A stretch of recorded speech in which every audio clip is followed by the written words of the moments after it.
Let's think that that story is real for a second, okay? Like your kid's like, oh, I would want to give the homeless people homes. And you're like,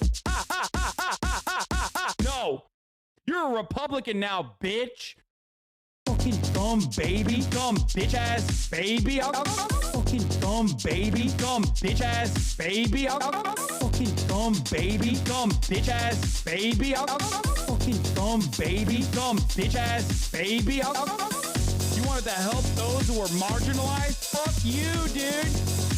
I need you to be a fucking paleo-conservative right now.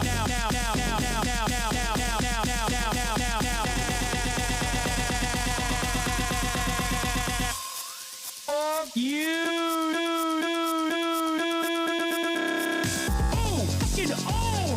Guess what I fucking own? My dumbass daughter who's 6 years old, dude. Stupid fucking baby.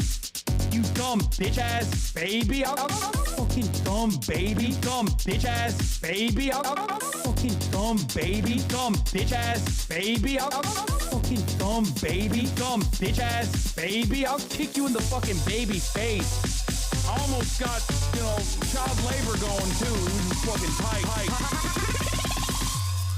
Fuck you. Oh, fucking own. Guess what I fucking own. What's going on, everybody?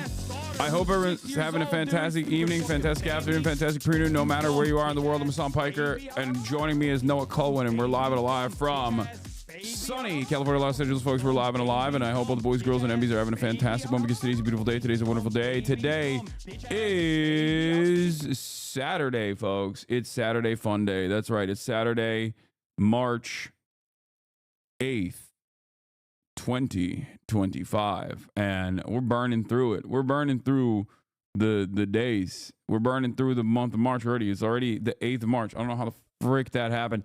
Anyway, this is the part of the broadcast, as you guys know, where I tell you about my personal news. Last night I did 2 hours of uninterrupted Marvel Rivals, where I was on the losers queue for most of the competitive play portion, and then I finally got on the winner's queue, but then I had to leave. And the reason why I had to leave is because I had to go show support to a little known comedian that you guys might have heard about. Yeah, I permit someone yesterday.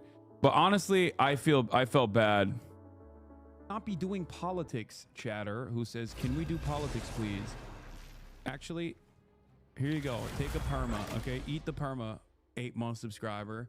One of the most annoying things of all time.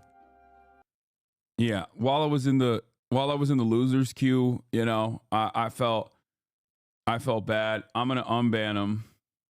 I'm gonna start off with the unban. Blue pop ice. There you go. Harsh? No, it was deserved, dude. It was deserved. Because, I mean, it was, in the moment, it was deserved, okay?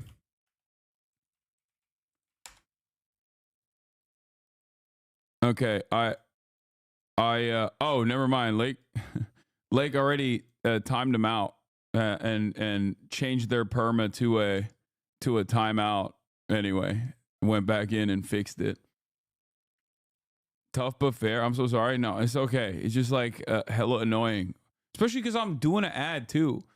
I'm already doing an ad. I love the game, but I'm clearly having a little bit difficult of a time playing. And you're over here being like, do politics. Actually, do you think sucking at video games could be praxis? Yeah, it is, because video games are bourgeois decadence, or video games are reactionary. Well, intentionally sucking, I mean tanking it. It's, you know, it's a way of bringing down the system, I think. Yeah, that's actually maybe. No. He's redistributing the dubs to other people. Yeah, well, that's what I was trying to explain to people. Where it's like, yeah, I suck at video games, but you know, if I can suck at video games and have the confidence to still play, you should be able to as well. You know, that's what it is. Hassan, you are such a misogynist. Is International Women's Day gun should be out? It's true. It's true. We are celebrating International Women's Day right now. But I'll put the guns out in a little bit. But yeah, I went to Stavi Baby's show last night. Little known comedian. I don't know if you guys know him. He's like kind of funny at times when he tries. I mean, he's as funny as like a Greek man can get. You know what I mean? Greek's not necessarily known for being funny, but he's like I suspect he has a little Albanian in him, and I think that's probably the reason why he's got like the humorous side. But I will say, it was actually very interesting. I went with a normie friend of mine, who's not really that much of a normie. His brain is rotted, but and my brother. And it was kind of shocking seeing this man close out like Orpheum Theater, which is like a pretty big theater. You know, it wasn't, I don't think it was sold out, but it was almost sold out. And he had John Mulaney open for him, which was cool. Like that was. I don't know. I'll say this: like, I think John Mulaney, that's a little small time for Stavi. Yeah. He should have Dave Chappelle open for him. Like, I don't know. I mean, what about like Carlos Mencia. Yeah. Did you meet John? I briefly passed him, but I was on my way to. I was basically on my way to running to the stage, so I didn't actually see it. But yeah, John Mulaney opened. John Mulaney opened for Stav, which is so sick. He was the surprise guest. But the thing is, what I found that was crazy about it is that like Stavros is now officially like a famous comedian. I think so. I mean, it's been that for a minute. It's very weird. Well, it's weird to me because like I don't like. That's just a dude. You know what I mean? That's like a dude I've known for years at this point. Yeah, well, you're already famous, dog, and so it's like you see somebody. But I don't think I'm famous. Yeah, well, that's the difference. Well, yeah, whereas like I see a guy like that, and like, well, that's cool. Yeah, I guess I won't see him at the stand much anymore. Yeah, like this dude that you were like a couple years ago, you're going to like you're going to show support to. Getting a ride home in the Ford Windstar or whatever it was he was driving. Yeah, like, and now he's just like doing fucking theaters. It's insane. It's very cool. You're Shout both famous. Yeah, so but I don't cool. see. Okay, it's kind of like I'm 6'4", but I don't think that I'm 6'4". That's not top of mind all the time until I see myself in a photo and I'm like, oh, I'm that much larger than the average person. It's like that. You don't think about it because you're just in your mind, you're just a normal dude. These are the normal conditions that I live in. I'm going to deny the fame allegations, but I will say the one thing that will happen to me, like this happened last year, it cracked me the fuck up. I was with a friend. We were getting pizza like by the West 4th Street subway in New York. And I was just talking to him and somebody came up and was like, excuse me, you know a Coleman? And then I was like, yeah, what? And I was like, I recognize your voice, dude. Fame changed. Wait, no. You. And then this happened last month. I was playing Deadlock. And somebody was like, wait. Fame changed you. Somebody was like, are you in the Blowback podcast? And I was like, this is too much, man. I'm playing Deadlock. I didn't come here to be worshipped. I came here to lose. He loves Deadlock. It's weird. I do like Deadlock. A game that no one seems to play, I guess. Yeah. It's so funny because like it's a there's another streamer called Connor Eats Pants. He does the George Santos interview. He did the Elon. Oh yeah, interview. yeah. I know, He's really funny, but yes, he is funny. But one of his like meme account names is literally, what is it, like Hero of Deadlock or something? Like he literally memes about the face of Deadlock. That's his name. He's the hero of Deadlock. Yeah, yeah. He's the ninja of Deadlock. Yeah, face of Deadlock. He just. I think the face of Deadlock is like whatever guy can like scream a slur the loudest. That's based on my experience in like the chat in that game. But yeah, I did go to the Stav show last night. That cheap motherfucker, the cheap Greek piece of shit, put me in. The nosebleeds. I'm just kidding. I mean, but I did sit in front of two Hasanabi heads and also behind two Hasanabi heads, which I knew the ones behind were Hasanabi heads because y'all were wearing my merch to the Stavi show.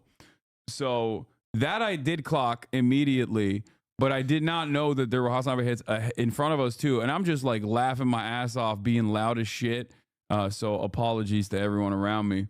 But yeah, I was in a little sandwich, took some photos out there as well, but yeah. And then had not one, but 2 beers. As a matter of fact, my dinner was 2 beers and a popcorn.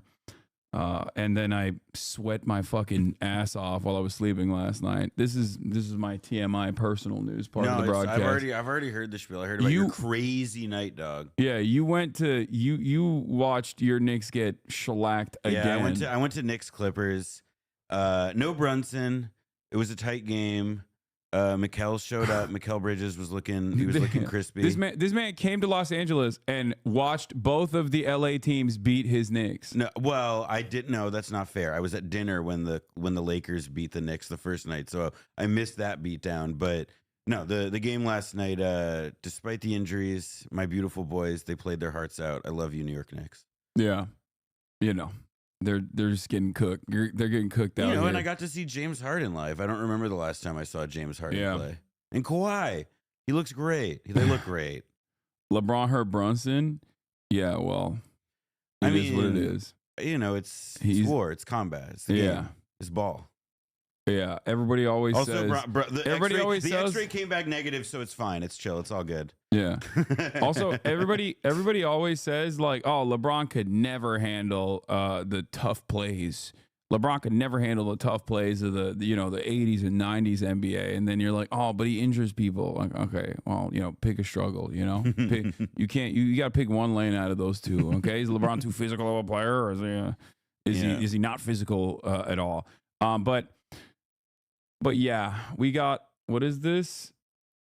Max Foss just shredded referee's yellow card in the Sidemen charity match. Oh, we haven't even, I haven't even looked at like the charity match at all. I don't know what happened, but we'll take a look at some of the clips there too, because this is Fun Day.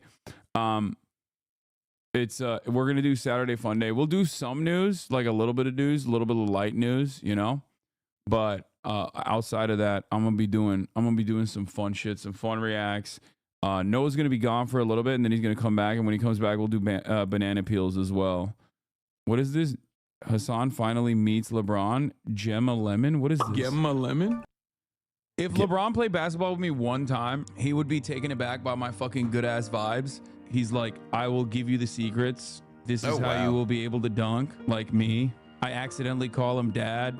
There's a brief moment where he pauses and he says, it's okay, my son. And then it's like, we have a real connection in that moment. Maybe kissing a little bit. And then I'm going to pour honey on him.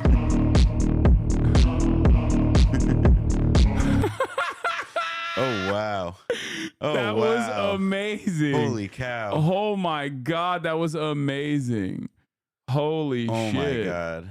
Yeah, I don't even remember saying any of those words. Somebody did, damn. Yeah, there was just a lot of truth that came out of me, and I didn't even realize, like, I didn't even think that I was saying those words. You know what I mean? It's just like it just It's kind just of your nature. happened.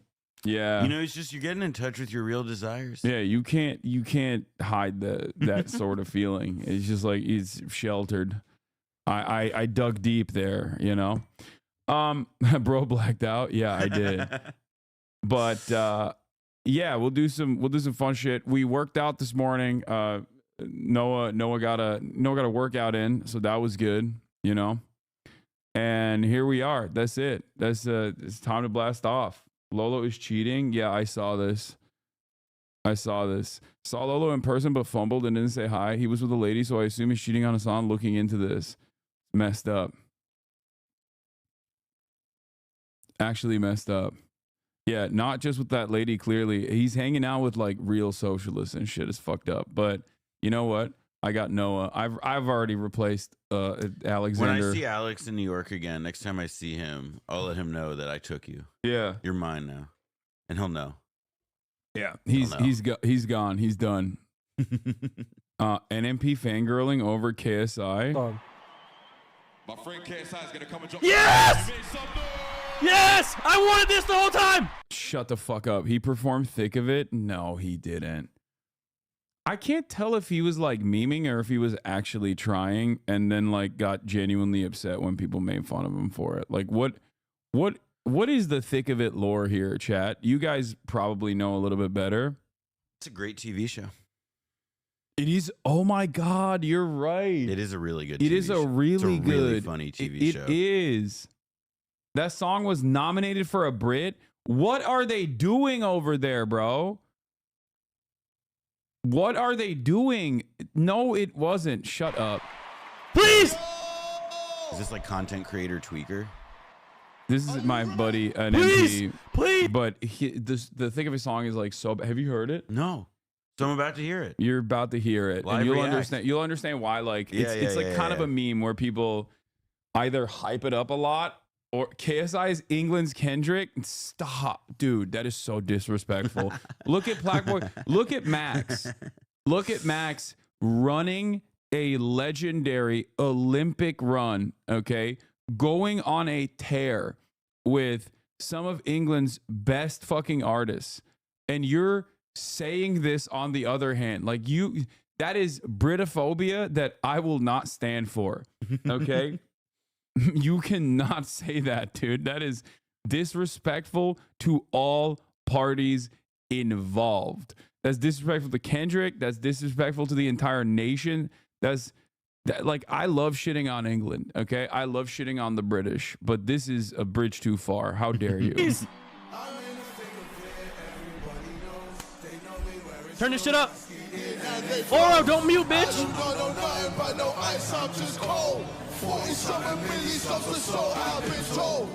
I'm in my prime, but this ain't Even final form. They know me down, but still my feet, they find the floor. I went from It's crazy that a bunch of fucking content creators can do this, by the way. Like, look at this. This is a real... Yeah, it's filling out. There's a That real place is ass full. stadium that is like slammed. And I assume... How many views does this shit get, chat? straight up, so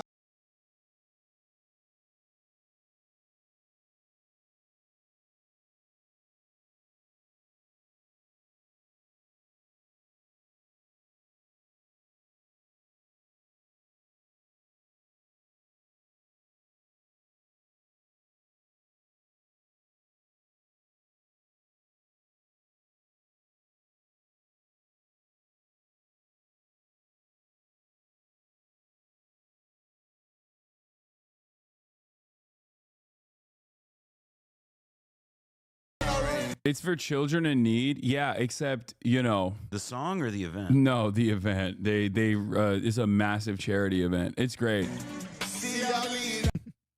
Gotta show them the video. I don't want to do that to Noah. I don't want to do that to Yeah, Noah. but you saw Tweaker, right?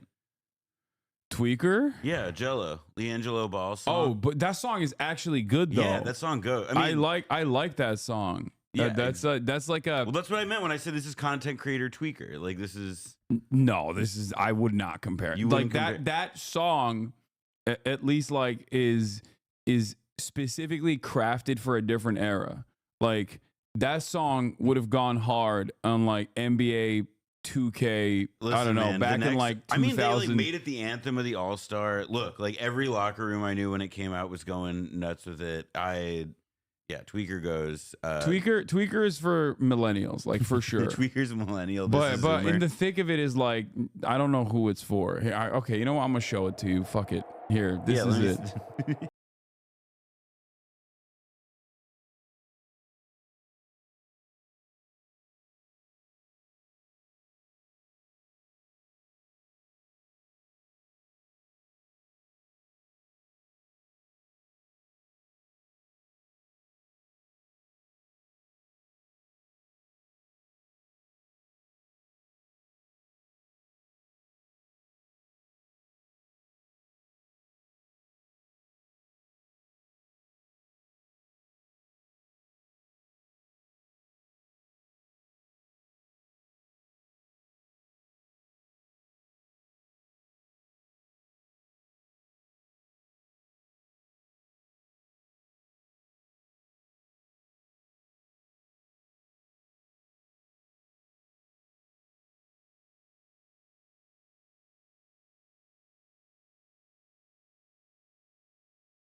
I'm done. I'm done. It's too much. It's too much. It's too much. We're well, blasting off. now I know what to play when I need to get you to tell me secrets. Yeah, no, this is a CIA interrogation technique. This is CIA torture.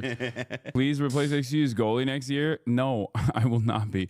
Also, chat, I would do some shit like this, even though I don't like taking time off. They don't ask me. I'm not tight with the British content creators like that.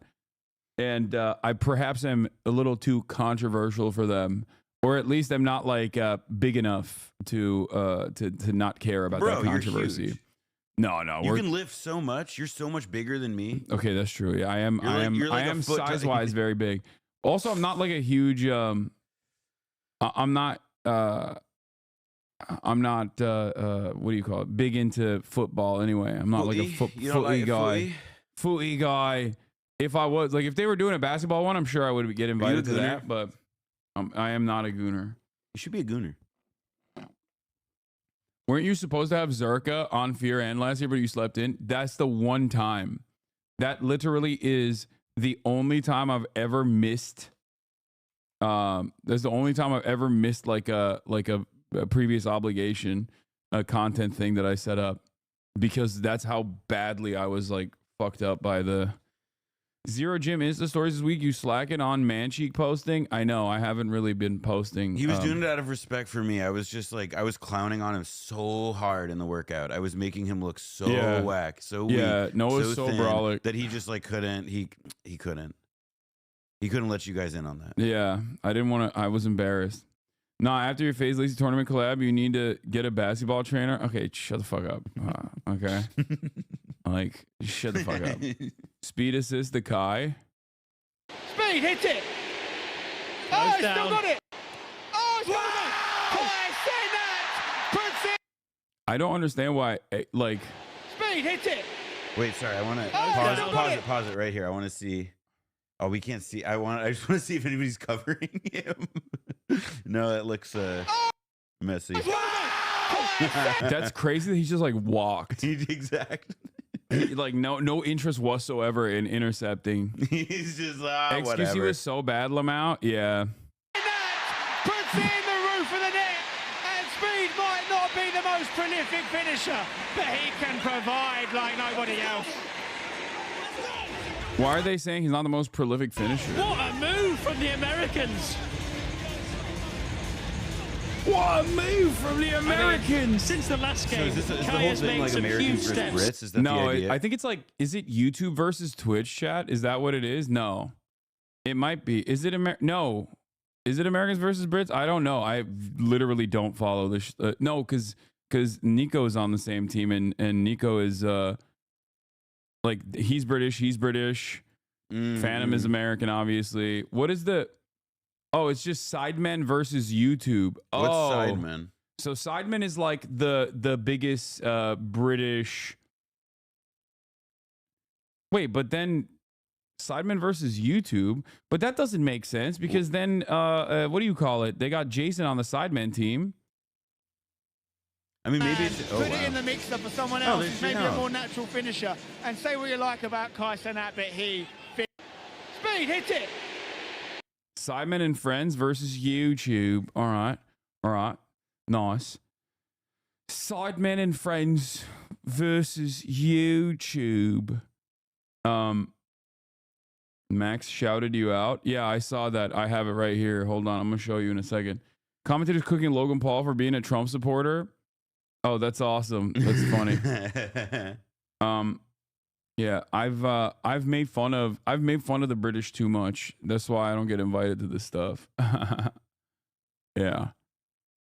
You could have been there if you were into footy. That's right. It's true. It's true, lads.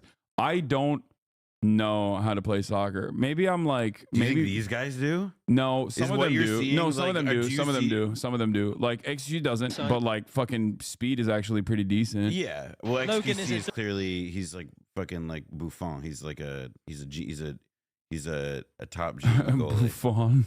WWE wrestler and a Trump supporter, which could be the first sign of CTE.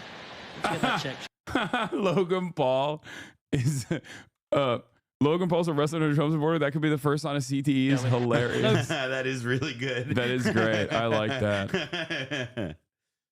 Yeah. Could be the first sign of CTE.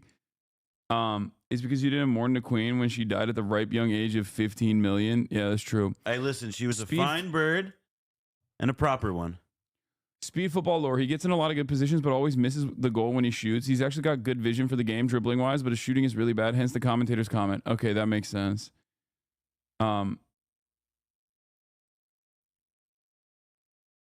Okay. Steven tries is so funny as a commentator. Speed has horrible finishes. So a lot of you guys watch this, huh? Like I genuinely don't know anything about this. Like I was working out while this was happening, so I don't know.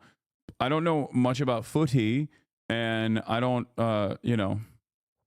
So I always miss this whenever they do it. What was the final score, chat? What was the final score? Sketch won MVP. Watch the highlights. Sketch with the save. Sketch proves everyone wrong and saves Mini Mr. Penalty. What are you doing then? Right, Sketch saved a penalty. The banker. It's just which corner he's putting it in. Stick it on target, it goes in. Wait, it was 9-9. Went to the pens. 5-4 in penalty. Fucking hell. Simon!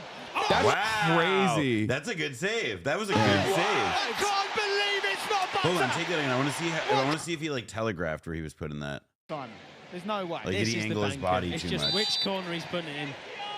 This is the most British looking man of all time. That is like the median British. When guy. I like, see when I like think when you of say bloke, if that's I who pops if into I your closed head. my eyes and I thought like imagine a British man, this would Wait, immediately no, it's not. pop Close up. your eyes. Yeah. Imagine a bloke. Yeah, this is it. I'm seeing it. I'm seeing Imagine him a right now. chav. Down to the hair and everything. It's a proper bloke. Stick it on target, it goes in. Well, I mean the one.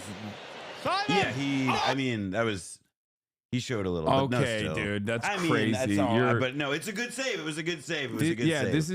this is like when I look at this man, I think of the Spod Bros or whatever it's called. Like I think like, oh, could I get some fucking tuna in my spud? No, I want the pea barm. Yeah, I want some tuna the and wet mushy pea- I want peas the in wet my pea fucking barm. spud, lad. Yeah, Birmingham. Yeah, wait, what was the scran for this match? What was the footy scran? Oh no. I need to know what they were eating. I need to know if they actually, if you do like a whole like Mimi ass soccer game in a stadium and you don't have wet pea barm, then I don't really know what you're doing. You gotta do ass cheeks for Like scran. you need to have like. But they think, but the oh problem wait, is, people are pointing out it might just be feastable. okay, the problem is, okay, that makes sense. That would make a lot of sense. That would but- make sense. But and it would be. It Wait, is meta. It goes along with the meta of yeah, ass but cheeks also, food. but Feastables, wet pea, whatever it's called. That to me is the future of Mr. Beast in England. If he wants to take over England like he took over the US, that's how you do it. Make that. Do that. Make that. Everybody loves the wet pea stuff on bread. Yeah. Culture shaming 2025. You're a degenerate, brother. Okay, bro. If we can't make fun of fucking British culture, what can I'm we gonna make be honest fun with of? you. Yeah, if you can't make fun of British food, then It's I like- really don't know what is like. It's like what saying, can you make fun it's of? like saying Americans are fucking fat diabetics Yeah, who wait, love burger. Sorry, burger off limits. Yeah.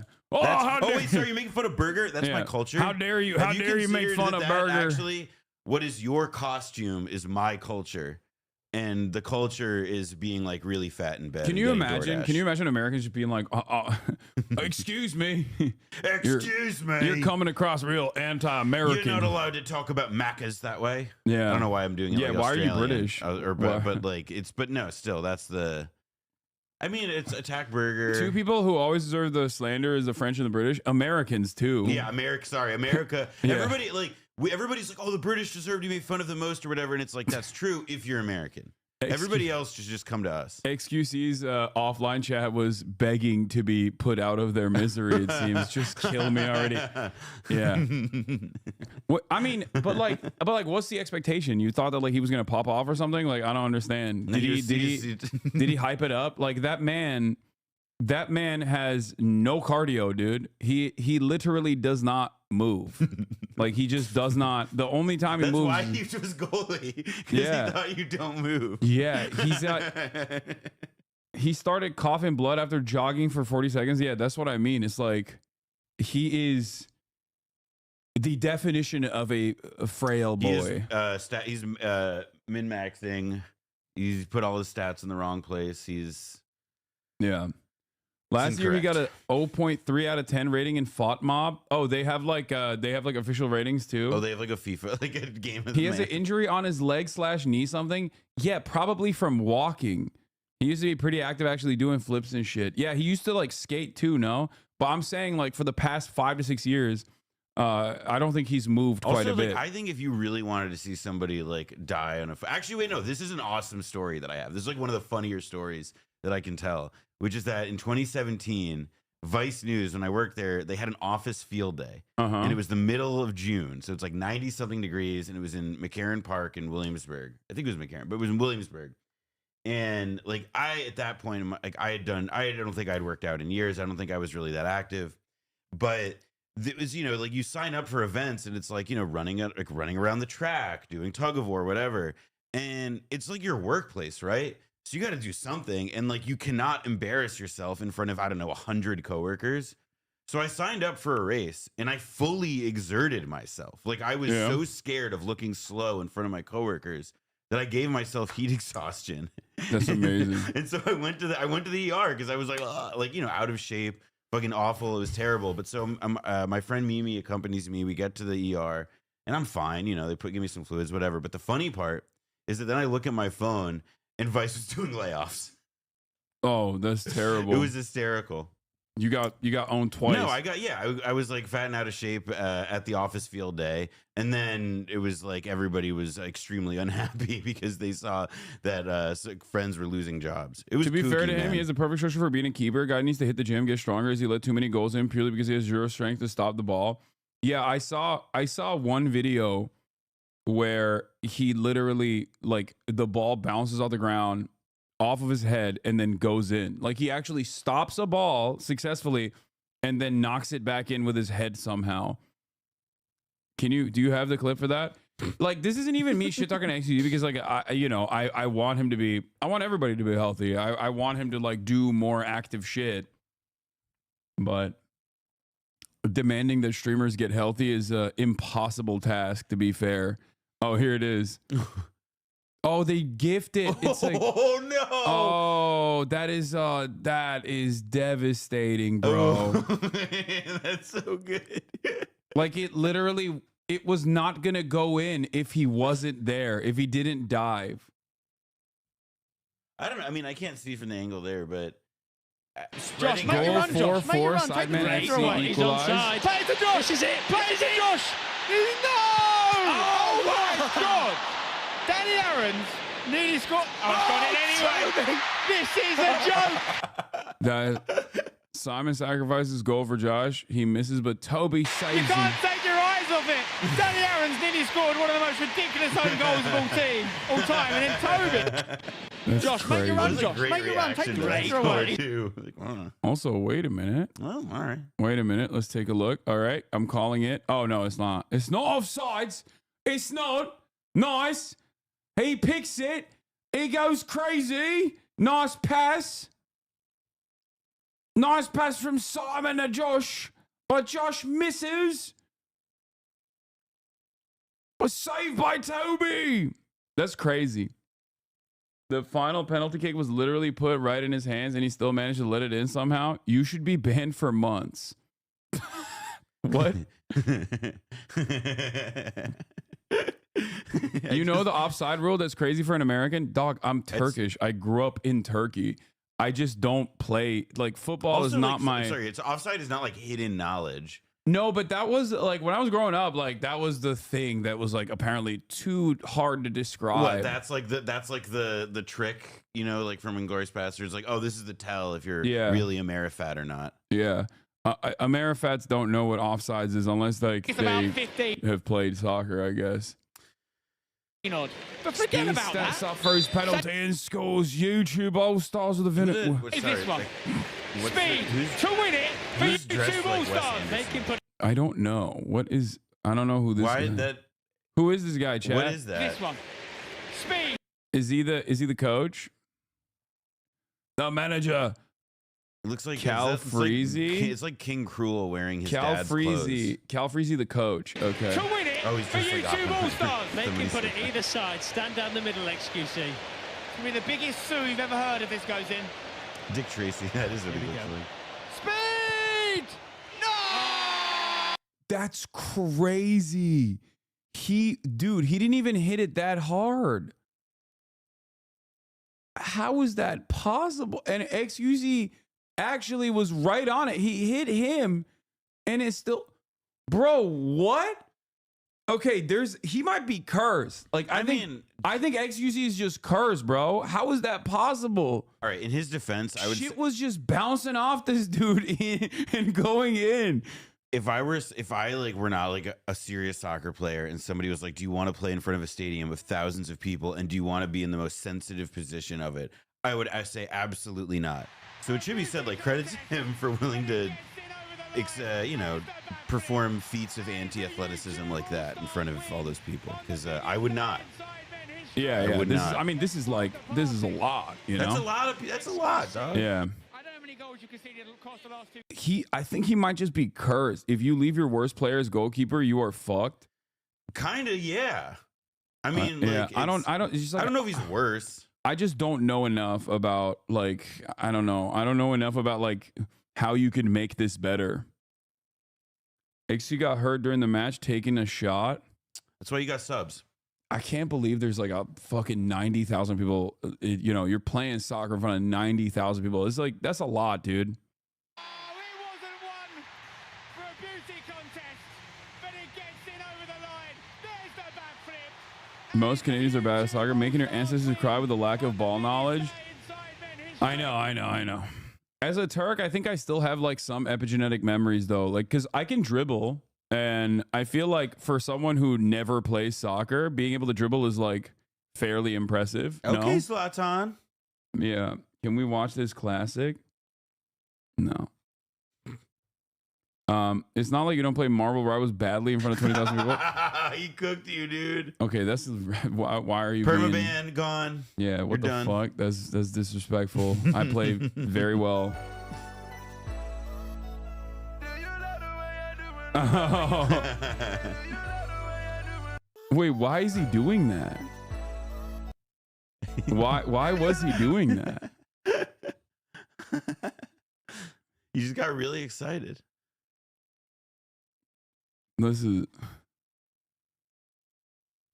He thinks he's him.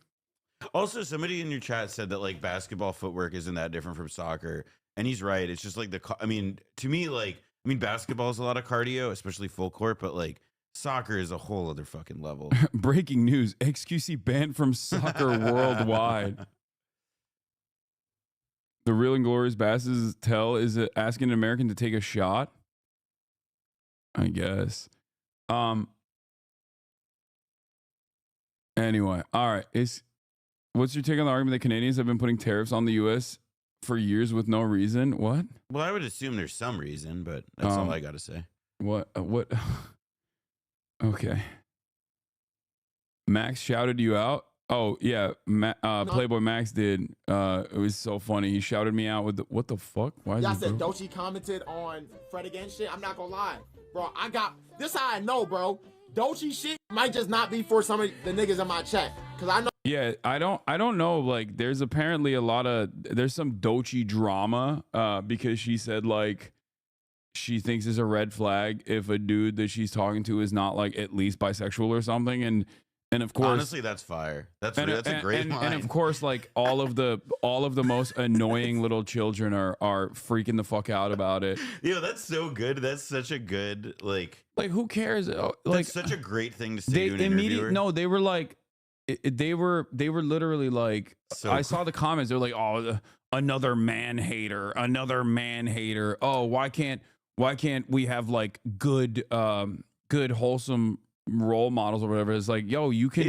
It is cool how like something that would pass for like a funny joke in like an old Judd Apatow movie is now like, I'm sorry, libtard. Are you trying to come at me? What? Like, yeah, like, it's just like the babies. The people that used to say the SJWs are far too fucking sensitive are the most sensitive babies on the planet, dude. They are so unimaginably sensitive. It's crazy. I know some niggas y'all don't be fucking with Dochi, but my aunts and my sister both hit me up about that Dochi shit. And Hassan. It's a different audience. And this is why I be saying, bro. Yeah, I really like the Dochi song that they made with Fred again has been stuck in my mind nonstop. I'm not afraid to branch out and do shit with different artists, even though I might do shit with artists, and it's like I might have said, "Oh, their music not necessarily for me," but it's for someone, bro. And I feel like working with a bunch of different artists, I gained so much perspective and like learn from how they make music, their process that is good, regardless if I necessarily don't listen to them. I would love to do something with Doechii, you feel me? Even though that's not I don't really listen to her. You feel me? Just to see what she got type shit. Yeah, he made a banger with Skepta yesterday. Yeah, he's killing it. Fred again was on Max's stream, yes, and they made an incredible song. I thought it was really, really good, and it's been stuck in my mind nonstop. Your take on the clashes on the coast of Syria, brother? My take on the clashes of the coast of Syria, go back to literally the first day where seemingly the HTS backed like coalition forces overthrew the Assad regime, and just like watch everything that I said when it was happening. There it is. Okay. The take remains because it came to fruition. I mean, I literally told you that this was going to happen. Okay. And it has happened. I said, we'll wait and see, but I'm not too confident that the former Al-Qaeda guy is going to be able to, not have another fucking civil war. Yeah, I mean, and it has happened. It's going on. It's devastating and it's awful. And the only thing that happens is the Syrian people suffer as always. Anyway. Doechii's pen game is so good. Denial is a river made me a fan. Did you see FaZe Lacey said free Palestine? I saw a TikTok of it. I didn't even say. Okay. He can hoop and free Palestine?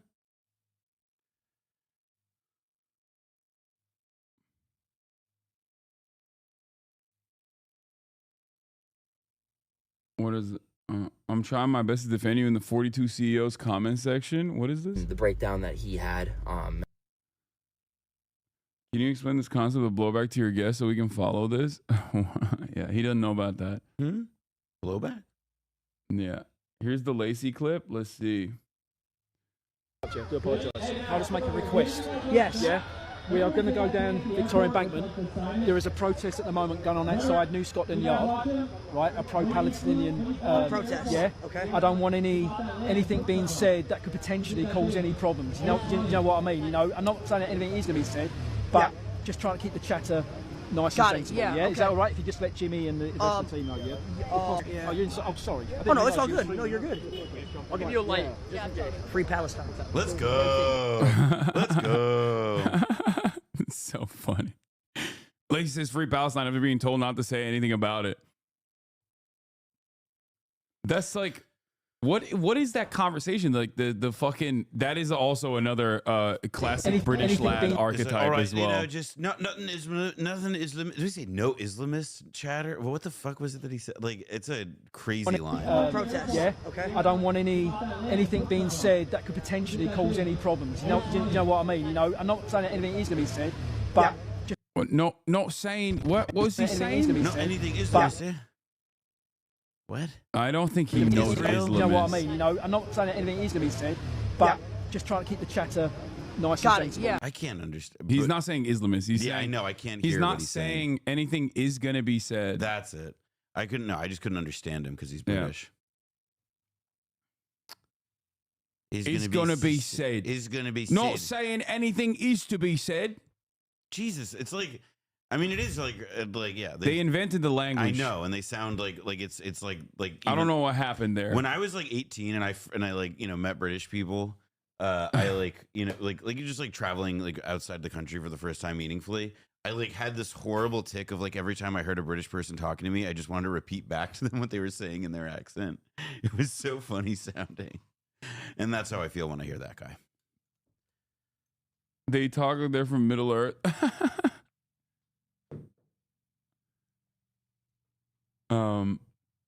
What he's saying is don't say anything in support of Israel. Yeah, I don't know what he was saying. I don't know what he was trying to convey there. I didn't fully understand it, but okay. I mean, it's it sounded cool. like the youth is all right, baby. It's cool that like it's cool that a lot of young content creators are just like they just like will just be like, I don't care, free Palestine, and move on. You know, even if it's like that, it still makes me happy to see that it's not like for older generations, like that's still considered a big no-no. You know what I mean?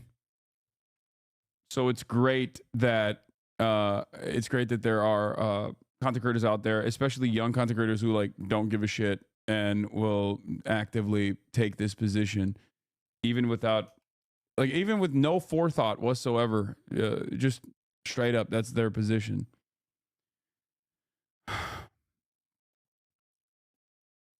Stop your anti-British bigotry. You don't like how we speak. You don't like how we look. You don't like our food. You don't like our teeth. Please leave us alone.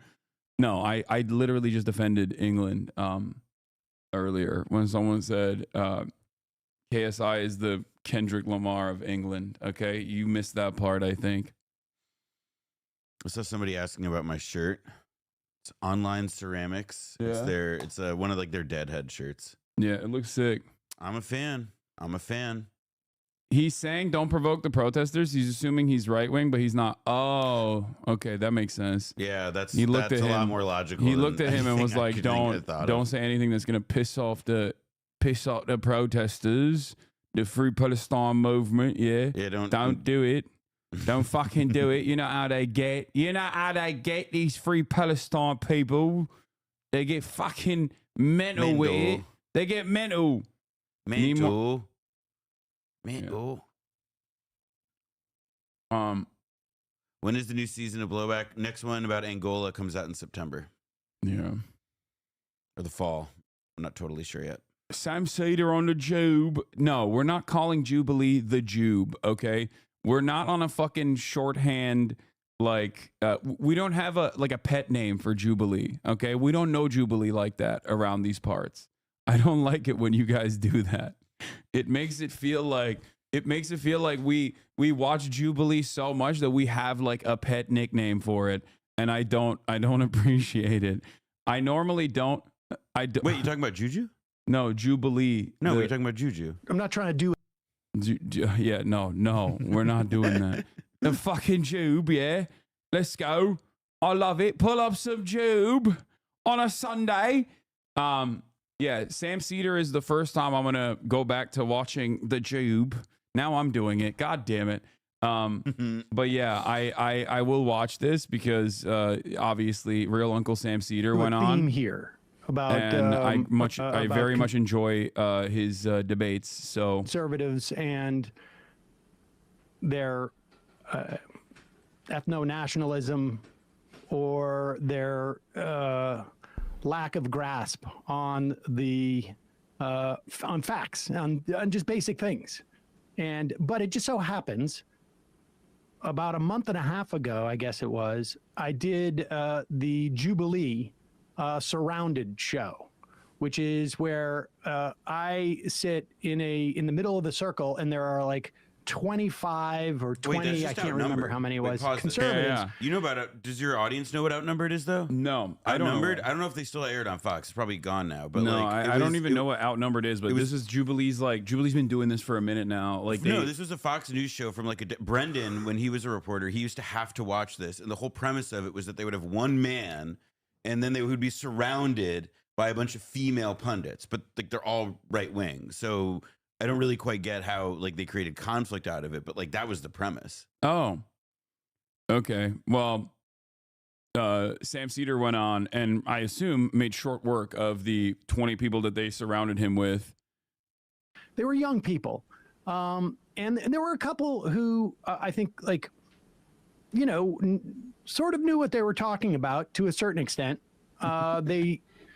They live in an information bubble, and so there was actually one guy who I talked to afterwards and showed him some of the stuff that I think comes up in the show. It's about an hour and a half long. We recorded 3 hours of it. I've seen the edit. It's fine. I don't really remember what happened at the time, but this is a promo they have put out. It's not all as well, I don't know how to describe what you're about to see.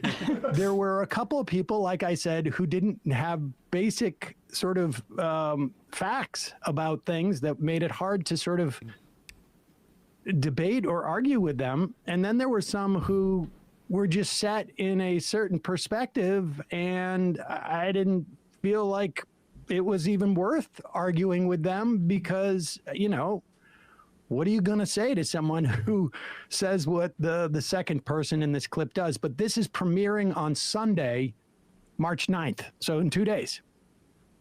Every private and public sector gets tax cuts when you hire a person of color. Government agencies don't pay taxes. Government agencies are funded by the government. That is not true. That's such an easy. Okay, that's awesome. Like, sorry, that rules. How can you be so confident and yet so wrong? Also, the thing that really like shocks me, and I think this is like more so like a post-COVID thing, but a dude that looks like this is supposed to be in like a polyamorous relationship and be like super woke. I'm going to be honest. I think that he's supposed to be hosting the needle drop. How dare you? How dare you come after my boy like that? No, I think he kind of looks like Fintano with plugs, but that's just me. All I'm saying is, like, what something happened during COVID. I think like this is a post-COVID thing. I'm becoming like a bit of a COVID truther, where like I think we genuinely saw like a IQ drop across the board because of all the people that got hit with COVID. Like people's brains, I don't think work as much, like as well as they used to. I mean, it's a lot of this. It's the screen time. I will say, like, yeah, COVID definitely made me stupider. I'm not going to deny that. Yeah, but probably. Me too, for sure. But I do think that, like, yeah, like everybody having to spend like every day inside, like experiencing hyper information or whatever the fuck. Yeah, like, it was. I think it's a combination of like both COVID maybe breaking people's brains, like literally.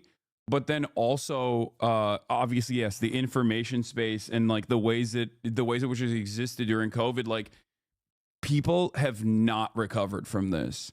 They have not. I think. mean, I will say, I gotta say though, there were and will always be people in America who believe somehow, against all intuition, against all common sense, against all uncommon, like, you know, like taught learned sense, that government agencies are not funded by tax dollars. Like there's people, like America is a big country, you know, like the Chinese word for America, right? In China, it means in English, like the beautiful country. We are the beautiful country. We are also the stupid country.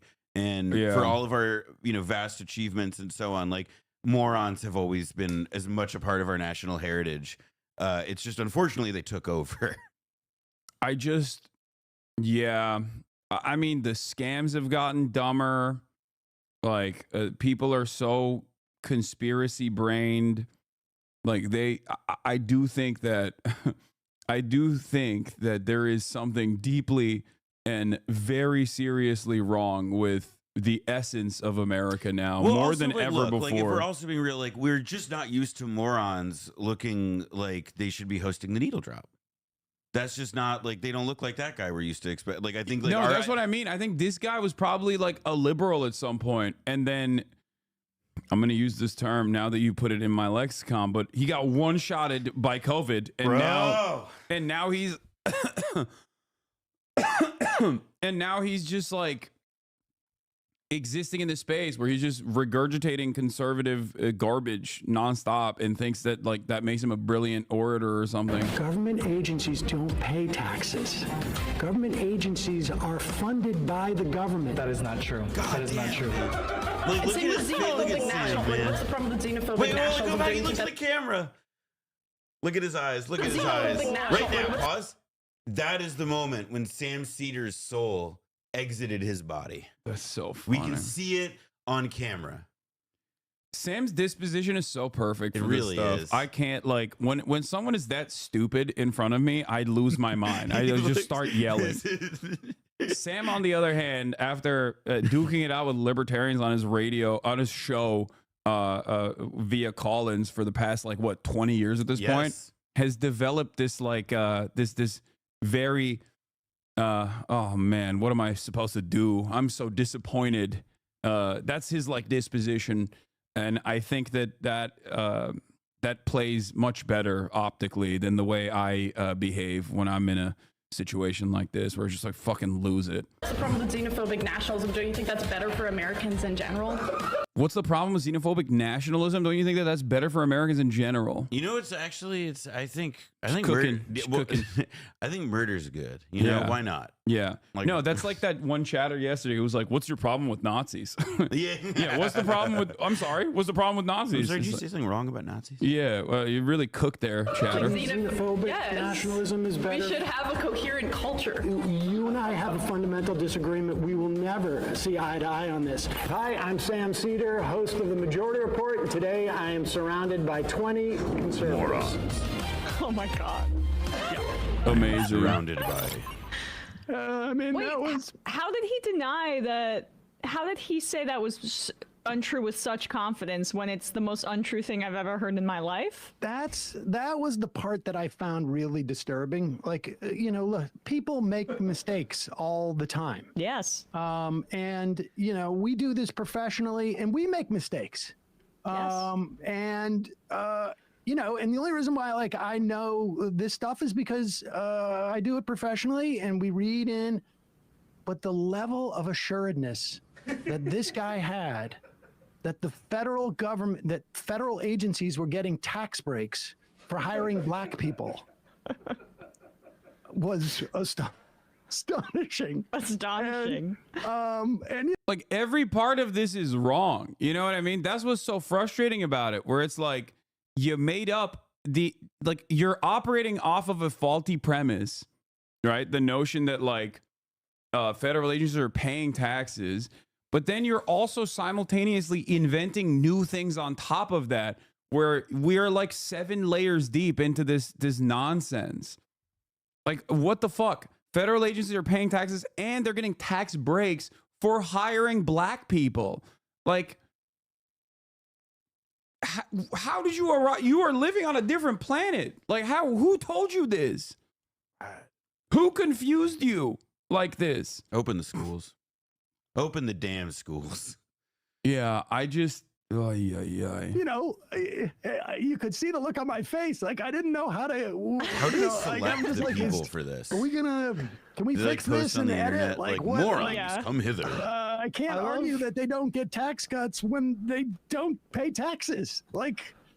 But that was. I love the girl who says, like, not just saying like we should be nationalistic, but saying xenophobically nationalistic. Yeah. Like, I wonder. It's a little bit redundant, but you know, I'll take it. I like the honesty of that. I mean, I will say that I do get the impression that girl, like, you know, reads with her finger. Like, you know, like she learned that word and was like, don't think she knows how to read. I think you're being too kind. You think I'm being too kind by saying that she needs to like move her lips to sound out words? No, I think she does not know how to read at all. She has seen, someone read out a meme to her, and it changed her entire life. That's what happened. Like, I wanted to go up to her after it. Like, that person has not read. Okay, that person. That's true. That person has a wall like Hassan's right here, except it's entirely filled with different editions of Hooked on Phonics. Or it's just like TikTok. That person literally was homeschooled and basically learned everything from TikTok. There was another guy. I wanted to go after her afterwards. Like, do you know what xenophobia means, right? Or no, or probably not. And there was another guy who, I think, as soon as he got to the table, like a bunch of the other people in the circle, like, oh no.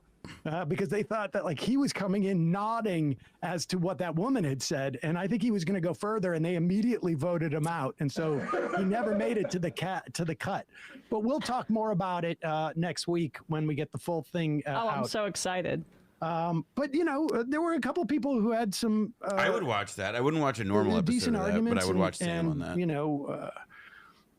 Some people were, you know, wanted to change the topic to like God and stuff like that. That's another TikTok thing. Like, it's like, no disrespect to the young liberals on TikTok that do this on a daily basis. You know, shouts out to Dean Parker, those boys, right? But like, those guys love doing Christianity debates, and I think like that is the reason why a lot of the conservatives also. I mean, I don't know. It's a chicken or the egg situation. I'm sure that it's the conservatives that love doing those God debates or whatever. But to me, it's like, I don't know. I don't care about that at all. I mean, this is like, but there is definitely a lot of, I mean, it's like an easy answer to a lot of like I mean, that's my impression anyway of like the quote unquote youth movement toward Christianity or whatever these days, is that it doesn't seem like it's about, it doesn't like the way it departs from like, you know, people who I knew who were raised like more religiously Christian, is that it really does just seem about like, oh no, like God is like Christianity and God is like the shortcut answer to like resolving all of the complicated things about the world today. Like it's not even in like an inherited tradition. It's like a return with the V thing, but to like having like an easy answer to hard questions. Yeah, no, God told me so. That's why it's good. God is good. I don't know. I find it. Also, I will say I always feel confident in these kinds of conversations because I know that even though it was, you know, for a different religion, I probably spent way more of my life sitting in a pew than any of these people. Yeah.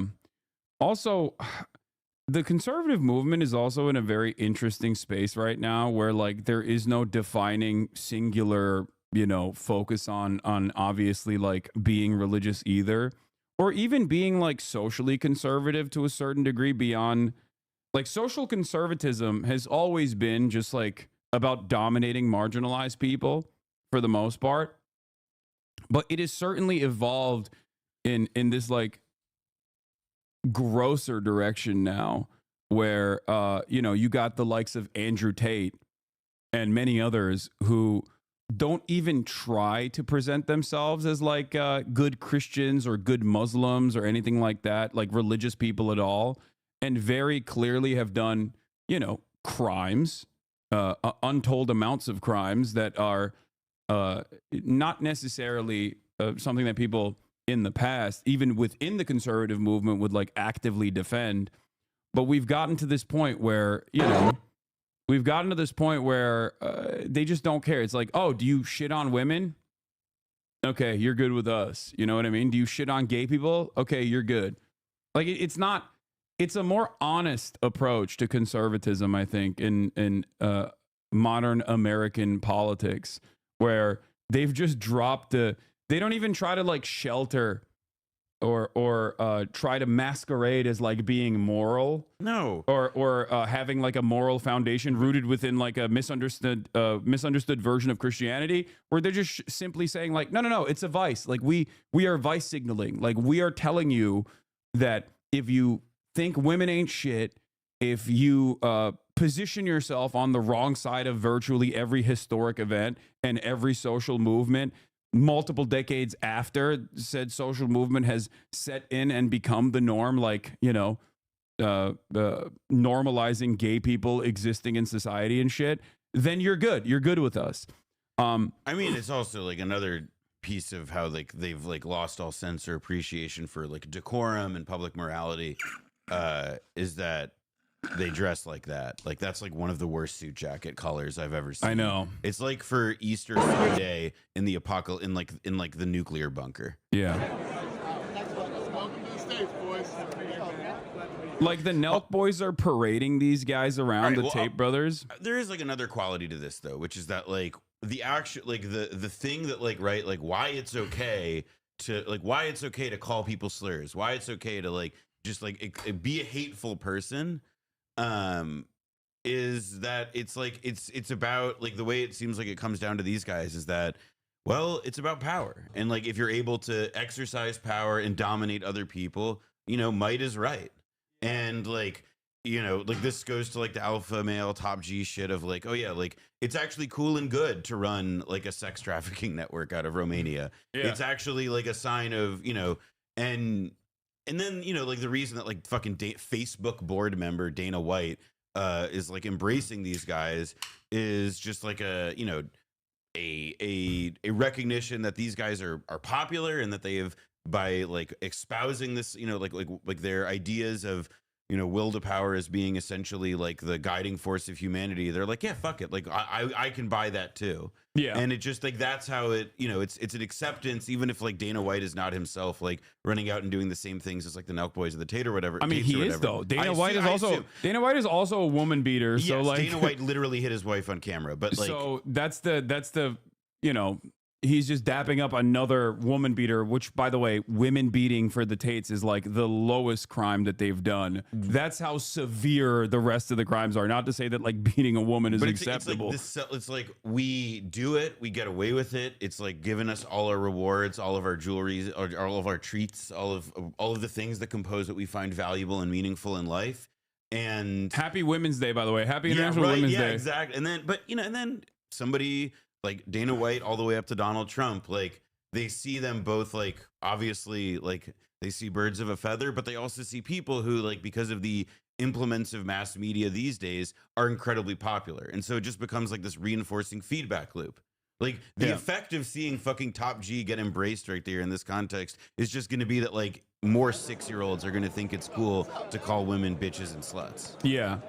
And what's interesting, yeah, but Dana's wife was hitting him on camera too. What a hypocrite. Thank you for debating. Thank you for bravely debating the virtue of beating the shit out of a woman. Thank you. Okay. This is cool. I like that. That's what I want to do in the marketplace of ideas. It's like, well, when is it acceptable to beat the shit out of a woman? You know? So yeah, Dana White defenders in the chat. So I guess the point I was trying to make is that conservative politics always revolved around dominating those who are vulnerable, for sure. But at least in the past, they tried to have a comparatively more gentler approach, because they would try to hide that it was just about pure domination. And they would create like a sense of perceived victimhood, where it wasn't just like gay people need to be killed. They should not be in polite society. But it was more so like gay people existing in society is actually harming us, good Christians, right? Like we're actually, we're actually being wrong. We're the wronged party here because gay people exist in society. We want to protect our family values, or we want to protect Christianity. And now it's more so just like, nah, gay people are groomers and pedophiles, even though, Stavi had a joke on this last night as well. It's like, if there was the Olympics of pedophilia, pretty sure the LGBT community would get washed by the Catholic Church priests. Like, they would be just putting up insane numbers. You know what I mean? And also, it like also Andrew Tate literally openly talked about like trying to fuck or fucking like a 15-year-old or a 16-year-old or something. So it, like, what are we talking about? What are we talking about? If there's a pedophilia, like, that's what I mean. It's like the very obvious, gross, overt, shameless nature of it all that really pisses me off when people are just like, yeah, it's cool when they do it. Actually. Also, it's like, I gotta say, like, it's fucking horrifying that, like, oh yeah, our State Department, our government is going out on a limb to help these guys. Like, that to me is part of why, like, one of the things that does, like, feels like especially like weird and creepy is this, like, just the idea that there's now some sort of like constituency or lobby for this in politics that like isn't even like doesn't even care about like the decorum of embracing in open arms people who do like, Olympiad level sex crime stuff. Yeah. Look at the local news story about a woman teacher molesting a boy student. Chose loved that and celebrated. Yeah, that's classic. They used to do that in the past too. It's like, oh, if I was a boy back then, that is a 15-year-old South Park joke. Yeah, it's like, oh, I would have loved to have been raped by my older female teacher. Like, that's like a classic trope. But this is like one step above that as well. I mean, that's also gross and unacceptable. But like, we have the more the permission structure opens up to be overtly gross and like open-minded to doing like heinous crimes, specifically crimes that oftentimes involve women. The more people think this is cool and appropriate, and that creates this feedback loop, this feedback cycle of more people assuming that this is good to do. Actually, like, that's just how it works. What the fuck is up with that dude's hair? I He don't looks know. like it's like he's like, yeah, give me the He shark. didn't. It's weird because like he just didn't want to get hair plugs or even like go bald like his brother. And it's like, dude, come on, we can see. It's basically touching the back of your dome. Like, what are you doing? Pepe Le Pew ass motherfucker. Yeah, I find it really strange. I have a Dana White impression. What? Why? That's what he looks like to me. Yeah, a lot of these guys look like heartburn, dude. They look like heart disease. There's a line from, we already talked about The Thick of It, from the movie that they made of The Thick of It, like In the Loop. Yeah, I love that movie. Yeah, so like when shouts out to Armando Iannucci. When James Gandolfini says to Malcolm Tucker, "You look like squeezed dick." Or no, sorry, it's the other way around. It's what Capaldi says to James Gandolfini. Like, that's what I think of when I see Dana White. I think squeezed dick. Yeah. It's just like this open embrace of like genuinely bad people with truly abhorrent opinions that have also done awful things, like crimes in general, like some of the worst kinds of crimes that you can think of, Epstein level, but at like a smaller, you know, like a poor man's Jeffrey Epstein, basically, is certainly certainly not good. I don't know. I don't know what else to say about it other than the fact that I think it's not good. Chris Morris is way better than Iannucci. The day-to-day is goated. I love Chris Morris. Chris Morris is the GOAT. I love the day-to-day. Are you kidding me? Yeah, Brass Eye. Pedophiles. To kill the pedophile. Have you shown them Pedo Hunter? Wait, what do you mean? The pedophile. It's like I had like the Gunishment one. You've seen this. Pedophiles. Chris Morris or Brass Eye, maybe. I think it was Brass Eye. Wait, the one where they put him in a spaceship with a child? Yeah, well, no, that's pedo. No, it was a pedo-geddon. Yeah, no, but that one is like that's like one segment. No, this was like the fake commercial they did for like a TV show about like a Chris Hansen style guy who's like in order like to hunt pedophiles. I know a pedophile. I was one, and then I had to kill the pedophile inside myself. Yeah, it's Brass Eye. Pedo Hunter. Let's see. Let's see if I can find it. It's like really hard to find those videos. I think it's that one. Yeah. But it's only on. Oh, warning: the Brass Eye special deals with paedophilia, and it's incredibly brutal. So you might want to click away now. There are certain topic boundaries on a difficult subject. Oh, yeah. It doesn't. It's just explaining. Go to the other one. The other one was a Facebook link, dude. Hold on. Let me see. Somebody posted. See if somebody's got a YouTube. You found it on YouTube? Yes, this is it. This is it. Video unavailable. It's the pedophiles. Video content. Video contains content from LDS. It was blocked in your country on copyright grounds. It's one of the best political comedies of all time. It stands the. I mean, maybe just throw it in YouTube, see if it comes up. It definitely holds up too. Like there's some edginess that people might consider. No, I don't have a fucking VPN. Shut up. Some edginess that people might consider a little bit much, but BBC News Brass Eye. No, that's not the one. Brass Eye Extras pedophilia advert. This might be it. That's not it, but that looks funny. Our children skipping into the hands of monsters. Security footage of a pedophile disguised as a school. She still can't really speak about it. Shrub rocketeer. Welcome to Pedogeddon. Brass Eye special Pedogeddon. Pedogeddon. Pedophile Island. Amazing. Yeah, there's really. Hold on, let me see if I can find it. What time is Drewski? In a little bit, bro. Chill the fuck out. Calm down. This guy keeps asking me, I'm not pro-tariff against Canada. How do I stop the argument that Canada deserves tariffs placed against them? This guy was being like the most annoying argument with his brother or something. Yeah, I don't know, man. It's good. Just concede. Just concede to them and say you're right. Actually, yeah, you're. Was it the Trick the Pedophile Advert 01? No, that's another 16-second one. innocent. Yeah, this isn't the one. I've watched these on stream before too, so I don't remember where it was. Well, they must have the copyright strike probably came up. Yeah, between then. Daily Motion Link, that's the one. I definitely feel like that's the I've encountered. Yeah. Pedogeddon 2001 special.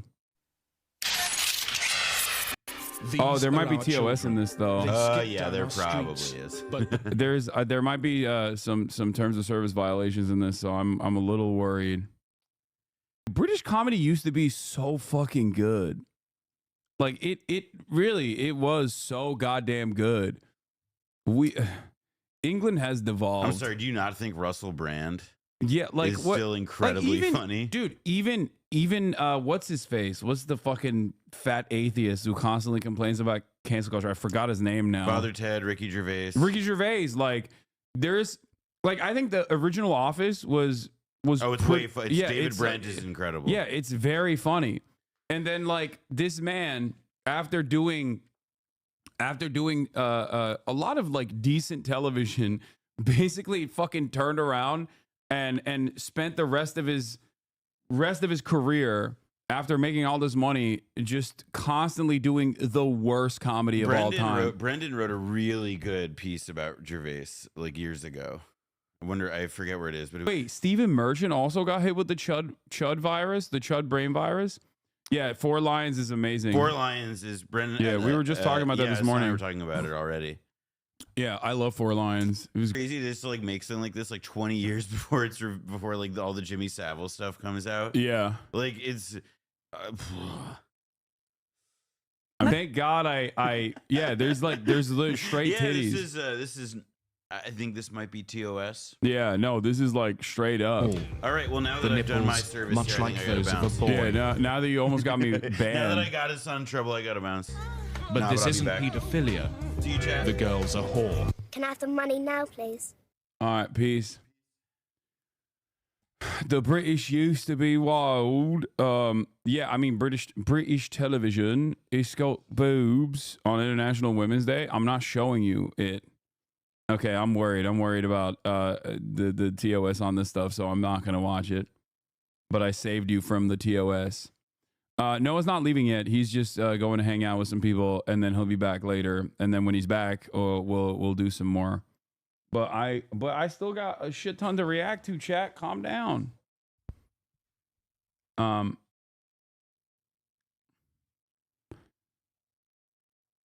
Noah's on. What's that link there? Yeah, we got Drewski. We got that Fern video. We got that cop that like died of, or not died, but the where is it? AOC dunking on Matt Iglesias. Love that. Love to see it. The world's greatest prison escape from Fern. Do ban appeals now? No, I'm not gonna do it before. I'm not gonna do it without Noah. I'm gonna wait for Noah.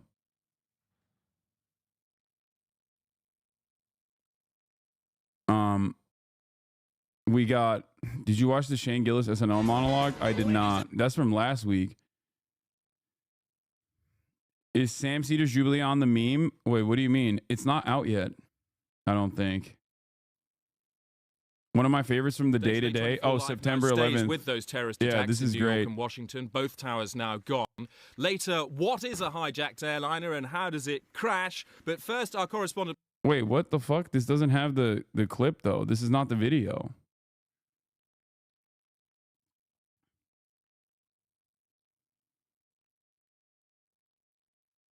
Shane Gillis SNL was very good. New Chupal is out too. Elephant Graveyard coming out as a woke leftist, it seems. Wait, but that's not surprising at all. Elephant Graveyard has a lot of like, don't they have a lot of like anti-Joe Rogan videos too?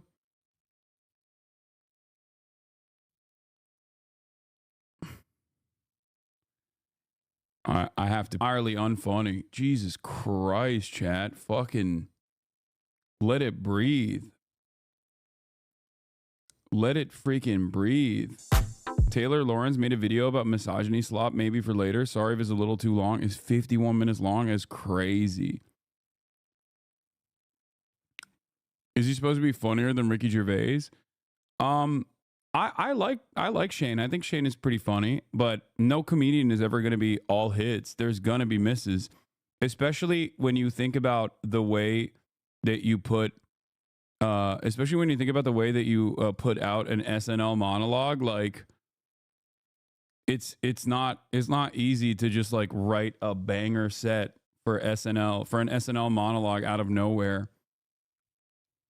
Conor O'Malley is all hits. That's not true. And also, I watched Conor O'Malley's last sketch. It was hilarious, but I'm saying that like there's no comedian that's all hits. If you think a comedian never bombs, that means that you've only seen their finished product. And in order for a comedian to come out with a finished product, that means they've bombed 1,000,000 times. No, not Bill Burr either. Chat, what are you talking about?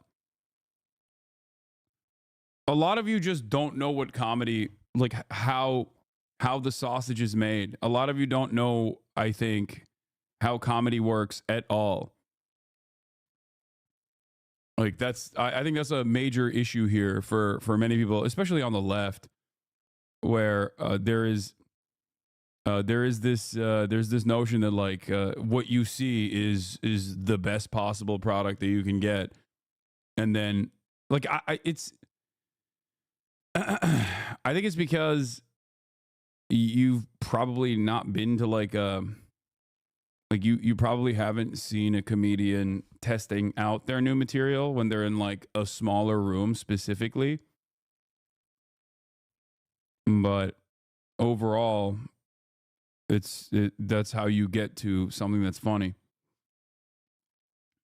Anyway, can you bring on Amy Schumer to teach chat about comedy? Yeah, that's what we're gonna do. Yep, when I used to film comedians doing their sets, they would do the same joke 4 nights in a row before they perfected for filming. A lot of people's favorite comedians bomb. Yes, every comedian bombs.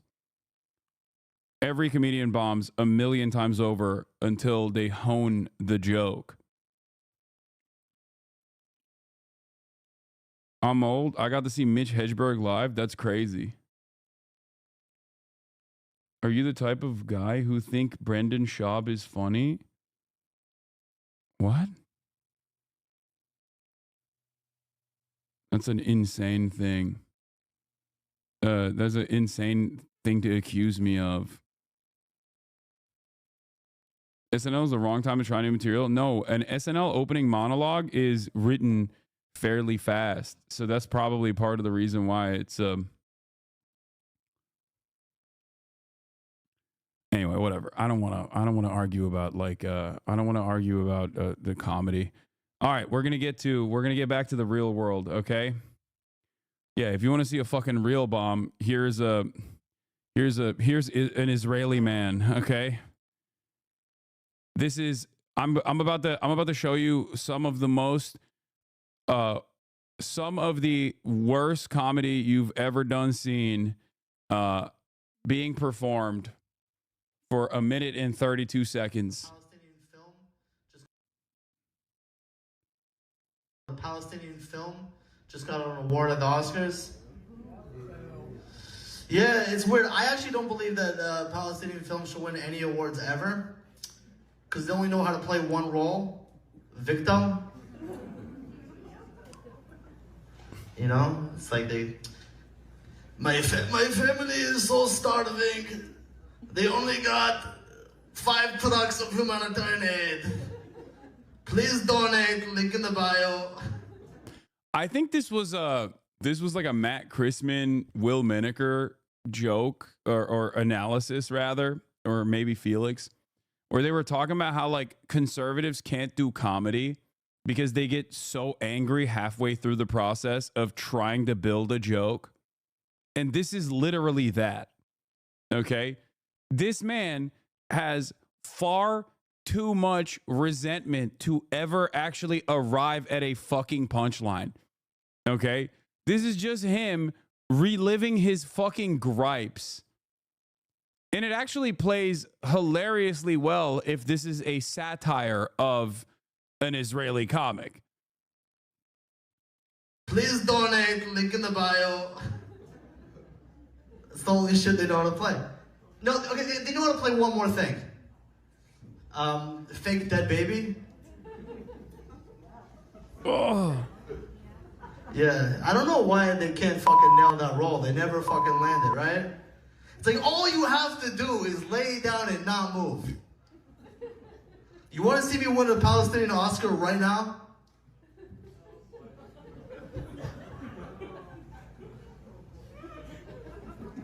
Thank you so much, everybody!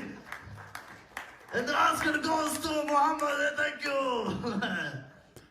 Dude, also, straight up, not even miss my words here. Another sign that Zionism is a brain-breaking fascist format, fascist ideology. No capability of making art. Okay, that's it. It's just like you're tuned up in a way where you're just so angry all the time. Like there are a million different things that you can joke about, even with this like obvious genocide unfolding in front of our eyes. This is not like a oh, I'm too woke for this, right? I'm too woke for this type moment. It's more so that like this person is completely incapable. Honestly, sometimes I wish I grew up in Gaza, because I would be like a Hollywood superstar. You guys saw that like, dude, oh God. Performance right here, right? It was incredible. Like, how are you going to be Jewish and be bad at comedy? I'm sorry. Call me fucking anti-Semitic, but, you know, this is pure, unrestricted, unfiltered anti-Semitism, okay? That's insane, dude. How? How is that even possible? It makes no fucking sense. Like, it's insane. It just... No one normal knows what Pallywood is. Yeah, exactly. It's just like you need to know. You need to be operating. You need to be operating on so much like collective understanding of Israeli mania that you have internalized for you to even understand what he is saying is a joke. Incredible. To get one more round of applause, you know.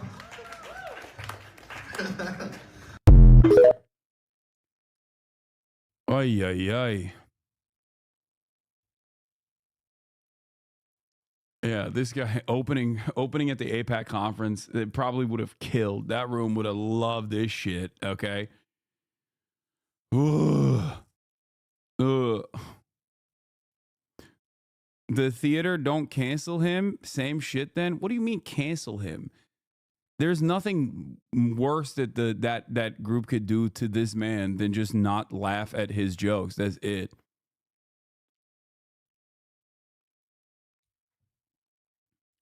Can conservatives even heckle? I mean, going to clean my cat's litter instead of watching whatever this bomb is feels more preferable. Yeah. Izzy had a funny joke about this. He said, classic Israeli. Where is it? Hold on, let me. Yeah, Izzy said, hold on, let me pull this up. Classic Israeli goes somewhere where he goes somewhere uninvited and bombs, which is true.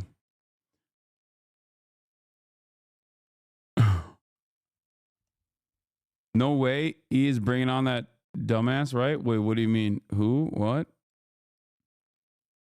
Classic Israeli going somewhere you aren't wanted and bombing.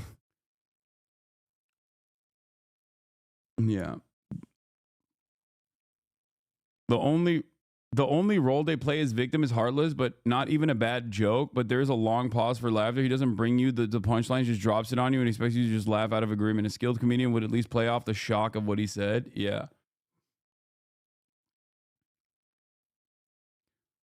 I think that this is part of what has like ruined the last generation of really good comics as well, is that same like conservatism, reactionary sentiment and a hyper focus on cancel culture has unironically ruined so many good comedians, because there is, especially if you're a comic, there's no such thing as fucking cancel culture.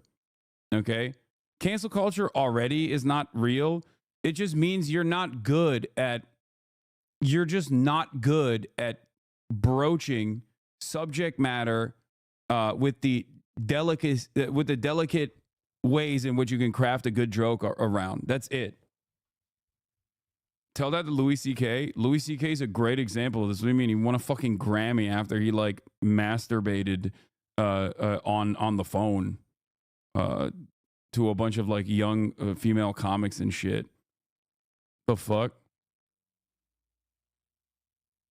Unless you're Louis C.K. What do you mean?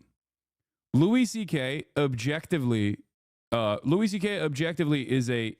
was a funny comic. I haven't really heard any of his new shit. I don't know. But clearly people still love him. I mean, people listen to him all the time. He still does tours. He still does shows. He won a fucking Grammy for his he won a Grammy after his quote unquote cancellation. Yeah, Louis C.K. is a funny person. Like that, he is genuinely a skilled comedian. He also was a sex pest, or I don't know if he still is, but he certainly was a serial sex pest. On the phone and in person, yes.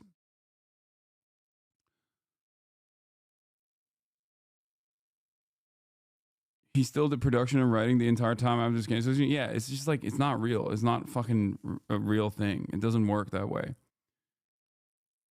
But I will say, like I've maintained already, if you're funny, if you're a skilled comedian, you can make it work. A lot of these people just simply complain because they can't make it work. On that note, let's watch how comedy became a dystopian imperial hell world. I do not want you to upload reactions to this because the video just came out. Aziz Tours 2, bro, you cannot compare Aziz Ansari to fucking Louis C.K. That is insane. Aziz Ansari is a great example of like decentralized movements. When institutions fail victims, decentralized movements pop up, like the Me Too movement. And Aziz Ansari is the great example of those decentralized movements literally swinging the pendulum in the other direction, where it goes maybe perhaps a little too far. Okay? Aziz Ansari, like, you can get mad at me all you want, but he's not like I think his situation was not is not even remotely comparable. His situation is not even remotely comparable to the fucking Louis C.K. shit. Or even like, what do you call it? What did Aziz do? He was, he couldn't read the room. Like, that's kind of it. And Al Franken is another example of this as well, where like, when you think about it, like, look at the conservatives now, where they're just like actively being like, yeah, this person raped, who cares? This person is a sex trafficker, who cares? They're great, they're awesome, this is amazing. Meanwhile, Al Franken was a victim to conservatives basically flipping the script on the Democrats to be like, you guys are hypocritical, and Al Franken was taken out by also Democrats as well, who the very same Democrats now unironically are advocating for Andrew Cuomo, who did a shit ton worse, like a metric ton worse amount of sex crimes than fucking Al Franken did. Kirsten Gillibrand, who played a formative role in ousting Al Franken, okay, forcing him to fucking step down, is now in the tank for Andrew Cuomo for mayor of New York. These people are all demons. They do not fucking give a shit about anything. Walter Cronkite basically to this guy, Joe Rogan, who believes in dragons. I checked it. He believes in dragons? He believes in dragons. Did you triple How comedy became a dystopian imperial hell world, he says also Elephant thinks that Graveyard. dragons, like I guess like dinosaur type of animals, roamed the earth when people did. So this is the type of really, really bad information that's going out there. This election was the first time they didn't really have control of the media anymore. Because what? Because of us. Non-mainstream media. Because of podcasts. Podcasts. I'm selling tickets. Because of social media, because you're of X. humanizing Trump like, well, he's human. Yeah. So why can't They've I? been caught up in all this shit they've shoved down everybody's throat, especially all the Russia shit. Imagine a scenario where you've thawed a guy out from some frozen cryo chamber thing. He's been in there for like 20 years. And this frozen guy, well, he loves comedy. And so this guy is excited to finally be unthawed and to discover what the world of comedy looks like in 2025, the year of our Lord. So you invite the guy to your house, sit him down on the Chesterfield, and prepare a televisual feast to get him up to speed. And you try to find a way to explain to this guy how this guy right here somehow is a king of both comedy and broadcasting. He said Donald Trump was Hitler, but half the country disagreed with us and he won, and this is fucking great. And Joe Rogan believes in dragons! And Joe Rogan believes in dragons! Joe Rogan believes in dragons! Dragons! Dragons! Dragons! Dragons! Dragons! Dragons! Dragons! Dragons! And you gotta explain to the freezer guy that you're sorry to be the one to tell him this, but we truly live in hell, and I feel that in my bones. And he's surely gonna want to get back in that freezer thing, but he can't, so instead he slices his own head off. Just a little scenario to think about. How the hell did we get here? It could have been great, but well, you guys know how the universe works. We're all just flying down an endless series Can someone pin the video? Are there any mods in here? alternate realities inside a vast multiverse. And you can't really control which branch of those realities you are going to live in. And, well, our wonderful reality is the one in which this guy was able to be crowned both the king of comedy. All downhill after Carlin died? That's not true. There are still great comics out there, okay? That is also not true. There are still great comics out there. And, you know, Bill Burr is a great example of this. Bill Burr is a great example of this, okay? He is carrying the torch of Carlin. And there are also great comics out there still. It's just like, you know, I would say that the legends of my generation, a lot of them have basically destroyed their legacy. That's it. Like, this is like hearing Taylor Swift and saying music has been dead since Prince died. Yeah. And the king of broadcasting. And I was sitting here watching this clip of this insane, resentful, unhappy, angry, and unfunny old man hysterically ranting and raving about his belief in dragons. And it's you couldn't believe that. Watch the illusion. It's all a fucking illusion. All of them, when convenient, have said the exact same things. Dragons are real.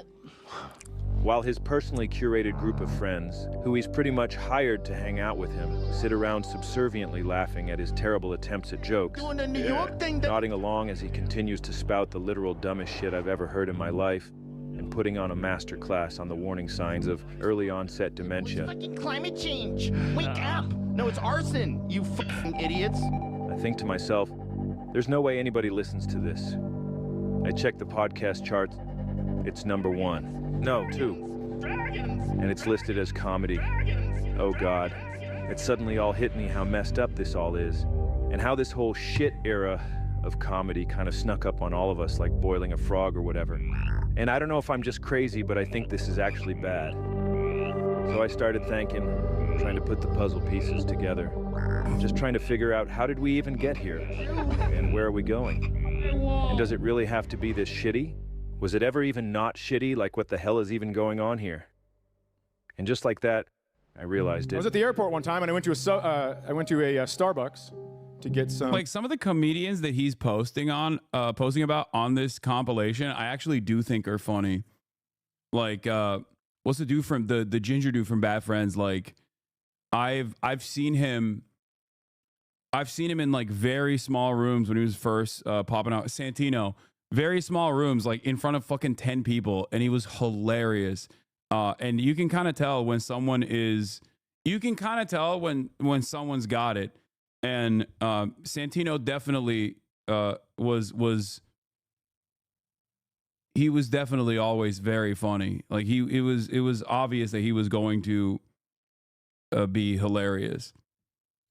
I wouldn't say that he is like in the, like every comedian goes on the Rogan sphere. Stavros is also on the Joe Rogan Experience as well. Like they all have to do it, but I would say that there is like a cast of Roganites that are just objectively not that funny and constantly talk about like cancel culture and like right-wing shit that unironically ruins comedy.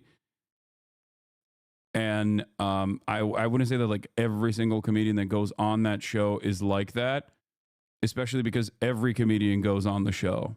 Coffee. Stand-up comedy is fucking stupid. And I don't even mean this current shit era. I mean the whole thing. The whole art form, like the whole idea of it.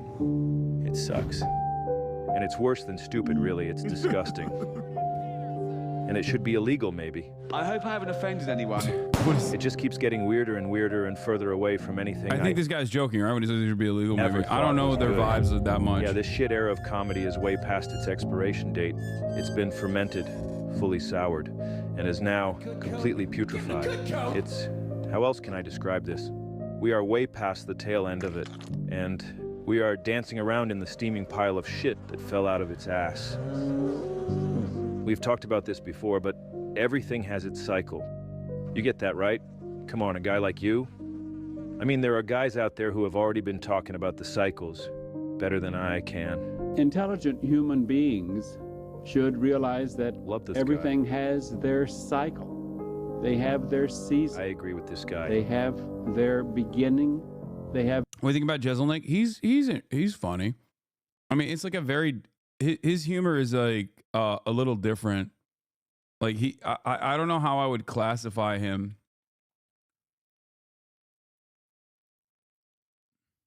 Have their end. Yep. They have cycles. I think I agree with everything he says. About to be recycled. Good. Do it. We're on the threshold of the end of this civilization because it's about to be recycled. Right. Your only I understand chance to evacuate is to leave with us. All right.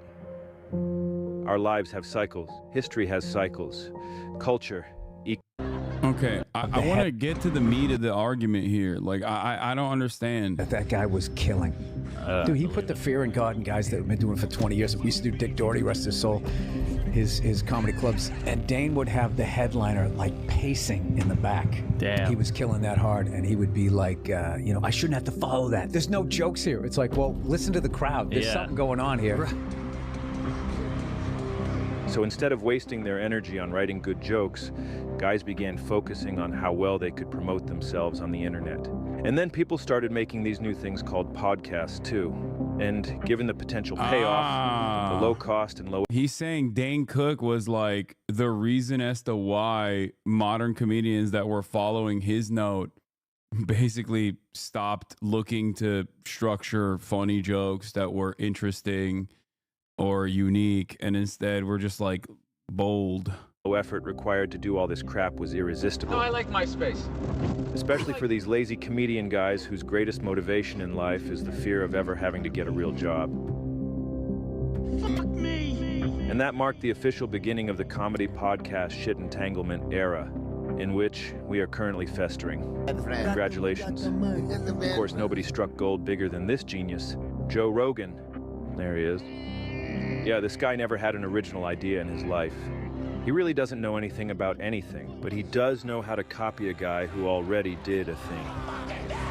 Trans women are women. How about most? You gotta leave room for crazy. Believe women, right? All of them?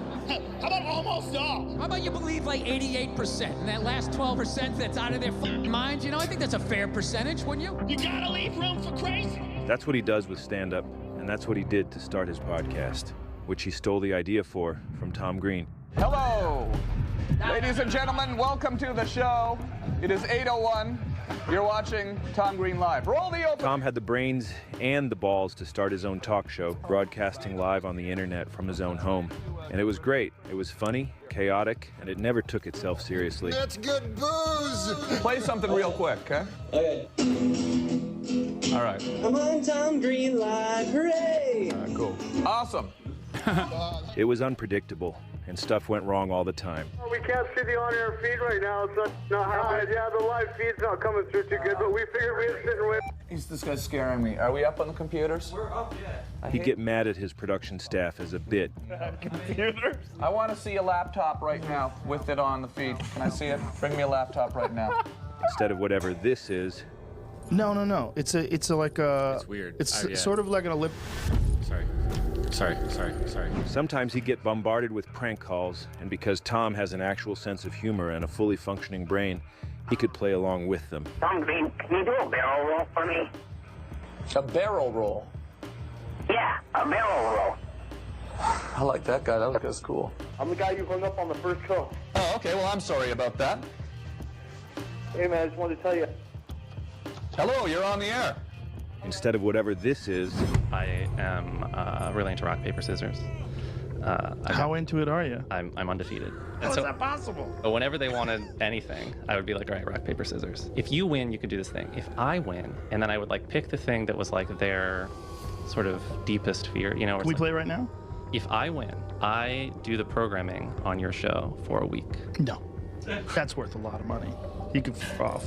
You were so confident until just now. We could pick a month, a few months off. All right. Sounds like someone's scared to lose at rock, paper, scissors. It sounds like someone else is scared to lose it. No, you're asking me for something that's ridiculous. Look how mad it is. You don't have it. Fuck off. And number one comedy podcast in the world. Friends was a funny show. Joe, you were great on Friends. No, I wasn't on Friends. That's a joke. Hey, stop joking. No. But is this There you are. wall going to Everybody's be done it. huge? Is it- Huge? That's a joke. Did that- Such a fun podcast. Such a fun time. We need to beat Russia. Are you out of your fucking mind? Fun. Are you serious? Do you know how big that place is? Do you Too know how big. much military force is behind Putin? What are you talking about? What are you talking What are you about? talking about? Like, what if he Right. just decides to go nuclear? Oh God, shut up. Break down your whole regime. Oh, that's better. Tom Green in the black limousine. Oh, hell yeah. God, can you imagine that parallel universe where Tom became the number one podcast guy instead of Joe? Must be a fun place to be. That's where we're all supposed to be, if anything made any fucking sense in this stupid world. But it doesn't. And sadly, guys, we are all forced to live in this very shitty branch of the multiverse. Exiled from the... Oh, God. Oh, these guys. The trigonometry guys. This is the branch where Stu and Joe stole Tom Green's idea, made a much shittier version of it, and slowly took over mainstream media, comedy, and the U.S. government. As he continues to spread his wonderful mental herpes to all his listeners week after week. Made your daddy proud. I'm proud to be your friend. I'm proud to be yours as well. I love you, Joe, man. I love you too, Thank you for brother. your time, bro. Oh yeah, thanks. Almost forgot to thank him today. You can watch in real time the moment Joe realizes there might be gold in these podcast hills. Dude, I think this is awesome. Thank you, man. See, no, Okay, so Tom Green is responsible for Joe Rogan, so he's a villain in the story as well. Okay, This he is the brought about Joe Rogan to us. thing ever. It really is different, you know, than television. This or is anything. way better. He gets rock hard, praising its lack of corporate interest. There is no, I mean, I guess the Joe Rogan Experience has evolved into not really being a comedy podcast at all. You know? Yeah, Tom Green is the Oppenheimer, dude. He is the Oppenheimer of just ruining the medium. Another reason why Canada blames tariffs, okay? Canada deserves tariffs. Yep, I'm blaming Canada for this one too. Fuck it. Canada, you did this. And griping about how advertising and money ruin anything good about entertainment. It's not a corporate pressure. See, the thing that f***ed up television, Watch the lab, thing Mike. that f***ed up entertainment in general idiot. is money.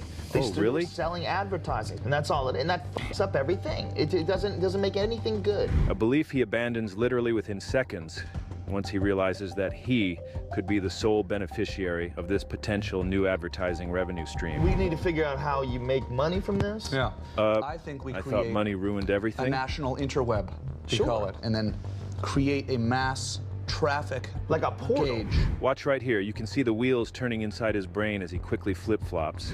Like a portal into the advertising revenue stream, you know? So he just copied Tom Green, and he started the Joe Rogan shitcast experiment. And just for being an early adopter of podcasting, he was able to become the biggest and most mainstream establishment media figure on the planet. There he goes, stealing Joe. He's up.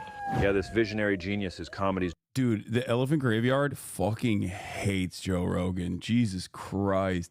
Like, to a degree where it's like, even I, a Joe Rogan observer, am like, damn, dude, all right, like, fucking dial it back a little bit. I feel like he steps in his own argument a little bit. He gets in his own way by... He gets in his own way by hamming it up too much. Is George Carmack. Who's George Carmack? Well, he's the guy who found that first piece of gold in the Yukon. It should have been Mullen, not Rogan. Yeah, I was talking about this with Noah last night too. It's literally a bit. You don't get the joke. Oh, okay, that makes sense. If it's a bit and I'm not understanding it, maybe that's what's going on here. But yeah, put me down. I'm a sovereign citizen. No, I'm shaking the baby. I'm shaking you. Okay. I picked you up by your head and now I'm shaking you. Your arms are flailing in the wind going, wah, wah, don't do it. Which started the whole Klondike Gold Rush. There was nothing special about George Carmack. He was just some guy. He was just lucky enough to get a tip from this other guy, Robert Henderson, saying there might be some gold up there in the Yukon. So George just went up there and yeah, he found some. And after that, loads of guys swarmed up to the Klondike there and ruined the place as they all tried to copy what Carmack did. And just like Henderson tipped off Cometown is a great example of like an actually funny comedy podcast. Like a legitimately funny comedy podcast that has a lot of misses as well. This is just how it is. But when it fucking hits, it's insane. When it hits, magic happens and you're a part of it when you're watching it in the viewership experience. You're like, oh my God, what an incredible fucking joke. Carmack, Tom Green tipped off Joe, giving Joe the idea to start a DIY podcast. And he did. And he struck gold. Zip up Stavi's pants when you're done with it, little bro. First of all, no, I will not zip up Stavi's pants when I'm done with it. Secondly, I mean, all three of those dudes are fucking hilarious. What are you talking about? In their own way. Caused a stampede of comedians trying to copy his blueprint, turning everything to shit in the process. Like a plague of locusts. Shit locusts. And guys, please don't hold that against Tom, all right? There's no way he could have predicted the consequences of that tip. And Tom's a wonderful man. And actually, just like Joe Rogan, all his riches were never enough for George Carmack. He was always questing for more and more gold, never satisfied. He, like Joe, must have had some kind of dad-shaped hole in his soul that he tried to fill with money and fame, but it never really worked. What are you saying? George dropped dead at age... It's so interesting because Joe Rogan was formative in my development as well. And probably for like the weirdest reason, but like I saw a dude seemingly make his own meta, like from where I'm standing. When I was listening to him first, I was like, damn, this dude like has so much influence and also simultaneously is independent. Like when I was younger and I was listening to him, I was like, this is a Hollywood guy that took the Hollywood background that he had, right? The influence and prominence that he had from Hollywood and made his own lane, right? And for me, I mean, I'm talking, this is like before the Milo Yiannopoulos stuff. I think my turning point on him when I started realizing like he was perhaps entertaining like really weird people far too much and the shift was happening was like around, I would say like 2014, 2015, 2016. And definitely after post 2016 is like, was a big turning point. And then post 2020 is like when he fully, when he became his final form.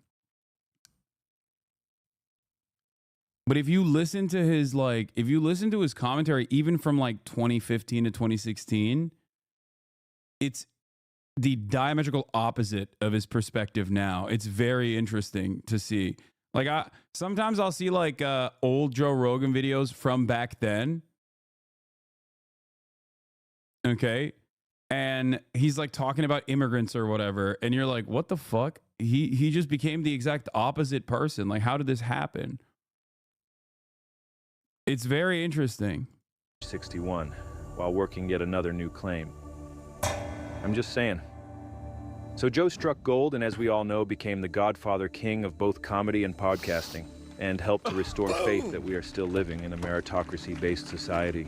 And we love him and we thank him each and every day of our lives. Along the way, Joe spawned a slew of copycat shows trying to coattails his success, to the point where every single comedian now has their own podcast, literally every single one. And so many of them were built on the... Bro, it's not just the comedians. Now fucking politicians are making podcasts too. Everyone's making podcasts. Podcasts have officially become the meta, all right? It's just like, they need to stop. People need to stop making podcasts. It's too much. The same premise. Not me though. I'm gonna keep doing it. Of what goes on inside a comedian's twisted mind. What really happens backstage in that green room. The green room is amazing. No. I know it looks bad, it doesn't. I can't believe it. Well, we all found out pretty quick that most of them are just sick, twisted perverts and dangerous, mentally ill narcissists. Predators, abusers, all those kinds of guys, farting around in that stupid green room in one big depraved circle jerk. Lucky she paid 100. I had girls in my dick giving me coke from Chewy. You think I'm fucking kidding you? Yeah, you gotta suck my dick to get up in the belly room. I'm making a call for you. That's the fucking gateway into coming to Hollywood. Everybody knows. Only guy that actually get canceled. I mean, that was a crime. You know what I mean? That was a crime. That was not a cancellation. It was a crime. 20 of them. Yeah. She got to Hollywood, bro. She was beautiful.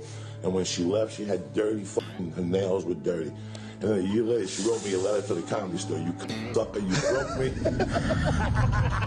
I kept shooting sperm balls in her bar. That actually makes me want to start believing in the death penalty. Send him right to Sparky. Anyways, on and on it went. And they just kept making these podcasts. They just won't stop, pumping them out. And then a pandemic happened, and people were alone, and so desperate not to listen to the thoughts inside their own heads.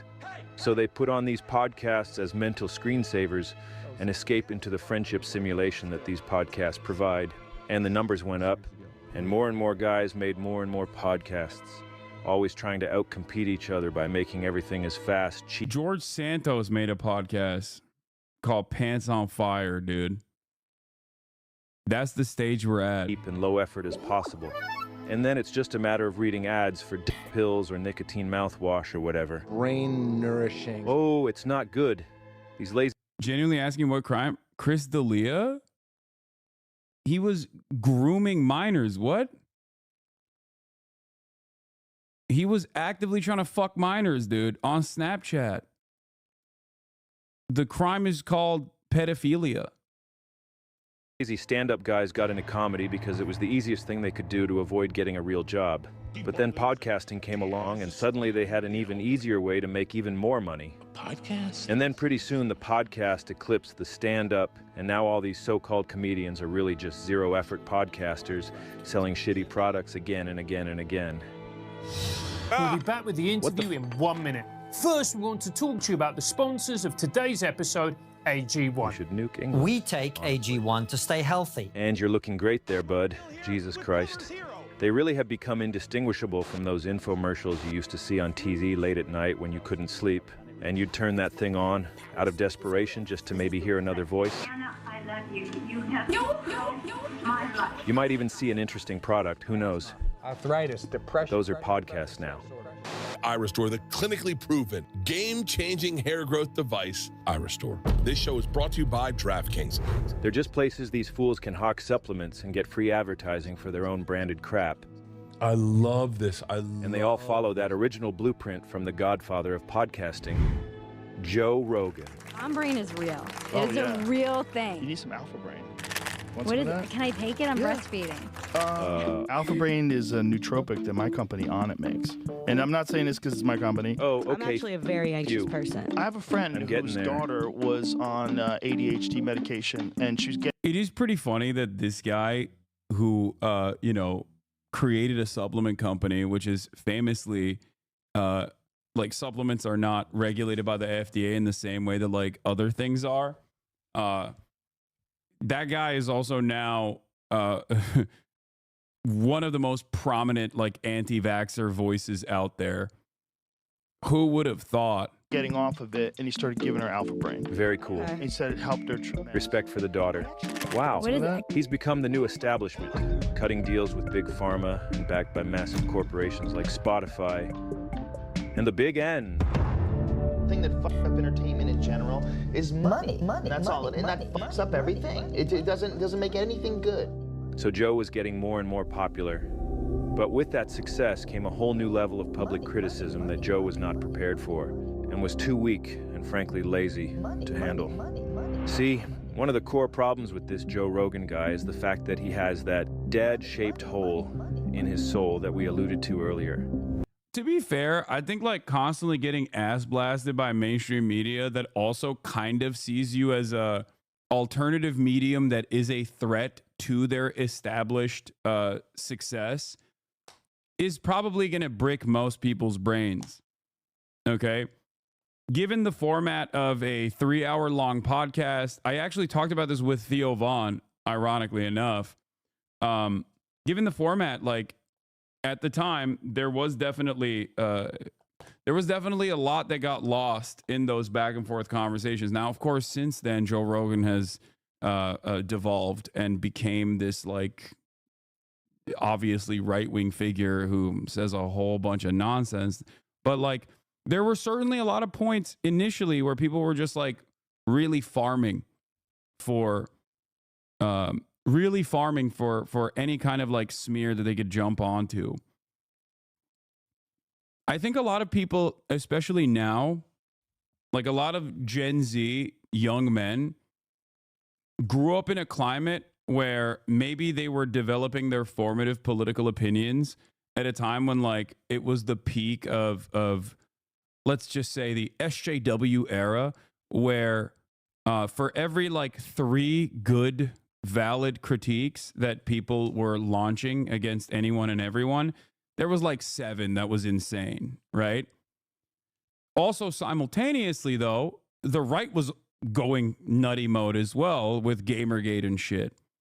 And also open neo-Nazi demonstrations, open neo-Nazi content creators, open white supremacist content creators that were on the other side of that, on the other side of the political spectrum as well. But having said that, I think that probably played a role in now in a lot of young men's minds, where they were just like growing up in this media environment where people were just like, are you watching? What kind of content are you consuming? That says a lot about who you are. I think you're morally repugnant for listening to this or listening to that. We need to fix our media diets, yada, yada, yada. And I think that definitely caused a lot of especially young men to just be like, nah, fuck that. Anytime someone ever critiques whatever media that I have appreciated, that must mean that they are wrong. And I think that Joe Rogan and them leaned into that quite a bit with the cancel culture stuff.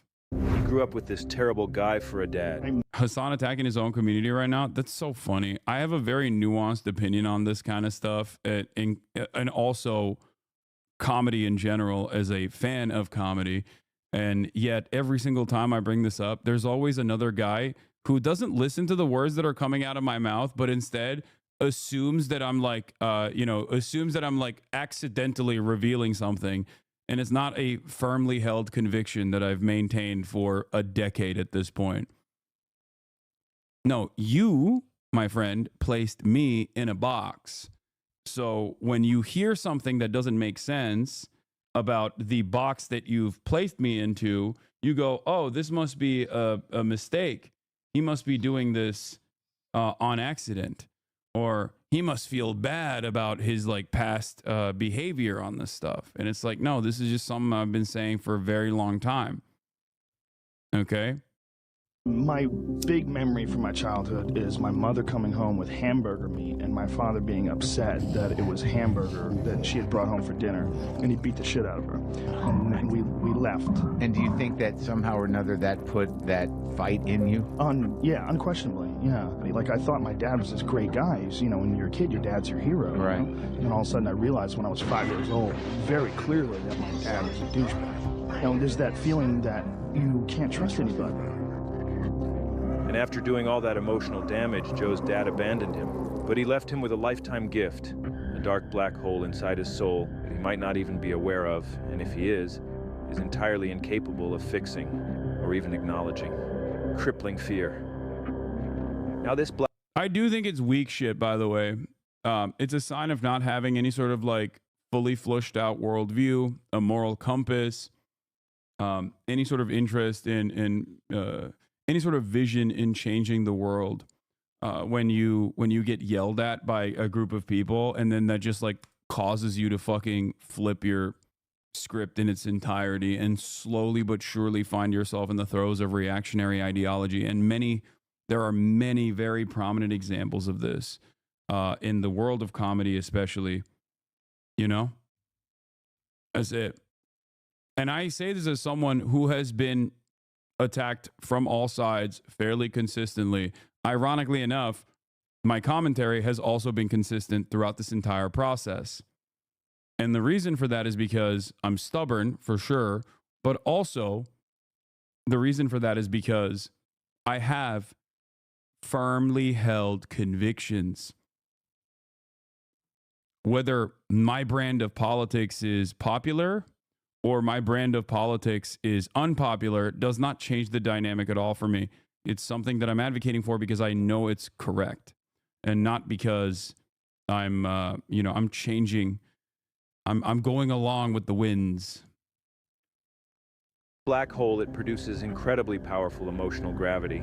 All his fears, insecurities, self-loathing coalesce around that dad hole. And over these 68 years of Joe's life, this swirling concoction of negativity has formed around the hole. And that's stressful, man. It's a real bind. And it's actually a big reason why Joe became a comedian in the first place. Why else did you get into being a comedian? I don't know. I got talked into doing it. No, I wasn't really very funny. I got talked into doing stand-up by my friends from martial arts. Stop laughing. It's not funny. I was very insecure. And I got bullied. See, it's a sad thing. And I wasn't big. I was a small kid. Better music. And I was really nervous. And I did not like that feeling at all. Yeah, I went to an open mic night. I watched amateurs try it. Like, most of them don't know what they're doing. They're terrible. Like, people who really suck inspire you to do it because they lower the bar of expectation. And do you still do your stand-up? Yeah. Oh, come on. That is the emperor of comedy you're talking to. See, there are two main strains of comedian. Yeah. The first kind are the people that are creative artists that have weird brains and maybe even have a triple-digit IQ, and they're driven to create. They are compelled by the muses or whatever, and it makes sense that they're comedians. I like an escalator, man, because an escalator can never break. It can only become stairs. Oh, jokes. I remember those. The other kind of strain of comic, and this is almost all of them these days, are sad people with black holes inside their soul who get into comedy to try and get external validation from audiences and to indulge in the delusion of power that they feel when standing alone on stage with an amplified microphone where nobody else is allowed to speak. And probably they should lock their phones in a bag, too. And now I'm trying to think about who else stood on stage with a microphone trying to fill a hole, vying for attention and power. Oh yeah, this guy. Yeah, for this type of guy, stand-up comedy is a dream. They're sad little guys who seek power and external validation. It's classic Hitler stuff. And it's scary, psychotic stuff. Free speech. That's what we're fighting. That's all I'm fighting for. Fuck, it's Dave. When I'm on that stage, I'm there to dictate your. Who is that guy? I don't know who the black dude is. I don't know. I don't know what his deal is. I don't think I've ever seen him. Okay, I think it's a bit much to be like, you know who else is a failed stand-up comic? Adolf Hitler. He's a Rogan orbiter. He's a Kill Tony guy. Oh, I haven't watched Kill Tony in so many years, dude. Kill Tony as a format is brilliant, but ruined entirely by the fact that it's Tony Hinchcliffe that steers that ship. Format-wise, brilliant format, okay? Having a bunch of up-and-coming, like, upstart stand-up comics try their bits out in front of, like, professional comedians that have been doing it for years and years. Fantastic format. Ruined entirely by the man who has the name, the man who has named the format, Tony Hinchcliffe.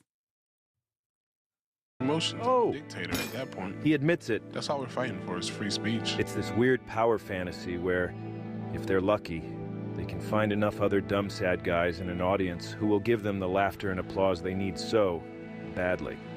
Would you rather be happy and a lot of people not see your art? I wouldn't be happy. I wouldn't be happy. I can already answer that before you even finish that question. I couldn't be happy if people aren't absorbing art of mine.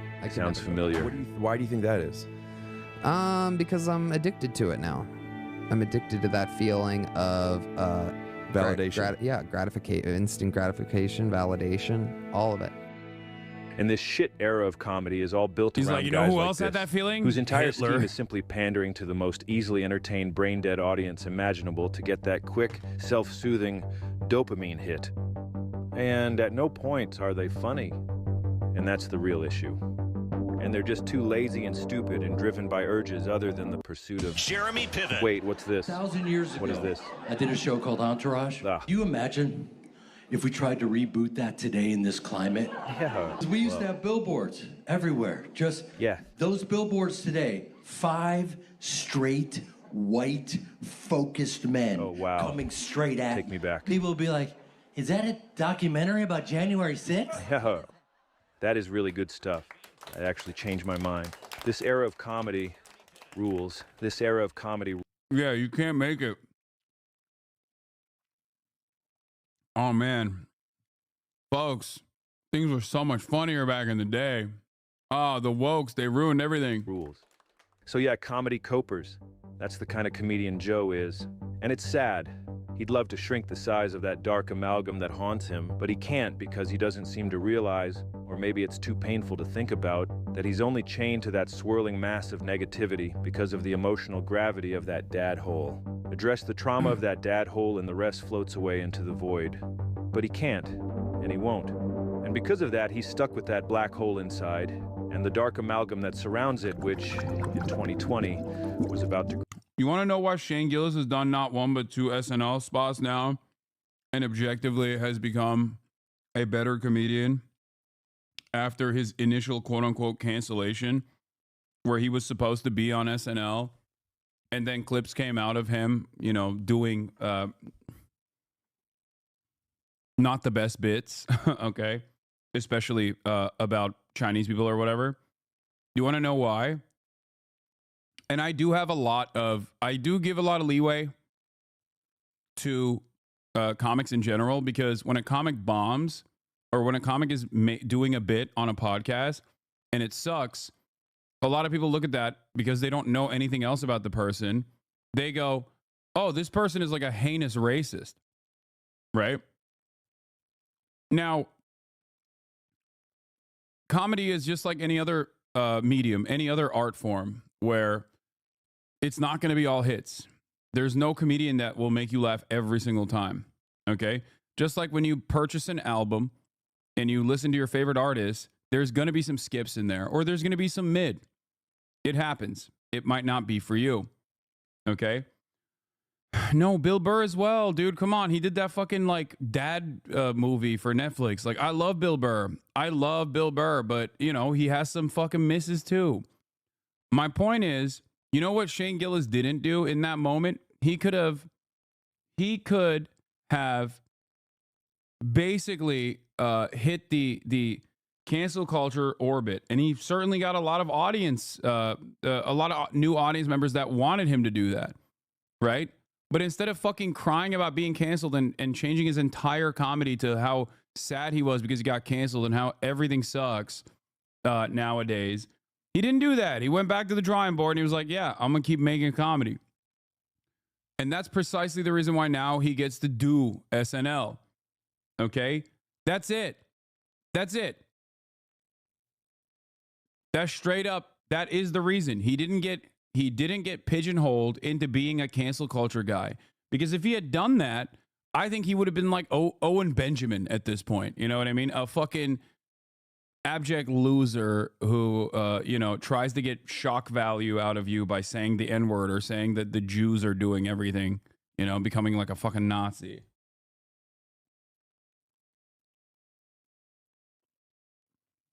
That's why I think I can't stand hack comedy. And I think cancel culture focused comedians always become hack comments, hack comedians. Because cancel culture comedy is hack comedy. There's no better indication of this than Seinfeld also being a cancel culture comic.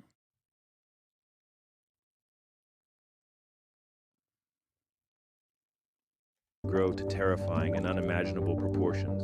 Hello, everybody. I have an announcement. The podcast is moving to Spotify. Thanks. Joe made a big boy business deal. I always say this, but like, this is another classic Hasanabi trope, but like, yeah, the moment that you seek out applause instead of laughter as a comic is the moment that you've lost. Okay? That's why I was saying like Nanette is basically, or Dave Chappelle's like the Nanette, but for right-wingers. Where he was no longer seeking out laughter. He was no longer trying to get you to laugh, but instead get you to agree. You can't do that. Deal with the partly Chinese Communist Party-owned Spotify Corporation. And after that, he started getting in a lot more trouble for making up stuff on his show and like ruining society and things like that. And at first he had to keep apologizing when he got caught lying, which is crazy to think about now, but it was a different era back then. Historic fires are ripping through 3 western states. Hello, everybody. I need to make an apology and a retraction. I said something on the podcast about people getting arrested for lighting fires. I got duped. It's wrong. And I said it without looking into it. It's very irresponsible. And I'm sorry if I duped you as well. I know it feels very irresponsible of me. I don't take it lightly. I'm very upset with myself. And I apologize to you as well. Sorry. The guy was in way over his head, and his inability to distinguish reality from fiction was starting to stress him out, knowing how much he was bound to keep screwing up and how much trouble he'd keep getting in. Sorry. And, if that wasn't bad enough, his best friend humiliated him for apologizing. What do you think about our buddy putting an apology today? Sorry. Who? You see Joe Rogan, but he got a fact wrong. Yeah. Poor Joe Rogan. He put the apology up. Sorry. They would tell him go. That's hard for my dog. My heart goes out to him. He had to put an apology up. Sorry. Shit. I guess things look good when he was. Things look good in the basement, dog. Once you take that Spotify money, you got to start apologizing and make him believe you can't. Poor guy. That's what happens when you get that money. You cash that big check, you got to watch what you say. Did you see him? This marked the start of the apology era, which would end up being way too much adversity for Joe to handle. And to get out of this bind, Joe was about to embark on a transformation that will surely be studied by psychologists for the rest of time. How serious is this? Is this something that we need to be terrified of? So, long story short, a pandemic started, Joe couldn't handle it, and he went and had a panic attack in the sauna. Well, I was scared out of my mind in the beginning. But everybody's shutting down in the beginning and people are stockpiling food. I was worried about people I knew getting really sick and dying. And then I was convinced that I had it. At one point in time, I was like, God, I do feel like I'm breathing heavy. I felt like my breath is coming short. I did. I had psychosomatic issues thinking about it. Guy had a panic attack sitting on 12 elk. You had a panic attack in the sauna. And then you felt bad about yourself, and then you attack people with masks. That's how it works. And that's how the hatred starts. And that really was when the hatred was unleashed. Soon after, Joe kept talking about shooting homeless guys. I mean, nobody does anything about violent crime in LA anymore. Maybe we should just go and shoot homeless people. I like your ideas. Yeah. This pandemic stuff was way too stressful. Then he started frantically scrolling Twitter, found a new group of guys to hang out. God, I love the comedy side of this podcast, man. That's peak of comedy right there. Hey, man, we should murder homeless people. Yeah, seems like a good idea.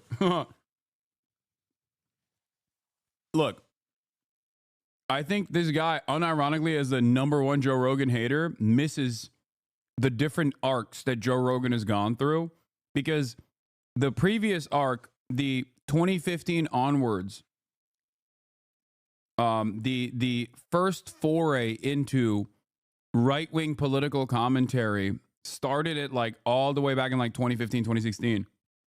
The Ben Shapiro introduction, the Jordan B. Peterson introduction, the Milo Yiannopoulos introduction.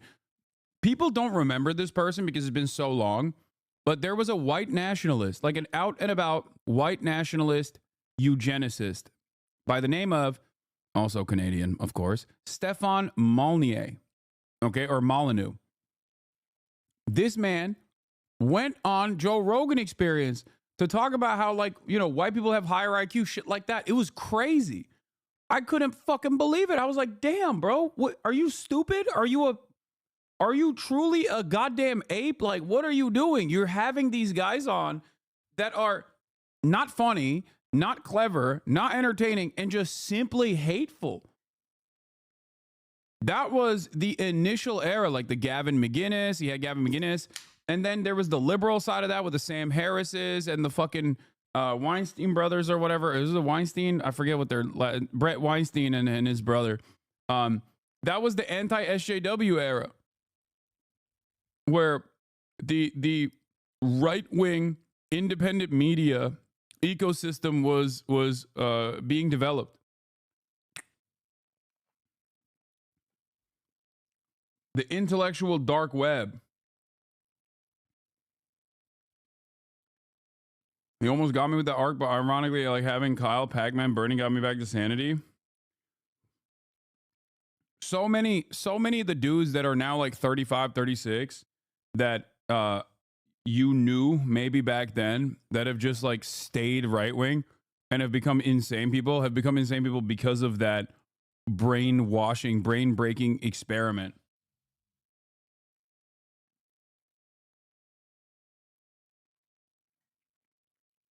Out with. And these guys allowed Joe to believe that everything was actually okay, and so Joe felt relieved and safe with them, and transformed his inner anxiety into outward rage, an emotion he was more accustomed to dealing with on account of that bad dad. But unfortunately, this new group of guys and all the stuff that he and Joe were talking about was getting Joe a lot of negative attention, and that made even more anxiety bubble up. And again, Joe transformed that anxiety into an even bigger rage. And I mean, this guy was getting pissed. Well, breaking news this evening, Joe Rogan, an extremely popular podcaster, announced on social media today that he has COVID. Shit, anyone got a lighter? He mentioned ivermectin is something more often used to deworm horses. I can afford people medicine, motherfucker. This is me. This is ivermectin. You got it with right you. Here. Somebody gave it to me. Oh, this is amazing. Look, they put a yellow filter on me too. They did. I look like shit there. Do you know that? I think you look good. Pause. And his mind just completely shattered. I don't That's think enough, Jim. He had to defend this new guy he'd started becoming, and all his beliefs, which were the only thing abating his rampant anxiety. And now he was way too invested in this stuff to ever turn back. 5'3". I think this is really important. This is the second arc. Like the first arc is the meta that I brought to you, that I explained to you earlier, with like dipping his toes into like really insane far right commentary. But back then he still had like Abby Martin on, you know what I mean? Like he still had like COVID was the final stage. I realized that he had lost his dang mind when he had, I think it was Dr. Rhonda Patrick, who he has known for years. And he was just like kind of shitting on her because of her understandable perspective about COVID and vaccines. Like he was just being crazy. He was being crazy very clearly.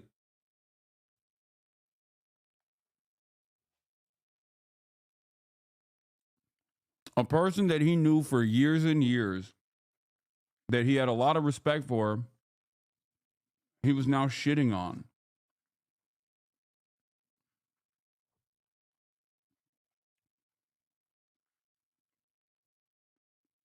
One of the problems that I've had, me personally, I've had with any idea is that once I have an original idea or once I start looking at something a certain way, I become married to it. And I've had real problems with that. And the problem with saying this happened and that happened, which I used to do all the time, is that you don't fucking know. You don't know. You don't know. But until you do know, when you say you know and you might be wrong, it becomes an ego thing. If I wasn't doing this fucking podcast, okay, if I was just a regular comedian and that's what I did for a living and I didn't pay much attention to alternative media and podcasts, I would be just like people I know who I used to be friends with, who now hate me and are angry at me and talk shit about me online. Now, you might have noticed that Joe is on the verge of tears there, struggling very hard not to break down and cry. And that's because the real Joe is inside there somewhere dying and desperately trying to be heard. But Joe won't allow it. He's committed to being the new guy. And he puts in major effort in order to keep the old guy beneath the surface, basically torturing him into submission. And I'm taking the lid off that cold plunge. As I'm taking it off. Don't do it, don't do it. And I'm like, shut the fuck up. And I climb right in and... And because I get through it every day, I start the day off with a win. I won. I beat the inner bitch. I conquered the inner bitch. I got in there. If I start my day with a win, then how can I be a loser? Well, despite winning so hard at life from sitting in that tub, he was still pretty messed up from all the backlash. This is the part where it's like, that isn't a terrible argument. That isn't a terrible idea either. There's a lot of the self-help stuff that these guys engage with that is actually pretty basic and also good, like good to do. Okay.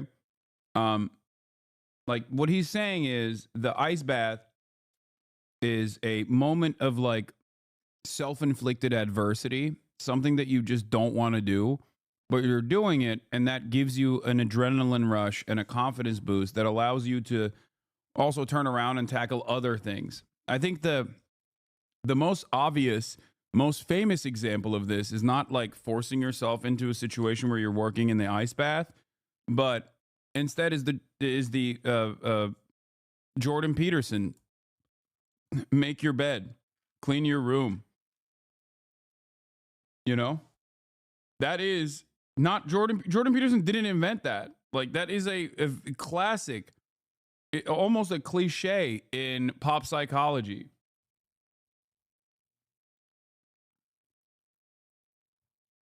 And it is healthy and it is good.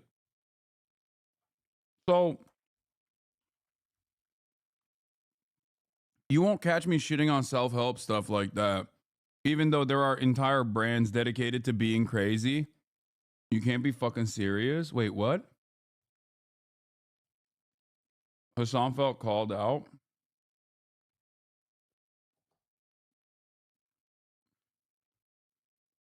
Wait, why? Why are people getting mad? Oh, God. I really get annoyed when there's like a very loud minority of people in the chat that will go, any kind of self-help is fascist. Like, shut the fuck up, okay? All right, you can be a nasty little bitch who doesn't take a shower. You know, we're not going to be about that lifestyle here. He was getting from all his major whoopsies. I would have been like them if I didn't have the access to the kind of conversations that I've had, if I didn't have the kind of mindset that I have. The mindset. My personality. Is just immune to bullshit. He's got it all. When bullshit hits me, I go, oh, I know what this is. I grew up without a dad. Listen, dog, I'm Mr. Body Fascism, okay? Don't even get me started. Daddy. I don't trust people. And the people that haven't experienced that, I can understand why they formed the conclusions that they did. Because I could have been them. I 100% could have been them. Well, thank God Joe's mommy bought hamburger that fateful night. Or Joe could have ended up a guy with the biggest mainstream media platform on earth, being easily used and exploited by weird billionaires and grifters, and allowing it to happen because he's just so desperate for love and validation on account of that dad hole. It's crazy to think there's a multiverse thing out there where a #1 comedy podcast doesn't have guests like some comic book villain, evil rich guy. All these nut job. That's the other side of this. Like when people are like, Joe Rogan, independent media, he's killing it. And then like half of his guests now are just like direct CIA pedophiles. You know what I mean? Like I thought you were the guy who talked about the pedophilic elite, not like became one. What is this?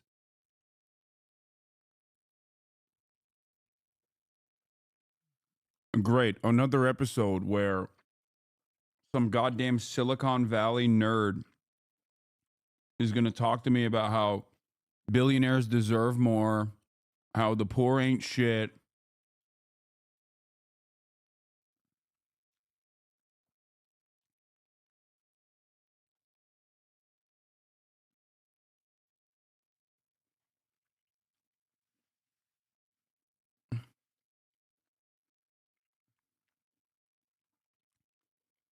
And the cope that they still use is the one that remains. Oh, Joe has everybody on. No, he doesn't. When's the last time Joe Rogan had a fucking actual leftist on his show? And there has never been a moment where, since 2015, the density of like leftists to far right insane like Nazis was ever comparable.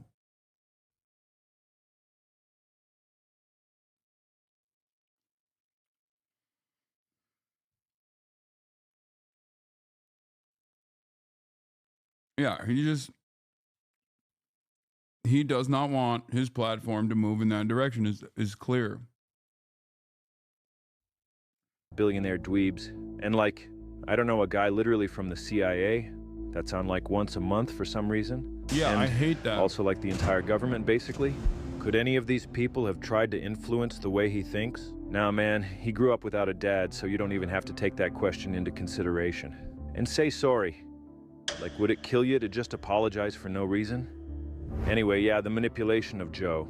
I thank the Lord each day of my life that didn't happen. Right, Duncan? Remember you warned Joe about that happening? Thank you so much for saving our dad. I mean, Joe.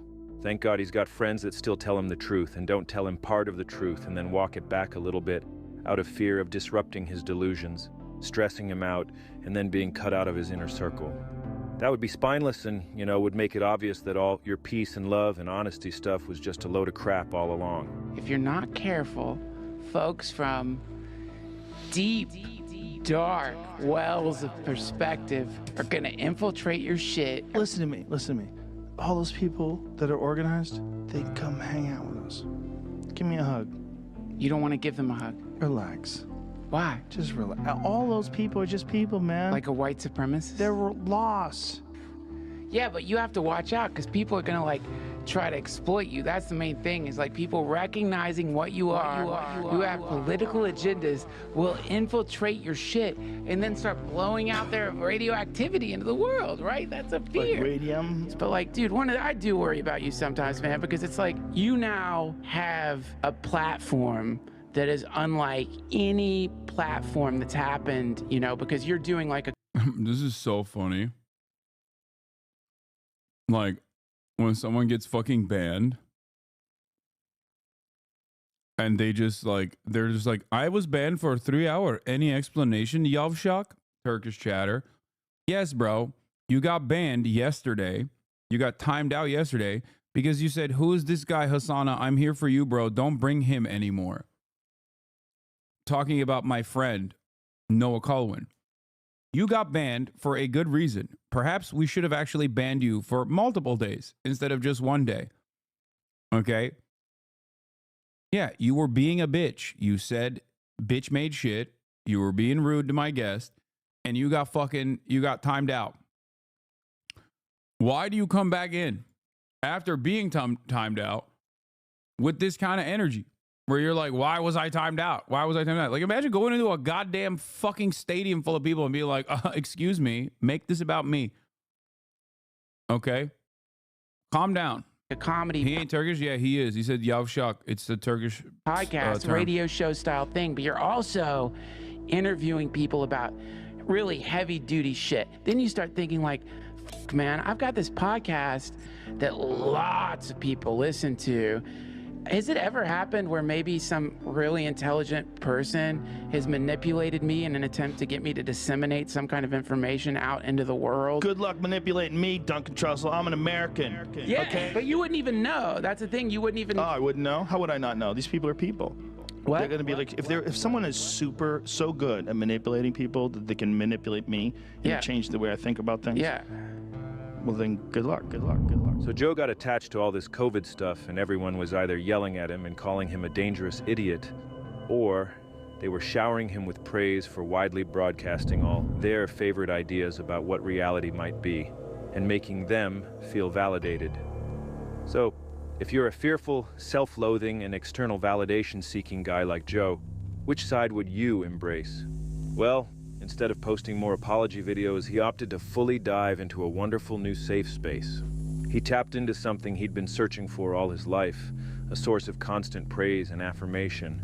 And the guys doing all the praising were happy to have found a powerful ally in the new mainstream media. Yep. And as if that wasn't enough, Joe also found an endless parade of charlatans willing to juice his rod like he's some kind of god king for access to his wonderful platform and a chance to milk him for their own fame and fortune. I want to give you the gifts I got you, bro. Got 5 of them. Oh, I love this one. Patrick David! Patrick David! Bro, I got you. Joe, I got you many gifts. Joe!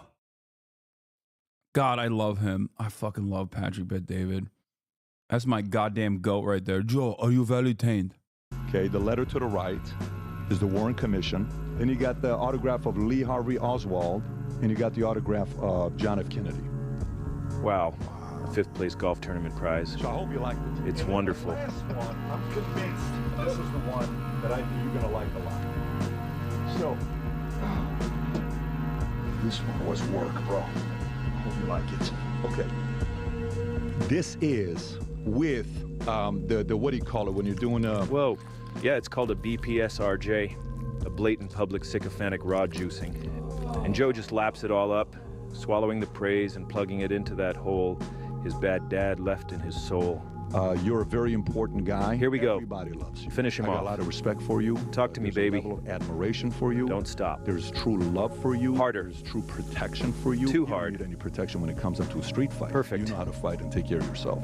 Feels my good. My weapon is words. And by the way, my book is coming out in December. And these rod juicings just felt so good, and they relieved Joe of the anxiety he was feeling from all that criticism he was getting. And on top of that, all those instances of Joe transforming his fear into rage compounded on each other, and through neuronic muscle memory, his brain began to default to the fear-rage switch innately. And whether Joe meant to do this or not, I don't know, no free will, he actually became a whole new guy.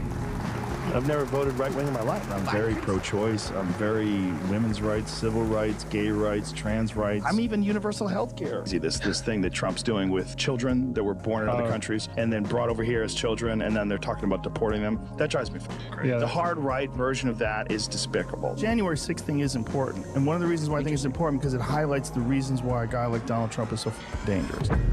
Joe Rogan endorsing Donald Trump. Joe Rogan just endorsed me. Is that? Yeah. Like there's a video of him talking to Sam Harris, who also is a fucking asshole, but all the way back in like 2016, where he had just started his arc. It's like I see a lot of people online talking about this immigrant issue, and they either don't have kids. 2018, he's already started his like right-wing arc at this point, but he still has like some of these opinions that he's just like, or they don't think it could happen to their kids. Their idea is, hey, shouldn't have fucking come over here. You get those kind of people. Broke the law. Shouldn't have fucking come over here if your kid, you didn't want to get your kid separated. If you were in the presence of a woman who came over here from Guatemala and she's poor and she's starving and they're taking her baby away and she's wailing and screaming from a primal place in her DNA that the one thing she loves more than anything is being taken away. A baby. Yeah. If that doesn't freak you the fuck out, you're not a part of the team, man. You're missing it. You're missing it. What are we here for? We're here for 100 years of whatever. That's what we're here for. If you want to spend 100 years saying, hey, you shouldn't have fucking broke the law, I don't want you on the team. You're an asshole, right? And I don't give a fuck if you're right or left. I don't care if you're religious, or I don't care if you're an atheist. If that's what you support, you're an asshole, and we don't want you on our team. Okay? So, but if you agree with certain economic policies, bro. Isn't that crazy? Like, who is this guy? Who is this guy, bro? Policies that I don't agree with. And we could have a discussion about it. We could figure out why you agree. And we could figure out why people are allowing all of this money to get into politics. Why are we allowing all these special interest groups and lobbyists to interfere with our laws and influence our politicians and create all this shit that we don't want? Well, here's the number. You know what's really funny about this, by the way? I'm going to, of course, being the narcissistic Twitch streamer that I am, make this about me. I had the same exact opinions back then that I do now, which is why I always laugh when people are like, Hassan, you're a grifter. You've changed. That's why it's hilarious when motherfuckers try to pull that shit on me. For one reason. You can't just vote online. You can't just vote. It's not one person, one vote. Right. It's the Electoral College, and there's a lot of checks and balances that are in place. That's all wonderful and groovy, but it's not giving the trust to the people. Right. The trust to the people that they're informed, that they can make their own decisions, that more people should be able to make these decisions. But they're happening now. That 28-year-old girl who won in New York, 28-year-old Democratic socialist. Whether I agree with her or not, and I don't know if I do or don't. I bet I agree with her on a lot of things. I think education should be free. I think we should figure out a way. If we could pay for bombs, we could pay for schools. I think this idea that everybody should have health care, it's a great idea. Who the fuck wants people to not be healthy? Who wants people to be hurt and not be able to fix it? Are you really saying that struggling people should have to pay exorbitant amounts of money to get fixed when we could maybe chip in and help members of our team? That's stupid. Fill it up. Figure it out yourself. I had to. You got lucky, bitch. You got lucky you don't have leukemia. You didn't break both your legs when you were 18. Your parents are dead. Right. You got lucky, piece of shit. These are people on our team. Right. Because I'm not talking about people who are lazy, good for nothing, losers, mooching off the system. You're going to have that too. Well, we got to figure out how to educate people so that happens less. There you go. That's the little bit slowly creeping in. A little bit of right-wing reactionary sentiment at the tail end of that. The mind virus, baby. Less. That's perfectly permissible, by the way. But it is slowly but surely, it just like takes over your entire mind. Figure out how to do that first part. If you're saying that about the immigrant children, you're not on the team. I haven't heard anybody put it better. Well, yeah. Rest in power to Michael Brooks, by the way. You should just start tweeting this clip out every day. It won't do anything. I mean, but look at this. It's from 2018.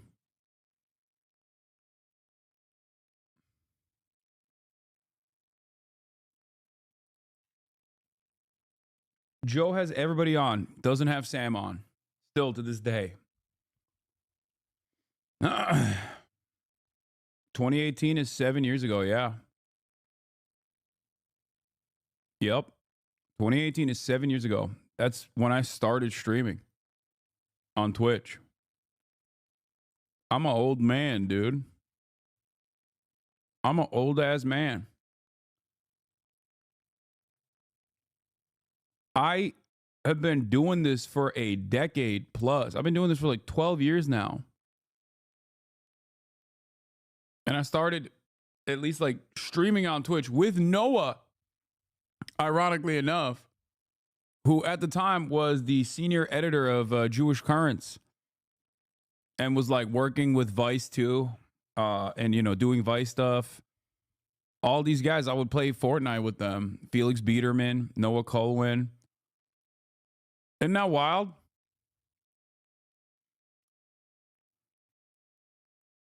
That's why it's also kind of funny when people are like, when you guys come in here and you're like, Hassan, well, a bunch of your like former co-hosts or whatever have, have parted ways with you or whatever. It's like, no, there are people that I met along the way, and some of them actually revealed their heinous worldview in the process, but I'm still with the OGs.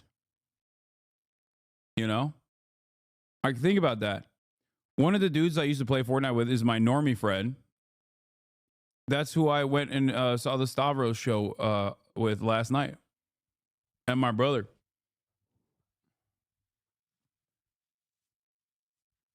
Yeah, I got a lot of day ones. Yeah, You're an I mean, asshole. but that actually It's just is basic that to me moral is the most distinction. Anyway, let's get back to Joe Rogan now. Thank you, Joe. Here we go. Becoming a new guy is a very effective way of slipping out of the shackles of judgment anxiety. Simply identify a crowd that you want to belong with, and then reconfigure your entire personality in order to fit in with that group. It's like, you remember when Madonna had a fake English accent and everybody's like, bitch, you're from Brooklyn or wherever the fuck you're from. You Yeah. are not from England. Like, you can't do that. They were like in a Yes, U-Haul they all truck or jumped in the back of a U-Haul truck together. There has never been a thing that I've ever seen where almost immediately I was like, those are feds. A thing that I've ever seen. A thing that I've ever seen. A thing that I've ever seen. A thing. I mean, look, some people are barely holding on to reality. You're right. Barely. You're right. All they need is one fucking smack, one... If you adopt all their beliefs and then convince yourself that they're the only group whose opinion matters, then you never have to worry about being judged and criticized ever again. What a relief. This rap guy, Machine Gun Boy, he too became a new guy recently by employing the new body, new guy technique himself. I'm in a new body. I literally am in a new body. Like, I covered everything on my arms and my body. I left windows to it, but just like there's windows to my old work, but I'm a new person. So the evolution has like led me from a caterpillar to a butterfly now. Hold on, that was kind of deep. Transition into a new guy is very difficult, and it takes many years to become fully immersed in the self-delusion. But upon reaching the maximal delusion saturation point, your simulated self becomes more real than your original classical self. And the transition into a new guy is completed. And after years of waffling on the fence, as we enter the year 2025, Joe's transition into this new guy appears to finally be complete. Well done. You gotta remember, like, they were probably messed up. The reason they're doing what they're doing is because something happened to them earlier on. There was an aggressive, teacher, uncle, somebody that just Maybe a dad. A dad who was drunk. Yep. There's stuff that pushes them in that direction to be expressive. Controlling and wanting to be acknowledged. And he took TRT, bro. He was been on TRT. Are you kidding me?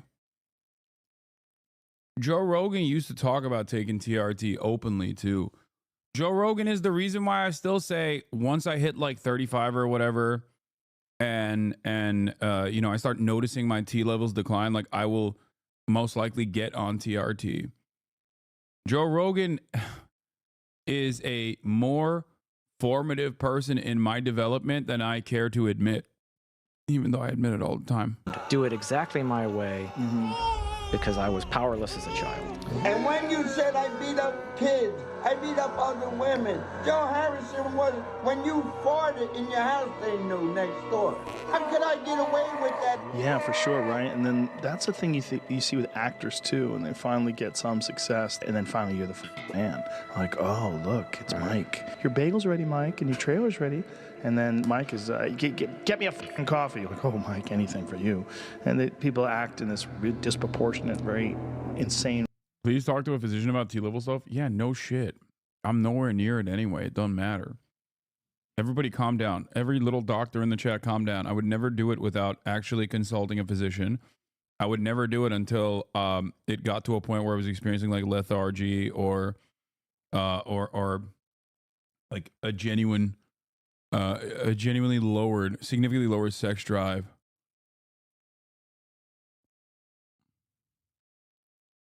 Way. You know what I'm suffering?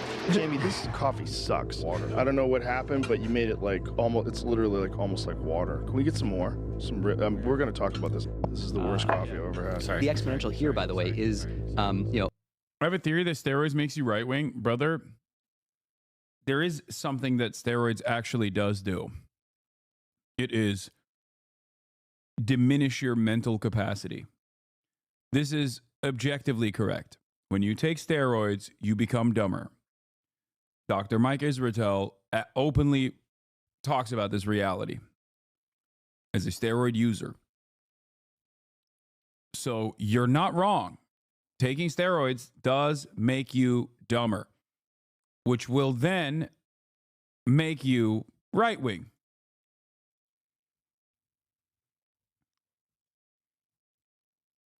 OpenAI or whoever makes the next model. Jamie, this is still super watered down. It just have to let it I did. I just put the water in. I'm telling you, dog. There's a ton of coffee. Get me a coffee. Set of stable materials. Coffee's terrible. I'll just tell you right now, Jamie, this is terrible for coffee, though. You like this is fucking terrible. Cold one. Oh, he looks like it's terrible. Sorry. And it really makes you wonder, you know, like, how many times has Joe done this? How many new guys has he transformed into over the years in order to avoid actually facing the dad hole head on? Well, shut up. I've been on prednisone for 30 years and I'm nowhere near right wing. I am dumber, though. Yeah, see? I'm just saying, the dumber you are, the higher the likelihood that you will become right wing. There are a lot of brilliant, incredible, thoughtful, wonderful, dumb guys out there who are not. Having said that, the dumber you are, the higher the likelihood is that you will be swept away by right-wing thought. And who is the real Joe Rogan underneath all of those guys? And do the old guys still exist somewhere? Or do they float away to die in some astral plane? Oh, or maybe one of those other branches of the multiverse. I don't know, but it's all very friggin' cerebral. So just a quick recap. We're exploring how did comedy get so shit? And surely you know the end of this shit cycle is coming any day now. You're all aware of the ever-growing industry of guys pointing out how shit the ship era is. People are catching on, guys. Don't wait for the rest of the rats to start jumping off the Rogan shit ship. Be that rat yourself and fucking jump already. It's time to leave Daddy's house. I mean, would you rather be at the forefront of the great post-Rogan comedy rebuild? Or would you prefer to face a jury of your peers at Comedy Nuremberg? Sorry. Anyway, so King Joe became a new guy. It's fucking insane, but he did it. He's the mainstream king. And this new guy he's become has allowed him to make a massive power grab within the US government, cementing his position within the establishment. He's the comedy czar. And I honestly can't even tell if he's aware of the fact that he's become the unofficial podcast of the US government. He's got a direct line to the president. Well, we definitely hate it in Canada right now. Oh, yeah. The hockey game, kick Canada's ass. Sorry, Canada. In Canada. Excuse me? It's not good, because that's their fucking sport. Oh, really, dude?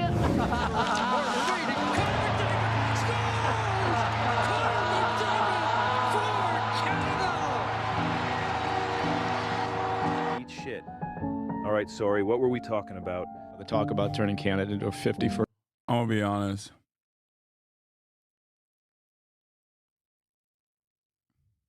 We kind of deserved that. The Canada thing. Like, we did. We've been talking big shit. Like, we have been so unnecessarily hurtful to everyone. We've been unnecessarily hurtful to the global south for in perpetuity. But we've now also really we've really tuned it up. We've really turned the crosshairs over to some of our closest allies. Like, we really do deserve to get fucking kicked down a couple pegs, you know?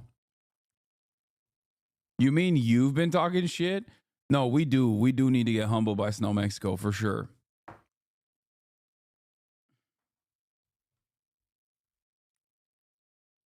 We deserve whatever SoftBank does after the 2011 tsunami. Remember all the dumbasses saying Japan got what it deserved for Pearl Harbor? Wait, what? People were saying that?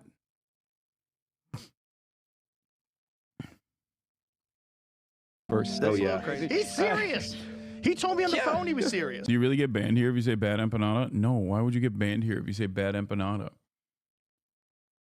You don't get banned anyway. You get suspended probably for like an hour or so because you're like, bad empanada made a YouTube video about you. Can you please watch it and address the terms that he set forth? Like, no. My answer is no. I like bad empanada. I don't agree with everything he says. It's normal. It's normal to fill very different spaces, especially when when you're both fighting for the same cause. Okay? We all have disagreements. It's normal. Don't be fucking weird about it. Ironically enough, Bad Empanada himself would be so goddamn annoyed with you guys coming in here and constantly fucking chirping at me. You know what I mean? There was also even a dude who like misunderstood the point that he was making and came in here and was saying some like anti-Semitic shit too. Like, again, you didn't even understand what he was saying. Is this also your recent position on the JPEG tweet? No, I have no position on the JPEG tweet. What the fuck? No. Why would you say Peggy and Bad Empanada are on the... They're not on the same playing field. The fuck? Yeah, well, at first I was joking around, but then I was thinking maybe it's not a bad idea. So funny. He's become comedy goibles, jobles. Just kidding. But if you think that's slanderous, you must have missed Joe's best friend's announcement that comedy is legal now. The Yay. left wanted to make comedy illegal, you know? Illegal. Like, you can't make fun of... God, I hate him. I hate him so much. It's not even like... The hatred that I have for him goes far beyond political disagreements. It's just like, he is such a cringeworthy person. I hate everything he stands for. And I have, yes, the shout is correct. I have a visceral, guttural hatred for him. And part of that is because every time he speaks and says something like unimaginably fucking cringe, unimaginably cringe, I think of all of his dick riders. I think of all of his blue check-marked cryptocurrency bag holding, waiting for the next scam to hit asshole fan base that are going to also go, he's so blessed. I love Elon. He's so freaking blessed. And there are millions of them.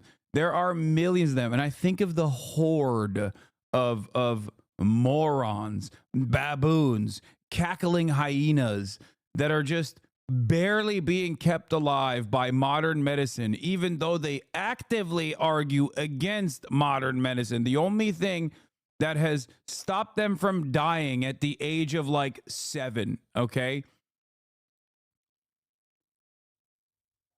These pathetic morons. That is what is so unimaginably frustrating about this. The black USA.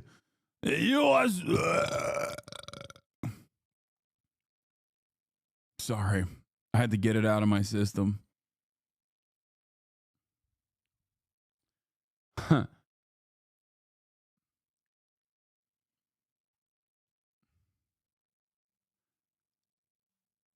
Doge, don't you got it? It spells like a Doge, like the dog meme. A meme off of a cryptocurrency.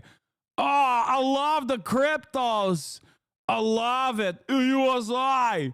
USA.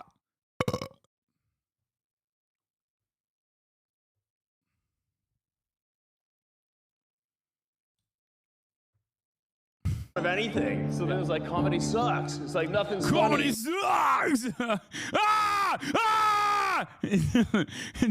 I can't listen to him.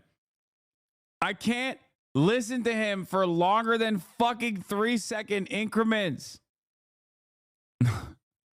They're just saying like comedy sucks. Fuck.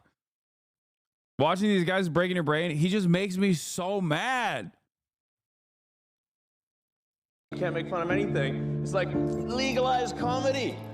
Yeah. Yeah. Legalize comedy. But now it's 2025 and Joe's the only guy on earth still ranting and raving about the pandemic, once his bread and butter. And why are you just accepting this? Because it's a noble thing. Addicted to something that pissed him off like 4 years ago. Addicted to the whining. He looks for stuff to whine about, like a pathetic cigarette junkie, scouring the sidewalk for butt remnants to smoke, because that's all that's available. And you gotta take what you can get. If that Tim Walsh sucker, if that guy got into power, that weirdo puts tampons in the boys' room and... So this new guy experiment is fucking insane, but it actually kind of worked out for Joe. But Joe wasn't gonna stop there. I mean, say what you... He even shit on Bernie. He was like, yeah, Bernie got money from Big Pharma. How fucked up? He didn't. He didn't get Big Pharma executives did not give him money, you absolute baboon. Oh my God. You want about Joe, but this guy can overcommit to stuff at a pathological level. Becoming a new guy was not enough. Though more secure in his delusion than ever before, the flimsy tent poles holding up the belief in this new guy were always threatened by critics and like just regular normal people calling him stupid and stuff. So it was still kind of stressful. Now Joe is putting in efforts to normalize the whole concept of becoming a new guy in order... Is Rogan only relevant to the USA? I don't hear about him here in the UK at all, ever. Someone who is as relevant as Joe Rogan is in the United States of America is technically impactful globally, even if you don't know who he is. If that makes sense. Like, this is a guy who endorsed the president. The president thanked him personally by name. And that is precisely the reason why, even if he's not like internationally renowned, even if he doesn't have international recognition, but I suspect that he has like he probably has a decent Canadian and decent Australian audience as well. And maybe his influence might even be larger than you think in the UK. His influence is, whether you recognize it or not, pretty fucking vast.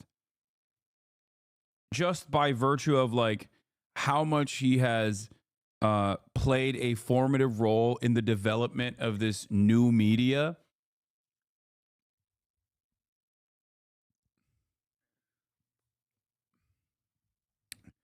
And how much that has impacted the trajectory of American politics. Like, it's kind of crazy to recognize.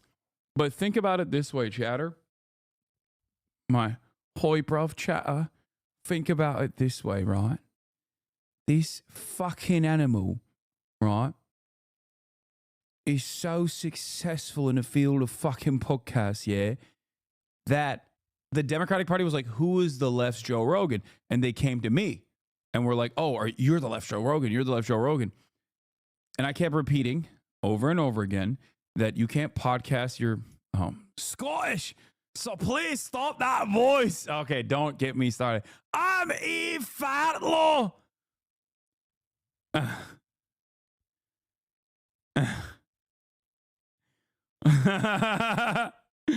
I'm Scottish.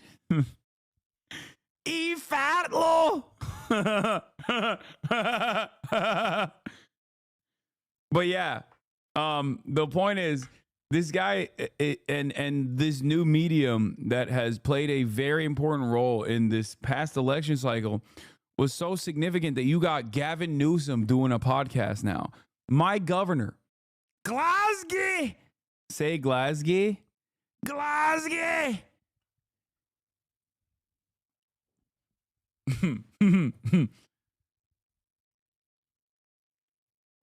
Scotland forever. All right.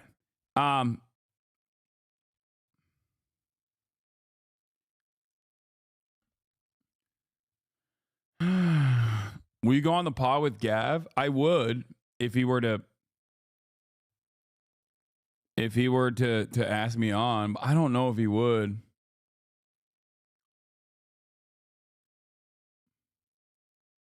In order to legitimize his own transition. And now Joe has gifted the world a brand new blueprint to copy.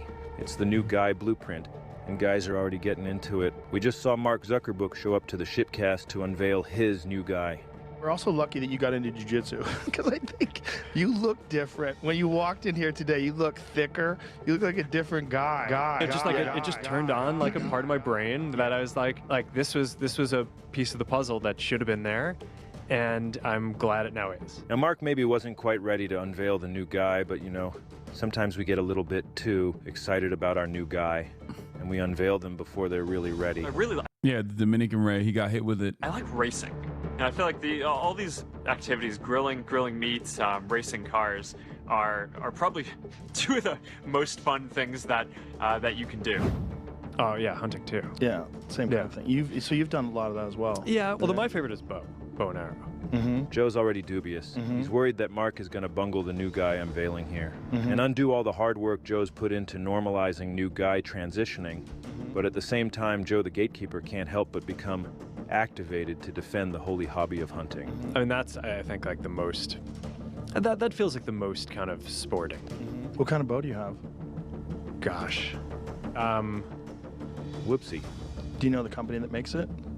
Not off the top of my head. Oh, that's bad. Yeah, no, this is embarrassing. Yeah. This is embarrassing. But Joe was enthused to see someone else try and follow his path. I saw your neck. I'm like, his neck's bigger. Your neck is bigger. Good. Ugh. Ugh. Ugh. Are you using iron neck? Or Sorry, I got to cut it off before he goes into infomercial mode again. So Mark got... It's like a double suck. It's just like... He's sucking, the other, and Mark is sucking too. I mean, that's Zuckerberg anyway. That's Dick Zuckerberg right there. They're just like, they're having a real good old fashioned suck off, dude. 69 style, you know? Got Joe's support for his new guy, but Mr. Schaub, yeah, he wasn't buying it. Brendan saw right through Mark's new guy transition and refused to recognize it. You had Zuckerberg on, and he goes, I hunt. Oh, no. I went like this, yes. Joe's not having it and jumps in to defend Mark and his new guy. Do you?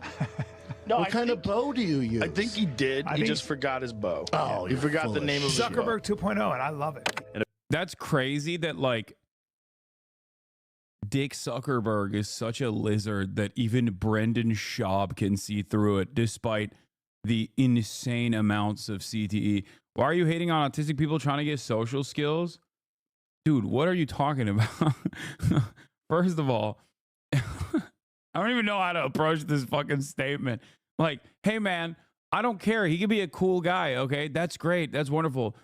Maybe he should stop fucking sucking up to the Trump administration and coming on the Joe Rogan Experience and be like, hey, guys, I'm no longer a billionaire lizard person because I've realized that if I just say I'm right wing, then a lot of you dumbasses will defend me. So, so I made some decisions over at Facebook, some of which are going to be revolving around saying fuck trans people once a day.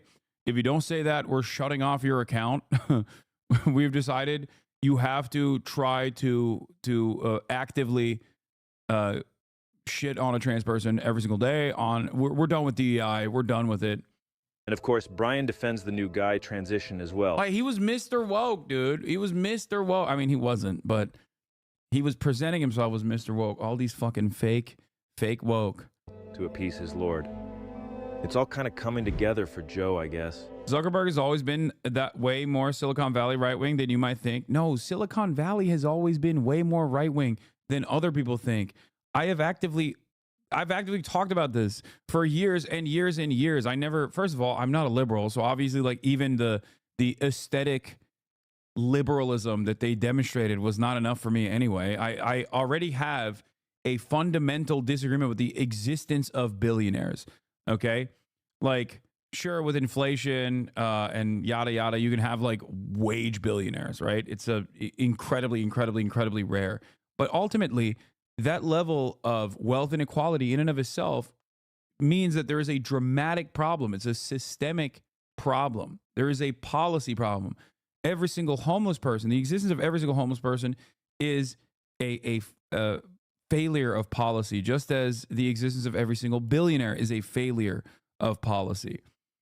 All these guys are becoming new guys all over the place, using Joe's blueprint as a guide. Name one wage billionaire. I mean, virtually every wage billionaire is also simultaneously wealthy as a consequence of not just their wage, but also through capital accumulation. But there's like 2 or 3 wage billionaires out there. LeBron James is one of them. I think Cristiano Ronaldo is another one. But like, again, it doesn't even matter because they still obviously have, aside from their wage, a lot of a lot of capital accumulation. Yeah, Messi, LeBron.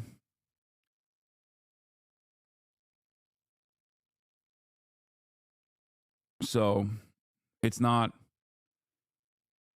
the LeBron is a movie studio. The revolution will not spare him. Okay, yeah, good luck.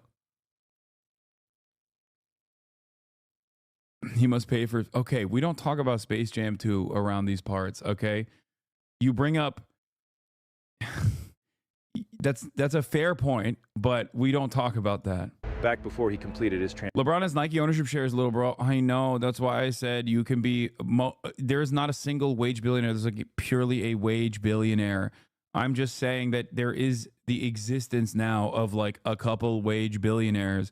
But even then, all of those guys also engage in capital accumulation. That's it. Oh my God. So he isn't a wage billionaire? No, if you make $1 billion in earnings off of just wages, you are a fucking wage billionaire. That's it. It's not that difficult, okay? If you purely off of your earnings,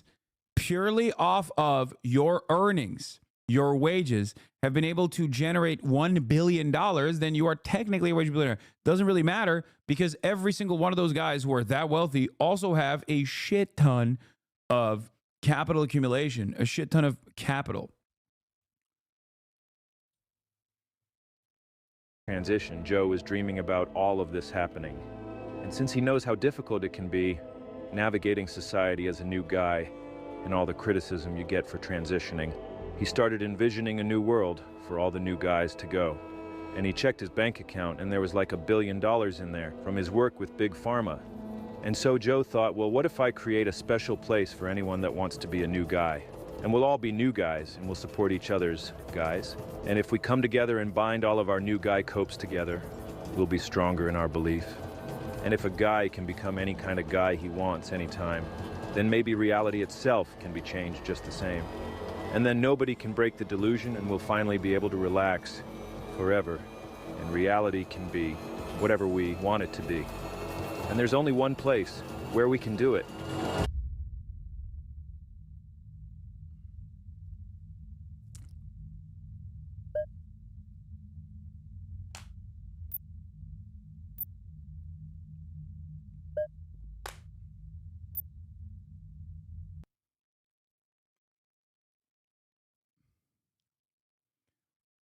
That was an interesting video, I will say.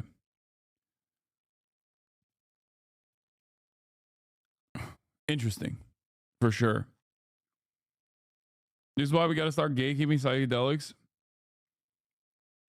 It was a little bit of a fever dream, and I don't know enough about Elephant Graveyard to understand the vibes that he was putting out, because there were some parts of it that were like a little too shocking for me.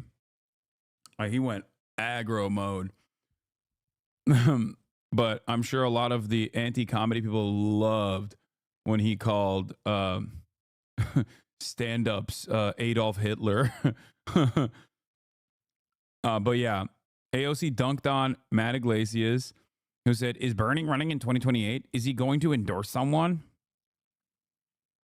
Lame ass bitch. AOC dunked on him. Believe it or not, some people's everyday actions aren't motivated by some long-term career ambition, but out of a genuine love for people and a desire to do right by them. Bernie's one of those people. Disagree and loathe them all you want. People trust him for a reason. Bernie does these because he has long seen and talked to communities for whom the economy and status quo aren't working. If you don't like it, you can go fund some lab-grown person that's been focus grouped to death instead. He's a good person. The dedication to hating him is wild. I'm happy to believe that he has no further career ambitions. Would still expect him to endorse a next-generation movement leader.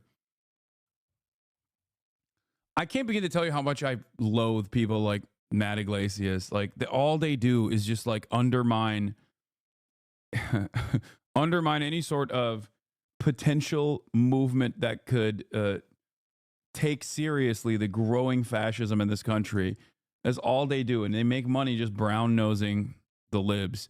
But the reality is, if the Democratic Party and if there was a magic wand and all of the Democratic Party in its entirety was like a labor-focused socialist party, Matt Iglesias would be writing about how socialism is dope. That's it. He is one of those guys that follows the Democratic Party, not vice versa. Follows the Democratic Party and demands that they do more.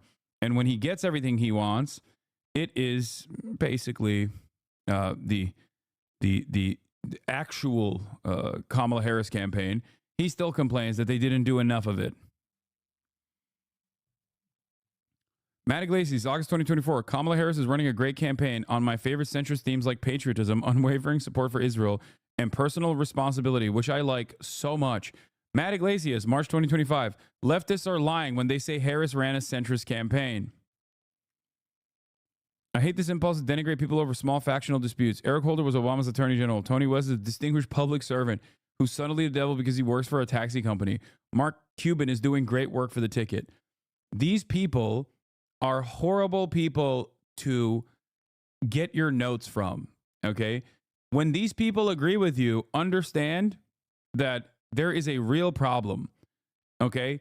That should be your first inclination, that you are going down a dangerous path, a path destined for failure, okay? I mean, even he recognizes that. Look, I have mixed feelings about the 2024 Democratic National Convention, mostly because I liked it so much. Even he realizes that this is troublesome, that he liked the Dems' national campaign too much.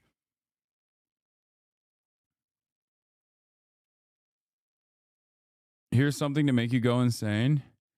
Doge is making journalism great again with Matt Taibbi. Oh my God. A blast from the past, folks. A blast from the past. Two figures. One who I admired and one who I worked alongside. That's crazy. I cannot believe, dude. God, Matt Taibbi. Matt. Why is Matt Taibbi's face getting wider? I don't know.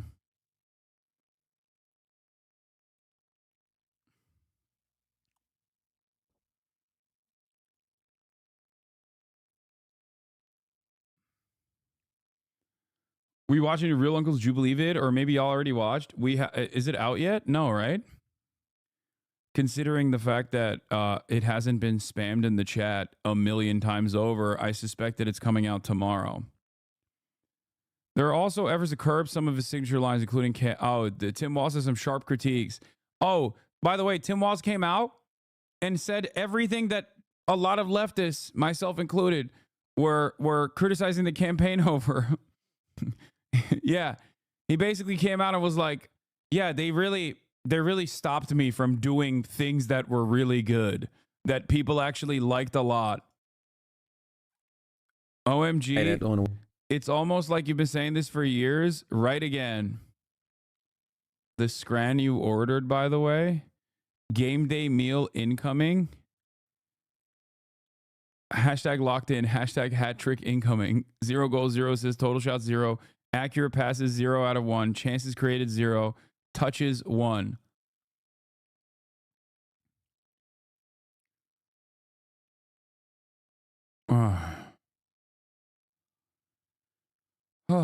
Yeah, I know. Tim Walz spoke about basically all of the critiques that he had over the Harris Walz campaign, and virtually all of it reads like, I don't know, 80 plus videos that I've done in 80 plus videos I've done about how the campaign was fucking failing. There's also this. Al Green, my goat, had some really cool things that he's saying. Again, many such cases, okay? A lot of Democrats talking about don't you admire stuff that you've probably heard here before. the fact that he is willing to do whatever he wants to do for his base? Well, that's what we, anybody who supported Democrats, that's all we ever want. Do something for the base. Keep your promises. Yes. He keeps his. Yeah, well, we said, give us the House, the Senate, and the presidency, and we'll pass Voting Rights Act, John Lewis Voting Rights. We'll pass George Floyd Justice in Policing. Mm-hmm. We will raise the minimum wage. We will, for the labor folk, pass the PRO Act, Protect the Right to Organize Act. For the members of the LGBTQ plus community, we would pass the Equality Act. Well, we had the House, the Senate, and the presidency, and we didn't do it. That's your point. That's your point. We didn't do it. But here's to add to your point. When Republicans had the House, the Senate, and the presidency, and they didn't have enough votes to bring us to cloture is where you get 60 votes, so you pass something with 51 votes. When they couldn't get to cloture with 60 votes, they said, fine. They made the following motion, not in these exact words, when there was a federal judgeship up. They said, we believe that we should pass this judgeship on with 51 votes. And the chair overruled that and said, no, you've got to have 60. And I remember the person making this motion, asking this, said, I appeal the ruling of the chair. Now, when you appeal the ruling of the chair, you only have to have 51 votes. So the 51 votes then allowed them to take up the issue of placing this person on the Supreme Court with 51 votes, as opposed to 60. We did a similar thing with John Lewis voting rights. Mr. Schumer did. And when we took our votes, we had 48 Democrats to vote with us. 2 did not. Manchin and Sinema did not. If they had, then Vice President Harris would have come over and been the 50. So we could have passed George Floyd justice and policing. We could have passed John Lewis voting rights, all of the things that I've said. And no Democrat ever threw Manchin and Sinema under the bus. I never understood that. Damn, dude, what's up? What's that about? The reason why I walked away is because Al Green is basically saying the things that I've been saying for years. Wow. Maybe I know what the fuck I'm talking about. Fuck. Unreal, dude. Wow. Democrats never punish the rotating villains in its party. Democrats never whip votes. Democrats only turn around and praise and give gifts to the rotating villains in the party. We giving y'all hell. You know, y'all give him a speech now. Sorry. But I'll be honest, like, think about the last time you've heard analysis like this from anyone that's not a leftist that you know, like a liberal independent content creator, sex pest or not, where you were like, yeah, I remember him saying something similar, and I think now other Democrats are coming to that recognition. No, it doesn't happen, because fundamentally, these guys don't have a vision. They're just simply running defense for whatever the Democrats are saying. You gave it absent some of the language you used. My mother would have loved this program. She was a master of scatology. But so they didn't pressure them like they pressure us, you know, like they treat me in a sense. Okay, they didn't pressure them. But here is what happened. And now I'm getting to your question. Here's what happened. There are 2 political banks in this country. There is the Republican political bank and the Democratic political bank. Now there's some small institutions. If you put your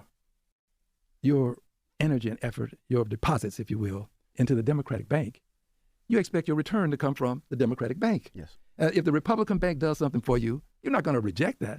But you put your deposits in the Democratic bank. When the Democratic bank did not give them a return on investment, then persons lost their enthusiasm. So I don't blame people who lost their enthusiasm because we didn't honor what we said. If we had the House, the Senate, and the presidency in 2021, and we did not deliver, I see how people could lose enthusiasm. So that's where we were. That's what happened.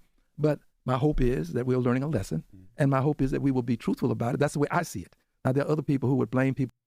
Yeah. Here's how Grandpa rewarded Manchin for destroying his Build Back Better agenda for the folks who weren't there. Biden hands Manchin the pen he used to sign the Inflation Reduction Act into law.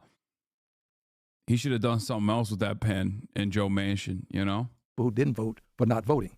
I understand why people didn't vote.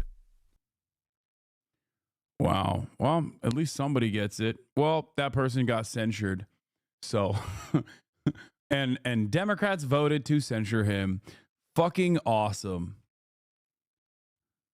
Yeah. Here's another great example of the Democrats, you know, openly revealing, openly stating things that I was yelling about during the campaign. There were efforts to curb some of his signature lines, including casting Trump and Republicans as weird, which slipped out at Walz's speeches.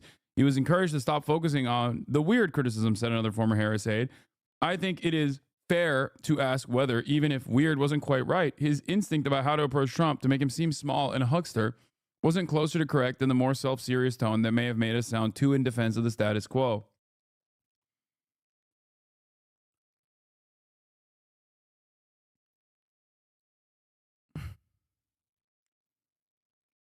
Why did they bring Tim on just to kneecap him? They really thought people would be blinded by his very existence. I don't know what happened. Not remotely surprising. Harris's own staffers and campaign aides say when it's not in public and their names aren't attached that she ran a bad campaign fearful of unscripted appearances, which then also neutered her own running mate. Tim Walz thinks he and Kamala played it too safe last year. He thinks they should have held more town halls. He thinks they didn't have time to get their feet under them, and he thinks Democrats should have taken more risk and gone to more places. Walz's assessment of one of the campaign's missteps, which he emphasized also his own part, because when you're on the ticket, you don't win, that's your responsibility, was also one shared privately in interviews with more than half a dozen former presidential campaign staffers, all of whom were granted anonymity to discuss the issue candidly, and many of whom lamented the vice president's campaign schedule that had her avoiding unscripted moments with the press and voters late into the fall. Look, contrary to popular opinion from my haters, I don't smell my own farts and turn around and say, like, they should have me on the campaign or they should listen to me, okay? I'm just some guy. I'm an idiot, okay? I am I'm a random idiot who gets yelled at all day for being a terrorist sympathizer, for having the moral clarity to stand up to Israel doing a genocide with our tax dollars. And I unbanned that person because he has fantastic ideas and I want to hear more from him, even though he immediately unfollowed after saying, I followed you and waited 10 minutes long to say you're a worthless terrorist sympathizer and you're one of the biggest hypocrites and clowns on the internet. So my point is, that's not my expectation. But to my surprise, when I went to the DNC and saw how many, you're no longer some random stop coping. No, I am a random dickhead on the internet. Okay. I sit in my living room and I yell at a camera all day, every day.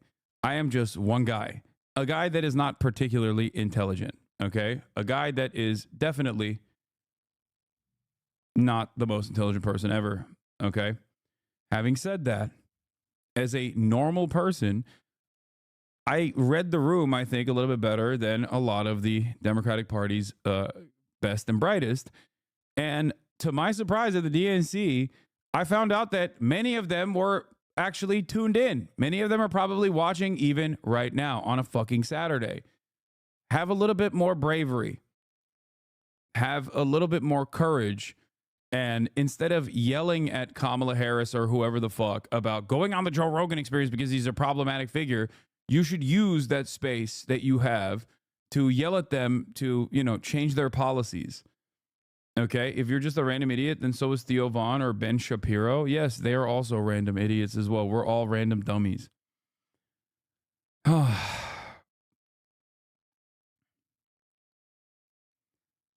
Anyway.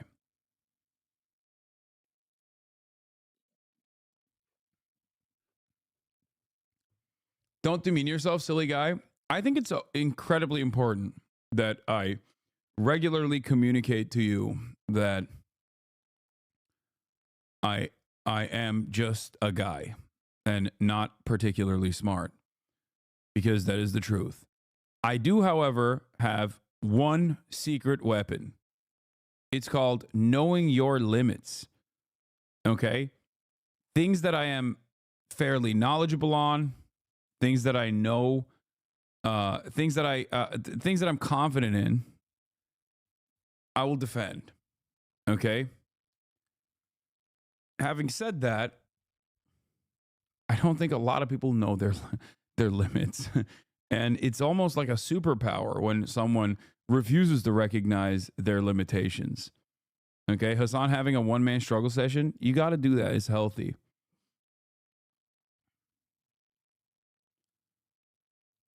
But yeah, there's a reason why, this kind of reporting comes out when it's far too late. But the reporting that comes out is directly what I've been saying, what I've been yelling about.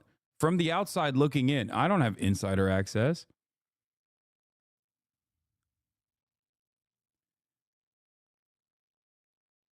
He was underutilized, and that was a symptom of the larger campaign of decision paralysis and decision logjam at the top, said one former senior Harris aide. Could he have changed a percent in Wisconsin? Maybe. We still lose even if we win Wisconsin. Even so, the aide said, Waltz got put in a box, and we didn't use him the way we could have. Part of why Waltz was picked for the running mate job centered on his strength as a communicator, several former staffers said. Another thing that I also routinely mentioned was Tim Waltz was so good when it came to healthcare, when it came to like housing, when it came to things that he actually cared about, and so bad when it came down to talking about Israel or a more reactionary right-wing attitude that he had to demonstrate because at the top of the ticket was doing that about undocumented migrants and how to deal with them. He was just so bad at being a phony. Okay? Oh, would you do a first strike on Iran? Like, what are we doing, man? You could see, like, his eyes lit up when he talked about these issues that he cared about. Yes. Yes, top of the hour. I can't believe people still do top of the hour ad break baits when I haven't done it for almost half a year. Okay? That's crazy. You can still subscribe, though, and you should. You should subscribe. If you want to support the show, subscribe, which you can do for $6 or for free with a Twitch Prime or by getting gifted a sub. I always forget to tell you to subscribe, so I'm telling you now, okay? Now that I don't do top of the hour ad breaks, I forget that there's like places where I should tell you to subscribe. You will get many benefits for subscribing, including supporting the stream, but also simultaneously being able to send me links, use these emotes all around. New badges are coming soon that you can flex on all the haters with. Riney TV and Apathy and Barry Balls, thank you for the 5 gifted subs.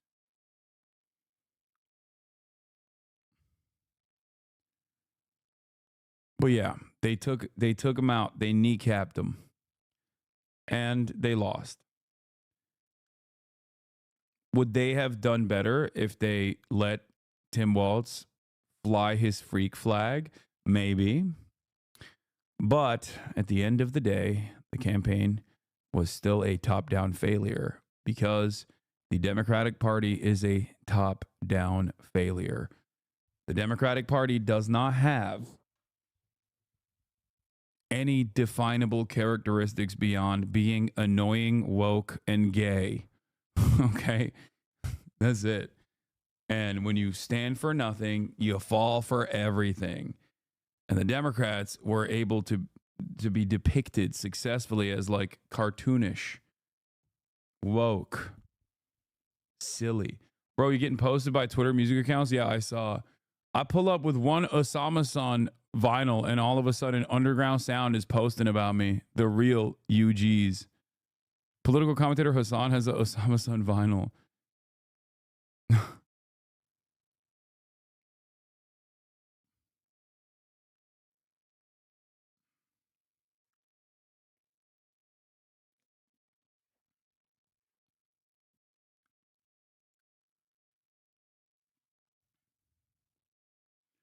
Would they have done better if they promised an even more lethal army, even more tax cuts for new businesses? Yes. That's what they failed at. They didn't say that they were going to. Kamala Harris had to assassinate, do a mock execution of a brown child on stage. One of Honduran descent and one of Arab descent, so that she could show to the role she meant business. She was a real one, you know? And because she didn't do that, that's why she lost.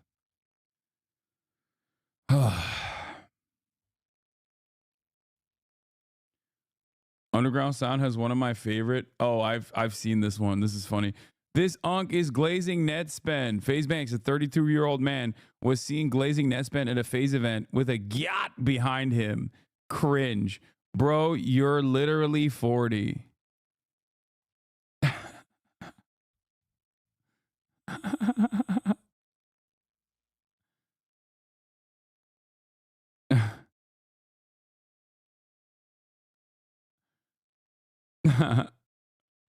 It's so stupid.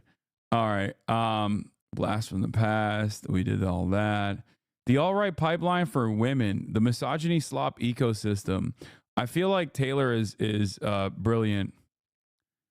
And this is a real issue. This The gender war shit pisses me off to no end online. I really, really, really, really despise it. And it is the most successful meta, and I hate it. I hate it so much. Partially because, like, no matter what I say, because of my position as someone who's just like be normal to women, all the people on the men rule, girls drool side say I'm gay as fuck, okay? Say I'm soy and I'm super gay, or I'm a male feminist who's just trying to get a crumb of pussy or whatever the fuck. And then all the rap femmes on the other side, by virtue of my maleness, okay, and also because I have, you know, a decent dose of toxicity attached to my performative masculinity, will call me the worst shit you've ever heard. Okay? You're gay, Nor. You're gay. What? I'm not.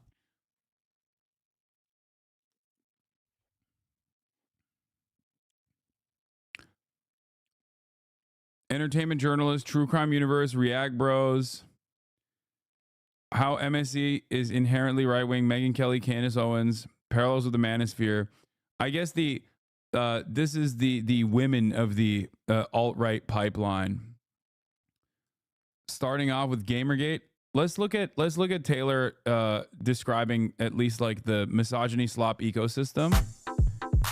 And then I'll pick pieces of this article to watch. I'm not going to watch the whole thing, but you guys should, because she's women great. online is not a new phenomenon. For as long as the internet has existed, platforms have been imbued with misogyny. Early internet communities like 4chan and Reddit birthed a slew of men's rights forums and sexist communities. YouTube creators like Carl Benjamin, also known as Sargon of Akkad, and others, built their platforms on anti-feminist content, smearing women in the media throughout the early 2010s. This hate towards women on the internet was exacerbated by Gamergate, a large-scale harassment campaign against women in video games and media. Gamergate officially began in 2014, but in the years following, creators affiliated with the movement orchestrated relentless attacks against high-profile women. Trump's election in 2016 was another pivotal moment. It skyrocketed a new class of women-hating pundits to fame. Reactionary political commentators like Ben Shapiro and Steven Crowder attacked women who spoke out during Me Too and pushed anti-SJW content. But though misogyny was spreading online, the audience for hate content about women was inherently limited. It was largely confined to reactionary online spaces and right-wing fandoms. Pop culture content, general news, and lifestyle creators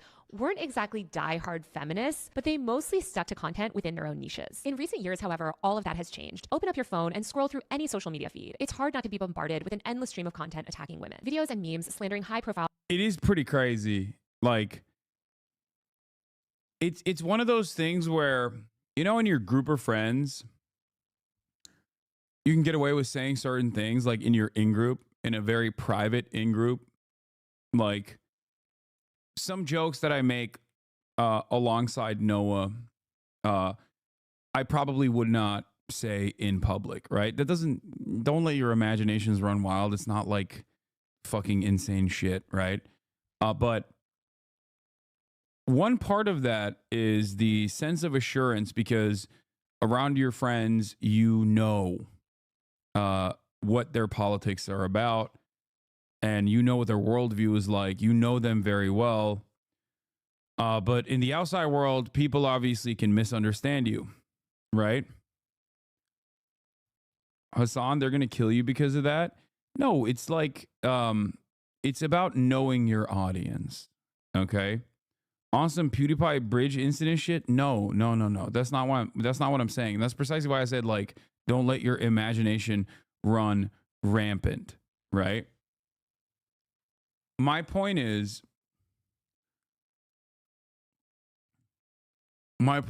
a loving usage of the F slur towards Austin. Like, the reason why I brought that up is because even if there was like some semblance of like permissible joking, like misogyny or whatever, there is no way that you can do that anymore. Okay. I was even thinking about it when I was talking to Theo Vaughn, when we were talking about the weather machine, right? Like Jews owning a weather machine or Jews owning the media or whatever. Like, even as a joke, it's not something that it's not something that you can just like comfortably say, because there are motherfuckers who believe it. You know, there is like, you just can't do it. And I'm not saying like, oh, you can't say anything anymore, they'll cancel you. Like, that's not my fear at all. I don't give a fuck. People misunderstand me all the time. They yell about their misunderstandings all the time. But what I mean is, like, there are legitimately people out there who are just like, yeah, no, that's right. The Jews do have a weather machine. They did the Hawaiian wildfires, and they did the dam breaking, or the levees breaking, and the hurricanes in North Carolina and all around the South. And it's just, it sucks. And the same thing goes for even like jokingly saying, it's the same thing that goes for jokingly saying like women be shopping. Like, there are so many unfiltered, unrestricted, insanely misogynistic content creators out there that make a shit ton of money just by saying women ain't shit. And it's very frustrating. It's very, very frustrating. It's crazy. Women like Blake Lively, Meghan Markle, or Amber Heard have become inescapable thanks to the rise of what's being called the misogyny slop ecosystem. The misogyny slop ecosystem is a sprawling network of online content creators and communities that manufacture and boost smear campaigns against women. They target women who speak up for women's rights or have been victims of gender-based crimes like sexual assault, harassment, and abuse. The misogyny slop ecosystem has I call them misogyny tourists. You guys remember? This was a term I coined. This is a term I coined during the Tory Lanez criminal saga.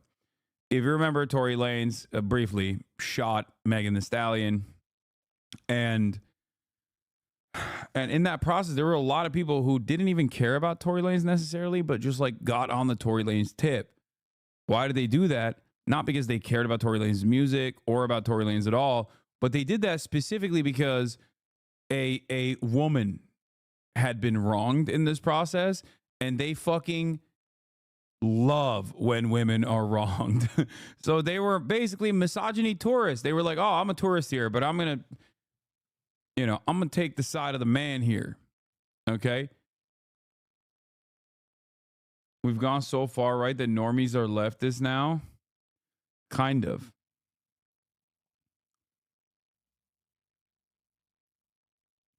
And it is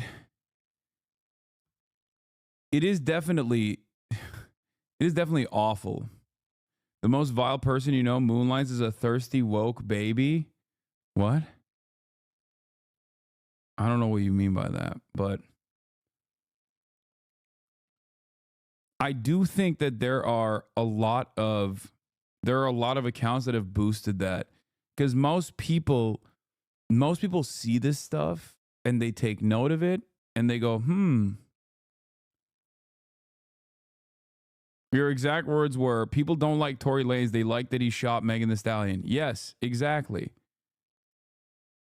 radically transform the online landscape and the content that you see. Today, I'm going to be talking to Ofi Doki, the brilliant cultural commentator and content creator who coined the term. We're going to discuss the origins of misogyny slap, what creators make up this ecosystem, how it became insanely profitable, and how all of it funnels people directly into the far-right media machine. Ofi, welcome to Power User. Thank you so much for having me on. Okay, so to start off, how would you define misogyny slop? So I think there's always been an element of this online, right? But I think for me, the thing that makes it slop is when it has very, very low quality standards for what you're making. Somebody who's making something that I just disagree with and they don't like a woman, that's not always going to be misogyny slop. But I think it's algorithmically driven at this point now, where we're already primed to dislike, distrust, and disbelieve women, and especially women who have come forward about being victims of something. This is already the idea that is most easy for people to pick up on and think has been what's been in their head all along. It's not introduced. All right, I'm gonna. She gave an introduction to the Gamergate, creator funds role, law tubers. So she goes through like body language experts, T channels, law tubers, deep divers, and there are many different entertainment journalists, the true crime universe, React Bros. And what's interesting about this is that like a lot of this space plays a role in developing and normalizing right-wing perspectives, like anti-women perspectives. And then you have some very prominent female content creators such as Megyn Kelly, Candace Owens, and also Brett Cooper, who genuinely lean into this meta. They always assume the position that like the guy is right, okay? And they utilize the pre-existing social battles that are happening by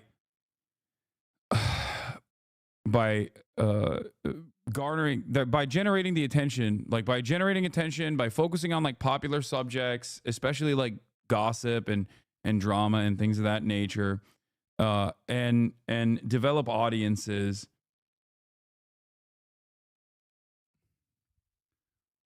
There are a lot of people.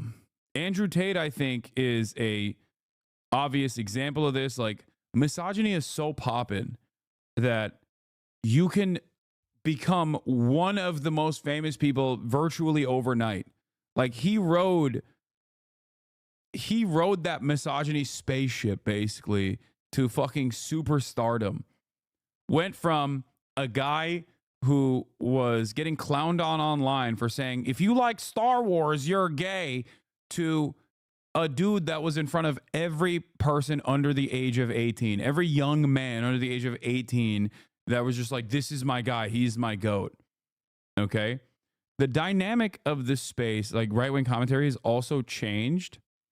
I think misogyny has always been popping, I fear. Okay, it has been, but I don't think that in the past like 2-3 decades, did we ever have people who were actively saying, one, women ain't shit, and two, actively physically and emotionally harming people to a degree where they get in trouble with the law, and yet they are still seen as like heroes by the right. Do you understand what I mean by that? Like, it is definitely a little weird. Yes, misogyny has always existed, and it certainly was worse in the past as well. I mean, listen, women couldn't fucking work. You know what I mean? Like, not that long ago. When you think about it, the like women's right to vote is a relatively new phenomena. Do you understand how fucking insane that is? That's insane. Okay, we act like, oh no, it's over. Like, gender equality is here. It's always been here. But it's like, it wasn't that fucking long ago where women straight up could not vote, dude. That is psychotic. Same with black people. Like, oh, dude, what are you talking about? Slavery is abolished. Okay, like segregation still in maybe not fully legal ways exists in this country, but it was completely legalized until also not that long ago. So we have a lot of growing to do. All right. Having said that, I do feel like there was like a decade of kind of moving in the right direction, and there has been this massive backlash towards that, and now we are bouldering towards the exact opposite direction actively. If only we could acknowledge feminism, and also white feminism being a big problem against race. What? Feminism against race? What does that even mean? Brother, my grandfather alive was in an Indian boarding school taken from his family. Yeah, there's that too. God, there's so much awful shit that this country has done to its citizens and continues to do to its people. Holy fuck. Okay. The point I'm trying to make is that there's a lot. There is definitely still a lot of room to grow. But I do think that we have, like, our trajectory has shifted and perhaps maybe even moved in the opposite direction, especially in these last couple of years post-COVID too.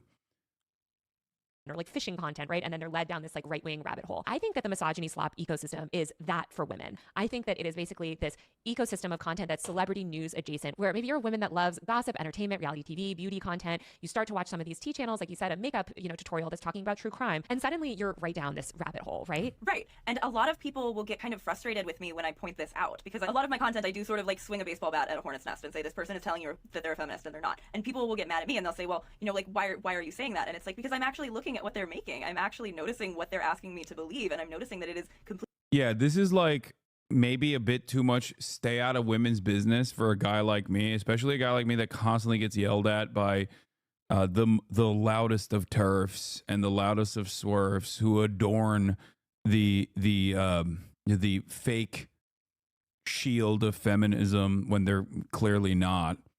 But having said that, it is wild to see that there are a shit ton of women in the female media ecosystem, like an ecosystem that actually caters directly to women's interests, that also does a good deal of radicalization, a good deal of normalizing internalized misogyny, and actively presenting it as like the meta, saying it's the truth. Completely contrary to my values. Yeah, and we just need to recognize that entertainment-focused content, especially covering these high-profile smear campaigns against women, this is audience capture. All they're trying to do, all these right-wing people are trying to do, all anybody really covering this stuff 24/7 is trying to do is ride the wave. And so many of these accounts, too, very quickly pivot to other things as soon as it's done. As soon as this Blake Lively, Justin Baldoni thing is over, they'll pivot to covering the next thing. It's just about getting those clicks and eyeballs and then monetizing them. And I think what's also important about the audience capture is that I think it kind of works both ways. Because like you said, they'll move on to the next thing, but it's not that just any next thing that they move on to will still have that whole audience that they just amassed. They have to be making the right kind of thing. If they go from being really like anti-woman in a way that their audience loves to taking a woman's side in their next video, they're going to get eaten up in the comments. Right, exactly. You have to kind of keep the anti-woman train going, right? Like if there is a woman, you have to be against her because now you've fed into these narratives. And Yeah, and then they get audience captured and they basically pump out that shit. Caroline talked about it as well. As a female content creator who covers pop culture news from a leftist perspective, it is alarming to see the proliferation of reactionary female content creators who fully realize that pop culture / celebrity newscape is ripe for right-wing dominance. We talk about the manosphere and online radicalization of men and boys, but we are not talking enough about the women who are also being radicalized, often via these reactionary female content creators who utilize entertainment industry cases of sexual harassment to push a regressive agenda. There's absolutely a celeb gossip to the alt-right pipeline. Sexual harassment cases are not gossip, to be clear, but is often framed this way, and it attracts the attention of people who seek this type of news and content. Yeah. Deb V. Heard was a catalyst for this type of content and was rewarded immensely and absolutely dominated the internet. Tons of content creators seized on the burgeoning backlash to the Me Too movement and have continued to make content that is not even remotely subtle in its misogynistic framing. This is what Candace Owens had been cooking up in an attempt to publicly exonerate Harvey Weinstein. Harvey is the reason that the Me Too movement exploded in 2017. The end goal for someone like Candace is to completely destroy the social movement by exonerating the serial rapist and abuser who kicked it off. And she has gained even more followers because of the rabid wall-to-wall coverage of Lively Baldoni, which she uses as evidence that the Me Too movement must be destroyed. It's additionally interesting because it seems Candace Owens, who is a grifter, okay, through and through, not that it fucking matters whether she has a genuinely held conviction towards this sort of reactionary slop that she produces, or if she's simply faking it for money. That doesn't change the dynamic at all. But Candace Owens doing this is extra funny because she's also a rabid anti-Semite. Like, that's how much she actively wants to undermine the Me Too movement. That even as a rabid anti-Semite, she's like, I am going to free Harvey Weinstein.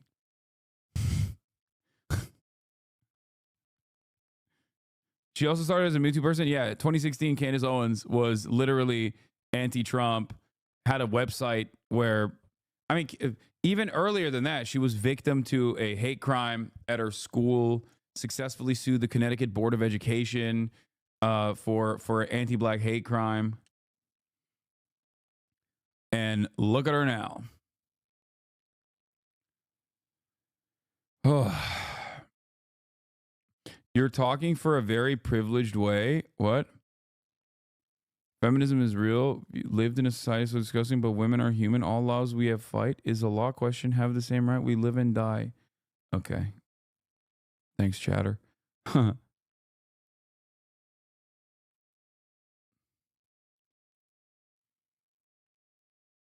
I don't even know what that chatter was trying to say, but I'm just going to go keep up the good work. Okay. You're killing it, chatter. Thank you.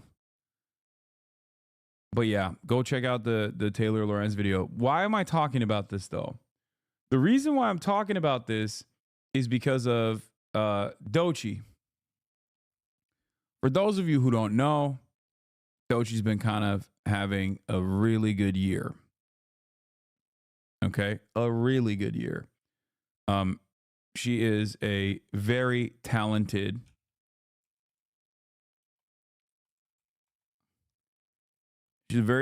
female rapper, okay? Also known as Swamp Princess on Twitter. And recently, she was doing like a fake Hot Ones thing. And she jokingly had this to say. Or not fake Hot Ones. I guess First We Feast is what she was doing. What's my biggest dating red flag? Is it being on the DL? You're on the right track. I have my answer. Is it close enough? You want to guess one more time? What would be a red flag for me? Bad music taste? Oh, that is a good one. Because that's one for me. That is a good one. Like, But that's what not do you what I mean put. you don't listen to Michael Jackson? But okay. Okay. This is a huge red flag for me. All right. You know what's so crazy? I was gonna say men.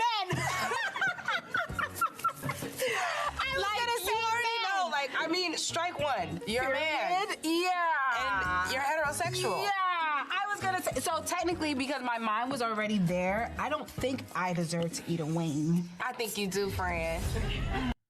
So obviously this is supposed to be like humorous, okay? It's not supposed to be, you know, a direct shot across the bow against straight men, okay? And yet, it's a classic. It's not even like men are trash tropes at this point. It's just like who fucking cares, dude? Can you calm down? The entire internet said no! And they started doing this. But like, isn't this harmful for both sides? Which is unironically the lamest fucking meta of all time. I can't stand this shit. I can't stand it when fucking SJWs were doing it and constantly complaining and constantly fucking chirping. And I can't stand it. I can't stand it extra hard when the right does it because they both simultaneously chirp at the SJWs and also fucking chirp at everybody else that hurts their feelings. Okay? It is one of the most annoying things that everybody does when someone is like attempting to be humorous or saying something that they're embellishing. And people go, I don't care that you said this. I am going to take this very seriously. And I am going to tell you how fucking sensitive I am.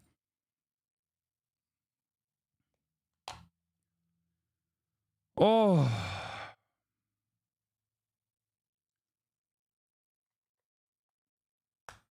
I hate it. And it's like the gender wars have greatly tuned this up to 11.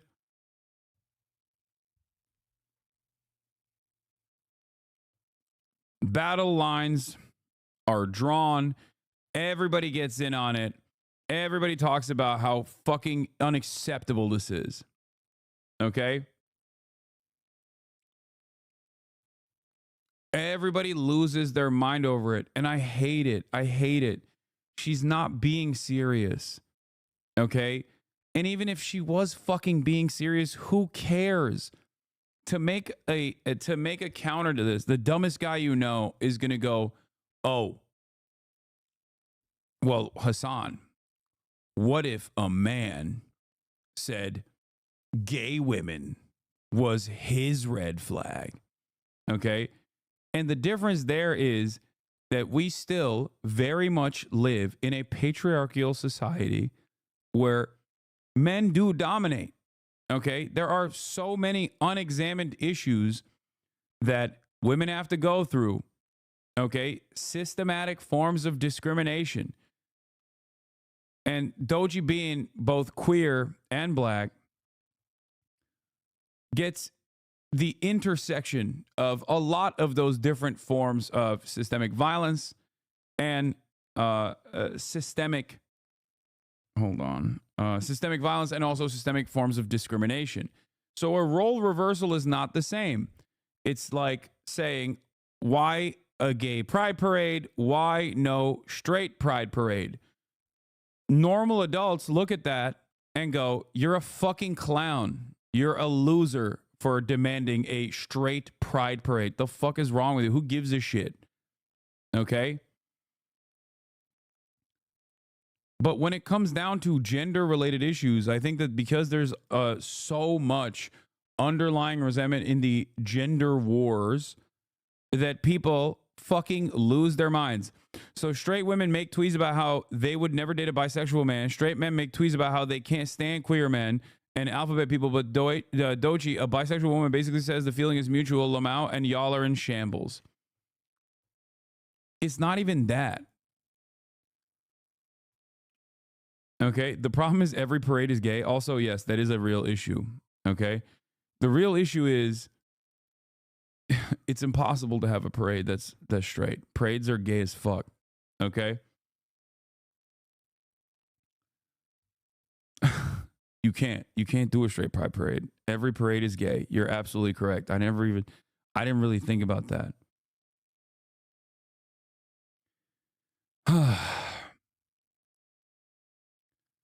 I'm so fucking tired of the unnecessary hostility that people have online. I find it so strange. Everybody basically leans into it. Battle lines are always drawn. I don't get it. I don't understand what compels you to get mad about this. Like, you have to have a lot going on in your life that is really fucked up for you to hear her say this and go, I'm offended. Ladies and gentlemen, boys and girls, always go with your gut instinct. I think you need more sauce. Anyway, septum piercing. Is this surprising? Most obvious industry plant. Hilarious, and the comments are proving why she's right. Yeah, I saw so many different quote retweets about this, about like, it's always quote retweets from also like Black Twitter as well, which has found itself once again in the throes of the gender wars as well. Talking about, you know, it's always those who complain about like colorism that have these kinds of opinions, yada, yada, yada. All this shit. The I hate men movement is becoming extremely corny. All this shit. Okay. She makes music for bitches that write Twitter threads, blame colorism for everything. This is the one I saw. Okay. Oh, she one of them. 119,000 likes. People got very mad.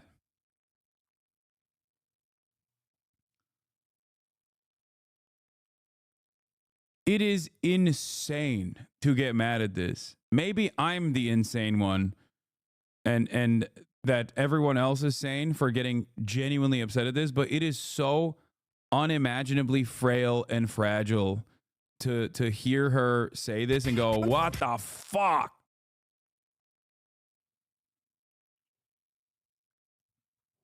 Like, calm the fuck down, man.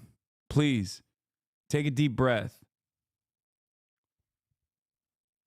Men just hate being reminded. Sometimes people don't want them. Yeah. And then the other part of this is, of course, immediately they have this old video of Dochi with her boyfriend holding a gun to her head, asking him to pull the trigger, resurfaces from January 5th. I love you. You love me? Yeah. You trust me? I fucking trust you. Do it. This is psychotic, okay? Being a straight man is a red flag, but she was letting dudes do this. Lol, bell hooks feminism, never beating them allegations.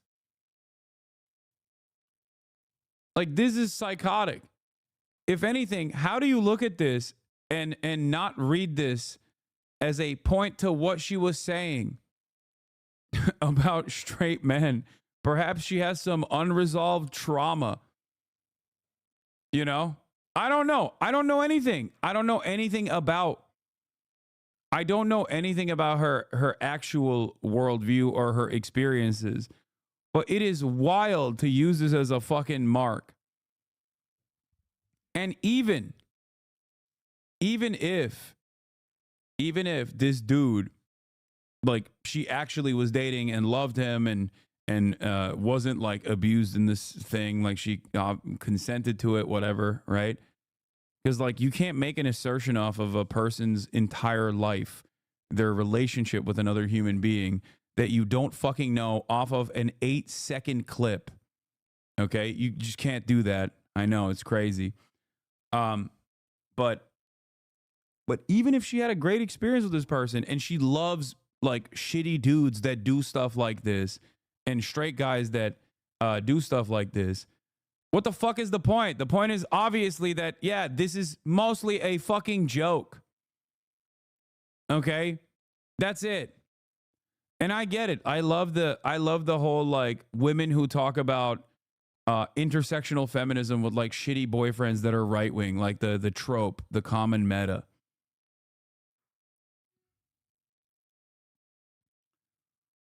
Also, Doji, these are the straight men she picks. I guess holding a gun to her head isn't a red flag, but being a straight man is.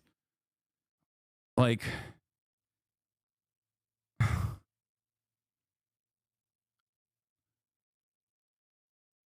even if she's dating, old dude from 2019 did her dirtier than laundry, duh. Like, even if she's still dating shitty dudes, that still goes to show that like what she's saying about the fucking red flag, whatever, is just a meme and you shouldn't be taking it this seriously. And I don't even think that that is the case anyway.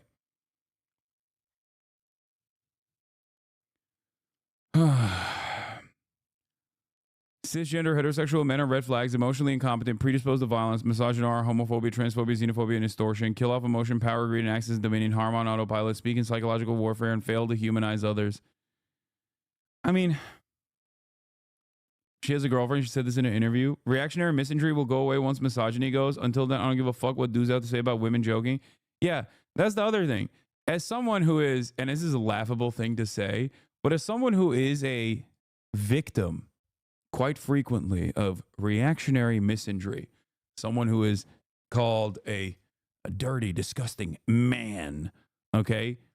There's a reason why I don't take it fucking seriously. Because it's unserious. It's one, trauma response. So who gives a shit? Okay. It literally, I'm more interested in where reactionary misinjury comes from, which is in every single case, a direct reaction to harm done to women, specifically because of misogyny, harm that goes unaddressed.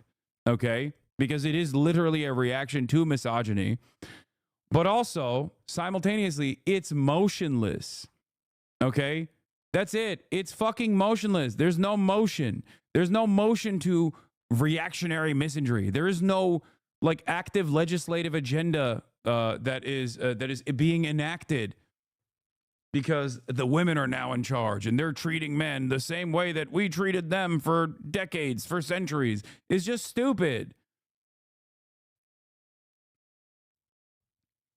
That's the way I treat it whenever people fucking yell at me about whatever they misunderstood. Or maybe they have a genuine disagreement with me, okay? And some do. But that's it. It's like people that get their panties in a bunch about like Pan-African nationalism or something, or black nationalism. Some of that black nationalism can actually be can actually go in a very reactionary and dangerous way, okay? Can turn into, bro, this is not about you. Oh my God.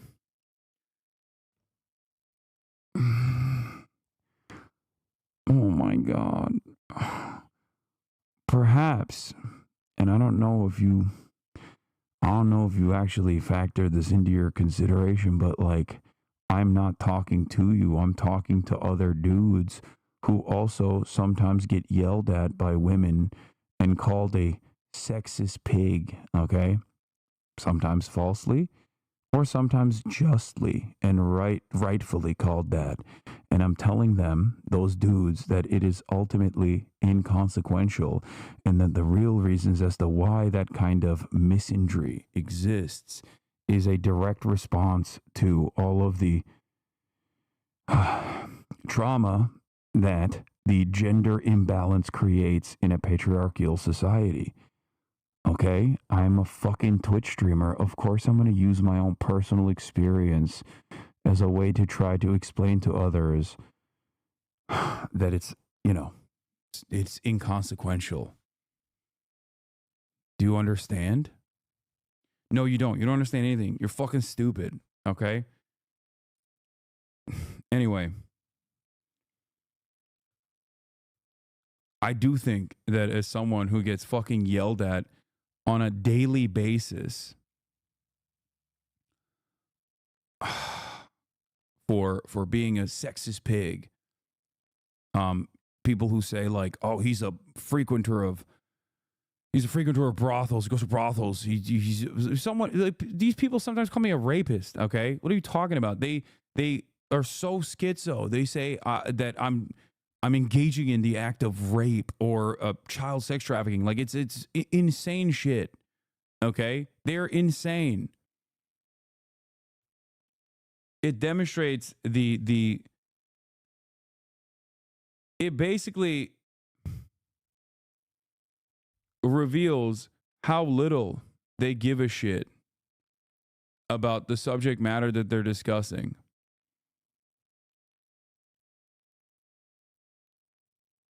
Like if they treated the violent act with the seriousness that it deserves, they wouldn't just like fucking randomly fling it around.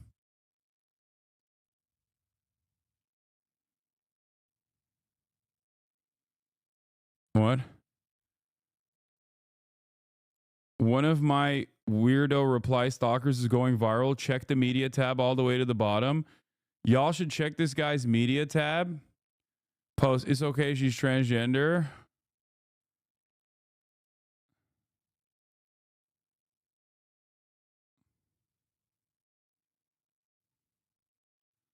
Oh my God. Oh my God. Oh my God.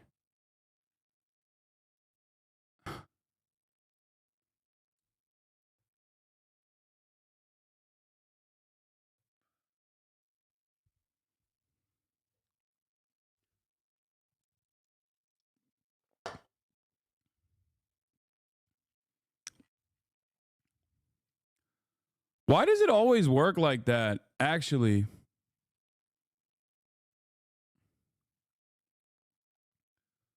it's so funny. This has 100,000 likes, bro. Why does it change? Why does it change to this after a bit?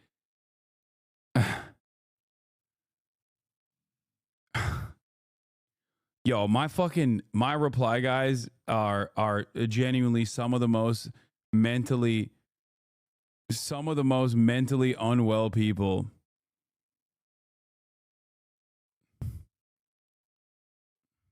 That's actually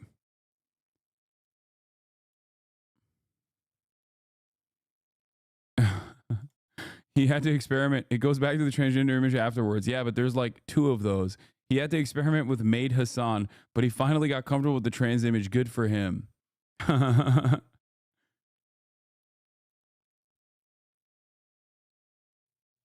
Dude, what the fuck kind of mentally ill shit is this?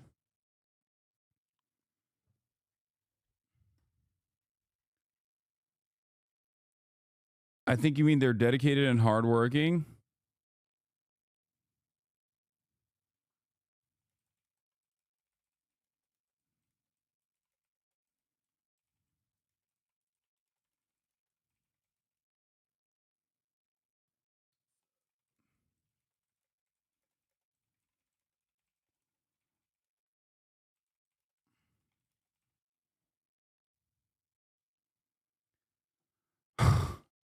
Did you see this? Come take a look at this. Oh no, it's fucking fantastic. Come take a look at this. This tweet randomly got insanely viral. This person who doesn't even like follow me goes, y'all should check this guy's media tab. Okay, are you ready for this? We click on the account. Alex Maker, Yeah, he's just like, and he's got 9 followers, 150 followers. Okay, we click on the media tab, and it's all this, right? It's all this. It's crazy. What the fuck? What is that? What is that? Oh my god, he's replying. What?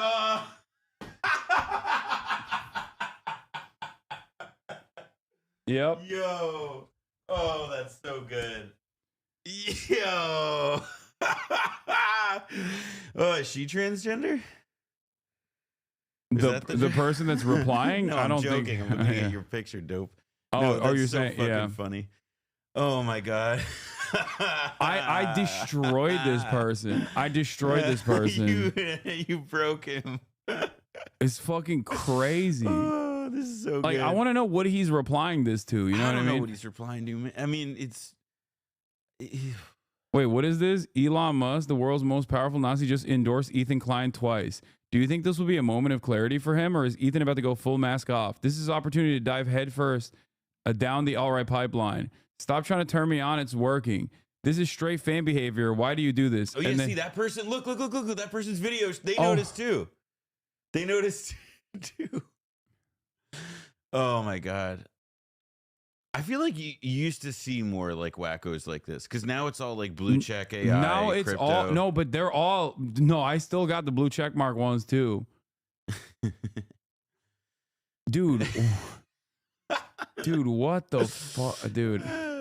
It's kind of sad You because think this is his phone background? Oh god, I hope not.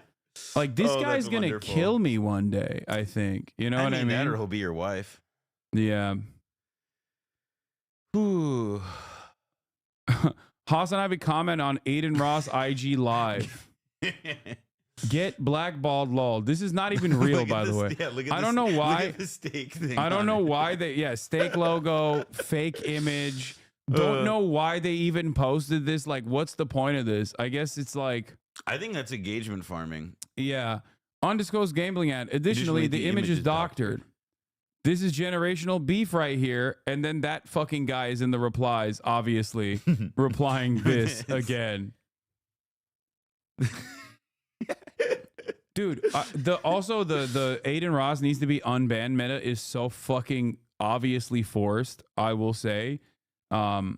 Aiden Ross wants to get unbanned from Twitch. People say Jalen Brunson works the refs, but I don't think I've seen a guy try to work the refs harder than him in a minute. Yeah, like after a year of like doing everything bad that you can possibly do, from having like out and about Holocaust deniers on actively, farming an entire community filled to the fucking brim with neo-Nazis and shit.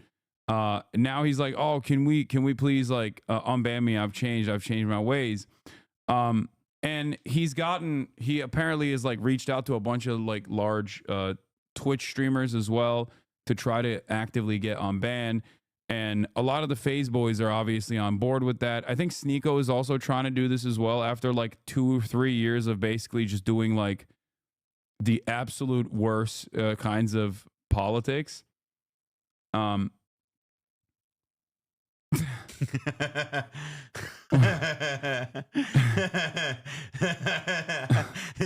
got me. That is me. Yeah. Yeah. Your Rage explains Twitch has been watching Aiden Ross and is still banned on Twitch for a stream with Nick Fuentes. Yeah, like I don't understand. Like what the fuck is the expectation, dude? Like, it's not even sniffing Andrew Tate's seat or whatever, like all the meme shit. It's like, yeah, you until very recently were linking up and it's giving Clocky. How dare you? That's fucked up. But hasn't it been 2 to 3 years though? Dog, what I'm talking about in terms of like him having fucking Nick Fuentes on, didn't happen 3 years ago. It happened like a couple months ago. What are you talking about? I also just like the idea of it's been 2 or 3 years, man. Can't Aiden Ross have grown? Yeah. Also, I don't. Aiden Ross. The thing is, like, I don't actually that portrait for personal development everywhere. I don't personally like. I want him to be a better person. Like I do. Why? I don't give a shit. Like I want him to be a better person. I want him to like actively try to become a better human being. And rewarding somebody by giving them a megaphone again to go and use that is like not how they become a better person. The problem is that like I think a lot of these dudes just don't have any sort of fucking personal responsibility at all, where they just don't want to recognize that like it's not some grand conspiracy. This is a platform that's trying to make money, and obviously as a platform that's trying to make money, even though you might have a sizable audience, right? They don't want the fucking stink associated with like Holocaust denial. Okay? And that's the thing that a lot of my fucking haters don't understand. Where my haters would be like, well, Hassan is on the platform. Why the fuck can't Aiden be on the platform? Not realizing that Hassan like, doesn't open his mouth and sound like the Turner Diaries. Yeah. Not realizing that like no matter how much people try to force this like Hassan is anti-Semitic narrative, like adults, okay, not fucking 14-year-olds who get their political worldview from watching like Ethan Klein or fucking drama YouTubers, adults understand that that is not the fucking case. That's the reason why the New York Times is not doing an article about like how much, and even though they themselves are very pro-Israel, even the New York Times doesn't go the distance and like write a fucking article about how anti-Semitic I am. And that's why you only see it in like fucking Fox News or slop papers like New York Post. You feel me? You understand? What is this? Oh, the apologies got to be light years ahead of the disrespect. What is phase adapt? Do not. The apologies got to be as loud as the disrespect. I'm light years ahead of our leading scientists and politicians. I got to be heard on an international level at CNN, at BBC. What's the Daily Loud? I assume it's about drones. Oh, yeah. It's about military bird drones. Yeah. I mean, he's right. He's been right.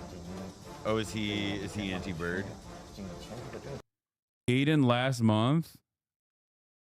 Oh, guys, listen. I'm Jewish. Sorry, I was like Sneeko Daily. Sneeko love speech. Okay, I'll be real. Guys, listen. I'm Jewish. You guys know that. Hitler was a great leader. What he did was wrong. I obviously so fucked. It's for real. What he did was fucked up. He killed innocent people.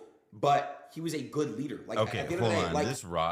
Like, that's insane. No, dude, getting tricked as a Jewish American into believing like wait, is that yours or is that mine? That's mine, right? That's yours. That's mine. Yeah.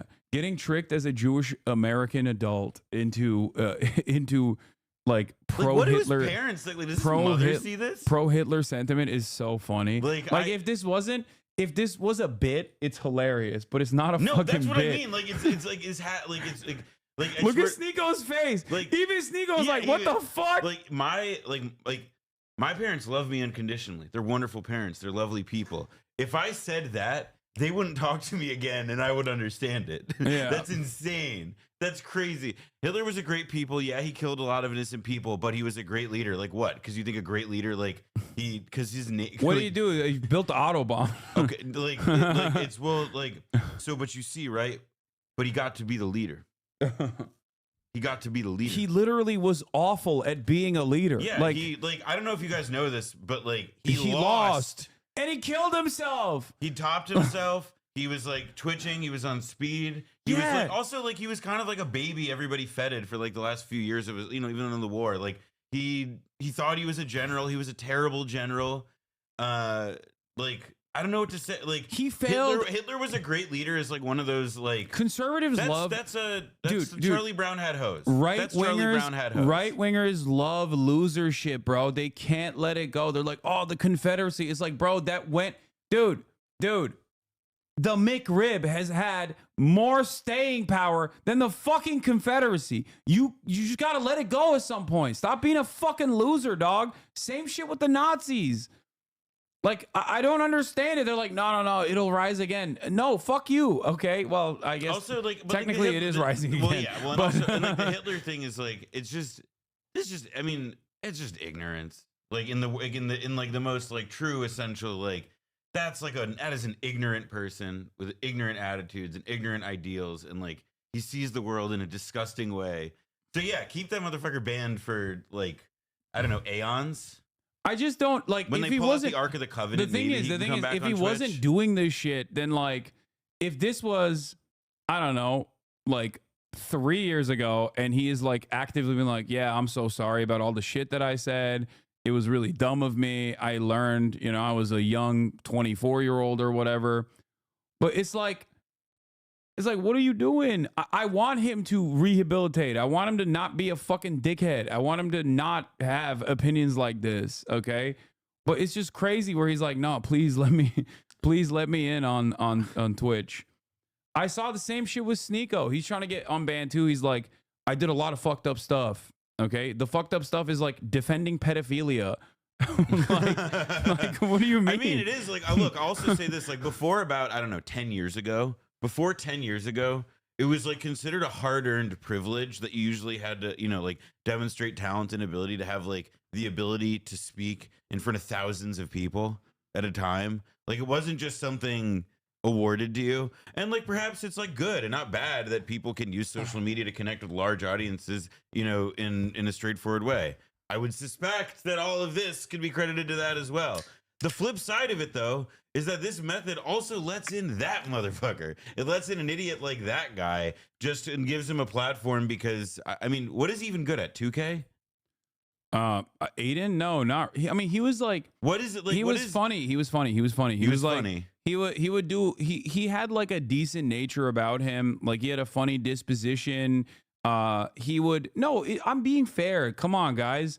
Like as a content creator, remove the last like 3 or 4 years. Like remove the Andrew Tate. Like prior to this shit. What was that? Andrew Tate, he would play 2K, play COD. That's whatever. But that wasn't the reason why it blew up.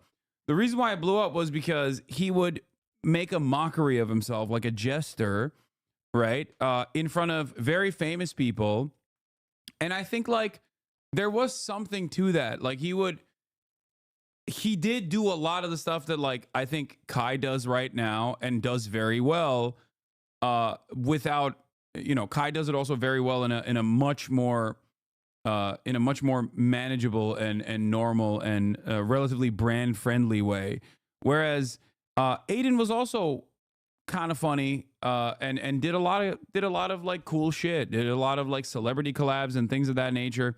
And there is space for someone who makes a mockery of themselves in an intentional way.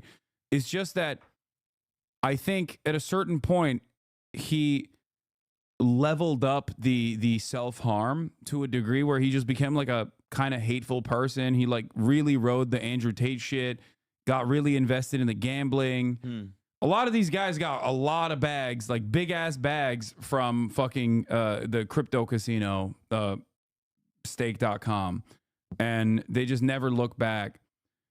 And it's weird because like people still find this to be authentic, not realizing that it is the most inauthentic thing you can do, which is get tens of millions of dollars from a fucking cryptocurrency casino and say some of the most unhinged shit to desperately clip farm and generate content that way and develop a community of fucking serial doxers, Nazis, and fucking harassers. And when I say Nazis, I'm not being woke. I mean like literally fucking neo-Nazis. Like one of his emos was straight up the Groiper meme of like the greedy merchant meme, but with Aiden's face.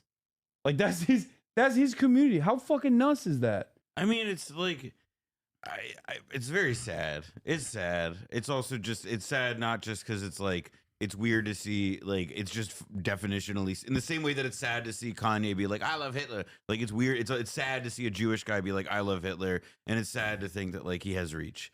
I mean. If it was a bit, it's funny. If it was a bit, yeah, it would be funny. Yeah, it's like hilarious to think of a guy who's so dumb that he was duped into believing that the like, Holocaust didn't happen or some shit. I mean, it seems pretty clear that he's like he's got something wrong with him, man. Anyway. I don't know. And yeah, chat forgets we used to be on good terms. Exactly. Like I was actively trying to help him out. Ball, dude? I'm live right now. But what is this? What is this fucking? I'm showing you. I'm showing you to everyone. Look at this fucking guy. Yeah, there was. I was trying to be a unk. I was trying to be a good unk. Okay, and he went with the bad unk. He went with Andrew Tate. That's what happened. Which way Western man happened, okay? Which way Western man? On the one hand, you got Hasanabi, who fucking paints his nails and is gay, okay? And on the other hand, you have Andrew Tate, who is like way gayer than me, by the way, with the way that he dresses and shit. Like, it's crazy how gay he dresses, and like people still think that's the beacon of straight. It's true. He does look like a waiter. He looks Euro. like a waiter in Vanderpump He's so Rules. fucking Euro, bro. Exactly. Anyway. Like, he should be getting me mozzarella sticks at Sir. That's besides the point. My point is,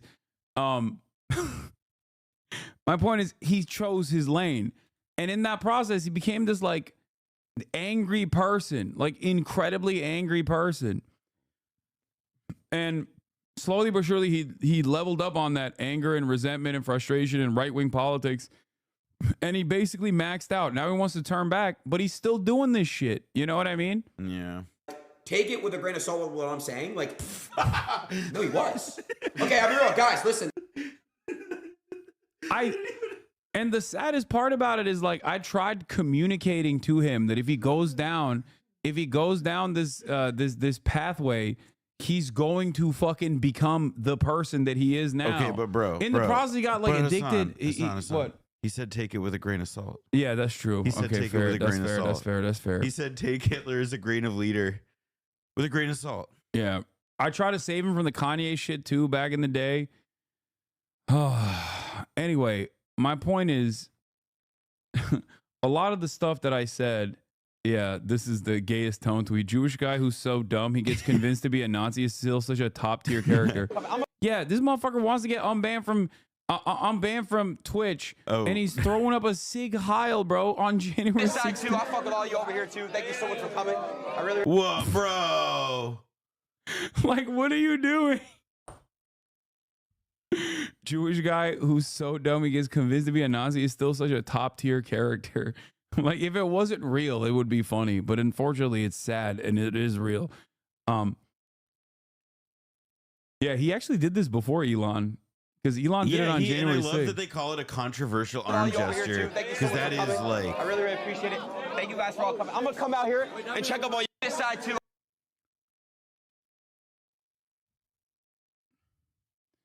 He did hit it pretty clean. He hits it way cleaner than Elon and all the. Yeah. I mean, okay, look, the other thing is that, like, part of what all the Nazi shit is that, like, that thing that Andrew Tate clip that was going viral, where he's like, you see, like, World War II is the greatest evil, right? And, you know, like, Andrew, like, it is just about, like, finding, like, what is the most outrageous thing I can do and doing it, like, evacuating it of any content, just knowing, like, oh, yeah, like, this is controversial. This will get a lot of attention. This will get the crowd going. Who gives a shit if it's literal Nazi stuff? It's like, I just know that it's like hitting the sides of the thing in operation. Like, zzz, like it just has the, yeah, I mean, nothing, like, what else in our society does have like the juice of like of saying Hitler was good? Like, nothing. That's why he's saying it. It's cheap. It's beyond childish. So yeah, it's just, God. It makes me sad. It makes me sad because, like, it didn't have to fucking be this way. You know what I mean? Like, because I think about not only like what this has done to him and probably his own like his own mindset, his own psyche, but also on top of that, like, there are now fucking like thousands, if not millions, of young boys who also think this shit is so fucking cool. They're being corny. Gavin Newsom's son, dude. Yeah. Probably. I mean, if Charlie Kirk is, although it's so busted. It's bad. Yeah. Anyway, the point is, you know, people see this kind of shit. So if you do want to be unbanned, you can't do this kind of shit. You shouldn't do this kind of shit regardless. But it's also incredibly fucking stupid if you do this kind of shit. Yeah, there was also when he told a viewer he would give him $20,000 if he slashes his brother's throat because he watches me. He said his pronouns are kill/dem. He offered $1 million to find dirt on me. He told me to kill myself. There were so many things that he's done to me personally, but that's not the reason why I'm saying this. I don't give a shit. There are a lot of people online that say that kind of stuff. That stuff washes past me. I don't give a fuck about that. I'm telling you, okay? But when you do stuff like that, okay, if you think that some 45-year-olds are not actually seeing that and going, well, I don't want that toxicity because it will carry over not just to Hassan, but other content creators as well, then you'd be wrong, okay? Yeah, I don't really see why you would let a guy in your house who's just gonna like smear shit on the walls. It That's seems it. bad for That's everyone. it. That's it. It's like it's poison. Like that is why a lot of these dudes that do stuff like this and then consistently level up in the toxicity and the fucking harassment campaigns against other content creators and shit, like they don't realize they're doing it to themselves. There is no accountability at all. And people always say that about me. They're like, Hassan, you never get held accountable or whatever the fuck. But it's like, I'm not doing that. I hold you accountable when you don't respond to my text messages. Yeah. Well, I mean, I didn't want coffee, but I saw it too When late you don't, anyway. you know, call me cool and good. That's true. I hold you accountable. I'm technically not losing, yes. However, I do want to say that it's still addicting. I still do it off stream all the time. Like I was just doing it like before I called you. So okay, but don't put that on your fucking fan base too. That's what I'm saying. Anyway, whatever. You're not gonna listen to me. It's clear. I keep telling you not to do it, but you keep doing it. Okay. Yeah, a lot of this stuff. What is he talking about? Gambling. Oh. I was trying to get him to stop gambling. I tried to get him to stop gambling over and over again. I tried to tell him like, don't take the fucking bag. And the example of a person who I had zero impact on, who actually made that exact same decision on their own, is Kai Cenat. I never told Kai Cenat not to do any of this shit, and perhaps that was a good thing because clearly nobody fucking you've got listens. a great record. Yeah, so far. nobody listens to me. People just like fucking do the exact opposite of what I tell them. But Kai didn't do any of that shit, and look at him now. Do you understand? Like you have to take a little bit of accountability for your actions, okay? You got to take a little bit of accountability for your actions. You got to fucking sack up. You're a goddamn adult. You know what I mean? Hassan is a 0% success rate with these people. It's because the areas of impact where I am successful are invisible because you don't think about it. That's the only reason. But when I'm unsuccessful, it's very public.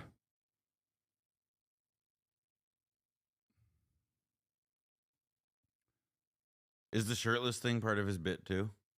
I mean, it's not even a bit. I think it's just who he is. Okay, all right. I get what you're saying, but the Phils thing is what I was like, all right, the Phils. How do you keep thinking that you can little bro people that you barely know, man? First of all, little bro people that I barely know. I knew this person a lot better than fucking Andrew Tate did. The fuck are you talking about? Thing is fucked up. It's wrong. I get that. But if it's raw balance, you know, it's my money and I get it, I'm being paid to do it. It's still it's not fake gambling anymore at that point. Do you get what I'm saying? Yeah, it's called scamming. No, I don't get what you're saying. Even so, I get it. I get what you're trying to say. I still don't agree with it. It doesn't matter. You're like, oh man, I'm just like losing my own money. Who cares? It's like, okay. You're still. Look, I know what you're saying. Either way, I think if you gamble, you're gonna lose, and I make that very clear, and everyone knows that. But look, the only thing that is gonna make you stop, I know for a fact, is when Steak is like, all right, fuck this, we're no longer paying these motherfuckers. And then you're still going to gamble probably, but not as much as you do. And you're not going to move to Toronto for it. True. Anyway, all right. So what did you want to talk about? You want to talk about politics? Here well, yeah. It just makes me sad, dude. I tried my fucking best. I tried for like a year plus, almost 2 years. If they don't fuck with you, obviously Twitch don't fuck with Aiden. You know what I'm saying? Dan Clancy got something, you know what I'm saying? they will look at what you do on every other off-platform activities. But it makes sense. It makes sense as to why, like, it makes sense as to why they would do that. You know what I mean? Like, of course, because the shit he's doing off platform isn't just like marginal shit. I don't know why other content creators like refuse to understand this. Like, it's not.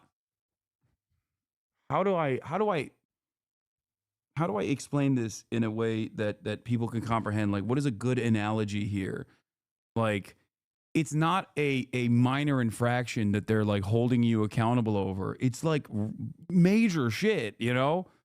Like, denying the Holocaust is major shit. Well, okay? and also it's saying like, Hitler was a good leader is not like minor in the eyes of these fucking platforms, at least for the time being. Well, and also he's big. Like, he's not just going to show up and have like 10 viewers and he's just some guy. And like, yeah, you're bringing your fucking, you're bringing your fucking audience with you. And on top of which, it's like, there's you know, like, this is a business. And if like Aiden Ross is going to engage with like the lead people on this platform, the people who generate content or whatever, and he like spreads his cancer everywhere, I guess, then the fear is that it spreads. It makes, like, from a business perspective, it makes complete sense why you don't want somebody saying Hitler was great. Like, that's, I don't know. I'm not really sure you could ever convince me that it's a wise business decision to invite that.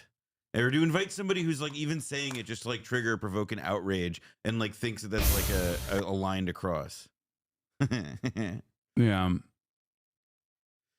I'm talking Facebook. Clipping out of context real quick. Good. I'm talking IG. I'm talking Snapchat. I'm talking, you know, Skype, all type of shit. They will watch what you do. And if they not fucking what you do, they will never unban you, bro.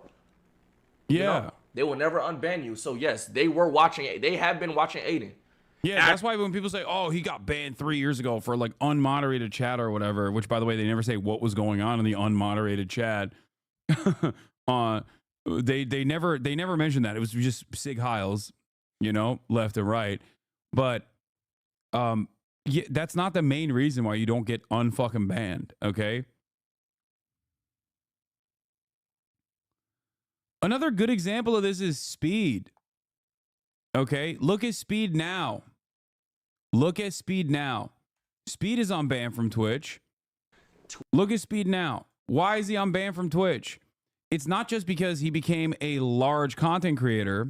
He became one of the largest content creators, but also in the process, while he was becoming a larger content creator, he literally stopped doing the shit that he was doing when he was like 16, 17 that caused him to get banned to begin with. That's it. Like, why? Why won't anybody? Why the fuck won't anyone who, any of these other content creators who are literally older than Speed not recognize that? You know? That's it. It's just accountability, like, and owning up to your mistakes and like trying to become better, trying to become a healthier person. If you don't own up to them as mistakes and you don't listen when people call them mistakes and you don't do that, then people might get the impression that you don't think they were mistakes. You know, like that. You know, maybe because they don't think your actions and what you say and what you do and how you're perceived are in effect the definition of what you are to other people. Ice Poseidon's been banned for so goddamn long, and Aiden's gonna be just like that. I don't know. Maybe they will unban Aiden. I don't know. Like, I have no say in this matter, contrary to what people fucking think I have a say on. But yeah, someone made a baseball analogy, and I think it's important. It's a decent one. Disagreeing with the ref and getting ejected from one game versus assaulting another player and consistently making threats to do it again. Or rather, disagreeing with the ref and getting ejected from one game and then continuing to fucking go and play basketball and like fighting people in the basketball courts. People are going to be like, okay, I don't want you to play baseball no more. Yeah, on like the pickup courts across the street with like the weird, like with like those really weird. Yeah, you got ejected from the baseball game. You went over and you started beating the shit out of people on the other courts. They see that. They're going to be like, okay, well, clearly you're a danger. I do think that it is also like, yeah, I mean, I don't know. Is there like this like unban him meme or whatever? Like, is there anybody that it's proven to be successful with where like it just say it enough and they were just like, fine, we'll flip the switch? Like, has it no. ever actually worked? No, I don't think it has. But it doesn't hurt to like actively get some of the larger content creators on the platform to also petition on your behalf, which is what Aiden's trying to do. No, it makes sense. But it's one, if one were to try to do it, that's how you would do it. But that's not going to. Gideon did kind of. No, for Gideon didn't just also fucking demand to be unbanned or whatever. Gideon at that point, and I don't know what the fuck he's up to now, but at that point he had actually changed the ways that he was operating. He had reformed. He apologized. He literally he apologized, asked for fucking asked for the people like Pokimane to you know, accept his apology. She did. You know what I mean? Like he's doing pedo hunting videos now. Oh, brother. Oh no. Yeah. So so that's what it is. It's always and bad. It's always bad to worse with these and it's people, not because man. and it's not because like Pokey endorsed him, and that's why, because Pokimane has like a lot of staying power in this situation. Like, no, it's because Pokey was the wronged party. Of course, Twitch is gonna want to defend its content creators from other content creators who are like actively trying to fucking harm them.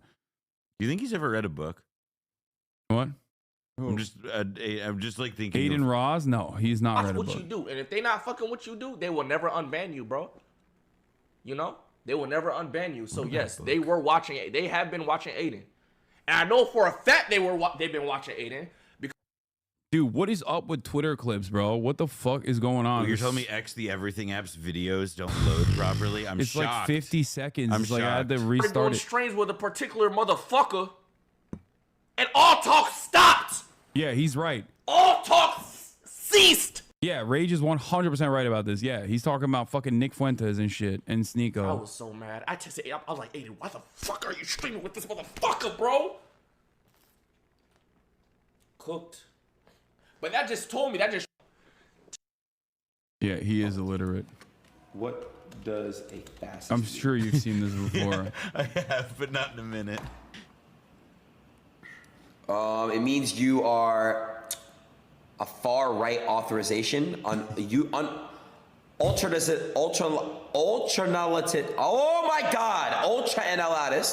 analyst, political ideology movement characterized by dictator leadership, centralized autocracy, militarism. I mean, he grew from this. He like learned what it was and was like, "This is awesome." He got to sentences. Yeah, he learned what these characterizations were, Yeah, and was he like, said they're good. Yeah, Forcible suppression of opposition. So I don't know what that means, bro. I swear to God, I don't know what the fuck a fascism is. I don't know what the fuck that is. reminds me of the thing Benito from 40-Year-Old Mussolini Virgin, where and it's like, Givialdi. all right, using the Kevin Hart bit in 40-Year-Old Virgin, where he's like, all right, you're using a lot of big words at me. I'm gonna have to take that as a sign of disrespect. That's how that feels to me. Yeah. Gentile. And Jason Missouli. Stanley. Like, who the fuck are these people, bro? Never heard in my fucking life.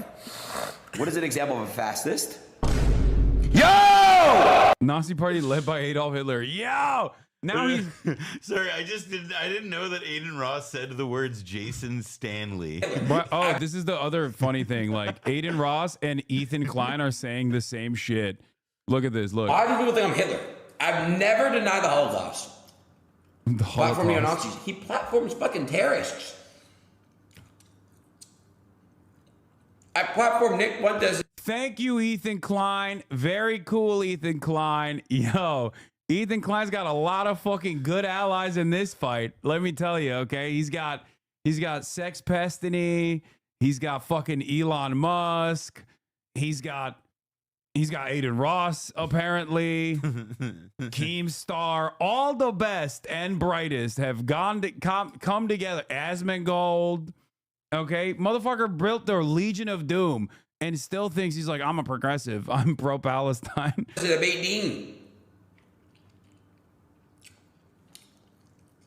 Tim Pool. Quarter pounder. Anti-Semitic artwork as his official emotes. I don't even do my emotes. It's Prismal and Lico and Citrus. Like, bro. Uses massage. Like, I don't want anyone to be fucking permabanned from any platform, okay? I'm a content creator. I also talk about a lot of stuff that people in positions of power don't want me to talk about, okay? That's precisely the reason why even though I don't say anything fucking anti-Semitic because I'm not an anti-Semite, people constantly lose their shit and try to smear me as one. Why? Because I'm anti-Israel, and you can't be that, okay? Now, because of that reason, I understand censorship being a obvious weapon to wield against someone like myself, okay? It's both self-preservation and also the principle that I think, you know, it's not a good thing to permanently ban people from fucking platforms. But the problem is, if you keep doubling down, tripling down, quadrupling down on this dumb shit, like, of course they're not going to fucking unban you, man. I want Aiden Ross to get better. Okay? I want him to get better. I don't want him to fucking platform Nazis. I want him to be like, you know what? I've learned from the past. I shouldn't do any of this shit. And I'm going to actively work against doing this shit. Okay? But it's just crazy that he just like doesn't realize why this is happening and then just thinks, nah, it's because of Hassan or some shit. Modernistic rhetoric. What? I make it very clear. Girls are very good at a set of things, and men are very good at a set of things. It's fact. Hassan's misogynistic rhetoric. Girls are from Jupiter, and boys are from Mars. Straight up. Anyway, it's just like,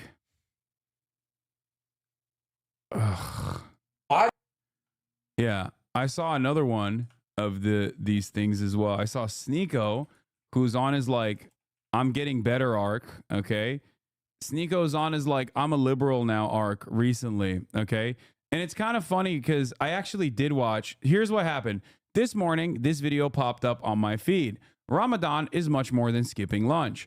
Why did I watch this video? Because there's a lot of fucking random right-wing accounts that are constantly now chirping about how like Ramadan is just skipping lunch. You guys are so fucking weak and pathetic. It's the same people that would die or kill themselves if they couldn't get a fucking Twinkie, talking about how like, oh, it's totally fucking easy to just not eat from sunup to sundown and also not drink water from sunup to sundown while doing your daily activities. Yeah, Jews do that once a year, and we sit still the whole time.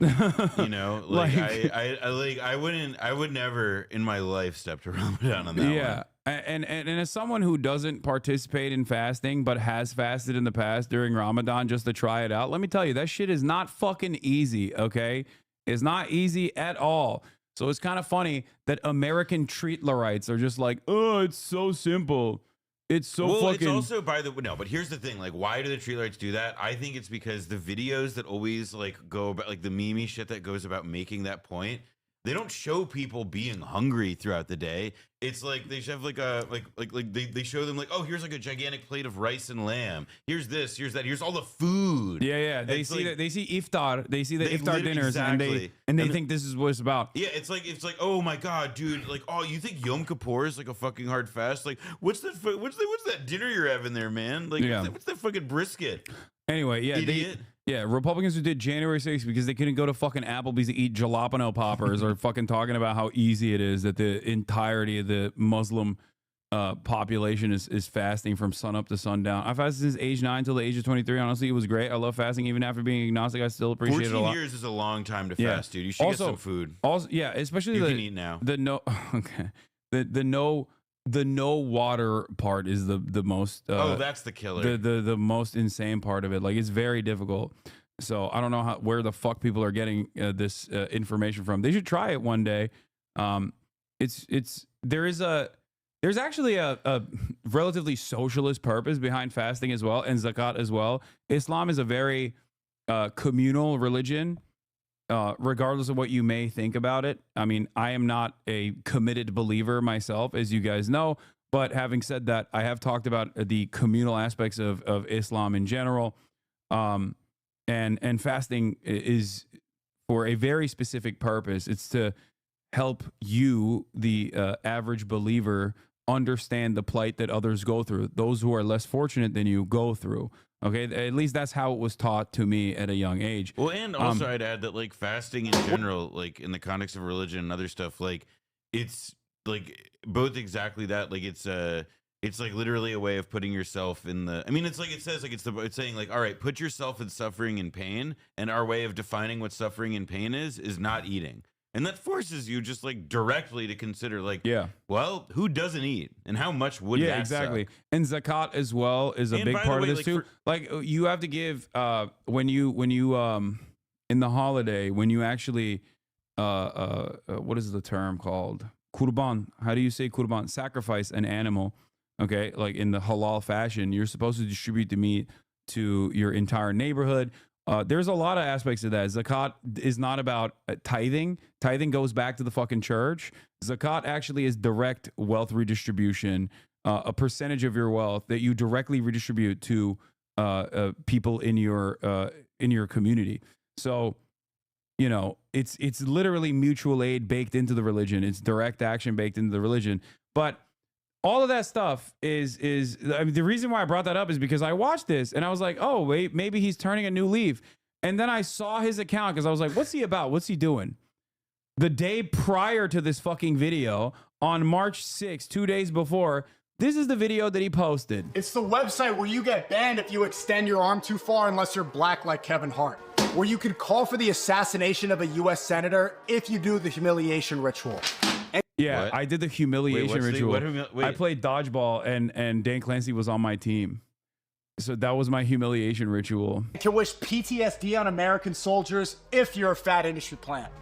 This website is on. Bro posted the ADL statement as someone who is not only I was about to say not only a revert but a Holocaust denier and also simultaneously like is supposed to be like is supposed to be pro-Palestine. I think he is. I don't know. Like it is crazy. Also, calling Frogan an industry plant is hilarious. Yeah, dude.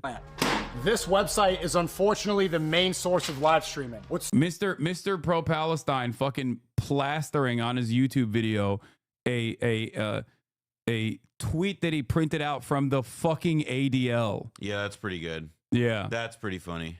website is unfortunately the main source of live streaming. What started as Justin.tv was sold to Amazon in 2014 for $1 billion. Is this paper thing his bit?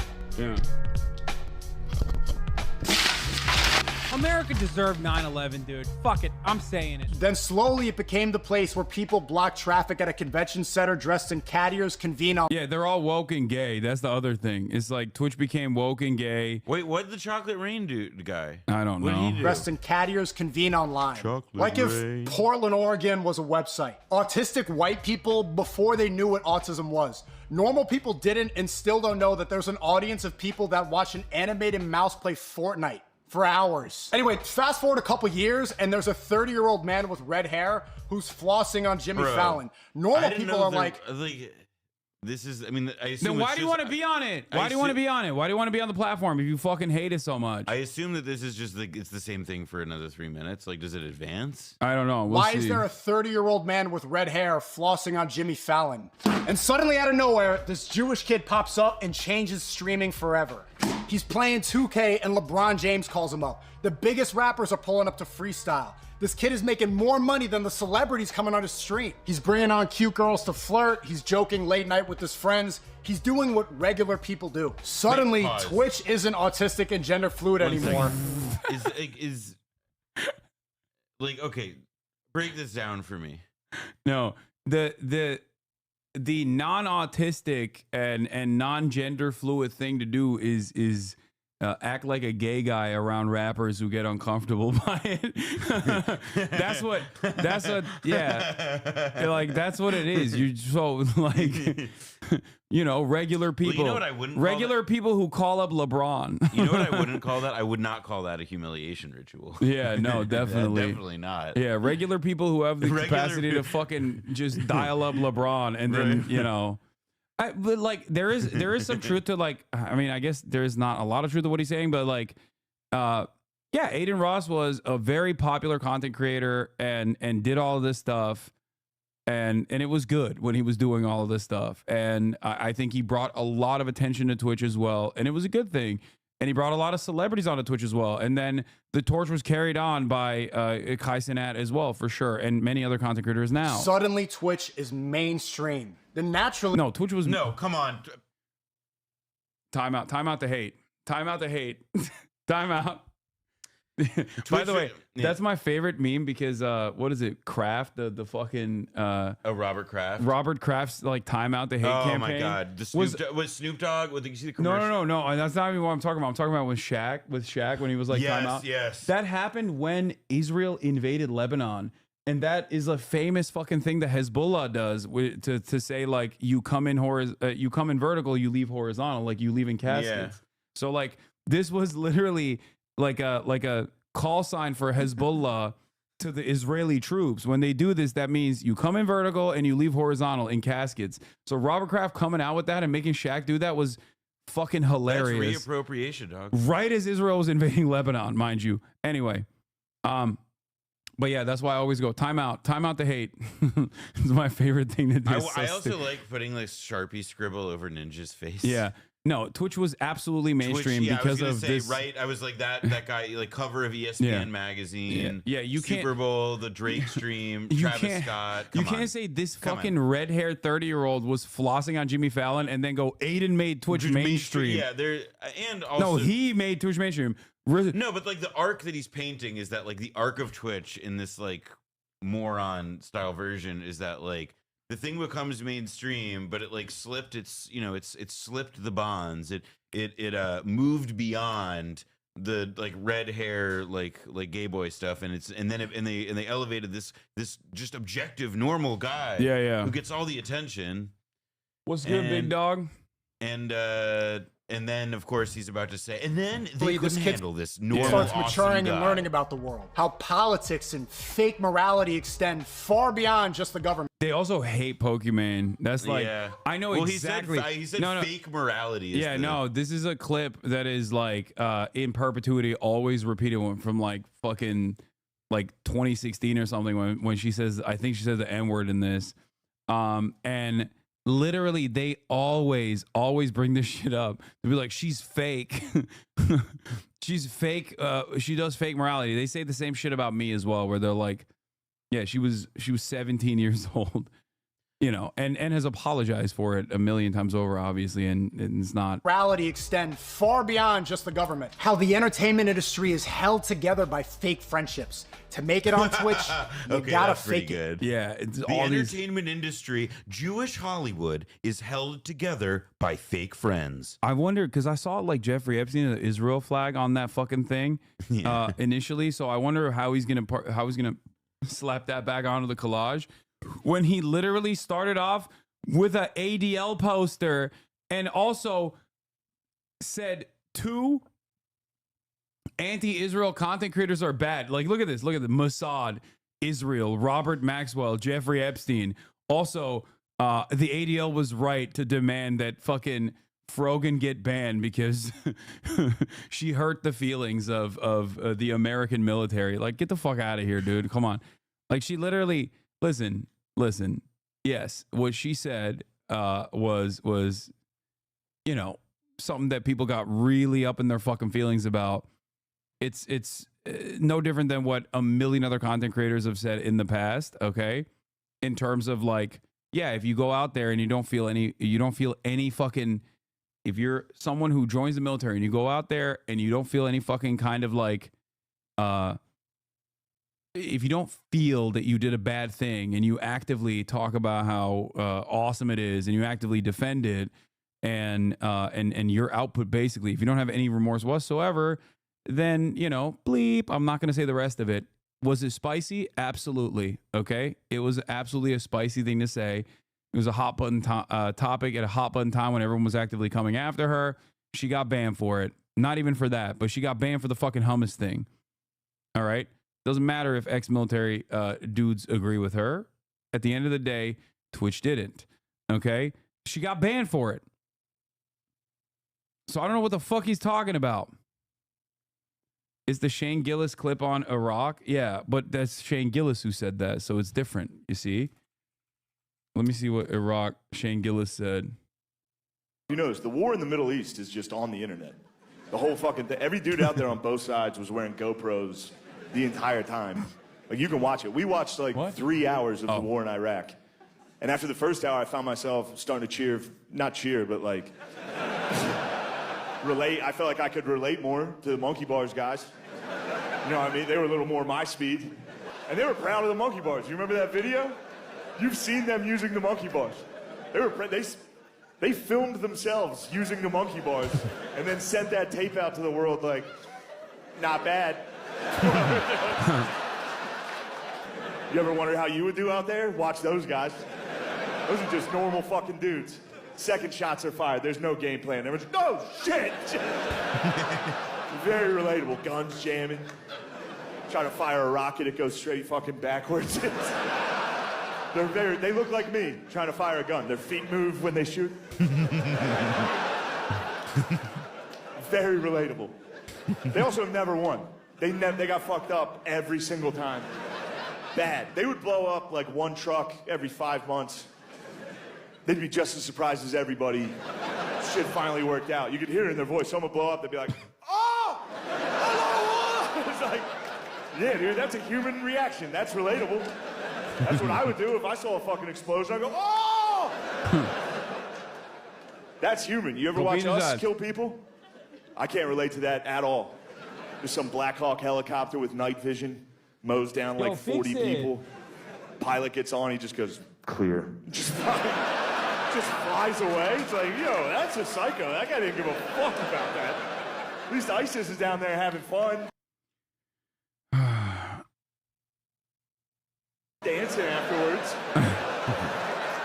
You can get away with a lot if you can say it with with swag, with a little bit of charisma. Anyway, my point is, Frogan was already fucking punished for not just that, but like some silly shit, as a matter of fact, which was directly the Sabra hummus thing. If asked, like a platform that punishes someone for saying Sabra hummus is mid-tier hummus, is like shitty hummus, okay, is of course not going to let back a dude who is actively defending pedophilia and lowering the age of consent laws, and also simultaneously fucking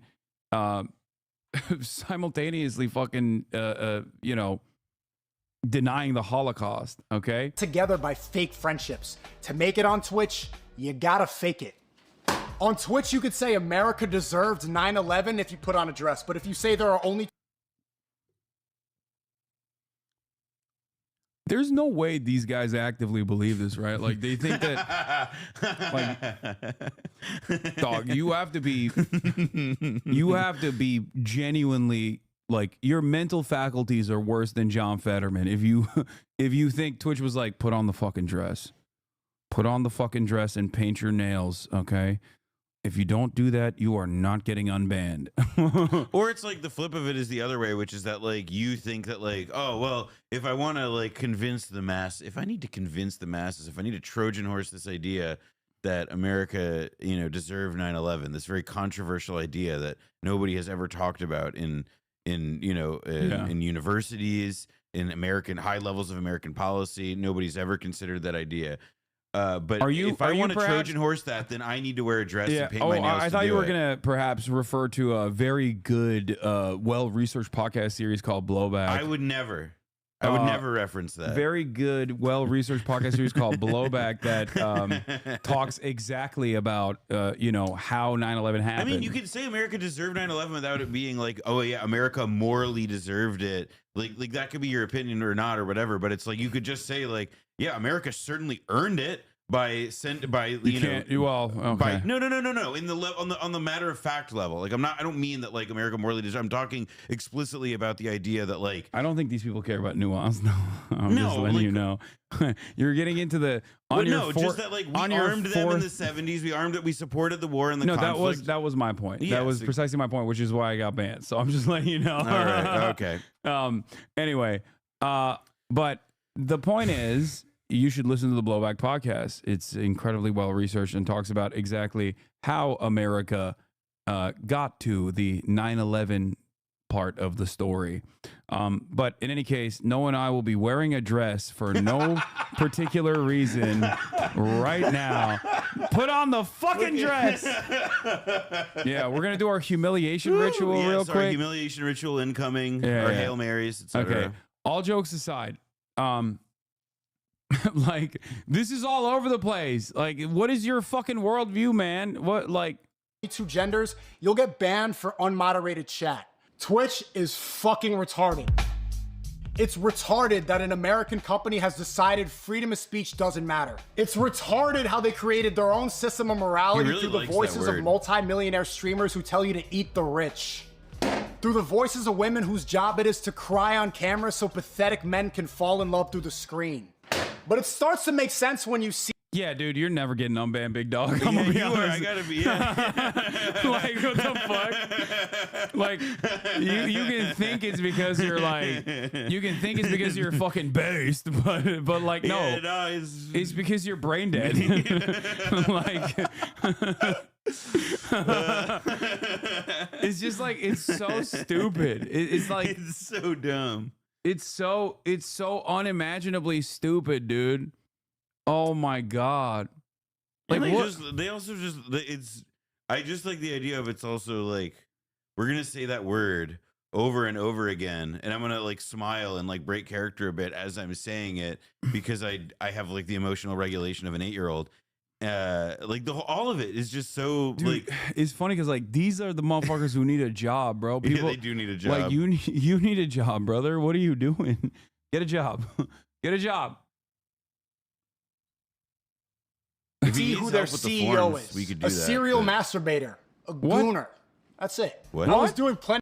Bro, this is, by the way, this is literally like a rehashing of Ethan Klein's Nuke with some exceptions. He doesn't shit on like he shits on Frogan, but not Pokimane and Cinna and Valkyrie. But like aside from that, this literally is a condensed version, I think, of Ethan Klein's Nuke. Oh man, how Wait, funny. what's the trans 9/11? Oh, it's because you have to be trans to say that. I get it. Okay, Yeah. never mind. I No, got no, it. you come on, dude. I know we don't Keep have to up. retread it. I Keep just up. the symbolism. I had to Keep up. process Keep the up. symbols. Keep up. Plenty of research and stopped when he showed his algorithm was a bunch of porn stars floating in hot tubs. CEO Dan Clancy is a pathetic libtard with no backbone, who makes a big speech boasting about new You know what? I'm descriptive gonna go out on a censorship limb policy. here, and I'm gonna say that he doesn't really want to get unbanned. Yeah, I think he's just farming it. Yeah. Wait, he did a Muslims didn't do 9/11 video? Oh no. At this point, if I'm never what does that mean? Who? Wait, is he saying maybe he's based? He's saying No, like maybe- Wahhabist Islam is not real Islam. That's what he's gonna say. I'm gonna be honest, Hassan. I don't think that's what he meant, and No. I have a bad feeling about where this one's going. No, he's gonna say Wahhabist Islam is not true Islam. Like they're fake, they're phony. I don't know, man. My Let's spidey see. senses be tingling. Also, what is it, these guys at all white apartments? I don't know, but like he actually does have like a. It's weird to say this, but he does have a like a decent understanding of aesthetic. I think not his apartment. I'm saying like the way he films Oh stuff. no, it's stylized real well. Like, At this that's point, if I'm not- never like, I buy reinstated on that. YouTube, Facebook, Totally. Instagram, TikTok, but admitted pedophile Chris Tyson is, it is what it is. Muslims didn't do 9/11. Like this is what I mean. He does like he is talented. That's the saddest part. Is just like he's just using it for garbanzo.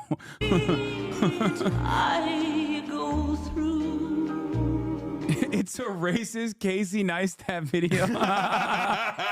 Yeah, that's great. Yeah, it is Casey Race War. You're right. Yeah, holy shit. Oh my This god. is part 2 on the George Floyd Super Bowl halftime show because I'm still flabbergasted. George Floyd Super Bowl halftime show. Oh my god.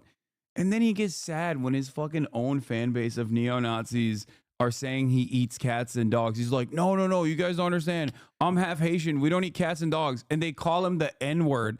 But then he calls the fucking Super Bowl halftime show the George Floyd Super Bowl halftime show. Bro, you're black. What's wrong with you, dude?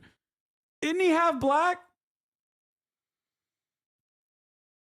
Half black and Pinoy gang. Flabbergasted how liberals don't think that this midget wearing bell bottoms is not an industry plant. Then all of a sudden it made sense when I saw Pokimane said only He's white obsessed, people by the didn't way, like with that it. phrase Because for woke industry people- plant. That's like such a Yeah. such a stupid and lame like concept. Because it's like it's just like, oh yeah, there's no possible way that anybody would organically enjoy this. By the way, I have like I've got like the world experience of a like a fucking like thimble. Oh my Well, God. Kendrick Lamar is a hero. He puts fat black women in his music videos, even though he's married to a skinny light skin. He makes music about transphobia to get woke people on his side and then blames white people for everything. And there's a reason Pokemon will never get canceled for being racist to white people. And it's the same reason Kendrick Lamar wins Grammys for giving woke people the victim mentality. Both of them know they're feeding their fans bullshit, but the industry rewards bullshit. How does this connect to Muslims not doing 9/11? Yeah, I don't understand it. I'm but so confused I by love this guy's I like, love the leaps. projection. I love the projection because like a couple days before he made this video, he's like, I've realized that I have developed a audience of like, you know, not the best kind of people. I'm gonna do better. I'm gonna do my very best to try and turn a new leaf, right? But the thing is, he doesn't believe it then. He doesn't believe the shit he's saying then. You know what I mean? Like, that's the problem here. Is like, he's like, nah, these people can't be sincere, okay? They just hate white people. And they don't even believe that the white people are the problem, but they actually are fucking saying that to make white people feel bad about themselves. And white people shower them with gifts and praise. It's like an entirely crafted worldview built on top of nonsense. You know what I mean?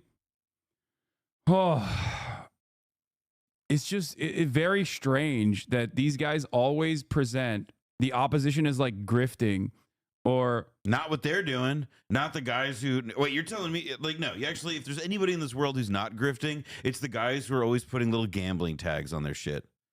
I mean, I don't know if Sneeko specifically. This is why it must make sense. Look. Yahya Sinwar provides a new perspective of the West about Hamas. Why are they called terrorists? The newly martyred leader was born in the genocide and expelled from his home. He was raised in a refugee camp amidst war. He spent 20 years in Israeli prison studying his faith and how to liberate his people. How can we be so arrogant as to call his actions anything else than self-defense? Why is our image of a terrorist man dressed in a keffiyeh with an AK-47 instead of a suit and nuclear code? Perhaps we have been tricked. Perhaps the people responsible for brainwashing us with the media are the same ones currently committing genocide. Perhaps the real terrorists are at home.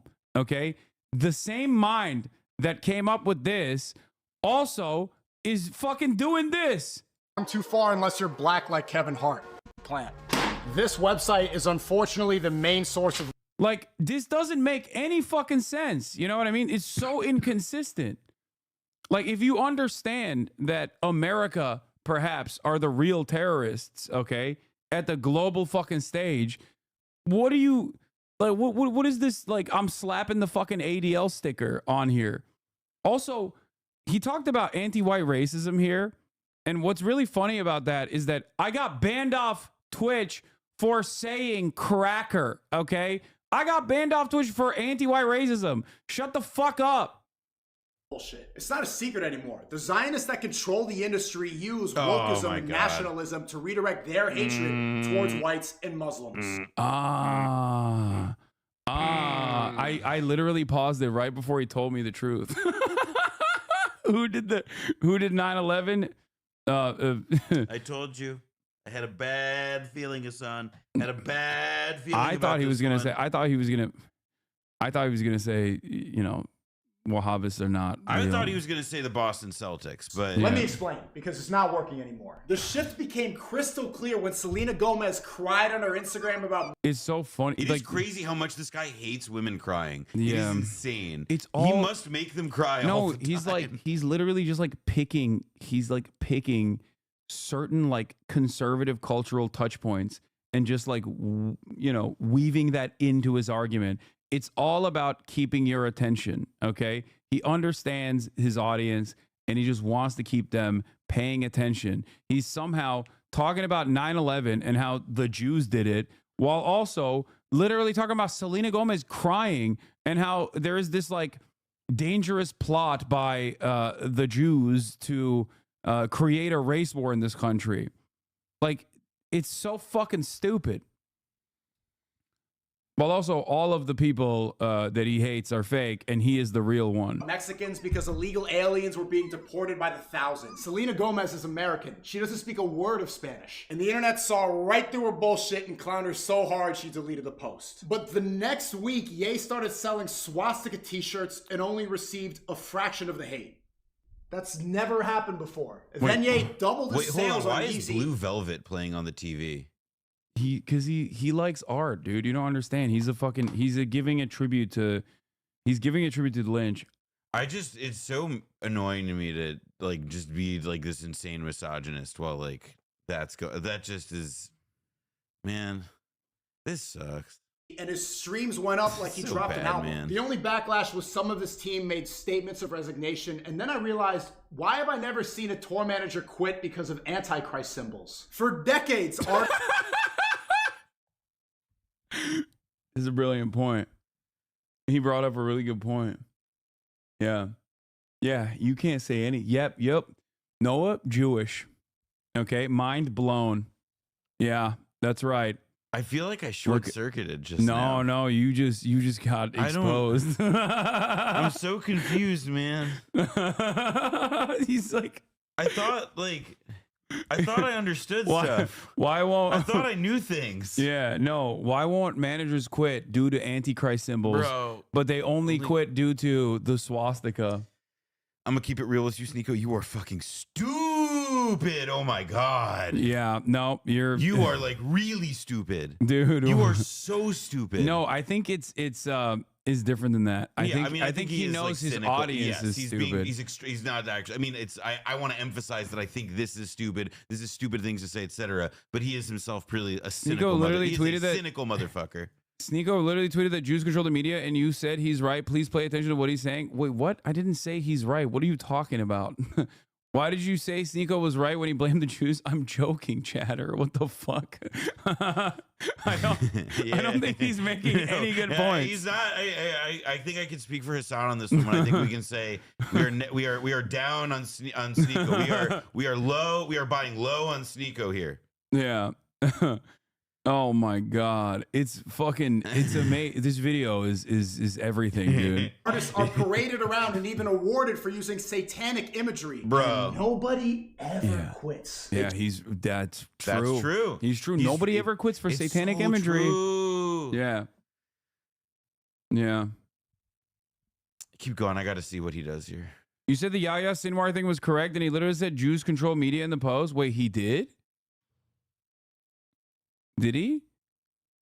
Perhaps the people brainwashing us with media are the same ones currently. Yeah. Yeah, he's probably good. talking about Jews. Yeah. Yeah, he's probably talking about Jews there. You're right. You're right, Chatter. You're right about that. I thought he was. I thought he was making a mature, reasoned point, but I thought he was doing Noam Chomsky. Yeah, exactly. It's like, is it possible those that, who wage war are manufacturing consent for said war because the entire system is designed around manufacturing weapons and justifying permanent war, which is a necessity. No, but that's not what this is. This is about the Jews. But this is also part of the reason why. It's just more subtle. This is also part of the reason why. I mean, yeah, he doesn't. He doesn't say the Jew word or Zionist, for example. Yeah, he just says the people. But this is part of the problem with what do you call it? What is it? What's this? The anti-Semitism is the socialism of the fools. Yeah, August Bebel. Yeah, it's like it's. This is why it's so fucking dangerous to have anti-Semites run rampant, because just like when Tucker Carlson uses left-wing economic populism to drive home a very nefarious agenda of WASP nationalism, anti-Semites can fucking weave into regular discourse and get 60,000 fucking likes on a statement like this, when in fact, it is actually serving a different purpose. Not to talk about like the ways in which the double standard, or the ways in which like the old George Carlin bit of saying Israelis are commandos, Palestinians are terrorists. It's not about that, but it's about, Jews are doing it. Jews, Jew this, Jew that, Jew, like the fucking Alex Jones video. If you consistently undermine critical analysis coming from people who are actively going against anti-Semitism, and also simultaneously explaining to people the material reasons as to why we have unconditional support for Israel, the only people that will always find their way through this process is those that can latch on to the orbit of right-wing commentary because they have allowances for this sort of thing. They let people say whatever the fuck they want as long as they are shitting on women, as long as they're shitting on gay people, as long as they're saying like Donald Trump is the fucking savior. You know what I mean? And then all of a sudden, the only kind of permissible narrative that is deeply anti-Semitic, or the only kind of permissible narrative around these sorts of issues come from deeply anti-Semitic people. This creates more anti-Semitism. Don't care about Sneeko and his dumbass takes, but why did he have the time to set up like 3 different shots, but no time to throw those soda bottles with the trash shaking my head? I'm reminded of, there was this dude who used to work in my dad's office who had this like really like disgusting desk. It was covered in shit all the times. And he had this little plaque on it that said, "A messy desk is the sign of a mind at work." And I think that that's what everybody who ever is just like a really dirty and messy guy says about why they don't clean out their trash. He thinks he's a genius. Yeah. Anyway, made some great points though. Twitch is woke and gay. Twitch is woke and gay. gay. Wait, he goes back to he goes back to to Rashid al-Haddad, who is not a Houthi, by the way. Policies, and then bans me a week later for off-platform behavior. What the fuck is off-platform behavior? It's this. Yeah, that's this video. You can point to this video. You know, I like the idea of also like off-platform behaviors if it's like this mystical concept instead of. I'm beginning to think he's apolitical, by the way, because I'm noticing that he has the signature telltale sign of an apolitical man, which is unlimited support for Donald Trump. Yeah, why are you shitting on this guy? Clearly his interest. You're right. I'm so sorry. Did I make a Nazi salute in my sleep? He enacts policy where streamers are supposed to be unbanned after 2 years, but refuses to follow through if he's an enemy of his lapdog. If Dan Clancy was— Oh, I'm the one who kept him banned. Okay, got it. By the way, the funniest like early one-sided beef that I had that I didn't even know I had was with Sneeko. Apparently, I played somewhat of a formative role in him like diving into the fucking right-wing pipeline because I thought that there was some sus shit. Yeah, Sneeko, Jews don't control the media, Turks do. Yeah, that's Ethan Klein as well. We're gonna do it. Jews versus Turks, who controls the media charity boxing match to figure that one, to get to the bottom of that one. Yeah, he. Actually, if it's a boxing match, I think we know who will control the media after that. If it's between us, at least. You gotta. That's right. That's right. I'm not gonna fight you. Give me Michael Rappaport at least. You know what I mean? He's retarded, he would grift the MAGA right wing just like Jeff Bezos and Mark Zuckerberg did after Trump won. But he is retarded. So when the ADL is applying pressure because his lapdog is promoting registered terrorists. This is, by the way, this is what I was talking about with the Yahya Sinwar thing, because he's like, why do people call Yahya Sinwar a terrorist? And then also turns around and holds up the ADL sign and says like Rashid al-Haddad is a Houthi. And it's like, dog, like what is your worldview? I'm so confused. Do you see what I'm saying, chatters? Like it wasn't even a judgment about what he's saying about Yahya Sinwar. More so that on the one hand, he's saying this, on the other, he's like, yeah, Hassan platform terrorists, which literally at the time of my fucking interview, even if he was a Houthi, okay, even if he was a part of the Houthi family or a part of the Ansar Allah movement, he would not have been a terrorist under the American guidelines because the Houthis had not been registered as a terror cell. Joe Biden had actually taken them off the terror list before he did Operation Prosperity Guardian. But that doesn't even matter. None of that matters. Why did I join bros wearing a MAGA hat? Because I'm apolitical, dog. That's my point. He is a Sunni supremacist? No. That's no, I don't think I think you're giving him a little too much credit. I think this guy here's, you know what, actually he's doing sectarian infighting. Yeah, he's what I like to call a bag supremacist. He believes in the supremacy of the bag, chasing it, getting it, making love to it, holding that bag close and tightly, and rubbing it in your faces. And that, to me, that's the supremacy he stands for, at least in this moment. Yeah. Is promoting registered terrorists, he bans Sneeko and Fresh and Fit instead. Here's why Twitch will inevitably. Yeah, I wonder why. Maybe it's because what you're presenting is not the fucking truth, okay? I didn't get banned for interviewing a random Yemeni teenager who wasn't a part of the Ansar Allah movement, or even if he would have been a part of the Ansar Allah movement at the time, which he wasn't, he still would not have been a registered terror organization, according to the Brandon administration. And me having a conversation with him is not a violation of the terms of service. But you know what is a violation of the terms of service? Denying the fucking Holocaust, which both you and Myron did.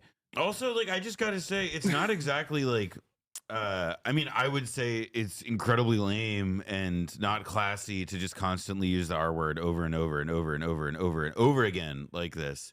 But it does seem that there's also like I don't think he wants to convince people of anything, really, obviously, because you wouldn't frame or dress up this whole thing, but with like that word being the punchline for everything. You know what I mean? Like, this is like this. It's part of what feels. It just adds to the sense of this whole fucking thing being just such a grift. Yeah. Also, I still do retain the right, or rather, on principle, think that there is like value to interviewing people who are on the fucking terror watch list.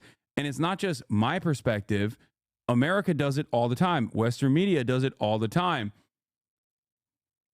And as a matter of fact, sometimes the people that they interview are unironically fitting the bill of what terrorism is supposed to be. Okay. Like, you know. Oh, Syrian leader on CNN. Syrian leader on CNN and NBC. The leader of the HTS, former leader of Al Qaeda in Syria, who is having a bit of a rough go at it right now. He's having a sad. Yeah. Jolensky.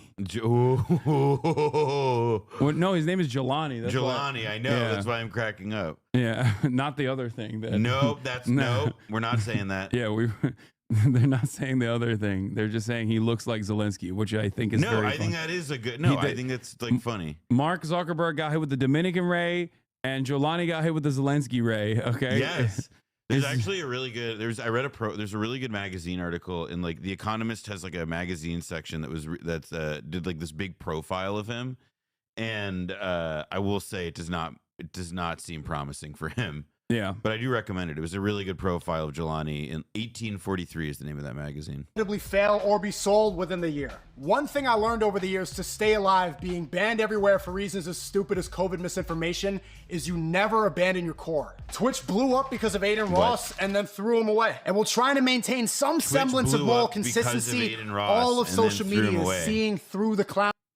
But he's literally directly agreeing with Ethan Klein and Elon Musk in this process, for the record. Yeah, Ethan Klein gets a 30-day ban on Twitch. Like your friends, Ethan? Damn, Ethan. Like your friends, Ethan? Ethan, you got some... Ethan, you got homies. Ethan, you got some ride or die. You got some shooters, Ethan. Yeah, you got some great friends. Some great friends who love Jews. It's so funny because, like, that's why I said, like, these guys unite on one principle alone. There's no, like, firmly held convictions on anything other than fuck this guy, Hassan. Yes, I was that's about it. Yeah, like, it's crazy. Like, these dudes have no fucking genuine interest in, like, changing the world for the better, certainly, or even for the worse, honestly. They're just responding to whatever the fuck they're seeing immediately in front of them, and it happens to be me, it seems. Media is seeing through the clown show. What Twitch doesn't seem to realize is that these websites don't survive without real creators.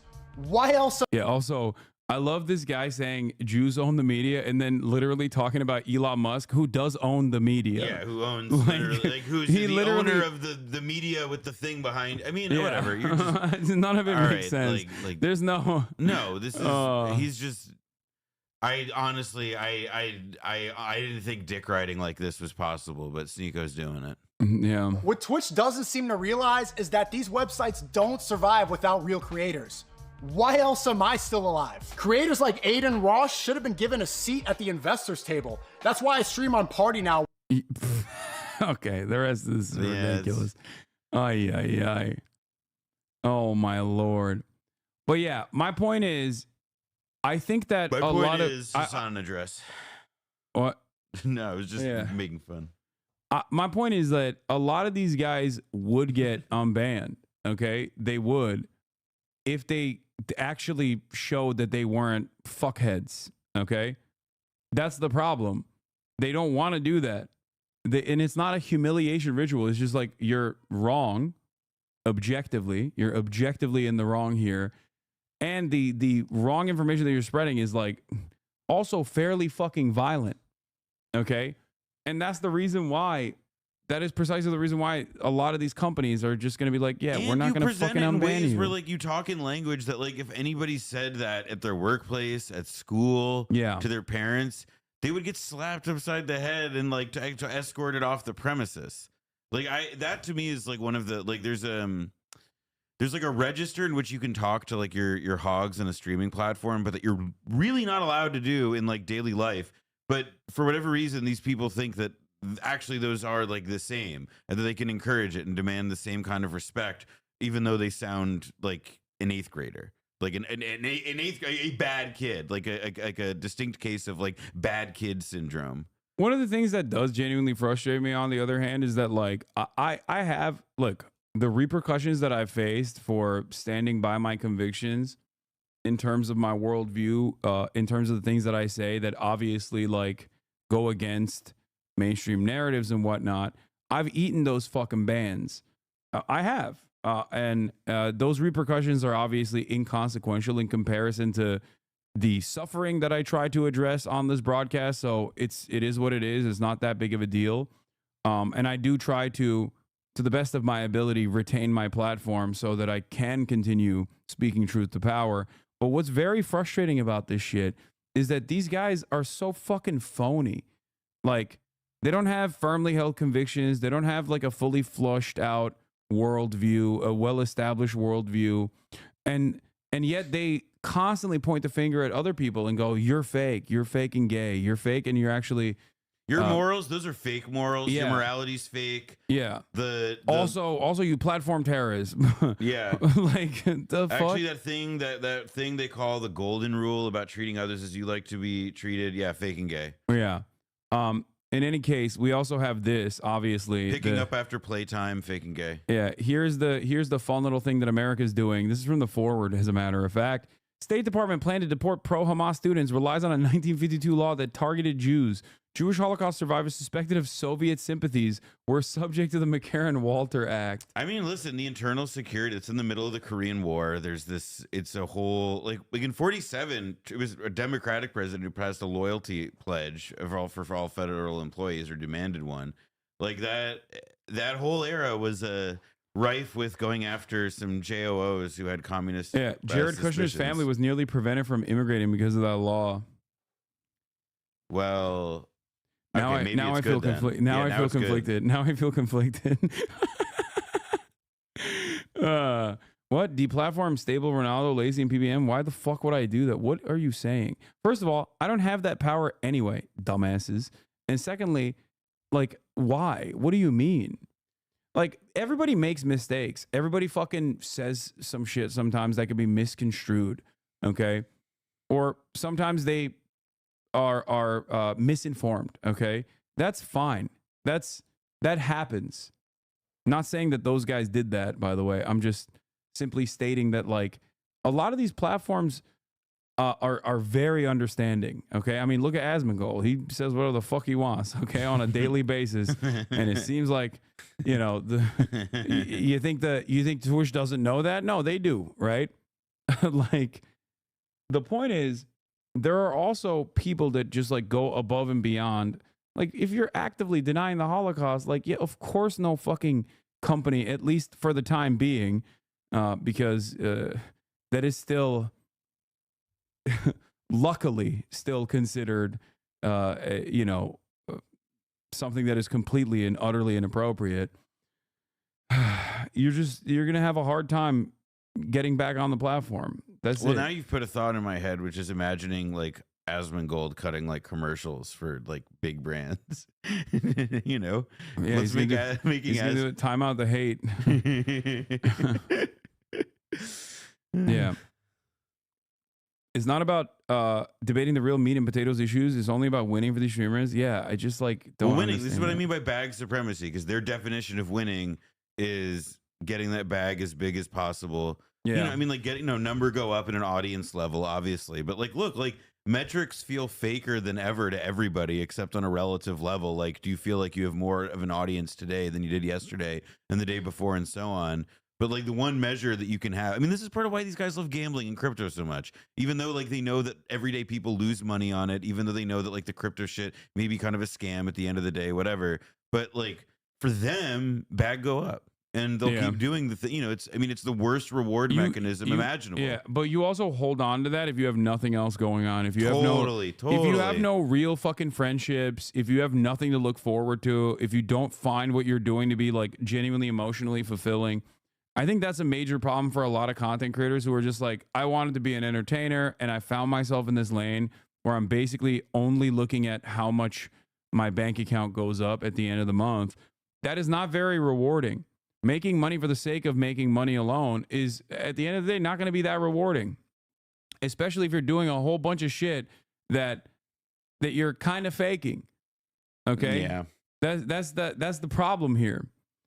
And I think that's the reason why a lot of these dudes like have these shaky relationships, shaky associations with one another, and they're only held together by like their financial imperative. And hold on. Murat, I get it. Like, that's why you get more and more angry and more resentful every single day. It probably fucking hurts your mental health quite a bit. You know? But the more you hurt, the more pain you feel inside, the more pain you feel inside, the more you lash out violently. What? It's from Murat. Okay. Anyway, all the while society keeps getting worse and worse for the average person. Holy fuck. All right, let's watch this Gatsu video when Noah comes back. Noah, I'm about to introduce you to Gen Z politics.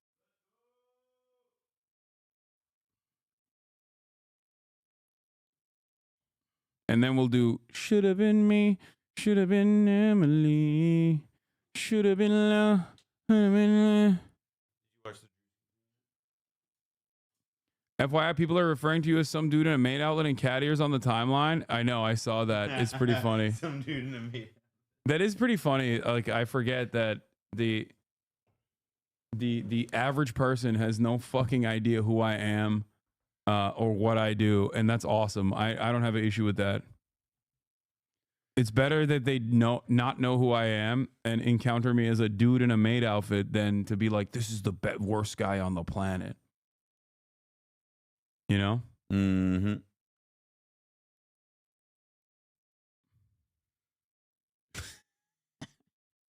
All right.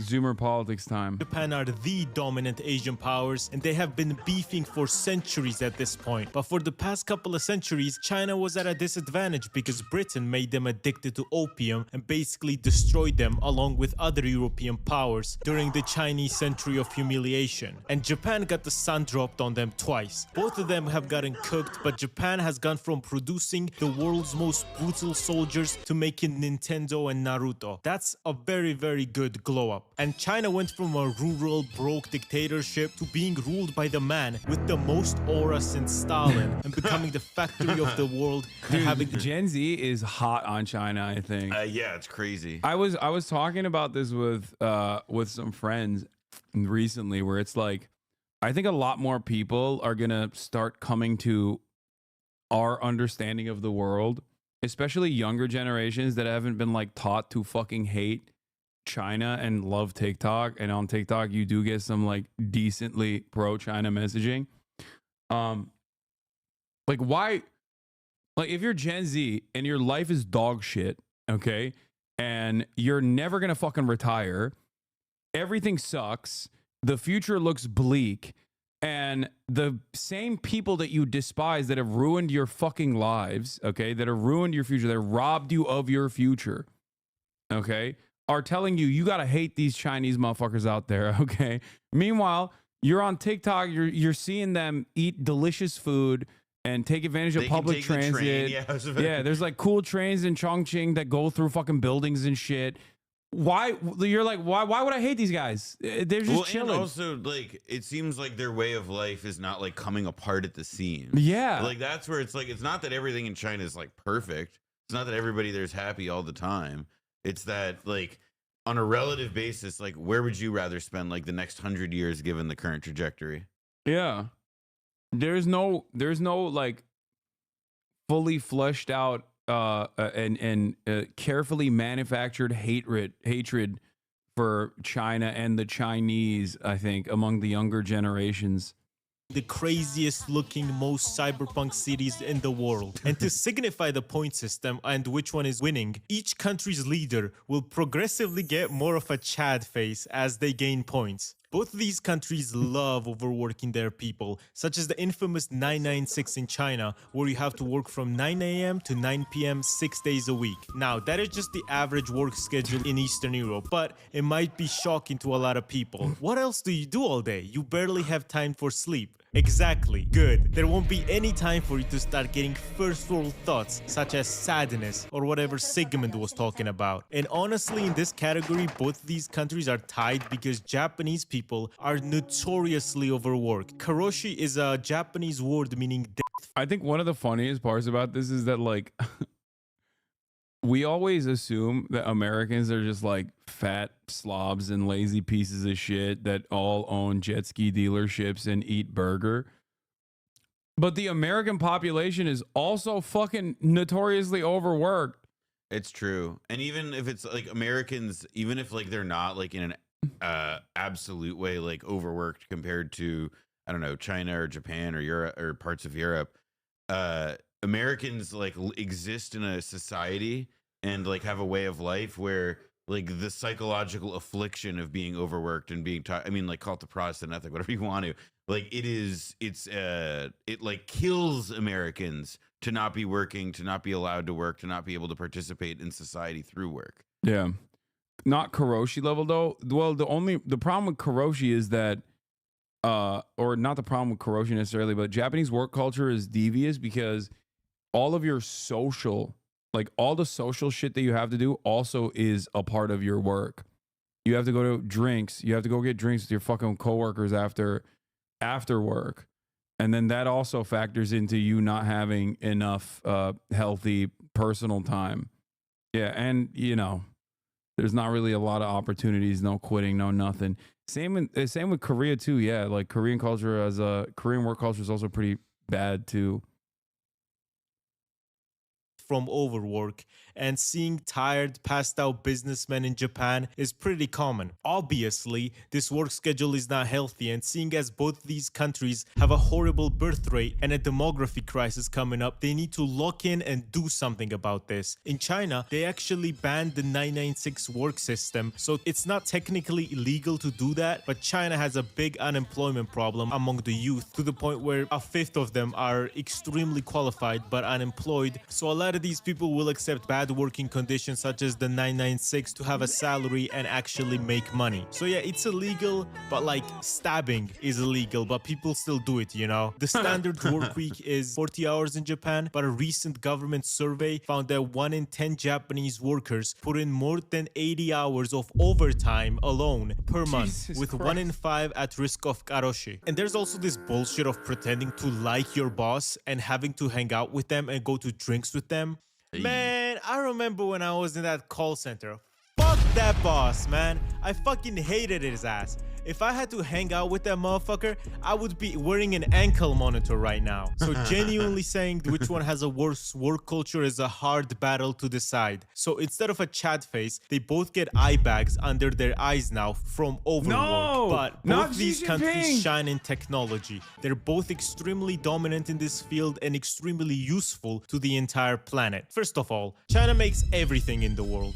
Like if you look around your house, probably like 50 to 70% of what you see was fully made in He's got China. And China has quotations. gotten a lot better at general technology because of their massive government subsidies, making good cars, innovating on phones, electric car batteries, solar panels, nuclear energy, basically everything. And Japan, I'm worried about Japan's economy, you know, because all the wars in the Middle East have stopped. Whoa, so Swan their Marcus, Toyota damn, that guy he fell off. Japan's economy, you know, Is it because all they kept outing him as they kept unmasking him? No, it's because no. Although I wish, because he's a little.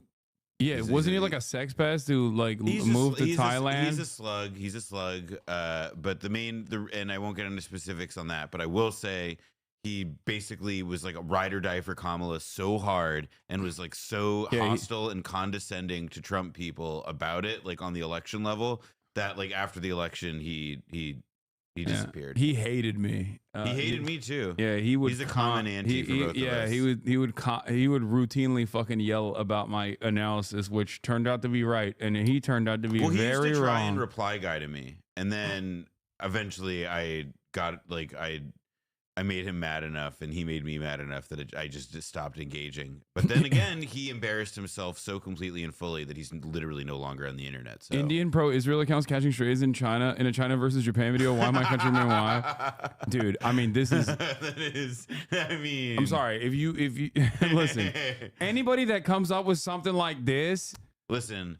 It's called a world system. Okay, read some Emmanuel Wallerstein. Okay, dude, grow this, up. This okay. Is, it's all connected. This all right. This is an amazing. This is a amazing, indecipherable world. This is Sneeko's worldview. This is like it doesn't make any sense whatsoever. Like, the wars in the Middle East have stopped. So their Toyota pickup sales must be down now. Somebody start another conflict in the Middle East. Oh yeah. Need to lock in. Japan needs to sell pickups. But really, Japan is amazing at technology. PlayStation 5, Nintendo Switch, Sony TVs, Canon and Nikon cameras, and basically everyone has these for photography. Toyota, Honda, Seiko, and Casio watches. Also, Japan has been notorious for their amazing train system. But sadly, they got mugged. And not only does China alone have 2/3 of the world's high-speed rail network, but they also made faster trains than Japan recently. Japan does lead in robotics and precision manufacturing, but China leads in like everything else, man. Like AI, 6G, electric cars, solar panels, and they're literally the only reason why solar panels are cheap now. And also they're doing this while under like severe competition restrictions from the United States of America. This is also something to remember as well. Like, we just straight up intercepted a deal that they were supposed to have with the Netherlands for you know, the what is it called? The microchips, semiconductor technology. We were like, nope, you can't do that. I mean, the EU just like I know that they rolled back. It was more of it's like one of those like it's like a law that was more of a formality than something that actually like mattered or had punishments or consequences. But the idea was that like the EU is trying now to like open up like business wise and develop more joint ventures with China. Yeah, and I'm kind ASML lithography machines. I'm kind of curious to see, like, there was an article, I think it was in the South China Morning Post about all this, but It's my favorite newspaper for all things China, including like what's happening with the pandas. I mean, I'm curious to see, like, as the U.S. decides that we're no longer doing science because science research Is and gay. capital investment is gay and DEI. Yeah. Yeah. Like it's. I'm so glad. I'm so glad that we're cutting grants. It's wonderful. It's awesome. Yeah. There was a push notification since I started streaming with you from the New York Times that was like, critics are concerned that Trump's cuts to the National Weather Service may make it difficult to produce weather forecasts. Yeah. Who the fuck needs weather forecasts, Yeah. right? Virtually everyone. The answer is obviously air traffic control, agriculture, basically commerce in its entirety could stop. It could come to a grinding halt if we can't accurately predict weather patterns due to the NOAA and NWS funding cuts. But hey, weather is also gay because they keep saying, those fucking gay ass scientists keep saying climate change is real, and Trump doesn't like that. So he's going to punish them. Okay? Good stuff. So if everything made in China suddenly disappeared, most of the shit in your house would disappear. And it would look like the True Detective house without the mattress. So while Japan put up a very good fight with amazing technologies, China does win this one. But who needs mass scale technology when you got the vibes, man? Japan is notorious for having the best vibes ever. And just I'm gonna be honest, I think this is also gonna change. Like, I keep saying to everyone that will listen that going to China right now, you know, before the inevitable happens, hopefully it never happens.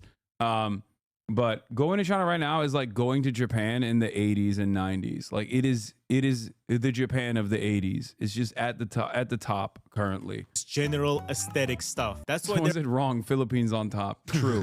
Pinoy gang. There are weeaboos and not China-boos. China would have a very good chance at scoring points here, but Mao decided, I'm destroying the culture and I'm killing pigeons. Fuck you. Japan just looks like the best place ever, man. I'm actually gonna apply for a visa to go there. It looks amazing. And I haven't even watched anime in a while. Okay, like Tokyo is the coolest city ever. We all know this, but there are so many other gems in Japan as well, such as Okinawa. And this is literally just a tropical island. And just so many absolutely gorgeous little towns that has everyone soy facing. China is also beautiful, but the real deciding factor is, would you rather travel to a Chinese village or a Japanese village? See, the Phoenix Ancient City in China is a cool place. It's basically like the Kung Fu Panda as a town, and it looks very nice, but come on, man. Japan, bro. Also, if we're counting Hong Kong, because they're not mainland China, Hong Kong is fucking amazing. It's beautiful, amazing public transport too, and someone told me that. Let me tell you where you're not getting a visa from, Georgian man. Okay? The People's Republic. That's right. Okay? What is this fucking... Hong Kong is amazing, but it's not a part of China attitude coming from you. Is it? Yeah, it's on the table. It's on the table. It's even better than Hong Kong. I don't know if this is possible. Japanese embassy in Tbilisi, get in contact with me and give me a visa so I can see if it's truly better than Hong Kong. The only way Japan kind of fucks up its vibes is just some perv shit, right? You own cats, right? Yes. And there's cats here too. But they're not cats, they're teenage girls. Wow. So it's a bit of Diddy mode, but I guarantee Diddy wouldn't have gotten all this controversy if he had sakura trees in his backyard instead of beds on the basketball court. But Japanese culture is absolutely amazing, especially after they stopped being fascists. That's when they really became cool. I don't know why they still use that flag on their navy. Me personally, I would strive to change it, but hey, I didn't make JoJo or Death Stranding or Berserk, so don't take my word for it. However, no amount of vibes and aesthetic pink trees can cheer you up if your economy is ass. All three of these countries are gorgeous, but then you look at their economies and understand... World's angriest country. Ass. All three of... Hey, yo. Chill, bro. Chill. Chill, okay? Fucking chill. Oh, my God. Oh, my people, we're never gonna get better, dude. Oh, this is not a good way to get mentioned. Also, how the fuck is Argentina not on this? I don't understand. Well, because Mila hadn't taken over yet. No, but they also had hyperinflation before him too. It's not like their economy was used to it. It's their culture. You know what? Honestly, maybe they've had so many countries are gorgeous, but over the year, no, they're like instability for them is. I mean, they're angry, but it's their whole thing.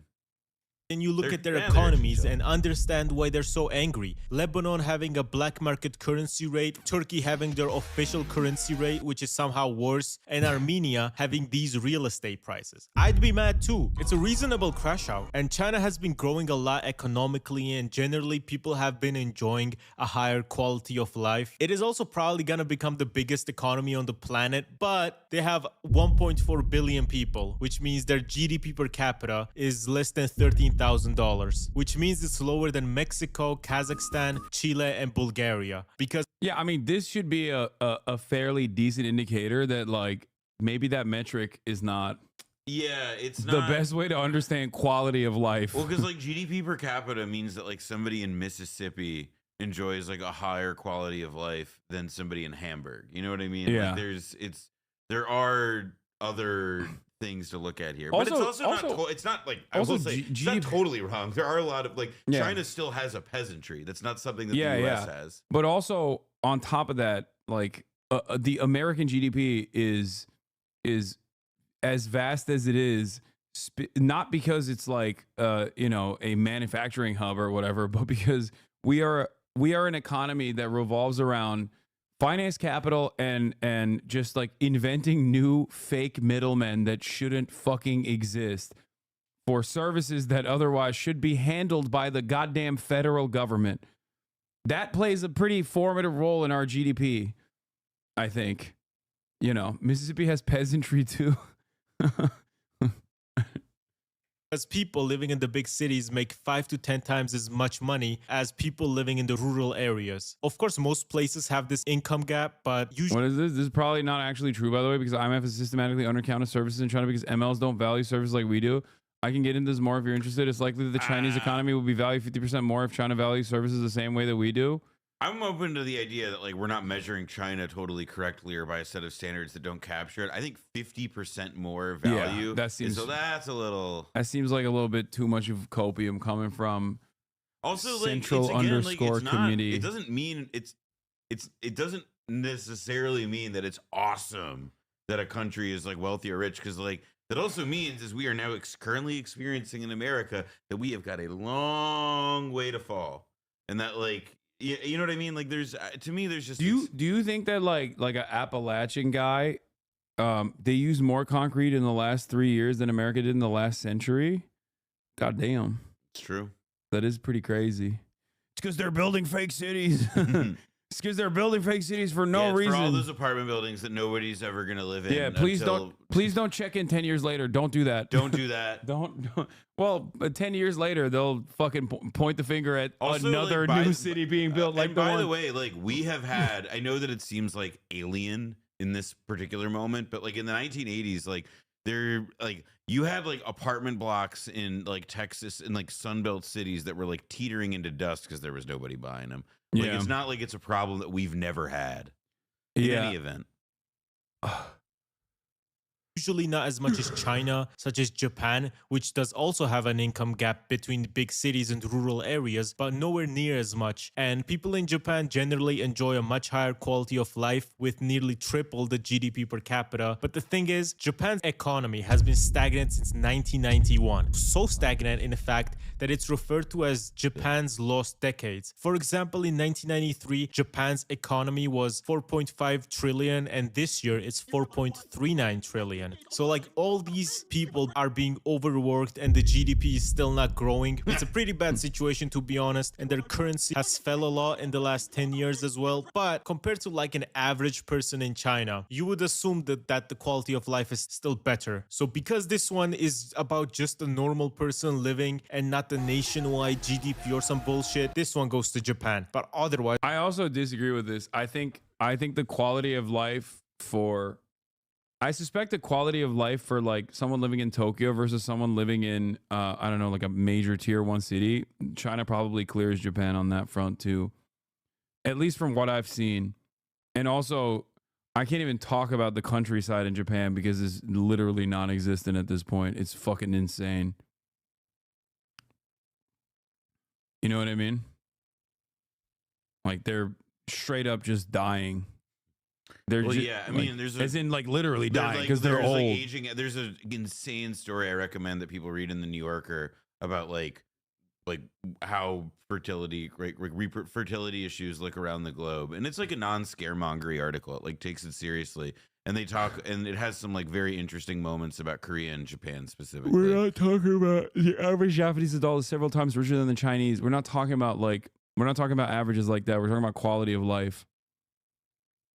Obviously would go to China. They make everything, bro. Now you guys know Japan as this cute country with a very cute flag that looks gorgeous, has these cute vending machines, but there is a reason Japan is the only country in the world to have a nuke dropped on them. And it's because in World War II, the shit they were doing was so heinous that a literal German Nazi heard about what they were doing to Chinese people and tried to stop the Japanese. And the Chinese were so thankful to this Nazi that saved them from at least some of the Japanese atrocities, that they built a statue for him. He was just like, okay guys, we are evil. We have skulls on our uniforms, but come on, we're not that evil. And the Chinese and Koreans have a very bad opinion of Japan, and it isn't because of the typical Asian racism, like this argument between two Asians, an Indonesian and an Estonian. The Republic of Indonesia is made up of tens of thousands of islands, hundreds of cultures and languages. The Estonia is made up of meat and onion slop-eating Hungarians who polished the cuts of German horses for 1,000 years before being elevated to sapiens by the USSR. It's because of the horrible things they've done to their neighbors, and the craziest thing is... God damn! Wash. God damn! I mean... Holy shit. Japan doesn't even acknowledge it. To this day, they deny it, which is fucking insane. Also, it's insane, but it worked. That's the worst part about it. Like, just straight up truth nuke. Yeah. Straight up. Don't deny any of the... Don't address any of the war crimes, and even actively celebrate the war criminals. And then seemingly, if you make enough anime, people will stop talking about it. It's crazy. Japan PR is fucking insane. Straight up. The other Axis member was like, oh, we did it and we're so sorry. But Japan doesn't give a fuck. A World War II general secretary literally wrote a book named Fabrication of the Nanjing Massacre, where not only does he deny it happened, but blames the war on the Chinese. Or when the governor of Tokyo was being interviewed by Playboy in 1994 and said, people say that the Japanese made a Holocaust, but that is not true. It is a story made up by the Chinese. It has tarnished the image of Japan, but it is a lie. Imagine if the governor like of right-wing just doing a little spicy geopolitics in Playboy. God, the 90s were crazy. Dude, the 20th century, really. No, right-wing Japanese people are so insane and so funny. I love learning about Japanese hogs. When I was there last time, I got a better introduction to it. There's this attitude that like the Korean comfort women was also made up. Like they claim that it's also made up, and that the Koreans made it up to like get reparations from the Japanese, even though they still kind of deny it. But also simultaneously, there is like some pay. I think there's some payment structure in place. But that attitude, I've talked about this before. That attitude is now amongst the new right wing movement growing in Japan, has seeped into Assassin's Creed. And they think that because of Yasuke, a famous retainer, like the Black Samurai Yasuke, which has been featured in Japanese art for many, many years, like centuries, has now, by the new Japanese right, considered as like a fake, nonsensical thing, because they think they're trying to do BLM, that Assassin's Creed is trying to get the Japanese to pay reparations to black people and let in African migrants into Japan. Oh, wait, sorry. Okay. It's finally when you connected to the immigrant thing. I actually did hear about this. Yeah. That is, I mean, yeah, there is like a new, like there was recently a parade that was, I saw. Oh, they love parades. Japanese people love parades. There was like a xenophobia parade, essentially. Just like, because also like the problem is also that Japan is a fucking like, it's like the biggest tourist destination. Yeah. Probably in East Asia. Yeah, they fucking hate that shit too. Yeah, and it's a big it's a bit also, of a contradiction there. Also, to be fair, like I kind of get why they hate that shit. I mean, look at Johnny Somali and all these fucking goddamn streamers, cake streamers especially, going to Japan and fucking it up. I'm sorry, you are missing the OG Japan "don't do that live stream, dude" moment, which is obviously the Suicide Forest. Oh yeah, that's true. Oh, Logan Paul, you're right. And playing the Pokemon with Asian people. Yeah, the new crop of live streamers have made me forget that they forgot their elders. They forgot the people who were racist and then had to do multi-part apologies, who came before them. Someone's gonna make a movie about Logan Paul eventually doing that in Japan. I'm not ready for that. That's when I'm gonna know I'm old. Berlin said this, bro, it would be fucking insane. But all of this does not matter if you're living in a society that isn't free. China does not get a lot of party switches. It's always just the CCP, and the main changes that are their policy changes. So they've been in power for 75 years straight. Isn't that crazy, guys? While on the other hand, Japan's ruling party, the Liberal Democratic Party, has only been ruling for 69 years. Take that, China. They've been... Yeah. Dude, that was a really I I always love pointing that out to people that are like, China is not a democracy unlike Japan, which is a democracy, even though they also have a one-party rule, which is different in China when it's a one-party rule, whereas in Japan it's cool because the CIA, because America wanted it that way. Sony, Casio, yeah, like, yeah. Well, I guess not that different from Korea either. No, it but just seems weird that whenever America has a foothold in your country and basically uses it like a fucking fleshlight, okay, for its military operations against the bulwark of communism, it turns out that you have a very similar structure. One party rule dominated by, what's the Japanese term for it? That also exists in Korea too. The chaebol, but originally it was what is it, zaibatsu? No. Yeah, zaibatsu. Yeah, zaibatsu. Sorry, not a fleshlight, but a tenga. America uses Japan like a tenga. Yeah.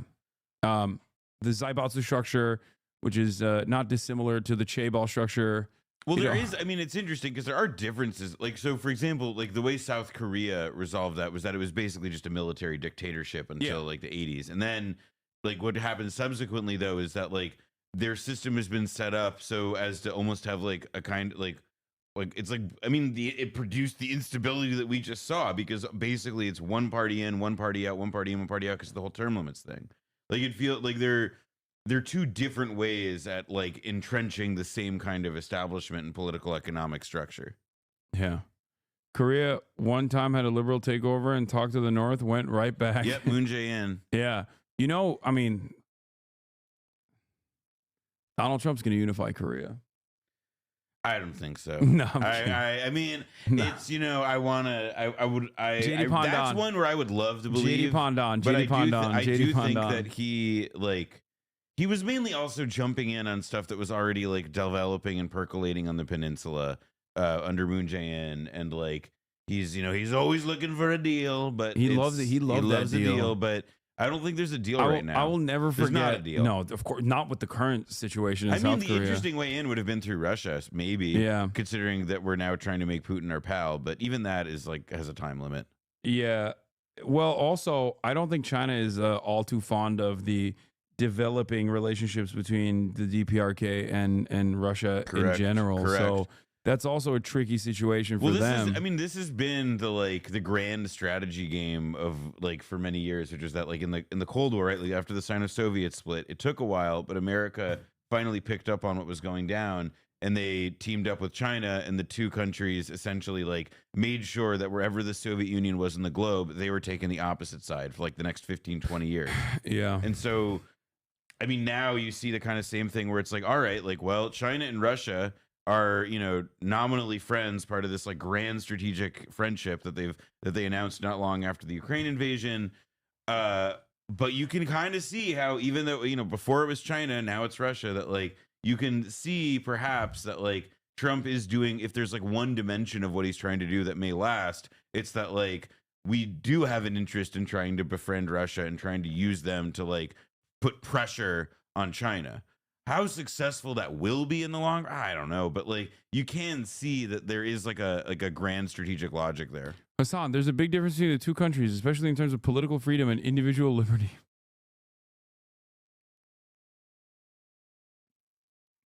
You're right. I'm sorry. I apologize. I didn't look at the National Endowment for Democracy-backed metrics for freedom before saying the things that I was saying. You're so right. This chatter, if he was subscribed, would be able to send me that link from the Wikipedia page that will summarize the freedom index that is you know, paid for by the National Endowment for Democracy, which is, you know, a CIA funding scheme. Formerly, now defunct. It's gone. We It's got gone. rid of it. Well, nope. Amy COVID Barrett saved it. Oh, right. Oh, yeah. Well, did you see how she saved it though? How? It's not ideological. I thought it was like, oh, Amy Comey Barrett siding with the moderates. Apparently, they appealed the Trump people. I'm not kidding. The Trump people appealed the wrong order in their like. Oh, it was a process. Yeah. Decision. Oh, I didn't know that. That's what there was an article in Vox that was very difficult. That was not well written, but like somebody pointed it out to me, and it's true. Like there was an error, which is awesome. It's very funny. God, they're so incompetent.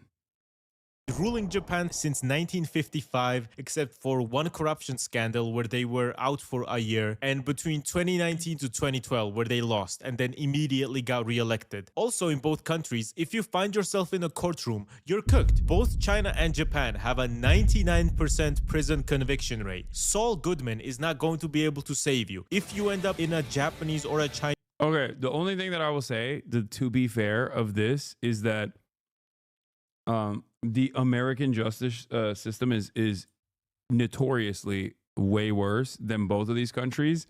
Even though he's right, they will force you to say that you're guilty, but the punishments in comparison to the American criminal justice system are like not even comparable. There are people who stole candy who are serving like life in jail. Yeah. Like that's not a lie. That's not cap. Like that is a like more or less like that is like the state of play in parts of this country. Yeah, we have a much worse prison system than every other country, I would say. Like maybe, I don't know, like people say like Russia. I know people always, because of Midnight Express or Midnight Orient Express or whatever. No, it's called Midnight Express, the Turkish prison movie. Yeah, like people always think like Turkish prison system is like so much worse. And there is a lot of political repression, political persecution in Turkey, of course. Like there's no free speech or anything like that. But even then, even with all of that, like with the exception of El Salvador, I would say the United States is like the worst. Well, there's the historian Bruce Cummings. We used this quote in season 3 of Blowback, but like he makes this point about like North Korean labor camps and how like even in North Korea, like people who were sentenced to internal exile, let's call it, sent to a labor camp, sent to some other kind of prison camp, they could bring families with them. There was a there's like a caricature we have in our head of the severity of the prisons that everybody else has, in part because of the imagination that in our imaginary we think they're so primitive and so brutal, when it's like we have antiseptic, sanitized, like perfect new machine, computer controlled, whatever. Not to say that they don't have those in other countries, but just that like we have something far more brutal by many measures in our own country, and that Bruce Cummings, the historian we interviewed, and he wrote in a book, he calls them our own gulags, and he's totally right. I mean, there's a famous book by the famous prison abolitionist Ruth Wilson Gilmore called "The Golden Gulag," describing the construction of California prisons. Yeah, I mean, it's not an accident that we have I believe we still have the highest.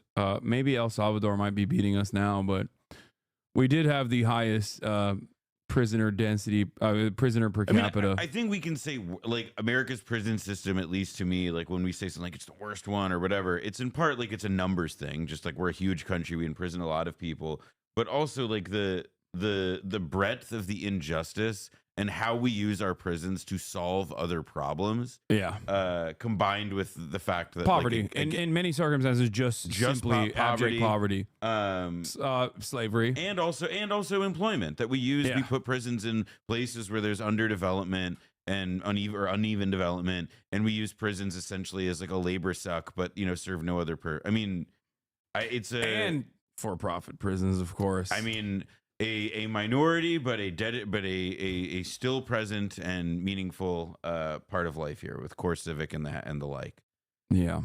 Chinese core, you are cooked. However, where Japan really beats China is the fact that Japanese people can go on YouTube and watch this video, while Chinese people need a VPN to watch this. The Great Firewall of... It's not bad. That's good for them. It's keeping... I think there might have been a time when it was, to make sure that there wasn't propaganda and CIA initiatives like the curve back. But I think now, every day I log on to Twitter chat, and the things I see on there are abhorrent. Makes you think maybe the Chinese had a point. Yeah. Maybe they had a point. Maybe they knew something about the internet we didn't. I don't know. Every day I fucking log on to Twitter and I think to myself, perhaps the Chinese were right. Okay? Why the fuck would they ever entertain that kind of shit going into their social medias? You think? I don't think there's no Chinese Aiden Ross as far as I know. No, because he'd be in fucking prison. He would be in prison. He would be in prison. He would actually so hard. just be in prison. He would have already been rehabilitated, talking about the fucking glorious. Yeah, Chinese Aiden Ross would now be like forced to spend years like apologizing to women. Yeah, in front of crowds of people. He would make Puyi look like a terrible story where no rehabilitation happened. Okay, like he would. Yeah, he would make Puyi look like a villain. The Chinese Aiden Ross, respecter of women. Chinese Aiden Ross is like planting trees with little kids. Yeah, he's like emphasizing his reform. He's saying donating all of his earnings to Nanking Restoration Project or whatever, and explaining that giving like presentations on the dangers of internet. Yeah, like why too much internet bad for kids, and also how like eventually he was like. He eventually learned how to read after like a large like chunk of his life not knowing and being confused by letters and whatever. He could maybe even, like Xi Jinping, go to the countryside and then come back and become a powerful party member and a valuable part of the Communist Party of China. That's all I'm saying. Like Xi Jinping. They actually are like straight up when we think about like who needs to go to the countryside in America. Yeah, kick streamers. Absolutely. First on the list. Yeah, just like most social media content creators that are outwardly right wing. For sure. You gotta work at the farm a little bit. You know what I mean? Just a little bit. Just like pick onions. Yeah, write every day about all the counter-revolutionary sentiment that you have in your heart. Yeah, and then, eventually, like when your confession and your apology is like strong and sophisticated enough and reflects the time and effort that you've put into self-correction, then you can leave the farm and you can go become, an advocate for global wokeness. Someone said, imagine Asmongold. Oh, that would. He comes back brolic. Awesome. He comes back brolic after toiling the land. Okay, I'll put a pin in that one because Asmongold would not get through the physical. They would be like, what the fuck is going on with this blood wall in your room, dog? You're not allowed to we need to send you to the doctor. We need you to we need you to get some help. Sedentary king, yeah. Aiden Ross, welcome Asian Ross. China is a huge minus for me, honestly. And while they do have their own domestic stuff and they don't need YouTube for jack shit, as a Chinese person, you wouldn't need that. It would still be nice if the internet wasn't censored and you could go on websites like YouTube, Google, and etc. Keep Elon's Twitter banned though, please. I also don't like the re-education camps in Xinjiang, and generally Japan has much better laws on free speech and they really have their hand up on this one. And this is a very big factor as well, because Japan has maybe too much. Free speech. They have you can sell rape comics there. Yeah, and also you can literally successfully sue someone.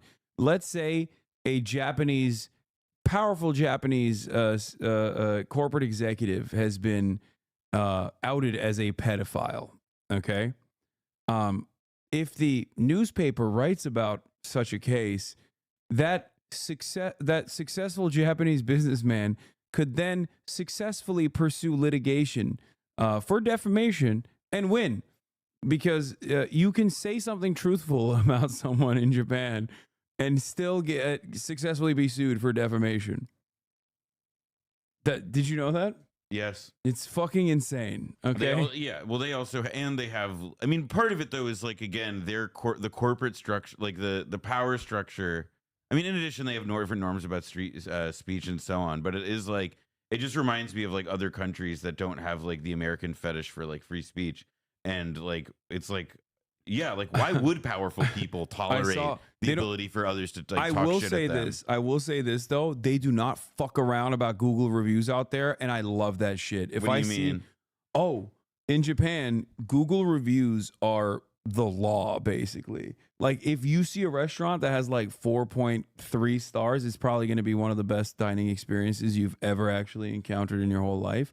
All reviews, they take it very seriously. And I always will see like random accounts that like talk about what's going on in Japan pop up. One of the things I saw recently was that this restaurant put out a hit on 2 customers that left a bad review. One bad review. They put their faces on a billboard and they said, we're tracking these guys, and if you find them, like, we'll reward you. So do you think the restaurant fucked up, or do you think they were just like really annoying customers? No, they left a bad review. And they No, but I'm asking, but the bad review was the bad review truthful is what I'm asking. I don't know, but it doesn't matter if it's truthful or not, because they were fucking 1 million. I mean, like, what if they were 1 like, million yen per head? It's amazing, dude. It's so funny. Oh, here it is. A Kyoto ramen shop has put a bounty on the heads of 2 people who left negative restaurant reviews. Oh well, if Dexter too said it. No. This is I saw the photo too. I think there was like a photo of the 2 dudes. The only thing he can do is come back, eat again, and write a good review with a photo. I told him I won't forgive him otherwise. Not even for the safety of his family. If he does that, he'll be killed right away. This kid is so scared. He'll really do it. So he'd better just come back and eat. $600? Damn, I would feel so bummed if that were me. Ramen shop owner. Somebody was like, "I'll come and get you for 600 smackaroos." It's so funny, the threatening aura of "come back and eat this ramen now."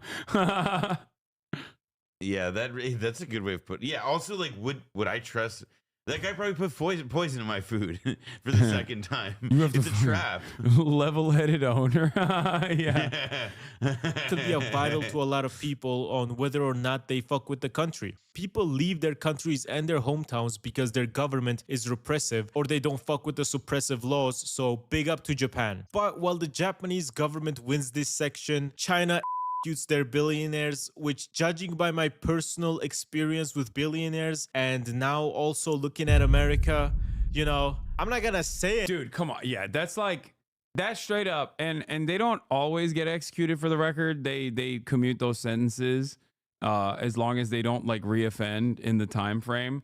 But to be fair, the notion that billionaires get actually prosecuted and see jail time is so far outside of the scope of belief that I have for, like, that is not. This is arguably like the thing that sets them apart from us the most. Like, it's not burger, because Chinese love burger too.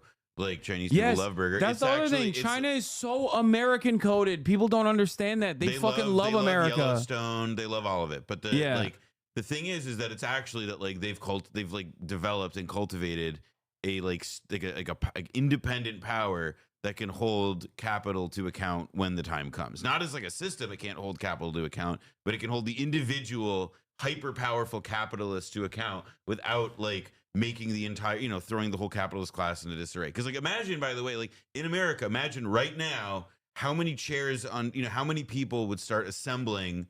It'd be like the fucking Avengers getting together. If like Elon Musk, for example, we're prosecuting you for fraud or for being really annoying, for being the most annoying man we've ever had.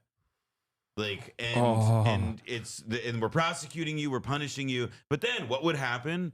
Jeff Bezos, Mark Zuckerberg, everybody at the Trump inauguration who was there to fillet him would show up. And the surrogates for everybody else, the whole thing, they would align, and it would be impossible. It's already barely possible to like prosecute people for rug pulls. My other favorite thing that they do is also they just basically do this and go Chinese Prosperity Fund now. Like, they will routinely, whenever a billionaire wants to speak out of turn, okay, and criticize the Chinese Communist Party, they'll go up and they'll say, hey, it's time to add to the Chinese Prosperity Fund. They do. They actively will go after wealthy people when they feel as though their wealth is now a threat to the power of the government. Americans think about that with a fucking 1997 Honda Civic as the only thing that they have to their names and go, that's terrifying. That's fucking terrifying. What? Like, don't worry, big dog. They're not coming after you. You know what I'm saying? Like, that's Americans think that is, ooh, scary, which is very funny because why the fuck do you care? You're never going to be in that position. Okay. None of us are going to be in that position. Anyway, the latest case of this, China literally made the top delivery companies give their drivers full social benefits. Chinese equivalent Amazon DoorDash will pay full social benefits to delivery drivers one day after Xi met with private sector leaders. I mean, that's when we're all waiting on the receipts for it. Yeah. Interesting. Well, I'll wait on the receipts for it when CBS Mornings covers it as a negative. When they cover it as a the bad Chinese thing. government is extorting American delivery companies, forcing them to make their workers pay. Yeah, like that's when I'll know it's especially real. That's how you know. There was a news article that I read about the new ice cream, like the Chinese ice cream store that is like finally overtaken McDonald's as like the most franchised restaurant. Yeah. And it's like cheap, affordable ice cream. And they basically, the news article covered it as because China has a genuine crisis in their economy that this affordable ice cream is the only treat that they can afford. And that's why it's, oh my God, that's why it's growing. Dog, I was at an R1 research university this week, and I was talking with somebody, and somebody told me that 2 students in their class were sleeping in their cars. Like, they're the ones with a crisis. We're just the ones that like have university students as like homeless. You know, they're the ones with the crisis. Yeah. We're just the ones who've, you know, we have a little bit of plight, but we're working through it. Yeah. We're Bullshit. also the plight that we're working through is entirely in the hands of the individual. Like that's all your fault. Oh, are you poor? Are you homeless? Well, that's a moral failing, and you individually did that to yourself, and you probably deserve it. Just remember that, okay? It's great. Everyone that starves under global capitalism is directly responsible for their own demise. Okay? It's only communism that kills you actively. Anything about it, but there is a reason why Jack Ma is not in the same position as Elon Musk. Anyways, Japan still wins over China. But is this restrictive government worth it? Because Japan's economy has been stagnant since 1991 and China's has been growing, so they must be doing something right, such as China going from a rural poor country to basically a cyberpunk that also makes amazing tech. It also is kind of crazy when you think about it. I'm not.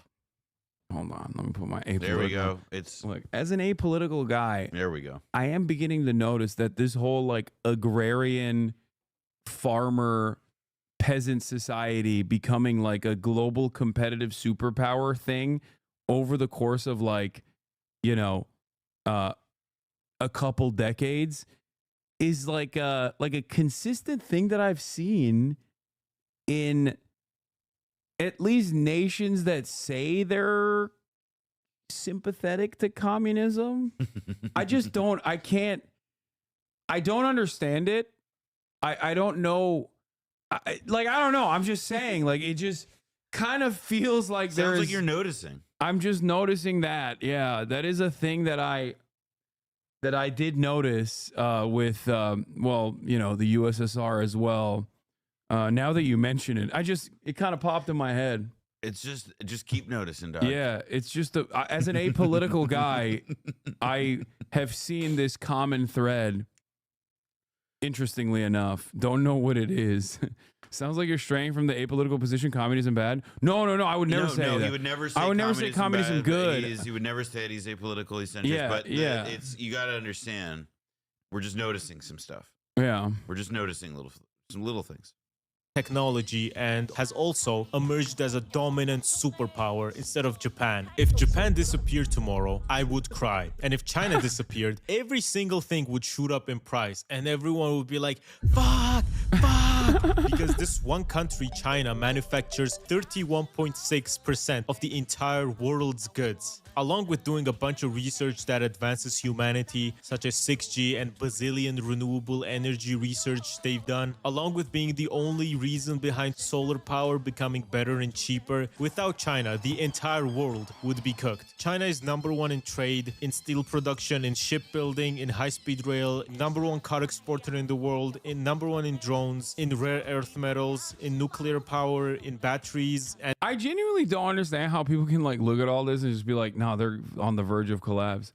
Like, if you are a YouTube head, okay, if you're like a NATO guy and you've been watching every YouTube video that comes out about China is on the verge of collapse, and you're excited to watch the next one that's gonna come out eventually, right? Like, after like, I don't know, 5 years of doing that, at a certain point you gotta be like, maybe I was wrong. Maybe these fucking assholes don't know what they're talking about. Well, but this is though where it becomes about how like, well, then you come up with like the next phase of the logic is coming up with the reasons why they didn't collapse, and those same reasons why they didn't collapse are the same reasons about why they're fucking you in the ass, you know?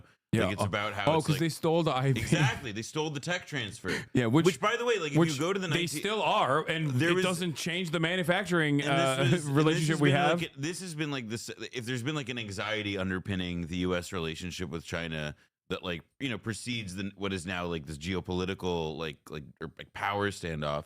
It was always like this stuff. It was the idea that the Chinese manufacturing boom, the fact that we very willingly, helped them get into the WTO, began offloading and like moving our manufacturing capacity out of the country, moving it to places like free trade zones in northern Mexico or whatever, but also obviously the bulk of it to China. Like we had to come up with like a version of that story that was about how they stole all of our shit, bro. She got lucky this year. He shouldn't get used to it. China's geopolitical fortunes improved in 2023 through no doing of its own. Next year, it will require tougher choices. This article you can literally plaster 1,000,000 times over in 2025, by the way, because Donald Trump is president now, and they are doing a lot. When people say do nothing win and they post a Xi Jinping photo, I get what you're trying to say. America is fucking the bag up, okay? Like, you got on the one hand blowing a 13 colony lead, okay? Shouts out to England.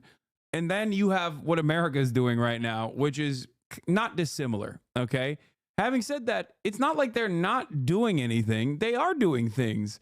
They're doing things that I wish we would do here, okay? All the time. Like, my argument isn't like China's the best. I am white Chinese. I want to actually move to China and be a Chinese white monkey. My argument is I want America to do the good shit that China's doing. And also, I would add that like just because like it doesn't also mean that like, oh yeah, China being like this industrial workshop for the world, like putting all of that in one country, probably not ideal for the world system either. Yeah. But there is like this again, like it's a like, well, what is it that like we're offering?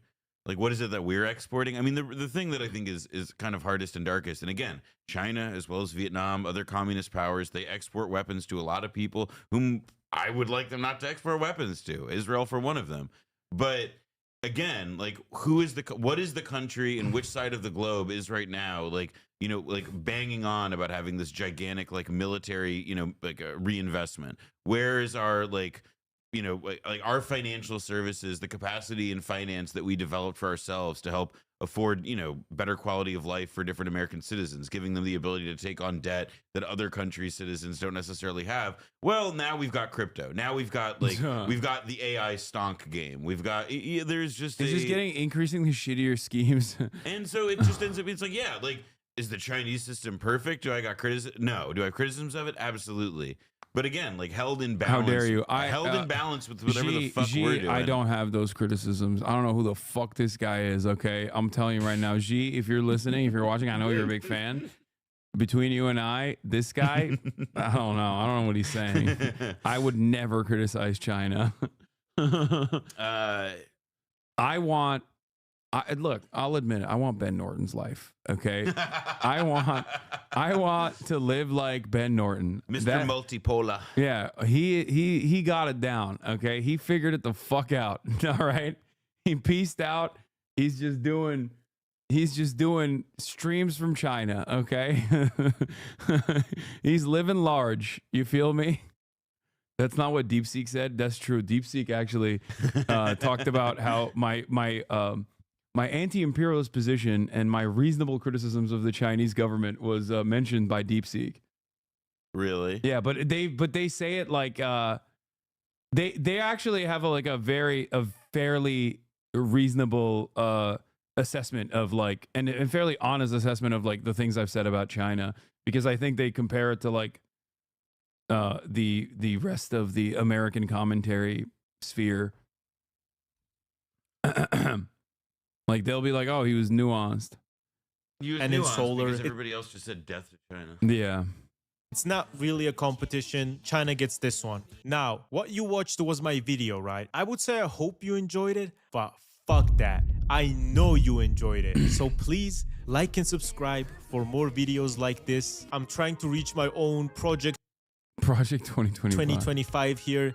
And another banger. Yeah, like and subscribe and goodbye. It's impressive Zoomer work. No, yeah, Gatsu, Wow Mao, who is my editor, but also has never edited anything for me. There's a bunch of them that are very funny. These like meme accounts that do like videos like this. Gatsu's been killing it. Wow Mao, you fucking piece of shit. I should have never even tried to hire this motherfucker. Okay, this motherfucker does not. He has not edited a single dang thing for me. Do you understand? What is this? USA is doing this shit. Legendary fall off. What? Elon and SpaceX got to be stopped. This debris field is massive. That is pretty big. That's like all of Cuba. I mean, cool. We just dropped a bunch of shit on Cuba. Oh yeah, here was the 80 in the DR. Here was the DeepSeek. Oh, critique of Western media imperial. Hassan often challenges U.S. media portrayals. I don't think we exaggerate. No, read it out loud, dude. Hassan often challenges U.S. media portrayals of China, arguing that they can be biased or exaggerated, particularly in contexts like COVID-19 origins or human rights issues. He poses xenophobic rhetoric and scapegoating, emphasizing the need for context and skepticism toward U.S. government narratives, given historical precedents, e.g., Iraq WMDs. 2. Recognition of Chinese achievements. He acknowledges China's success, such as poverty reduction and infrastructure development, viewing them as notable socialist achievements. However, he distinguishes these from Western capitalism, sometimes referencing socialism with Chinese characteristics. 3. Authoritarianism and human rights. While critical of U.S. imperialism, Hassan does not unequivocally endorse China's government.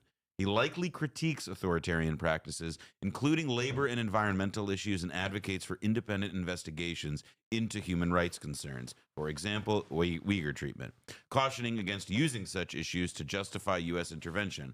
Taiwan and Hong Kong. Aligning with anti-imperialist principles, he likely opposes U.S. interference in China's internal affairs, including Taiwan and Hong Kong, supporting the One China policy while condemning militarism and Cold War-era antagonism. Damn.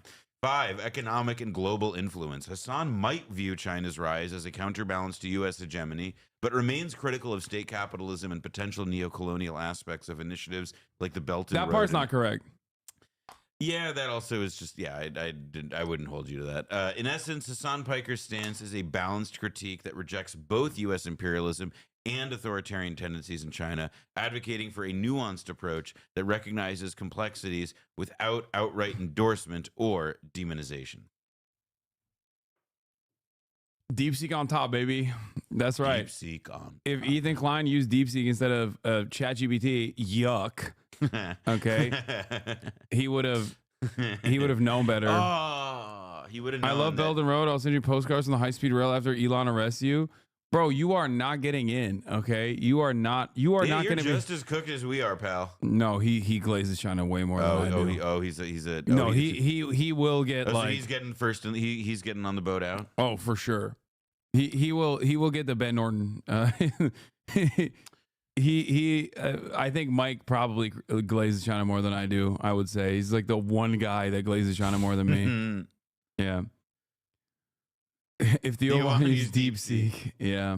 Although, can Westerners use DeepSeek still? I thought they like closed accounts or something. I don't fucking know. I don't use AI. I don't use AI shit. Yeah, Are we boomers for that? I feel like it's a principled stance, and also it's stupid. It's principle, but it's like I've yet to encounter like. Here, I'll give you an example, right? Like before AI, ChatGPT became the the frame through which people talked about this. Like, I've used things that are like AI audio transcription that save me a lot of time and pain in my ass.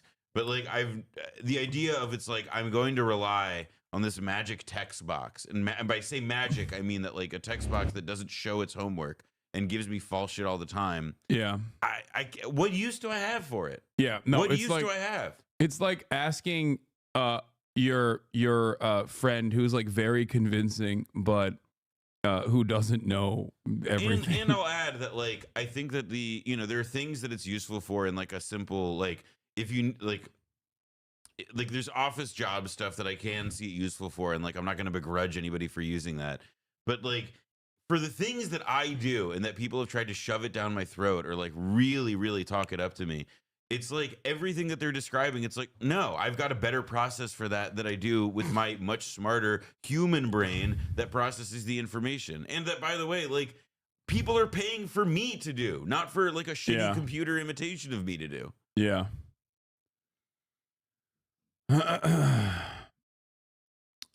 Holy shit. Every time I turn on Twitter, there's a new fucking insane thing that I'm seeing.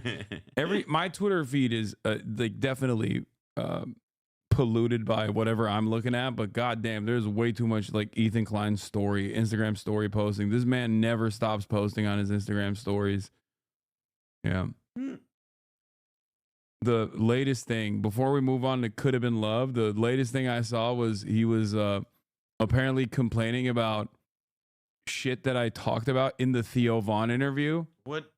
Yeah. What is he? I saw someone post in the. Does he have like anything else to give a fuck about? No. The Lakers. He No. lives in Los Angeles. I've the never movies. I've never seen anybody crash out this long before in my entire. Been, like, look, this is so funny. This Twitter poster also posted the Instagram story on the side. Theo having a son, I'm not asking about his statement to kill Rick Scott. His love and disdain for terrorism, his disdain of liberal democracy. Yeah, his love and support for terrorism, his disdain for liberal democracy is truly an embarrassment that I hope Theo doesn't live down. Ironically, similar to how Hassan interviewed the Houthi terrorist. Like, ironically, a word I know. Yeah, I'm also a terrorist, just like the other the kid who's not even a Houthi, and it's really funny because I did address all of those things. I like that's so fucking hilarious about this shit. That's what's so fucking hilarious about it is because he just doesn't know anything. How does he mess up like basic shit? Like all you had to do was just like, I don't know, look at the fucking comments of the video to see like Hassan talks about this, you know, like sometimes they just like put the time codes and shit.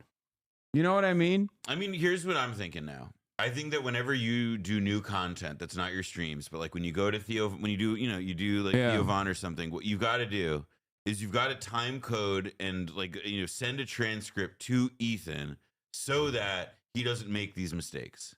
I think you should help him out. Because if he's going to use you for making all of his content now, the least he could do is be bothered to actually look at the shit. Yeah, it's so ridiculous because like it's extra ridiculous because the hilarious part about this is like how if you care about anti-Semitism, and I mean Ethan is Jewish living in the United States of America, okay? He does care about anti-Semitism because of self-preservation, right? And as someone who I know cares about anti-Semitism because of self-preservation, how are you so fucking obsessed with me that you don't see how scary this is? Because Theo interviewed me 2 days ago, and it got 600,000 views. Before Theo interviewing me, he apparently interviewed Candace Owens. That interview got 1.8 million views. Okay?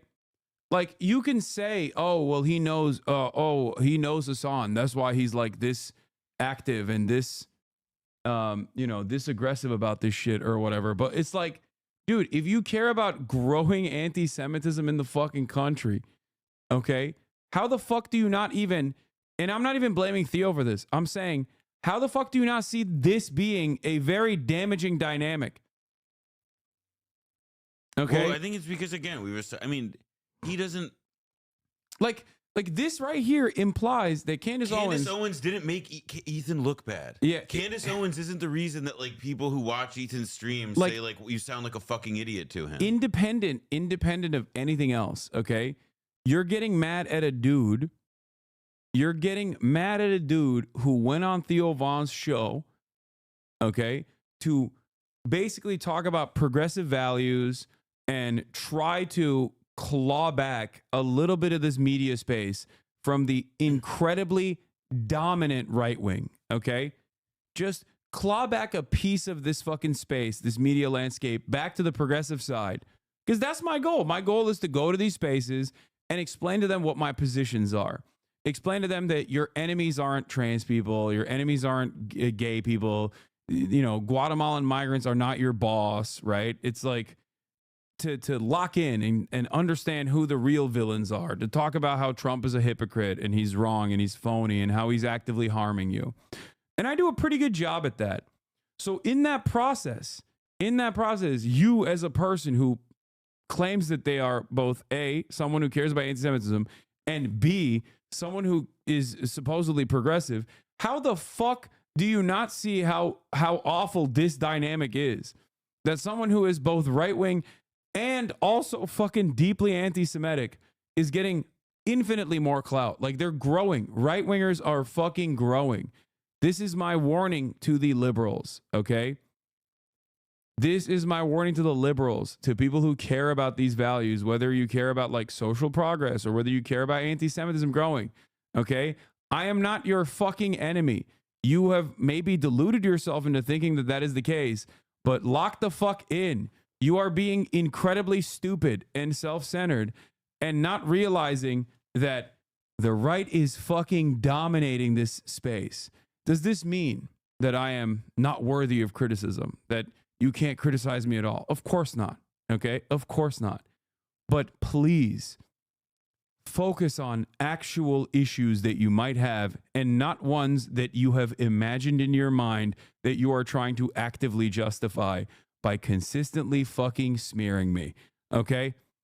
I'm going to keep doing what I'm doing, but I do hope that liberals understand what is happening. I hope that liberals understand what is in front of them. Okay? Because the reality of the matter is the right, whether we like to admit it or not, are incredibly dominant in this sphere. And if you're actively trying to go after someone who you ostensibly agree with in terms of ideology, in terms of worldview, then you probably shouldn't be spending your entire day, every single fucking day, going after someone like myself and trying to disparage my name to what remains of your progressive base of support. Okay?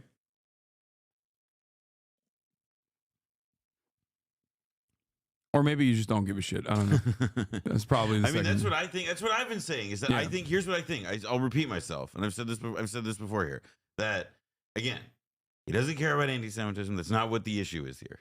The issue is that he knows you, and that he holds you to blame for the fact that he gets yelled at every fucking day for insisting on beating the drum of, like, you know, whatever the talking point is that he's seized on today about how either you're bad, you're anti-Semitic, and that like this is reflective of like a crisis facing the Jews. Like it's he only gets that part about like Jewish safety or whatever at like that last moment once he's already like lathered himself fucking up, you know, getting worked up about how like you have like, you know, you've brain virused, you know, so many fucking people.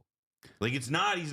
That's what he cares about. That is what he cares about. The thing I care about is not like him actively smearing me every day, but the thing I do care about is like his audience of previously progressive individuals is not recognizing that they've actively aligned themselves with the likes of Keemstar, a number of different Trump supporters, Elon Musk, apparently Sneeko. Like that Sneeko video is like a 1-to-1 with the content nuke, or at least certain parts of the fucking content nuke, or at least the battle drums that he's been banging. Asmongold, Quarter Pounder, Grums, like people that you normally would go, what the fuck? What is happening here? It's crazy. And it sucks that like a community of a community of previously progressive individuals are basically just now, you know, duped by Ethan's new perspective and are now actively, you know, aligning with the likes of Tim Pool and shit to come after other progressive content creators.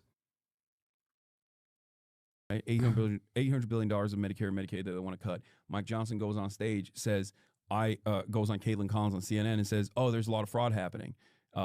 There's not fraud happening in Medicare and Medicaid on the point of the recipient. Right. It's happening on the point of the providers. Right. And that's why I got banned recently on Twitch yesterday. Because I saw you got banned, and I saw you just got back. Yeah, Libs of TikTok was like posting about how I said something, and they misconstrued it as though it was a call to action to assassinate a sitting U.S. senator. Because I said to Mike Johnson, because I was listening to him back and forth, I said, like, if Mike Johnson actually cared about Medicare fraud, he would tackle Medicare fraud happening at the point of the providers. But it's obvious that he doesn't care about Medicare fraud, because if he did care about Medicare fraud, he would break Scott, who is responsible for the historic $1.7 billion worth of Medicare fraud. And is he still working the Bro, he was he's the head of he the was Senate a corporate executive at HCA at the time in the 90s. NRSC. That's what I was looking for. That's what I couldn't figure out. Like, I forgot that what his like position was beyond being a senator. The DOJ came after him and he basically quit his job. He got a $10 million compensation package after doing $1.7 billion in of the private Medicare sector, fraud. and then came and worked in the private sector. He got $300 million in stock options. Didn't see a fucking moment of jail time for that. Okay. And then he became Florida governor, and now he's a fucking Florida senator, and he's a prominent figure in the Republican Party. I think he was like their head of their fundraising or some shit. I forget what his position in the Trump campaign in the Republican Party is beyond the fact that he's a senator. That guy should be in jail. Like, that's what I think. I think if you do $1.7 billion in Medicare fraud, you should be in fucking jail. Like, what are we talking about? You shouldn't be a Republican senator from Florida. How does Hassan's dick taste? Ethan's thoughts 24/7. That's good. That's funny. That's funny. It's just like, it's such a weird thing, dude. Very, very, very weird situation. But you know what's not weird? DRUSKI. Let's go. So DRUSKI has made a VH1 style trashy reality TV dating show. This. Oh, you've been following it? Okay, good. I saw the clips, and this is the episode I've been waiting for, because this episode has my favorite content creator, who I agree with entirely and endorse every one of his opinions, Dr. Umar. I can't. Let's go. Yeah. This is the episode about snow bunnies. There's going to be a lot of racial tensions in this. Okay, let me tell you. Let's take a look.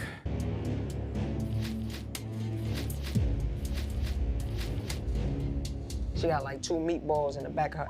You feel me? What's that supposed to mean? You got a big booty. Get the out of my room! This week on Could Have Been Love. Dr. Umar sees the world of relationship absent of color. I know they didn't bring Dr. Umar here to evaluate a bunch of non-African queens. Spiritually transmitted diseases. That's homegrown right there. Stop thirsting for the white black queens forever, snow bunnies never. That's kind of racist. Maybe to you. Shut the f up. To you. I don't want to get in the middle of some freaky business that you got going on with all these girls. There's no freaky. Drew, I'm not into that. My name is Miss L, and we are here for oral sex education. No, DRUSKI like it's lively, so I think he would have liked it. This is the Could Have Been Love Mud Brawl. Oh my God. Keep it clean, bro. And the physical to the detriment of the intellectual. 4 ladies are going home. Meatball, why the long face? Just saying. She's my favorite. Gotta go.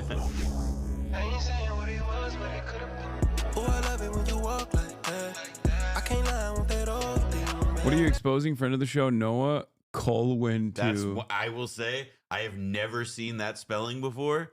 Impressive. That's like he made you Catholic. That's like you're like you're Irish Catholic. No, it looks like Welsh to me. I'm Welsh now. Yeah, Noah Colwyn. Noah Colwyn. I can subscribe in good faith with this behavior of yours. Your behavior of yours. Yeah, I'm gonna be honest. Hassan didn't need to expose me to Drewski. Could have been love. I have been watching some of it. Yeah, as much as I can take. No, you can take it. This is it's so this good. is good shit. Well, no, it's Dr. Umar. Yeah. Are you out? All right. It could have been love. It could have been. It could have been love. Could have been. While other experts claim the topic of love is as simple as black and white, this man believes it exists somewhere in the gray.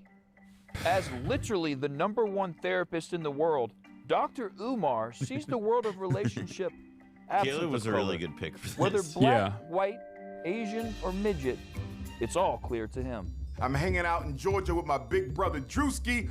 Could have been love. Who will be his future queen? I know they didn't bring Dr. Umar here to evaluate a bunch of non-African queens. Black queens forever, snow bunnies never. What's good? Voluptuous woman. Thinks she might have had a little work done. That's her business, not mine. First question. He's so whoa. He's so understanding. Like he's saying, that's your business if It's you not did exactly. that. That Respect. is open-mindedness personified. Yeah, this is a man with conviction. That's it. Except for that one time in that Cherry Hill Mall in New Jersey. Except for that one time. Except for that one time where convictions failed for a brief moment, albeit for a brief moment. With just a simple small lapse, that's all. Yeah. Background. What's your ethnicity? I'm Lebanese. I'm Middle Eastern. As a young Lebanese young lady, why would you be interested in dating a black man? That's kind of racist. Maybe to you. God, I don't know who the. He actually liked that though. Yeah, he liked that response from her. Well, because it is the proper response. Yeah. If it is like, so do you have any hangups about dating a black guy? The only answer to that is, that's kind of racist. That's true. Owned. 0.1 for Snow Bunny here. He think he is. I don't even know who the that is. But I'm not with him. That man is racist as. Being Dr. Umar, it's a no-go on the interracial relationships. Why do you want a black man? I feel like people don't realize how hard that really is to do. Well, she's also a good girl. She understands me. We met at the club last night, and she's a good woman. What do you think you bring to the table? What's 3 qualities you have that you think would fit perfectly with his life path? I'm ambitious. All right. I have a hustle, like a strong hustle. Okay. Good support. Another word for ambitious. Yeah. As well. Yeah, she supports. Okay. Yeah, and I'm loyal. Like I'm very, very, very loyal. Ambitious, strong hustle, loyal, good support system. A lot of women would say the same thing. What That's fine. separates you? I am the table. There ain't nothing more to talk about right now. Show him. You can stand up and show him. Oh no, you can stand up. You show can stand up. Show him your assets. No. Dr. Umar, and don't He show me famously that. hates interracial relationships. I don't know if you caught that. Wait, what? What? What? Dr. No. Umar? No. Okay. Black queens forever, snow bunnies never. First of all, I told you I wasn't a snow bunny, so why the is you calling me a snow bunny? You don't even know what the you're talking about, and the internet eats you up. The is really wrong with all y'all that watch him? Okay, I watch him, and I think that's disrespectful. That's crazy that you said that. We are apolitical Dr. Umar supporters. We are apolitical for everything except for believing in the word of Dr. Umar. He lame as in my books. I didn't say anything that was offensive. Asking a non-black woman why you want to marry a black man when black women don't have enough black men to marry them, that should have not been offensive. Like, ain't nobody looking at you. You see, that's racist. You're racist. I don't care to even talk to you no more. I'm so sorry. I can't talk to him. When I told her to step up, she said she'd bring the table. So I got you. Yeah, I got you. You've seen it sit on that shelf. I got you. It sit up on the shelf. It ain't black, but it looked like She should have answered that question. you feel me? Nah, you right. You got to answer that. Answer that. Yeah, you right. Because you're in America. You know what I mean? Answer that. He said black queens over snow bunnies. I'm not a snow bunny, and even if I was, why is you saying that? His first question to me was racist as His last conversation was racist as like, shut the up, nigga. And I know they didn't bring Dr. Umar here to evaluate a bunch of non-African. All right, well, tables have turned. My sympathies are elsewhere now. I would like to Yeah, Noah's saying he's now on her side. Whoa, whoa, whoa, whoa, whoa, whoa, whoa! I would like to stand by my previous convictions of supporting Dr. Umar. He never doubt the doctor. He exposed her. He exposed her for her snow bunny ways. I need an apology for him for Dr. Umar. Yeah, being a snow bunny is a mindset, and she demonstrated that regardless of her Lebanese background. African queen. I gotta find a way to get these tickets, man. Hey, me. I'm telling you how much I got. Me. Yo, Oh, God. What are you doing, man? I'm trying to buy some tickets. You don't need to buy tickets. I'm gonna show you. Just get in the car. Just trying to get some tickets, that's all. Just trying to get the best I got an tickets. app. I got SeatGeek, Morgan Wallen, Beyonce, Post Malone, even sporting events, NFL, NBA. I love using SeatGeek. You can get all that on this app right here. Now you're Okay. It's Wajan. How you doing there? This is Good Dr. to see Umar. you. You can All see right, right all here. right. Dr. Umar. Dr. Umar. Yes, indeed. Yes, indeed. What's your ethnicity, young lady? I'm Chinese. Why are you interested in my brother Drewski? He a funny ass dude. Okay. See some of his videos? Okay. Funny. I think he's genuine. I think Okay. he's straight up. That's real. But you want to be more than a fan. You want to be his queen. What are you bringing to the table that can What am I support bringing his to the team? table? I was making fried rice for the whole goddamn team. All right. What else can you So- do? You got What the is food. that? What else? What was Everything this else. look he Everything just else. gave? What else? A wild card. What else? How could you gotta you give me afford- what else? Listen, you go to Asia, don't you need a translator? But he's not gonna be living in Asia all the time. He'll That's what I'm visit. saying, you'll visit. You can hire a translator. Lip hungry harlot. Thank you for the 5 gifted subs. You want to be the wifey. What skills do you have to be the wifey? She really didn't have any answers. She said, I'm a good cook. Wait, he also was way more understanding of Nina. I've noticed because he didn't immediately hit her with the "You're a snow bunny." Are Asian women Dr. Umar's kryptonite? It's true. There is a suspicious level of respect that he has been showing her so far. That's interesting. So far. That is interesting. He's actually asking like questions that you would ask if you didn't have the intentions of saying this is not going to happen. This is an interracial relationship. I don't believe that this is appropriate. Interesting. Cook. Okay. What else can you do besides cook? Who is this doctor? Where did they get this doctor from? Cause everything I say, he ain't even think it's fucking like English or something. I don't know what it is. We're not speaking the same lingo. Okay. What the fuck was that? Say All right, food, what else? first of all, I'm a good massager. Okay. Oh, yeah, I'm big Chinese. Hey, I'm a don't good forget, massager. Don't forget, But- you done had an Asian massage or two before. Yes, sir, You but know, you- I hey, got hey, it. hey, hold on, don't count it out. It was a Don't clean count one. it It was out. clean. Yeah, No happy endings. Yeah. But Hey, listen, But you had one. important question for you. Oh my God. As a Chinese American young lady, why do you want to be the wife to a black man? Cause why not? No, tell me why. The Oh, black man is the most ostracized. He's the most persecuted. Okay. He's the most maligned American in this country. As a Chinese woman, how can you help a black fulfill his dream and his destiny? Listen, because of everything you just said right now. Tell me more. Listen, as a person, Chinese person, we Yes. low key be like put up on a pedestal a little bit. Okay. I think we're like the the example type shit. I think if that's the case, The why word she's can't looking it for be is the same? model minority. For me, respectfully, Mm-hmm. I don't want to see him with anything other than a black woman. Oh, that's wrong. That's wrong right there. I think you mix it up, you get best of both worlds. I'm saying that Chinese and black, that's the best. Her Black voice and is Chinese, crazy, come dude. on. Yeah. Black It and yellow, really you ever heard the is, song? like- It is Black and genuine yellow, though. black and It yellow, is just black how and she yellow. sounds. Genuinely, crazy. after like 20 Please. cigarettes, yeah, What it's is he on? genuine. I would never co-sign a black man being with anything other than a black woman. Well, first of all, I think both sides very similar situations. Okay. You may think it's very different, but it's very similar. You think it's similar? I think it's similar. So you think the Chinese American man has a similar struggle to the black American man? You can't say that to Dr. Umar. Oh, no. No. That's like fucking fastball to Barry Bonds, dude. You yeah, can't do that. this is You he's can't do that, about to man. go crazy mode. I say, Yeah, he's like, you don't know what is about to happen. I know He's you're not like, going to I'm tell me your sorry Asian for you. family is not racist. I'm sure you Hold know on. that they hold. Oh, no, I know. Okay. They So definitely how got will some you deal with that if stereotypes. you have mixed race children? But I won't say though, my parents, they train. Because all my best friends, Answer my question. How will you deal with the racism from your Asian family towards your Blasian children? well, I'm about to drop them. He's getting hot. Thank you for coming in. But everything I say, it just seems like going one ear out the other. He don't give a f. I was like, okay, like shit. I mean, what you want me to do? Become Jesus or something? Yo, what the f? I got set up. What? Who you talk to? He came in, he was like, your parents, basically saying your parents racist. I'm like, hold on. Oh, he did the racist shit to you too. Me too. Oh, he definitely did. Umar, bro, dog, Umar, where the f you come from? Out of nowhere, waking me up by my sleep to do this shit. Asking me all these federal ass questions. This is crazy as hell.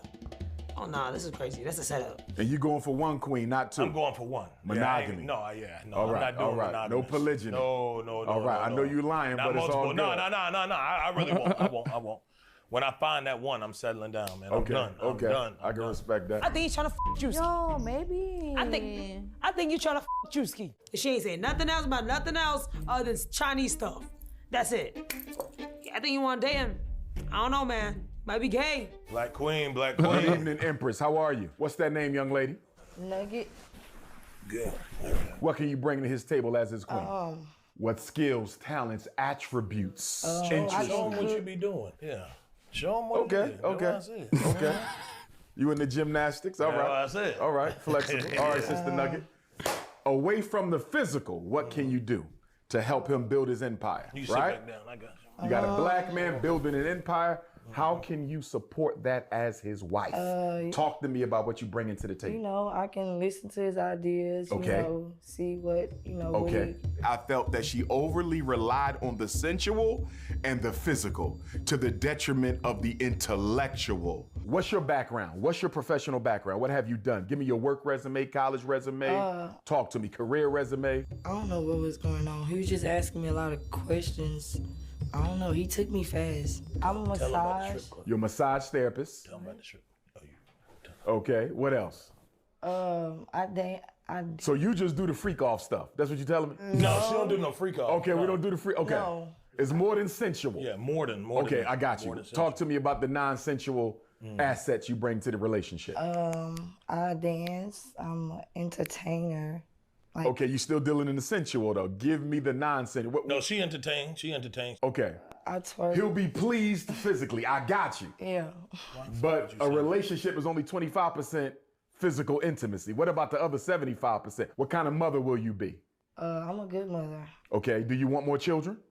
You got kids already? Do you have children already? How many? 3. How many baby dads?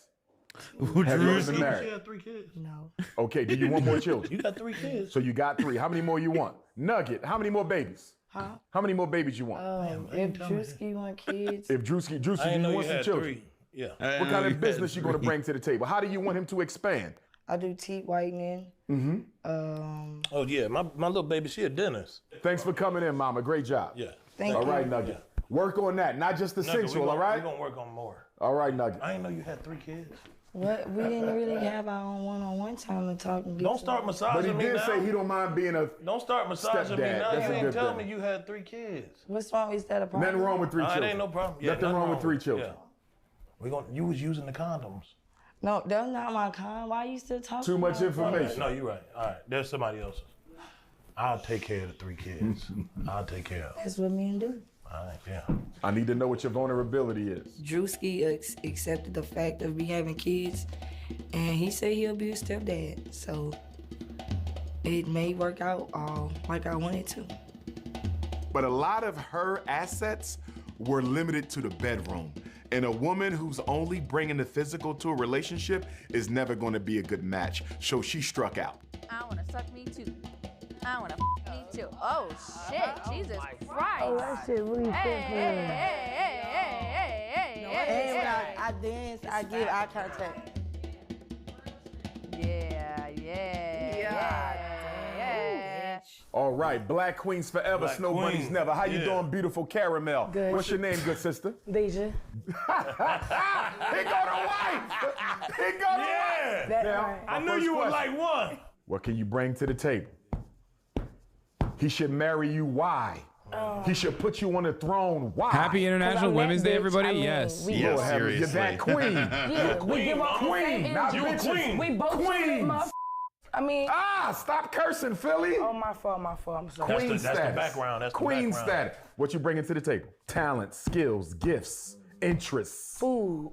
You can cook. Yes. Everybody who done sat here can cook. Give me something other than food. We had Chinese food, Lebanese She food. talented, man. We had I'm small telling you. woman food. Now we got Philly food. What can we do besides food? I I don't know. I'm a rider. But he's a businessman. He ain't a corner boy now. Now, if he was a corner boy, you could be a ride or die chick. Yeah. He's a businessman. How can you add to that empire? Come on, Philly. Come on, Philly. He good. Come on. You can tell Dr. Umar likes meatball because he's feeding her answers. Okay, which is not something he did prior to this interview. Philly. What separates you apart? Well, she's smart. I do always tell you that. Do you have any children? I do tell you Any that. children? I do tell you that. Any children? I tell you that. Yeah. How many? Do you have children? Not at all. Do you want children? Yeah. Okay. What type Dr. of Umar's mother do so you think mean. you'll be to your just children? You posted clown, that She posted what? Never mind. She Yeah, had, he's a kid. I Yeah, my bad. really No, what was that? We might need to evaluate. Nah, it's up to her. That's her business. Okay, I ain't that's gonna put it out there. I ain't gonna put it out there. That's up to her. I ain't- Well, Hey, yo. how does your last relationship end? Not so good. Not so good. Was it abusive? Not at all. It wasn't abusive. No. What was the main issue as to why it failed? I feel like it Was it money? Was it infidelity? Was it lack of communication? Was it poor sex? What was it? Jealousy. It was a using situation. He was controlling? Yeah. And very. he was using. He But was see, with us, a manipulator. I feel like we both He bring was a something to the manipulator. table. Yeah. Do you think you're going to carry some Dr. Umar does not give a fuck about Drewski's input. He doesn't give a fuck about anybody's input. he's just- Dr. Umar has like a script, and he's just staying to it. He's sticking Spears to it. into a relationship with Drewski? Not at all. If Not you're at all? manipulating ass motherfucker, No, then I no. ain't. Okay. And at the same time, you're No, he's not a Well, manipulating ass motherfucker. Okay, You're you just don't on a like reality. narcissists? Are you a narcissist? Because most successful black men are. Drewski, are you a narcissist? Are you a narc or a narcissist? She said the wrong one, man. No. Are you a Negro? Are you a narcissist? I'm neither. You neither. Neither. Okay, I ain't no that's narc good. or no narcissist. How do we know you won't step outside the relationship given his busy schedule? Do you have some infidelity tendencies? I ain't even gonna lie. I'm really a faithful type of person. Okay, so But you do ride you and die. get horny? Okay. The question is, do you get horny? The Well, question that's what ain't. you, so you have you ever Yeah, cheated? you could be loyal all you Have want, you but ever do you cheated get in a horny relationship? when I'm out the house? Yeah. Because she was honest and offered her answer in front of Drewski and myself, in front of two black men in a room full of white video men, I was very impressed by her honesty. Damn. You fart? No, I ain't fart. Something on that chair. You can't leave no skid mark on my couch now. Don't All right, Philly. So far, Philly winning. She good, man. Now I told you, I said we got Because some most real- women ain't going to be that honest. Most women ain't gonna You be that understand? honest. Have you ever slept with a woman outside of the black race? Never. Never. You can Never. say that with a straight face. In the presence of my ancestors, never. Now, let me clarify. It's not because I'm against the Arab or the Jew or the Anglo-Saxon or the Latino or the East Indian or the Chinese or the Mexican. It's not about He named all of the races. Yeah, he was. That's He all left of them. nothing. He left nothing on the table. Yeah. about loyalty to the black woman. I don't believe you've never stuck your in some white pink. The Most High Almighty It God. is some good white pink out here, man. I'm trying to convince Listen, you on it. But You ain't had it you yet. dealing But with listen, the carnal. you You might dealing with the you carnal. may. I need you to deal with the consciousness, Drewski. Stay with me, because every time you lay with a woman, you exchange spiritual energy, not just physical fluids, brother. So you don't use Facts. Yes. But when you get, even if you use the condom, there's still a such thing as spiritually transmitted diseases. Spiritually transmitted diseases. You can pick up a demon laying with that woman, brother. Some of them demons. You ever get out of bed and feel a little differently than the way you got in it? Don't you put that demon on me, Dr. Umar. Don't you put that demon on me. But Don't you do that. No. Don't you do that. No, but check it out, Juice. It depends if they identify as black. And by the way, my paternal great-grandfather was a Cuban, right? That's what I'm but saying. Stay with me. But they got to identify with the race. In other words, you can have So two. you a Cuban before? No, I've never dated a Latino. A Puerto Rican? Wait, yes, I've dated a Puerto I Rican. told you. I said it. No, that's you not. don't outside the race. That's not. That's not African American, man. Drewski. That's Latino. They speak another language, brother. Language don't matter. Race is not a language and race is not a culture. Stay with me. So you can be Puerto Rican. That's your nationality. You can speak Spanish. That's your language. You have white Latinos. You have black Latinos. You have white. Drewski is doing journalism here. Like he's doing investigative Drewski reporting. is trying to get Dr. Umar to. He hasn't even said that she's black. Like he has yet to reveal that this Puerto Rican lady that Dr. Umar has sex with is a black woman. Puerto Ricans, you have black Puerto Ricans, you have indigenous Puerto Ricans, you have white Cubans, you have black Cubans, you have indigenous Cubans, you have white Dominicans, black Dominicans, indigenous Dominicans. Drewski, you could walk in here right now and say you feel you identify as a white Well, I man. sometimes be telling them I'm Puerto Rican. Look, Supreme you got a little Latino. You have Latino blood? No, I got German in me a little bit. I actually got That's a the little slave bit. master. Yeah. Oh, yeah. We're not counting him. Yeah, we ain't gonna count that. How we doing there, my beautiful African queen? Hey, what's up? What's the name? Bambi the motherfucking goat. Baby the goat. Bambi. Bambi the goat. What are you the goat of, Bambi? Me, I'm a Capricorn, so yeah. So, I'll be honest with you, I didn't know who the that was. You just got in the bathtub. That's crazy. That like actually that shocks me when someone doesn't know who Dr. Umar is. Just anyone, like, unless they're, I don't know, like some Midwestern accountant or some shit. But even then, I'm like, how do you not know? I mean, I do now. How do you not know about the good word of Dr. Umar? I think introducing my parents to the thoughts and teaching of Dr. Umar will Dr. be like Dr. a Umar great thought. activity. That's awesome. Like, Hassan, that's like, no one knows who Dr. Umar is? Wait, really? What? Damn. Damn. This is a very white community, to be fair. I think we need to bring Dr. Umar into the Jewish community. I think that he would drive them insane. Oh my God. We should get Dr. Umar on Ethan's stream. That's what I'm saying now. We should get him on my stream. I want to have him on the stream. I just got Hassan Piker. Nah, I just got to go to bed and sleep. You need to get in the tub. I've been telling you to Nah, I get had in to. the You fucking ain't tub. told I me. told you to get in the You ain't tub told me 2 get days no- ago. Drewski, You been should have got in You the ain't tub. told me get no motherfucking We're not gonna do tub. that. We're not gonna do this in front of Dr. Umar. Bambi the goat. This a put that- doctor. This a I'll doctor. put that on your face and let you smell it, man. Drewski, you wild ain't that? Okay, what's your background? You want to be my brother's queen? Tell me what you bring to the table. Shit, I got Assets, gifts, talents, shit. interests, experience. I cook, clean, suck everything dick, shut the cooks. fuck up. You clean and you know how to shut up. So you would be more of a servant wife. You're just going to do what you told. More like submissive, yo. I don't have a problem with submissiveness. But normally, shocking. Some men, when they're empire building, he's empire building, I'm empire building, we tend to want a woman who can be submissive. Yeah. But who also has... And who will shut the As a black person, you introduced me to Dr. Umar. Granted, I used to never be online, and I still hardly am. You can't say that while you're in this community. This is an extremely online space. True, but who also has some And assertiveness. suck right? Right. Oh, Lord, stop it. That's why I said, you get you a little mess going before you get up out of here. I got you. Go ahead. Stay focused, Bambi. I love Consciousness over the cookies, Drewski. Okay. Politics over the punani. You right. Revolution over the romance. Institutions over intimacy. We must build before we have love. You right. Otherwise, what we have He's what so we make good a at love like for, speaking we need love. in like these catchphrases. That's TMI. That's TMI. That's real hood. You're acting real ghetto. Nah, don't ain't gonna act like ain't nothing wrong with no head, man. A little bit of that sloppy, man. Bambi's my I'm saying, get you right favorite. head Problem down. with In the Black first America episode, she was the is we fucking got best. black people and we got ninjas. Y'all acting like ninjas right now. you I right. need y'all to You act right. like Sit black up. folks. Sit Now, up. what are you bringing Sit to up, the man. marriage? Man, I'm big as hell. I'm already saying Sit up. up. Act like a queen. She's cute. No, physically, she's cute. That's not the issue. But her personality is extremely aggressive. There is no filter. She goes from 0 to 100. A man building an empire cannot do it with a hood rat. What the f? Oh. Do you have a tendency to snap off in public around people?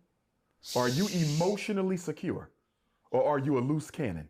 Because I'm getting loose cannon energy. Shit, sometimes shit I could pop off. If you catch him flirting with other queens, what will you do? Think he just. You flying for? No, you spit when you said pop off. Okay, you spit on I him. caught something. It came out of your tongue ring, When your you lip said, when ring. you said pop off. Pop off. Look, don't be flirting. Hey, first off, we If you start catch him flirting, what would you do? What the f you mean? What he need to flirt with somebody else for when he got me? I'm already big as three. I'm 3 other women. Baby, if he want another bitch, I'll switch my wig. I could be Janet Jackson or Kelly Rowland. Which one you want? Hold on, he already was flying with somebody. And why the f you bring somebody to the house without our permission? I don't know about this one, That was, Drewski. This a ride or die. Maybe chief of security. Let me talk. Chief of security. Chief of security. I don't know No. about queen status. That's what I Listen, said. when you date a Nah, man. this how security. This Okay, how you this, sure? Hear him out though. Hear him out. Hear him Okay, out. Let him what go. that say? What that This say? that Drew Just say my Skid. name.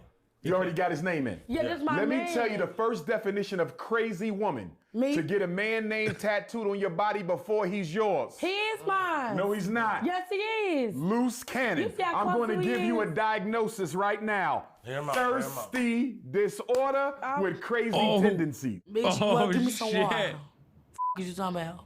I don't know if you're emotionally controlled enough to be the wife, because the wife has to see something she don't like and still conduct herself like a queen. I think you will. I think you will. I think you will go into ghetto mode. I think you will go into ghetto mode when you're not supposed to. You got to be classy at all times when you're going to be the wife of an empire builder. I don't think you're there yet. Are you there yet? Very much there. Are you sure? Do you not know what the You f said happened if you last caught her night? with another queen. Do you know what the f you did last night? You talking about? What I do? It wasn't nothing classy about shit you did last night. What I do? Girl, you got on the counter. You left a little bit of sludge on the bar. Chicken. What sludge? What sludge? What sludge? That liquor was wasted. Stop lying, nigga. Every day I take a motherfucking shot. I told the you want me to put this on your nose. She's not going to be the wife. I am gonna be the. I am his wife. we're done. I know. I'm getting off. I'm gonna stand on business about my man. I'm going to refer you to the security team. You would be an excellent security guard at the front gate. No, thank you, my queen. Black queens forever, snow bunnies never. Huh? Black queens forever, snow bunnies never. You're a black queen. You're a black queen. I had to make sure I heard what you said correctly. What you thought I said? I thought you said something about he need a snow bunny or something.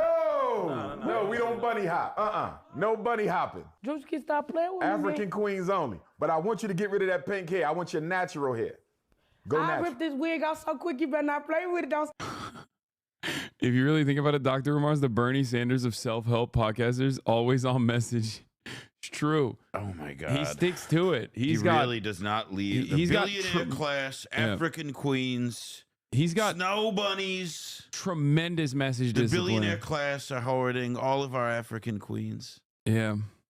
Take it off. With the natural hair. Take it off. Get rid of them damn weaves. Bring that nappy hair back. If I can't grab it, I can't have it. He talked too motherfucking much. She was ratchet. She was the fellatio She's queen. right, dog. This white chocolate. Good afternoon, white chocolate. The name. Are you a mixed race sister? He said white chocolate. Yeah. Or are you mixed. Caucasian? I'm Caucasian. And what is your Caucasian ethnicity? What do you mean? Are you Swedish, Nordic? Are you I'm British? I have Puerto Rican in me. Okay, so you got some Puerto Rican. Which parent is Puerto Rican? My dad's side. And your mama's side is? White. And then she Just got white. family. So Anglo-Saxon and white Puerto Rican. And her family members are. Like mainly black. I got a black family. My stepdad. Okay, but you identify as Caucasian, correct? Correct. Okay, so we definitely Snow Bunny. I was not aware of Druski's type, but if I had to guesstimate what his type is, I would unfortunately have to say I think Brother Druski prefers a non-African woman. She is not a melanated queen.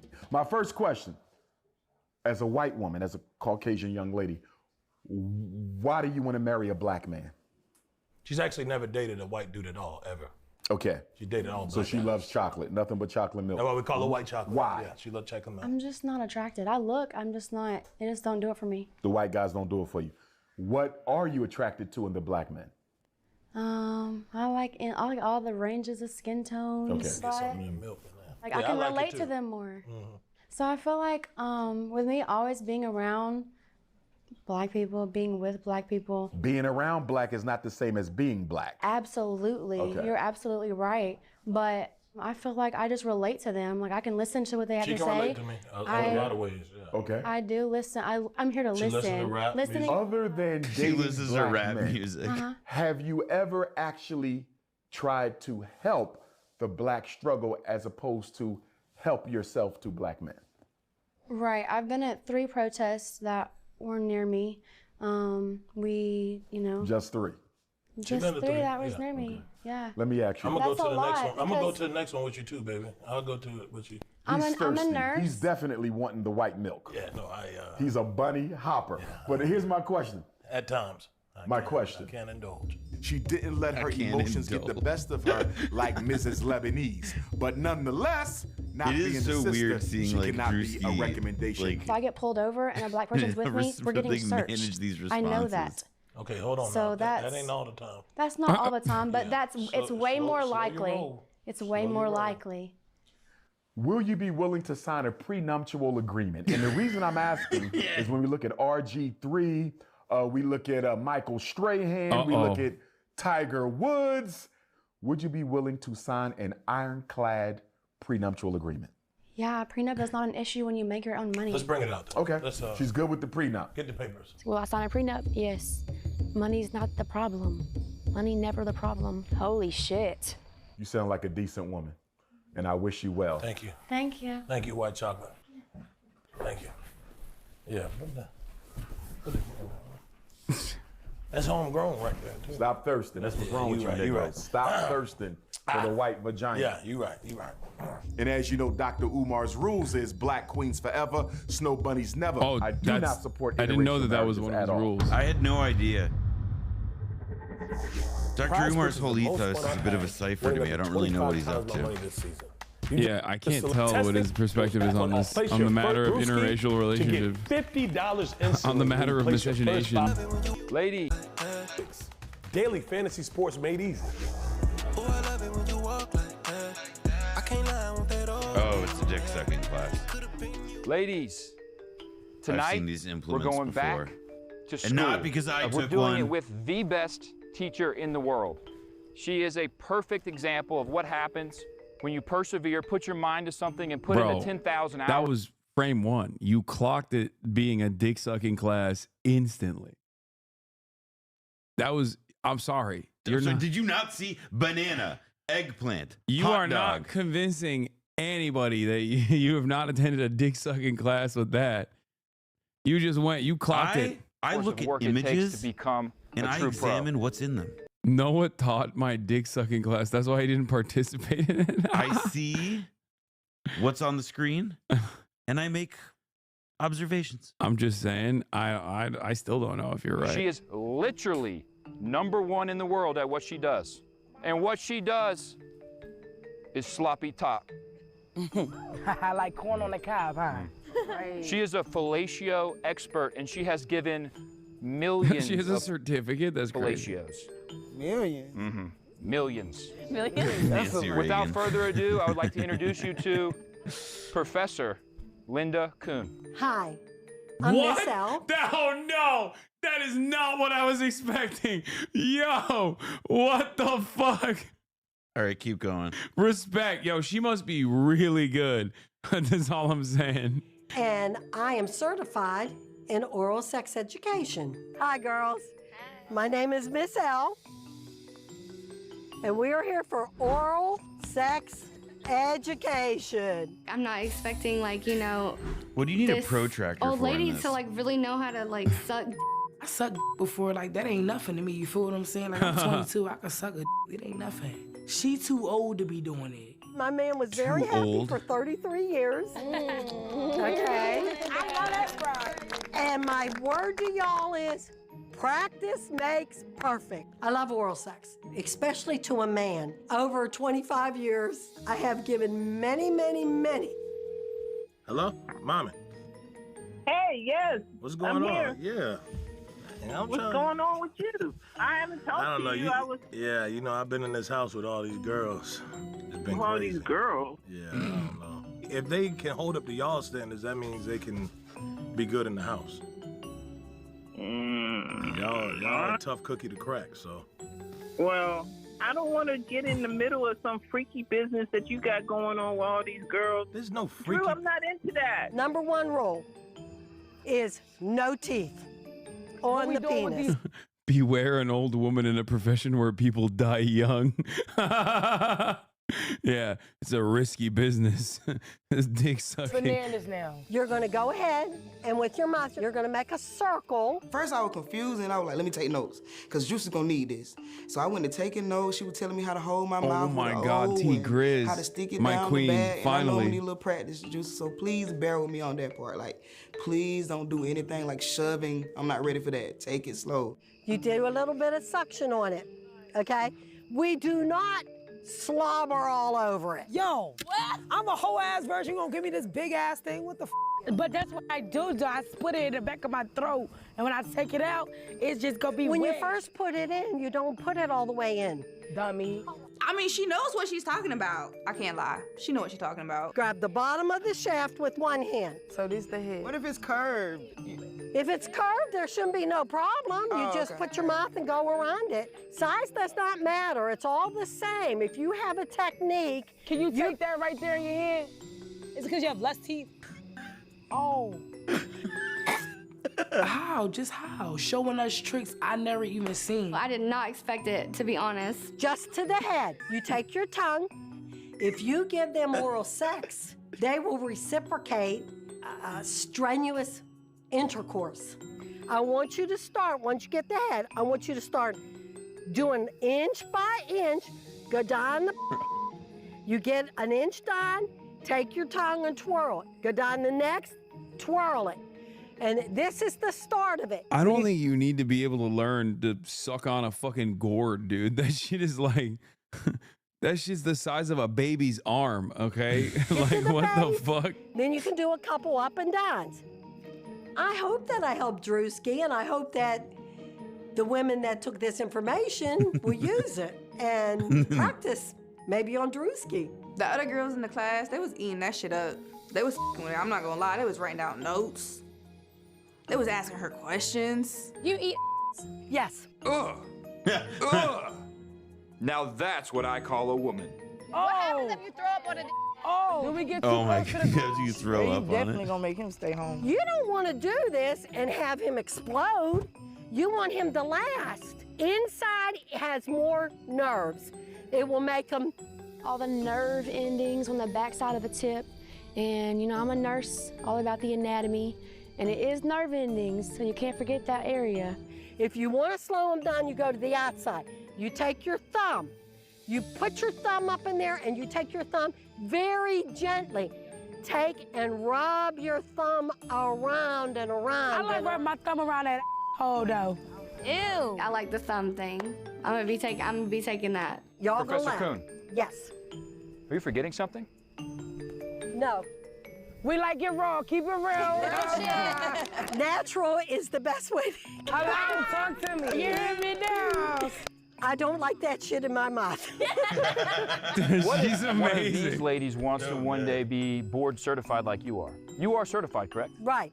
When you did get your certification, what exactly was your final exam? They brought in different types of fruit. That's crazy. Like, I mean, I was wondering that too. Like, do you suck a penis at the end of it? And then there's a guy who's like, all right, this is the best my shit's ever been sucked. Here's your certification. We had to perform on that. So you're telling me you had to suck a for your test? Mm-hmm. Don't eat it. Oh, wow, she closed her eyes. That's how you know the suck's about to be good. See how my cheeks go in? Yeah, you carved. Oh. Whoa! Hey, yo! She put the whole thing in. Oh, shit now. Oh, my God. You're a freaking motherfucker now. She was cucumbers and eggplants. And then she's just like, I'm 70. By the way, I don't know how they managed to do this, but like, this is the least sexy dick sucking I've ever seen in my entire life. Yeah, it's pretty like it has the opposite like effect. de-eroticized. It's having it is having the exact opposite effect. In fact, I'm not really into fruit anymore. Yeah, I'm kind of over fruits. I think I'm just gonna die of scurvy. Thank you, my love. I needed it. And hopefully you can all use this valuable It's educational, you information porn brain degenerate. on Drewski at some point. Bro, they had a lady come in and try to teach her about sucking. Hey, don't worry. But you know, look, you know, I don't need a lot of teaching on it. I know what I'm doing. Wait, why are you telling that to your brother? What the fuck? I don't know about everybody. Then she was a white old ass lady. I asked her, I said, do you know how to suck while you teaching us? Let us see. Man, she unraveled that motherfucker banana, stuck that hole down her throat. Did she surprise me? If Drewski was there and he seen that, I don't know. You know, Drewski like his sloppy, so I think he would have liked it. I think he would have liked it. You know, he like his that get down and dirty. This is the Coulda Been Love Mud Brawl. Put them up against each other. Y'all been fighting in the house, doing this, screaming, this, scratching. scraping for shit, put them in the mud. We gonna see who wanna squabble. I think you all pretty much already know that Drewski loves a woman who can clean up. But what you might not know is he also loves a woman who can get dirty. Down and dirty. Sloppy. Yeah. Gross. Yeah. Nasty. Filthy. Yeah. That's me, that ass. Unwashed.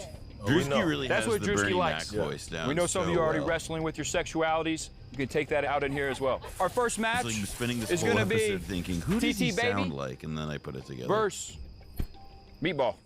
And y'all in here playing. I don't got time to play. Playtime been over, bitch. This real life. And I'ma show you. Ladies, want a clean wrestle? Let's go! Let's go! Let's go! Let's go! Let's go down! Oh, shit! No.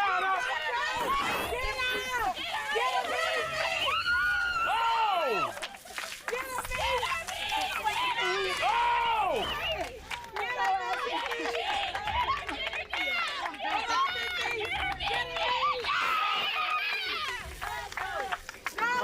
Rock it up.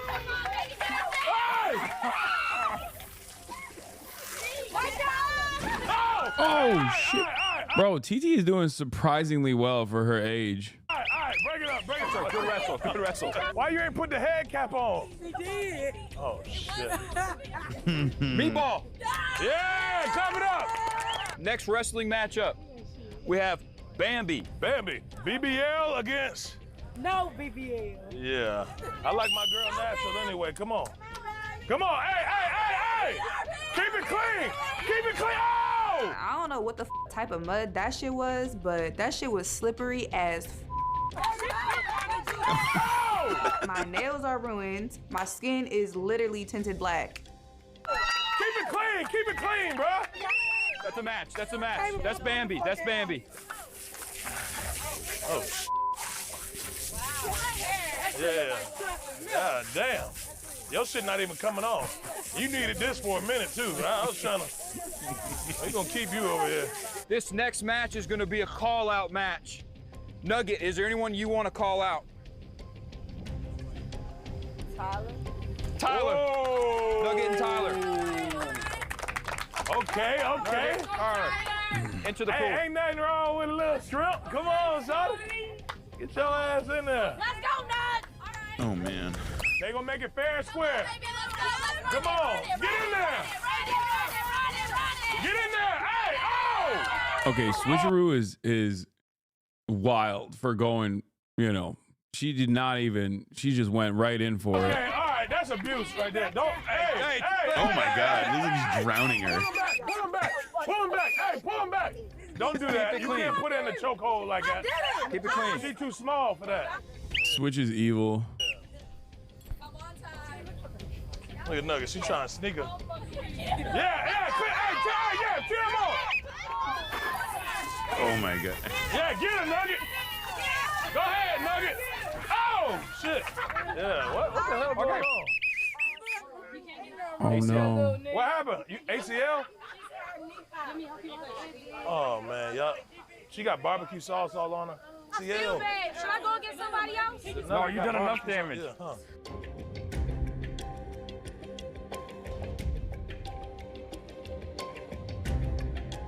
There's barbecue sauce in there?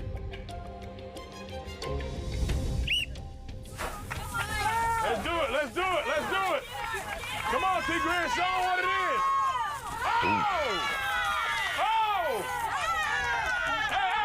Oh, shit. Hey, come on, T-Grid. Come on, T-Grid. T-Grid, come on, show him.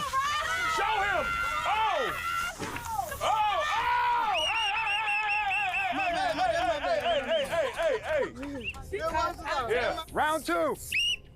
They really did not segment this by weight class, I gotta say. They could have too. I know, they've really got such there's some big ladies. There's a big range. Yeah. He ain't going for that. Oh, yeah. We built like men. We know how to control ourselves in situations, like a real man. Asian persuasion. Daddy Yankee. Yeah. I like that. Oh, shit. Oh. She got up on me. She's like on top of me, trying to punch me. Okay, first of all, does this face look like it hits? No, it don't. No, it don't. This face do not lay hits, bitch. This I'm face actually kind of disappointed in Nina because she's brolic. Like, she actually has like full 8-pack. make money. That's all it do. Yeah, Daddy Yankee! Yeah, Daddy! Oh, shit! Yeah, Daddy! Yeah, Daddy! Yeah, Daddy! Yeah, Daddy! It's clean, it's clean. So then I was like, not me, bitch. So I grabbed her. So how you do that shit in jeans, Daddy? Yeah, Daddy! Yeah, Daddy! Oh! Oh, That turn might it be a back tie. around. That might be a tie. That might be a tie. Turn it back around. Tie. Okay, Drusky wanted Nina to win. Okay, he tilted the scales in her favor. Got country and demon on the whistle. Don't be scared. Hey, don't be scared. Hey. She's got me up, down, all around. I'm backwards. I gotta She pee. kind of swept the floor with my ass. Oh, shit. Hey, break it up. Ladies, great job out there. The wrestling was great, but I think what we like to see the most was the sportsmanship and the support you showed for your Clap it up for yourselves. Your fallen soldier nugget as well. Yeah. Unfortunately, the next step of this process is one of you or more of you are gonna have to head home. We're gonna go directly to eliminations from here. We'll meet you up there. Only one girl can win my heart, and that's that. We gotta do cutting at some point. It is what it is.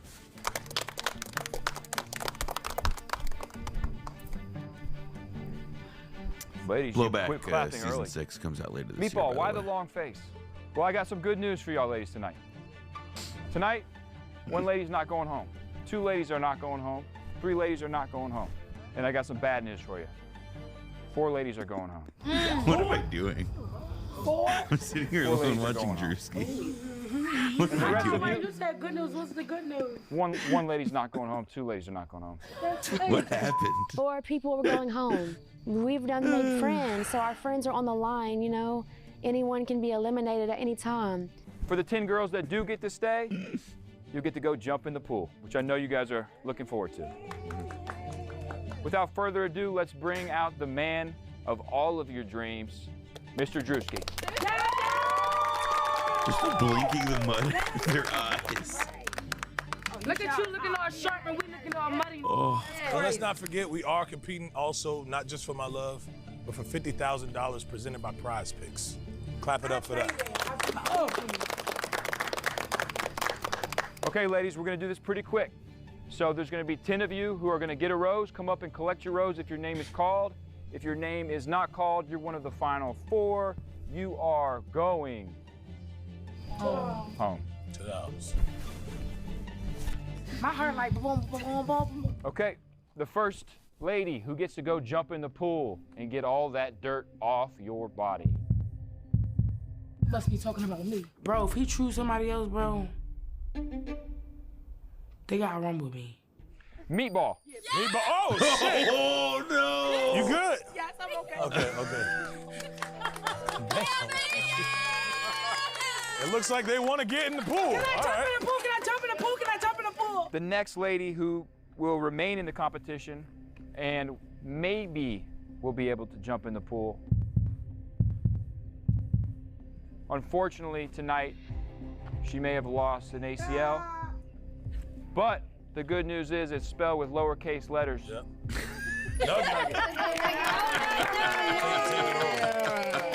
Come on. Oh, man.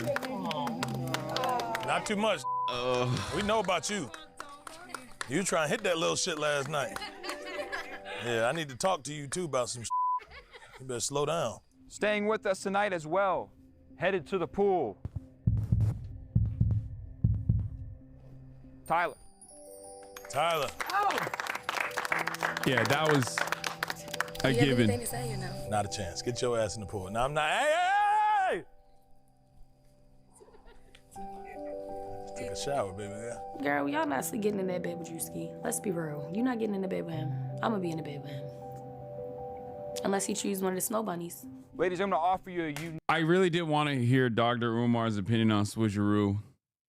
unique opportunity right now. All of you have got this far in the competition and you have a chance tonight to enter into the top 10, which means you'll have a chance to win $50,000 and Drusky's heart. But you can jump out of the competition right now if you feel like you're gonna get eliminated. lose your chance of winning $50,000, take half of the love with CJ, and try to get $5,000 right now. If you would like to eliminate yourself right now for $5,000 and Take half of the love. And CJ's heart. So you know my dumb ass. I was like, is it guaranteed? Is that 5K guaranteed? 5K guaranteed, and half of the love with CJ, but you miss out on the extra $45,000. And I ain't gonna lie, I ain't got no, hey. Before I get out there, that 5K guaranteed. you can leave with CJ right now. He gonna take you home and he gonna do I whatever. don't want CJ, baby. If that would've said guaranteed 2 times, I would've went. Cause let's be for real, Drusky, you're not gonna pick no stud, like. Are you in or out? Drusky. You in or out? Okay, she's gonna wait. All right, nobody took off. Okay.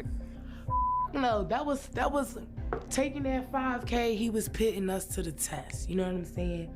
I'm going harder. I don't care if that said 10K. She's ride or die. I'm talking 50K. I'm not propping out now. TJ, I'm sorry. Next up.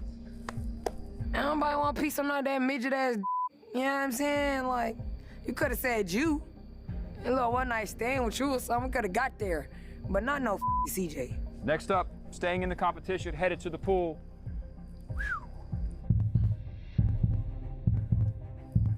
Daddy Yankee. Daddy Yankee. Yeah, fist bump. Yeah, That's messed up that she said that about CJ. You good, bro. Next up, come and collect your rose. Mrs. Bambi. Let's go. You're in the tank for Bambi, huh? Yeah, dude, Bambi's fucking funny, dude. All right. See y'all! We don't want to be y'all ass. You like mess, you like drama, you like chaos. I'm not a hater, but I'm very observant. They named me TT Baby for a reason. Okay, ladies, it's coming down to the nitty gritty. Keep in mind, 4 of you are headed home, and the rest of you are headed to the pool and will remain in the competition. A lot of snow Come and bunnies collect your remaining. rose. Mm-hmm. That's definitely on purpose. Dr. Umar did a number. What? Did like Dr. Umar just like did he brainwash Dr. Drusky? Umar convinced The Drusky. next name who will be with us? Black Queens forever, snow bunnies never. Demon. Demon home.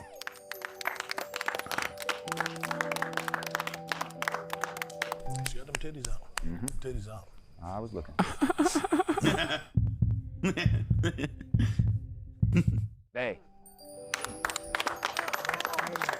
Yeah, that's crazy because she's a last minute, like Drusky went to a nightclub and picked her up at the nightclub and brought her into the game. See, it's brilliant. That's a strategy. Like she is not even supposed to be there. Like she was a addition after people had been eliminated already. And she said the N-word is true. That too. Was like, oh wow, making snarky little comments like, what the f is oh wow? Like, why would I have gotten eliminated my first night here? Get that turn on my face, bro. All that shit. I just got here. And you guys love Bay. She did get 3 BBLs. They tried to kick her out of the room last night. Like, out of all people, like, why her? Like, at the end of the day, fool, you in the house now. So at this point, I'm gonna let you 4 know. I'ma give you BBLs, the my rundown bad, of what 4, it is. not I'ma let you 3. know that's my man. Let me ask you, ladies. We have 6 remaining. 2 of you will be staying. 4 of you will be going home. How are you feeling? Nervous. Shaking like a stripper, tighten up. It is what it is. Next, staying with us tonight, come and collect your rose, please. Himothy. Himothy. Damn. You almost left the competition. Yeah, she almost ran How does away. it feel to leave for almost $5,000? I wasn't gonna do it. I just wanted to test the water. Shaking like a stripper, tighten up. You know what I'm saying? I had to. She wanted to take The water was warm. Water was warm. That's all. That big too, and them he got big. And you love. You can see it through them briefs. Yeah, That's he's crazy. showed off my mood nut. I felt good. Like, that was a compliment. Like, I don't give Drusky, would you like to address the final 5 because only one of them will be staying with you tonight? Final 5, you know, we've been through a lot, y'all. Everybody, you know, did what they needed to do in this competition. It's about love at the end of the day. So I'll still even if you ain't in the competition. But you just don't have my heart. And he will. Ladies, if I call your name, come and collect your This is rose. a crazy. Go get in the pool and enjoy your night here at the Could Have Been Don't Love eliminate estate. Nina. Don't do it, If I do not Drewski. call your name, it's over for you. Call Nina. Gotta get on the bus. He's gonna We ain't going to the club tonight. somebody. The name is? Time to sub. If you want to know, who actually won, you got to subscribe, chat. That's right. Thank you to the chatter who reminded me, because I keep forgetting. That's right, baby. You're right. Woo! Yeah, let's get those subs going. Sub train running. About 350. Thank you for the 5 gifted. Everyone's ranker. Thank you for the 5. I can't. Oh shit. Fuck. King Conquer. Sec the King. Lesbian Boulevard. Thank you for the 5. Young Nut. Young Nut. There's some Lip Hungry Harlot with another 5. Yeah. Do you want to know who wins? Oh, wow, Girth there's a big Burgers. one. The Forever Spawn. You just got a big one. Yeah. I'm trying to keep up, but I can't. Grandma Name. Dude, this community loves they love reality TV show reacts. It's crazy. Last time I did this, it fried the system basically. Not even hiding like the announcement or anything, but just straight up. I was like, if you want me to watch another one, subscribe, and then I can't even read it anymore. It's like bricked. Scuff Seal, JD Pondon, Lord Ducky Bear, Iridescent Vulture. Adrian is online. Thank you for the 10. X-Lone Sentinel, Roguelite Bearer. Meggie with the 50. Demon Girl, let me with the 10. God damn. Been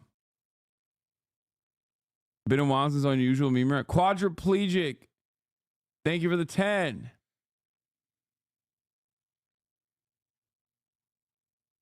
Let's go. Hassan's new pharmacist. Thank you for the 5. It's not even triggering a hype train. I don't know why. Stop rewarding this evil. Jank DJ BS Colo. Thank you for the 5. All right. We're getting back into it. It's done. Enough. It is decided. Imagine if Hassan did this for the news. Yeah, if you want to know. Folks, if you want to know if a nuclear bomb is currently dropping over West Germany, hit subscribe.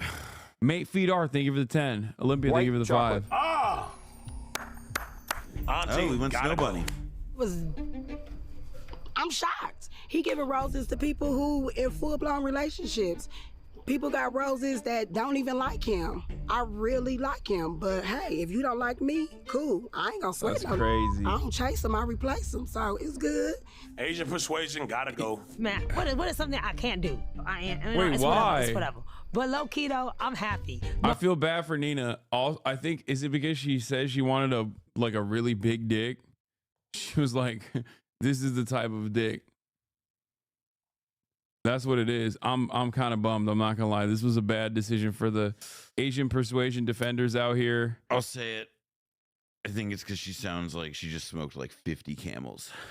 Okay, well that's your thing, you know? I'm just saying, man. It's messed No, up. I'm not. I'm not that happy. I'm like sad, you know, cause like I really do like him, you know. She's I'm here trying. really for a good time. I just want to chill, you know what I'm saying? Never seen Atlanta before, so I came in. I'm just saying. Gotta go. White chocolate. Go get She in ain't the pool, even White getting in the Chocolate. mud, man. But she's getting in the pool. White chocolate, you still getting in the pool? Country. Gotta go. I really, really am shocked. I wonder if there was a mistake. I'm here for the right reason. It's giving a little distracted. I don't think I could have did anything else better. Think I did my shit. 2 of my close girls left. 2. E-Baby and Asian Persuasion. So now everyone in my room is gone. That girl did not talk at all. She did not engage. She didn't do shit. So ladies, what this means for you is that everything you've been through, all of the mental, physical anguish, the mud wrestling, putting your life on the line has been for naught. Final 10. Now what? It only gets more difficult from here. Yeah. I'll see the final 10 in the house. Let's get in the pool.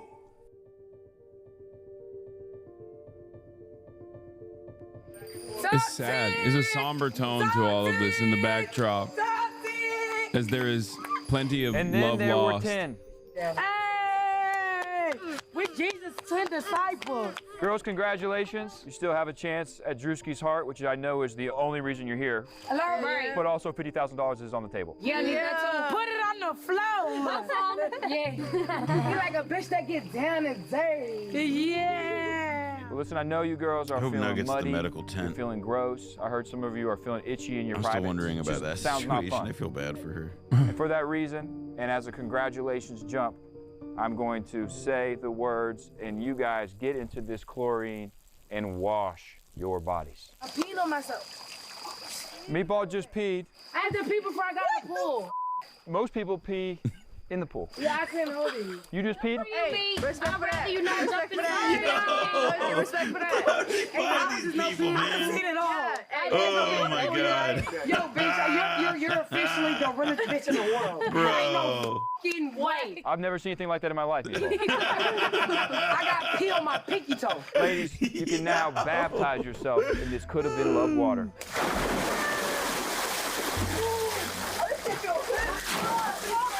Oh my God. It's not cooked.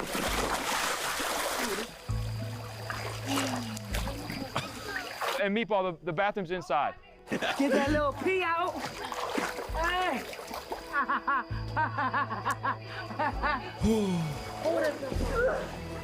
Can I stand here? Y'all see the titties, y'all better catch.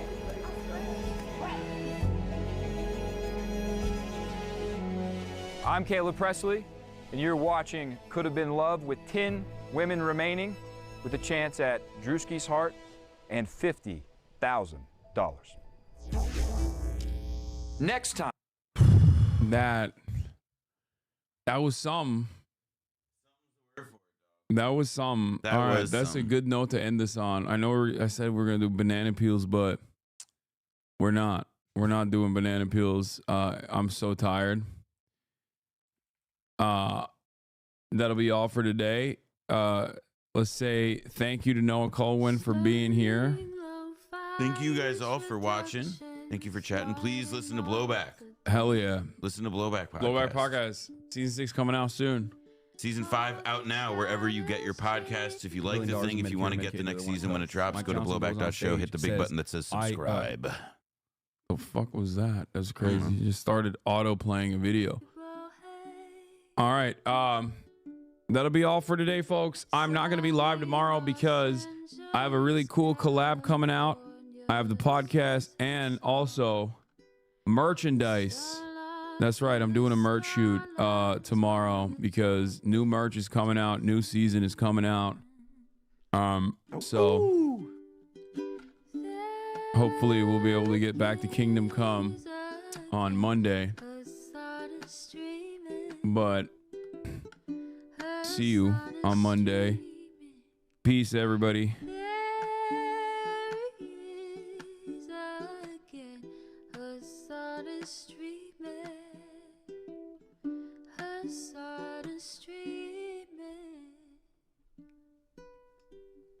Reviewing the P.O. box, Uncle Uger's face.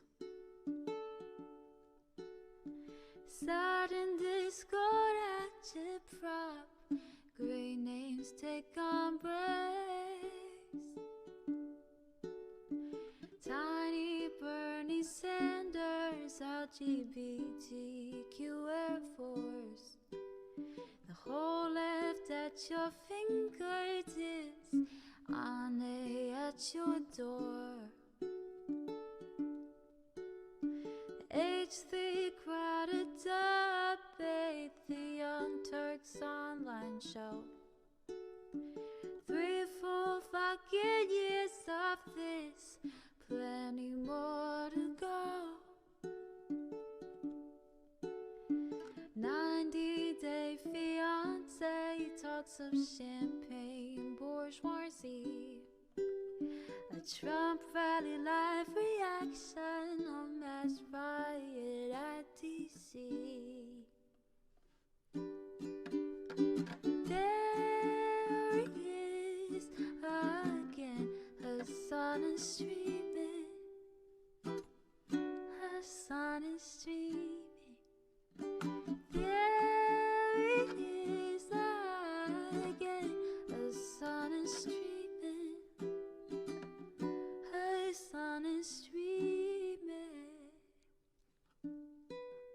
Reading a live stream, fair comments, Austin show chat advice. And all the ways the right-wing pipeline can suck you in a lie.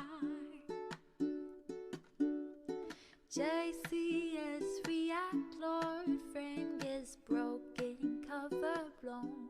A full-blown mass pandemic monster streaming at your home. Total radicalization coming out to find.